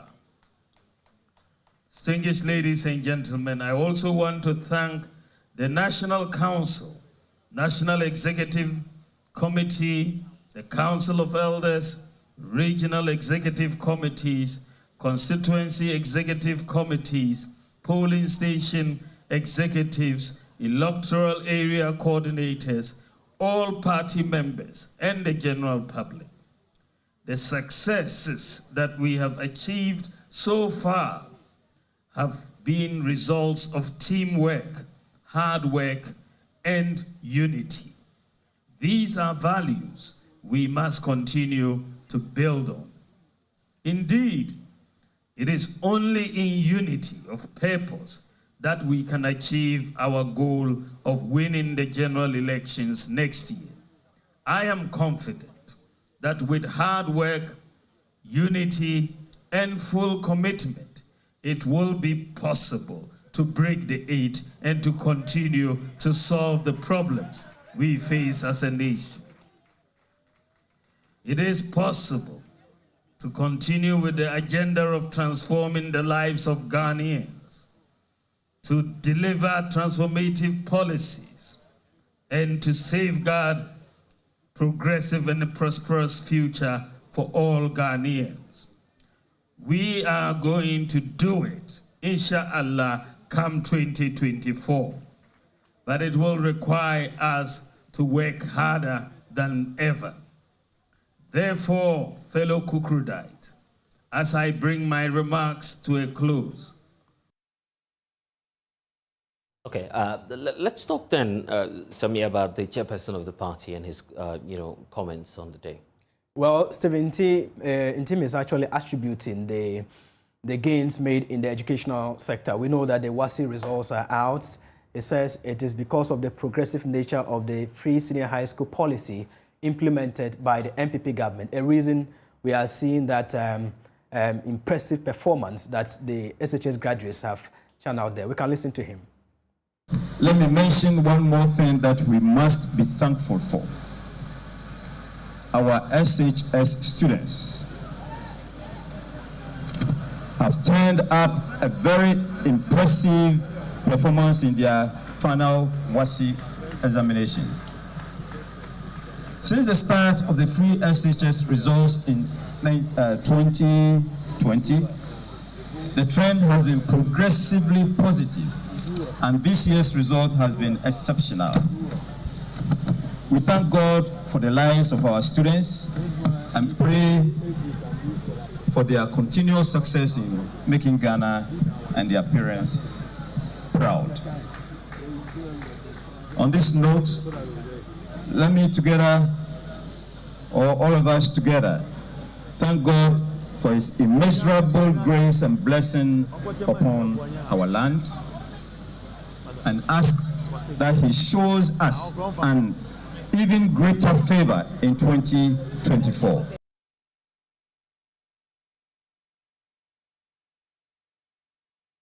Well, joining us now is a political scientist, Dr. Kwame Asante, who's joining us for more on this. And Doc, thank you for your time. Is this, in your view, an admission that the government is, failing the people, and that something urgent needs to be done to restore their lost confidence in terms of the call from the General Secretary of the party, the issue about reshuffle and also the non-performance of some appointees? It's an admission of non-performance on the part of the General Secretary. You couldn't have said it better than what it did. Yes, that they know that things are not going well, so there's a need for some people to be kicked out of office, and then new energies are brought in. But I respect him for that statement too, because it's a mark of leadership. That if you're a leader and you see that things are not going well, you have to face it and damn the consequences. So he has come up. Now the ball is in the court of the president to get those who are not working and they are, in office, which Ghanaians have talked to you journalists about. That, Mr. President, sack non-performing ministers. Ministerial reshuffle is good for a number of reasons. Because one, it brings into sharp focus a problem you have identified within an area which you want to deal with. So a minister who is not living up to expectation to carry your dream forward, you kick that minister. You are able, through reshuffle, you are able to also bring on board fresh energies that will come and augment what exists in the system to make it work better. It also brings to the attention. Sometimes the appointing authority has the power to, change some of the positions, some musical chairs, so that you can put people, move them from one ministry to another, just to go and step up the game and make things better. Is it not rather late in the day? Is it not rather late in the day? Oh, yes, better late than never. Are you going to sit down if your ministers are not performing and you are saying that, yes, it's late, so I'm not going to do anything until 2024? The cost will be too much. Better late than never. Do something now so that you can really ameliorate the situation. I see. Dr. Kwame Asante, thank you for spending some time with us this afternoon. Well, the performance of members of parliament has become a topic of spirited debate on social media, while a few are lauding their MPs for their unwavering dedication. A growing sentiment of dissatisfaction actually permeates the air, fueled by allegations of corruption, absenteeism, and also partisan gridlock over issues. Well, we've been conducting some search on that on social media. Definitely we'll be bringing you what some of you have been commenting on, and also your entire view. But here's an outlook of what's happening when we ask the question, how will you rate the performance of the members of parliament this year? A significant population of 60.9% of our respondents are actually dissatisfied with the whole outlook in terms of their performance. 31% remain indifferent about the findings, with some 8.1% remaining satisfied with the performance of the MPs.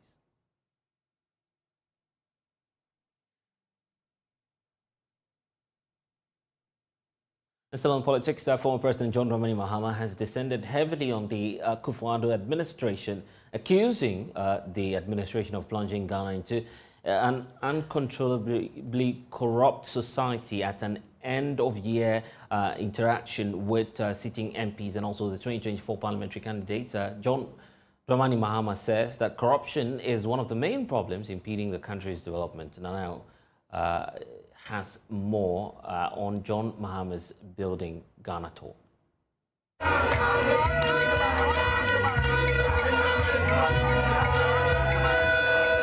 The Building Ghana tour of the National Democratic Congress is in the central region. This is the final region that the former president and the NDC will be doing to end the second phase of the tour. Now, earlier, the former president visited the palace of the Ogwa Mahine, and he had to put before the chief and the traditional authority the mission and vision of the NDC government when voted back into office. He spoke on the economic challenges of the country.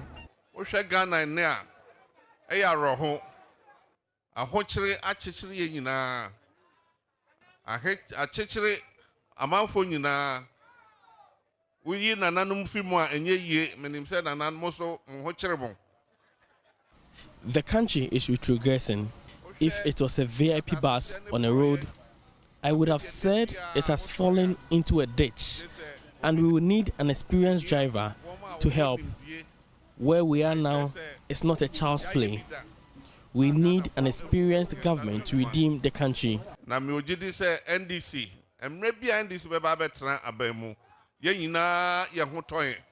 Whenever NDC is in government, you know the central region is not neglected.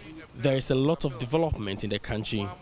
The NDC under your son, Professor Atamils, as president, channeled a lot of development into the region. We handed over the Commander Sugar Factory to them, but they failed to operationalize it. We planned to seek resources to help farmers cultivate sugarcane to feed the factory, but they couldn't do it. When we are voted into power, we will ensure the factory is operationalized. Now, me would this NDC bar, them factory no, Commander Sugar Factory, obey you, Juma.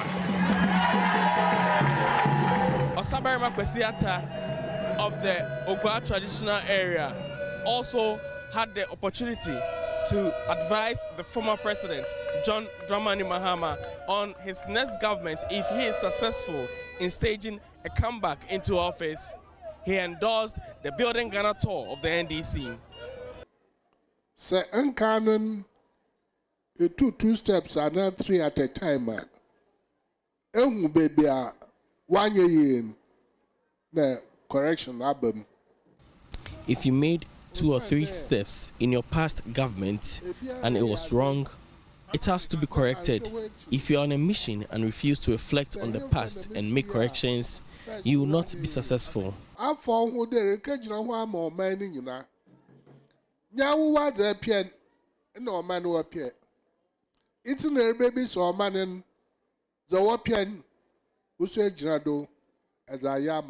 It is good that you are listening to the needs of the people so that you can implement the right policies if voted into power. I congratulate you on that decision.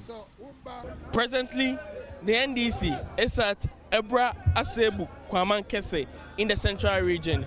From here, he will move to other areas, including the Asen South constituency, Chifu Praso, and also the Himai Lower Dentra. And there will be separate community engagements with the people in these areas. Their thoughts will be picked by the NDC, and this will inform the 2024 manifesto of the National Democratic Congress. For JoyNews, Nana Aljuma reporting.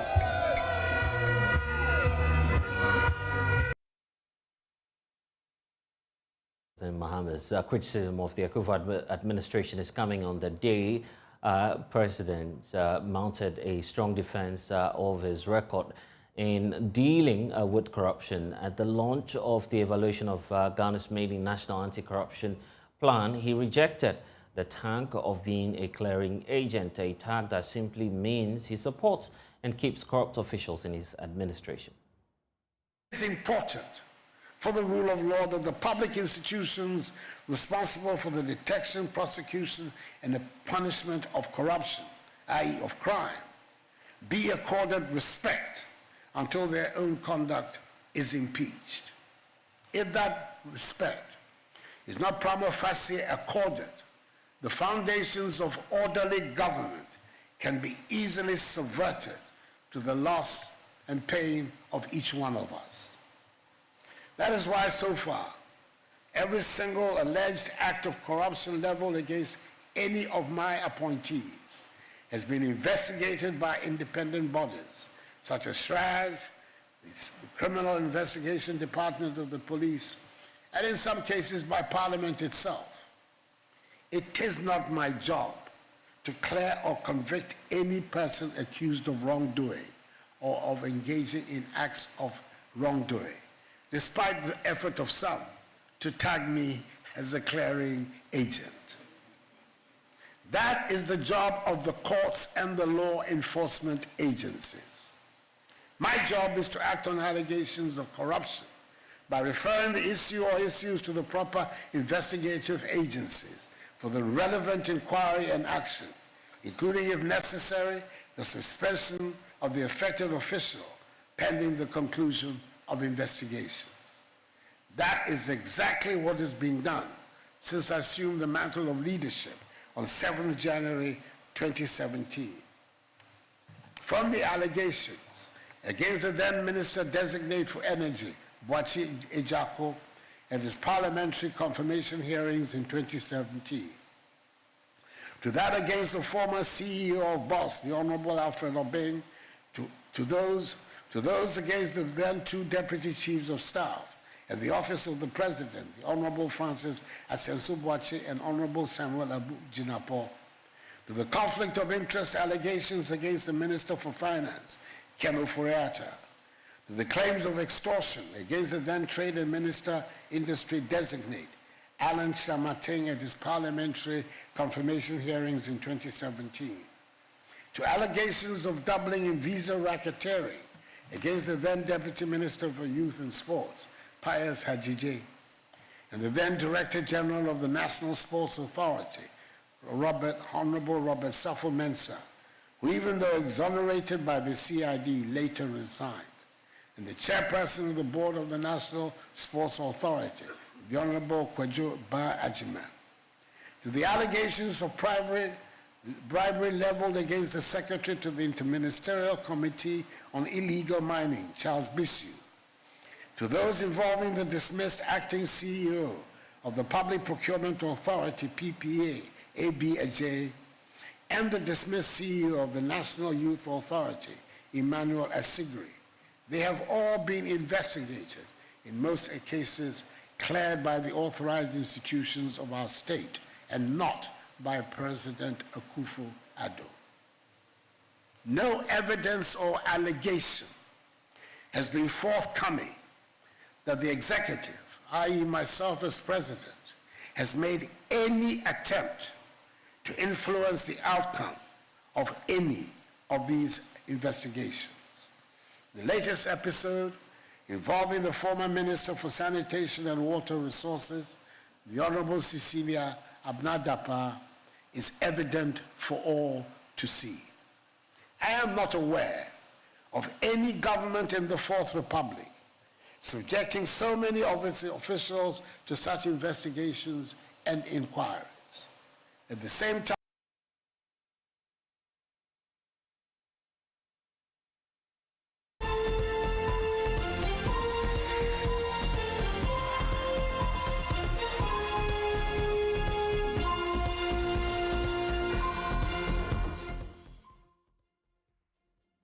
well, so we're asking the question, how has the country fared under these two leaders? My colleague Michael Niashali is joining us on Zoom now. Michael, bring us up to speed with what we're learning. So, Blessed, we are taking this data from Transparency International, who have been tracking corruption perception index in the country since 2012. So at least it's been 10 years we've been doing that. And this spans the period of John Mahama, former president, and that of current President Nana Addo Dankwa Akufo-Addo. So the lower index means that higher corruption prevalence. So we started from 2012 with 45 points out of 100 points. It means that at the time, this is what Ghanaians thought, and perception of corruption prevalence in the country was 45. Now we peaked as a country in 2014 with 48 points, and then we dipped, which will be 40 points in 2017. So it means that from 2014 to 2017, the perception of corruption dipped. It means that more people thought that there was more corruption happening in the country in the year 2017. That has been the worst record that we have found in the last 10 years. But in the last 7 to 8 years, Ghanaians have thought that, well, corruption is still high. 40% from 2017, it began to rise just a little by 1% over the years. Currently, we do 43. But just to put that into perspective, in 2014, we peaked with 48 points. And now we are doing somewhere around 43. So again, the best is behind us. We are currently still struggling to get higher points when it comes to perception and prevalence, or the perception of prevalence in the country. Michael Niashalita with the latest on the corruption perception. Now, a 24-year-old graduate stripped down to her underwear, beating and also robbed in a moving taxi at 7:30 p.m. That's 48 hours ago, is urging vigilance during this festive period. The family members of the victim are dissatisfied with how the police is handling the incident, which happened at Hacho here in Accra. Maxwell, I will go off our security desk. Has more. It's just about 5 minutes from here to get to the victim's residence. And this was where she stood to wait for the taxi, which already had one man at the front seat, the driver, and then another man at the back seat. She's been narrating what she encountered on the journey to us. Whilst I was in the car, the driver complained about traffic being on the road, that he wanted to divert. And I was like, no. If that's the issue, I want to get down. So I looked at the traffic he's complaining about, and immediately I turned my head to look at the traffic. The guy sitting next to me covered my face, covered my nose, covered my head, put me on his lap, and started punching me. I don't know the time the passenger in front came to sit next to me. They took my phone, asking for my phone password. So they were hitting me, punching me. So I was trying to raise my head up to see where exactly I was. So every time I raised my head up, they would knock me and push my head back down. They were speaking the true dialects. They were knocking me and pushing my head back down. Say, so why you didn't work hard? My head with you. Well, so we're asking the question, how do you keep yourself safe during this festive season? Security analyst Dr. Alan Muna is joining us with more. Of course, the police has launched that visibility project, but what more could be done in terms of personal responsibility to be safe during this period? Well, yes, good afternoon, Leslie. Well, there's a lot we can do. Some of them very basic. Just be alert. If you are going to sit in a taxi, you must know, are you within your own community? Do you know, and usually if where you stay is not too far away from a taxi rank, your best bet is to walk to a taxi rank and to get a taxi. Within these taxi ranks, you can get a taxi and say, I want a taxi just for myself, or, I want to hire it for myself, or what we call, you charter it, or, just for you alone, where you are going to. And usually doing that means that taxi would have been registered to that taxi rank you went to. The other thing is, you are jumping into a taxi. You should be able to take some details, something like the car number, and all that. And when you are jumping into a taxi, you should look, is this taxi, how many people are sitting in the taxi? And where is the taxi coming from? These are questions you should ask yourself. And also, be careful. Some people sit in vehicles and all they do, the first thing is to, take out their phone for everyone to know the kind of phone they are using, or to go on their phone. Be careful. showing the kind of phone you use, and sometimes showing jewelry and all these things. Once you do that, chances are that you are going to be burgled, especially when you are out of the confines of your home. And if you are living home, there are a few things you should do. Ensure that if some people don't even know when their bulbs, their outside lightning bulbs, are fused or they are gone. Change them. This is the time you should replace bulbs that are dead, are not working. Replace them. Make sure the place is well lit. These are things you should do. You are going out, talk to your neighbor. Let your next door neighbors know. If you live in a compound house, even if you were quarreling with some of them, try to patch up with them, because the time we find ourselves, someone could just walk into your room and pick out things, and because you are quarreling with the other neighbors, they will look on for your place to be burgled. So I think that this is the time we should put in some of these basic measures to ensure that we don't become victims of crime. And don't leave and say, I'm going to all night, church service. I'm going to all night, there's parties and what have you. You leave when you are leaving. If you are more than, 2 people or 3, 4 people, leave somebody at home. If you can, leave somebody at home. Because if you don't, you go to all night service. By the time you come back, the thieves have also done all night service in your room. They burgled it. So don't do that. It's needless to go with everybody and come back and your place has been broken into and everything is gone. So these are some of the things, if you ask me, I would say we should put in. And this is the time for those who have security system, perimeter fence, electric fencing, check them. There is a way, bridge the line to see whether the alarm system is going to trigger. Check if you have panic alarm system, check them if they are working.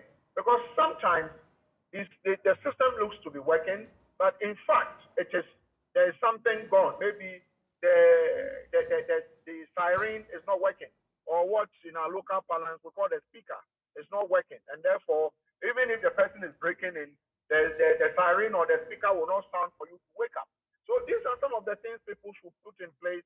But I think your own alertness is usually better than any security system you can put in place. Blessed. Grateful for your time, Dr. Adam Boda, for spending some time with us here on The Pulse. And we're taking a break here on The Pulse. We'll get back with more stories.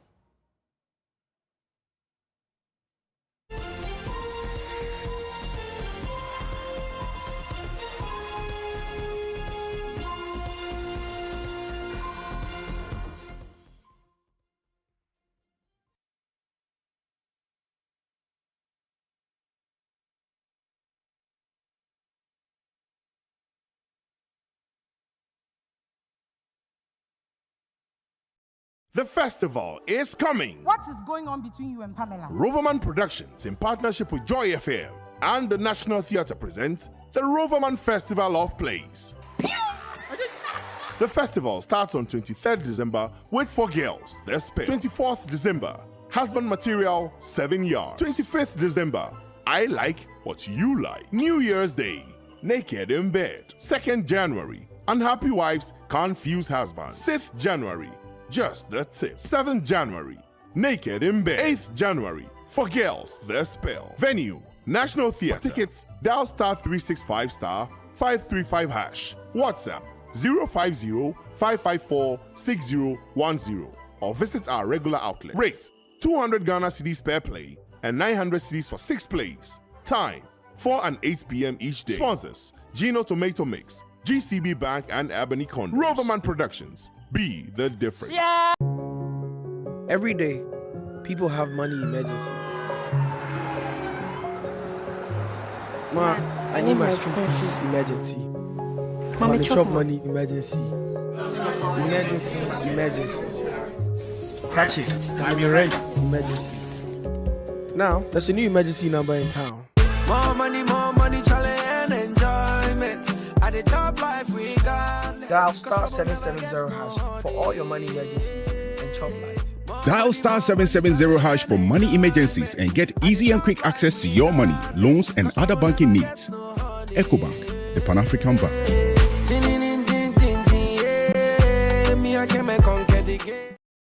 My name is William Satulik, Vice President and Provost of Heritage Christian College. I bring all of you greetings from Heritage and invite you to join us for an experience that is life transforming. We educate compassionate entrepreneurial leaders. We invite you to pick application forms and join us. We offer a variety of programs in business, information technology, nursing, theology and ministry, both at the graduate and undergraduate level. Here at Heritage, we stand and walk with you. We invite you to join us for a life-transforming experience. Welcome to Heritage. Join us now.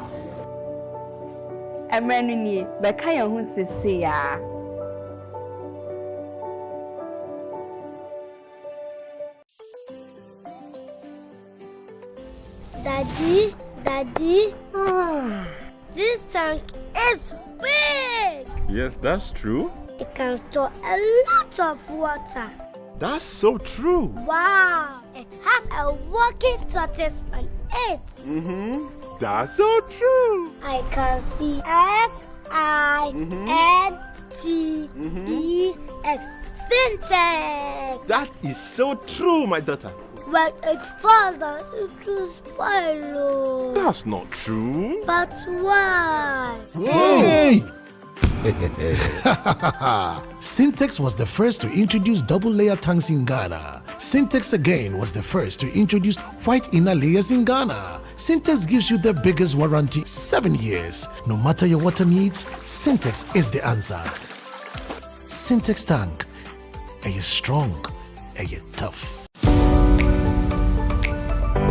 Your day is never dull when you tune into Joy Prime. Wake up to Prime Morning on weekdays as Roseling, KMJ, and Asiedua kickstart your day with breakfast of issues. The entire explains Sarkodie came promise at the Grammy absence. Stay informed with our news updates, sports coverage, all interlaced with captivating novella series. Sandwiching the thrilling telenovelas is our comprehensive news at 7. Unwind with Sports Zone, Mondays at 9 p.m. BMPS Show, Friday at 9 p.m. and groove to the turn-up general selections at 10 p.m. on weekdays. The weekend is packed with loads of excitement from kids programs to captivating talk shows. Stay tuned for action-packed movies from Monday to Sunday and many other exciting shows only on Joy Prime. Joy Prime, your ultimate experience.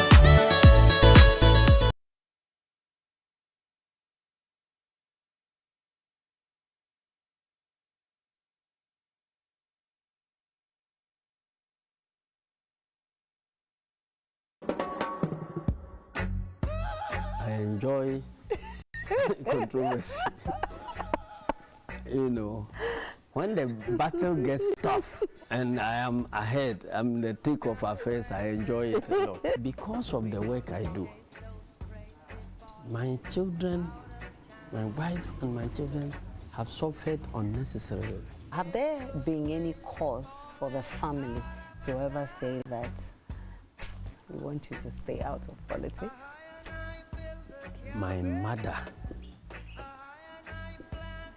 said it once, and because of her persistent plea, it was one of the reasons why I decided not to go back to Parliament.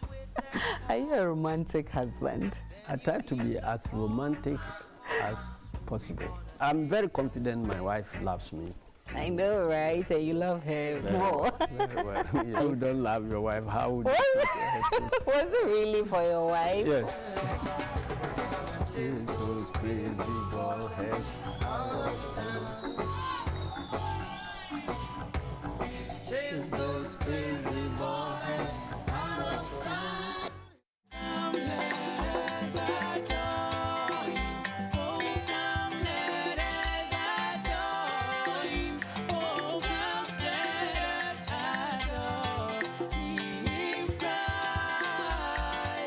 Hi, it's that time of the year again. We celebrate the birth of our Lord and Savior Jesus Christ. It's Christmas. It's a time of merrymaking and festivities, but also a time where we must also think about the less privileged in our communities and our societies. and it's a time where we must renew ourselves and prepare ourselves for the new year. As you celebrate and enjoy the festivities, do so in moderation. As you celebrate the festivities and the birth of Jesus Christ, remember those around you who you can be a blessing to, because it is more blessed to give than to receive. And even as we prepare ourselves for the new year, next year is an election year, let us prepare ourselves to go about our activities as patriotic citizens and give the best of ourselves to our country. To my people in Ingo Pram Pram, Nyamime, Janswekon, Wamaye Blonya, say Kiwanga Blonya yo, Wanyamike wa heno kam ke nofiano ne wa mapi wapile blow eko bino ne wakai kan Yesu ne afole ne eba hawo kla noyam ne eke papa pim ne eba wakpati okai onyamime ne abego chapu opene wamanya ile na wale kan jihana wa asemi so for me jihan wadra wa han so for me nenga wa hem ne ma na epie wa he ne wa ma nugo ke gbuglan ehwele ne eya no ne no fia no nenga mi o etwi no no ma na pe hale twale manya bla o.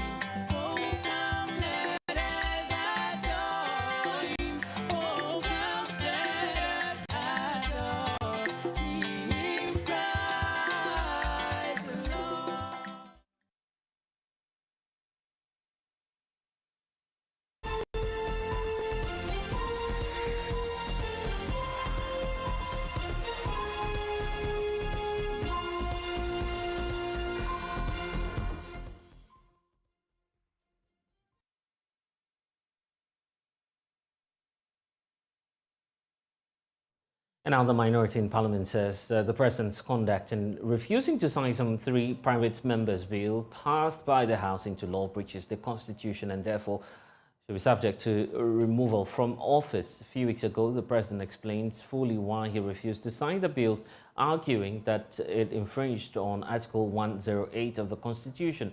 We'll hear from the minority shortly. First, listen to the Speaker of Parliament, who presented a detailed statement to the House where he accused the president of turning himself into the Supreme Court and interpreting the Constitution. Absence of a judicial determination from the Supreme Court, the president's unilateral assessment of unconstitutionality does not hold legal water. It is a departure from the established legal procedure, norms, and practices that govern our constitutional democracy. The appropriate lawful response, if there were genuine concerns about the constitutionality of the legislative action of this House, would have been to seek judicial review from the Supreme Court. The steps taken by the President in this matter reflect a misunderstanding of the constitutional process and undermine the principles that uphold our democratic governance. The constitutional responsibility to determine whether a bill falls under Article 108 or not is mandated, and it resides in the person presiding over the proceedings. Under Article 1068, when the President refuses to assent to a bill, 2 courses of action are available to him. Firstly, he is required to state in the memorandum to the Speaker the specific provisions of the bill which, in his opinion, need reconsideration by Parliament. Alternatively, the President can inform the Speaker that he has referred the bill to the Council of State for consideration and comment under Article 90 of the Constitution.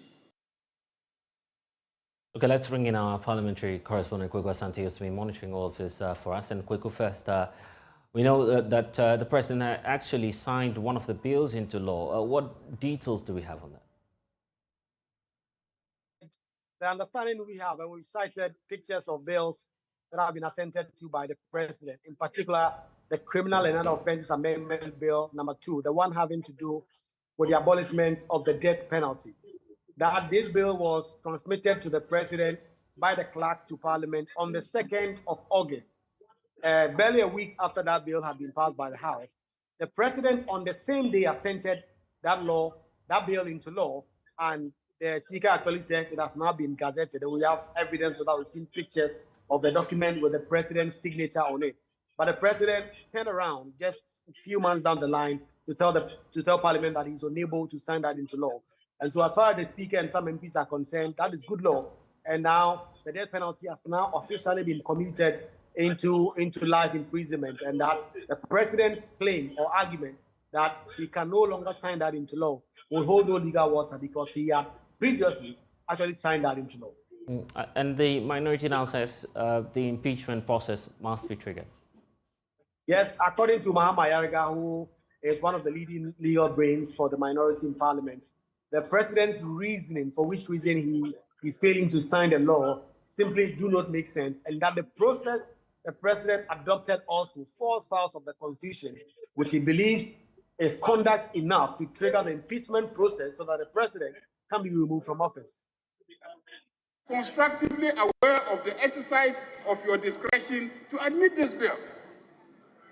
So he cannot, after everything is done, go and write a letter like this to this House.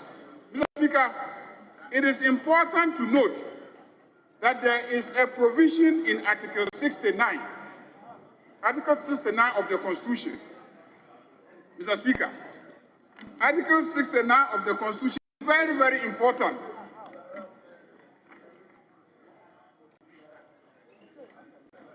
That is the article that deals with the issue of removal of president. Removal of president. Mr. Speaker, it's very, very important. Removal of president. It says that the president shall be removed from office if he is found in accordance with the provisions of this article. A, to have acted in willful violation of the oath of allegiance and the presidential oath set out in the second schedule, or in willful violation of any other provision of this Constitution. He has willfully violated the provisions of the Constitution that give us the power to do what we have done, and which also gives him a responsibility after we do what we have done. So, Mr. Speaker, I think that we should begin to think of triggering the provisions of the Constitution relating to what to do to the president when he willfully violates a provision of the Constitution. We should begin triggering those provisions. The president has violated the Constitution. Violation of the Constitution is grounds for his removal from office. Mr. Speaker, I think that is where the direction of discussion should be going from now onward. Could the minority say the president only wants to lay the grounds to refuse, other bills, for instance, the anti-gay bill, which is also being worked on in Parliament? Okay, we'll get quickly back on shortly, but we can listen to Bernard Ahiafo's ranking on the Legal Affairs Committee. I agree with Honorable Ayariga that the president clearly is in breach of the Constitution, and then the impeachment under Article 67 must start now. Article 69 must start now. Mr. Speaker, it is very absurd that after the president has assented to the Criminal Offences Amendment Bill into an act, the president will bring a memorandum that he is refusing to assent. What I am suspecting is that the president is trying to preempt assenting to the famous LGBTQ bill. That is why he is having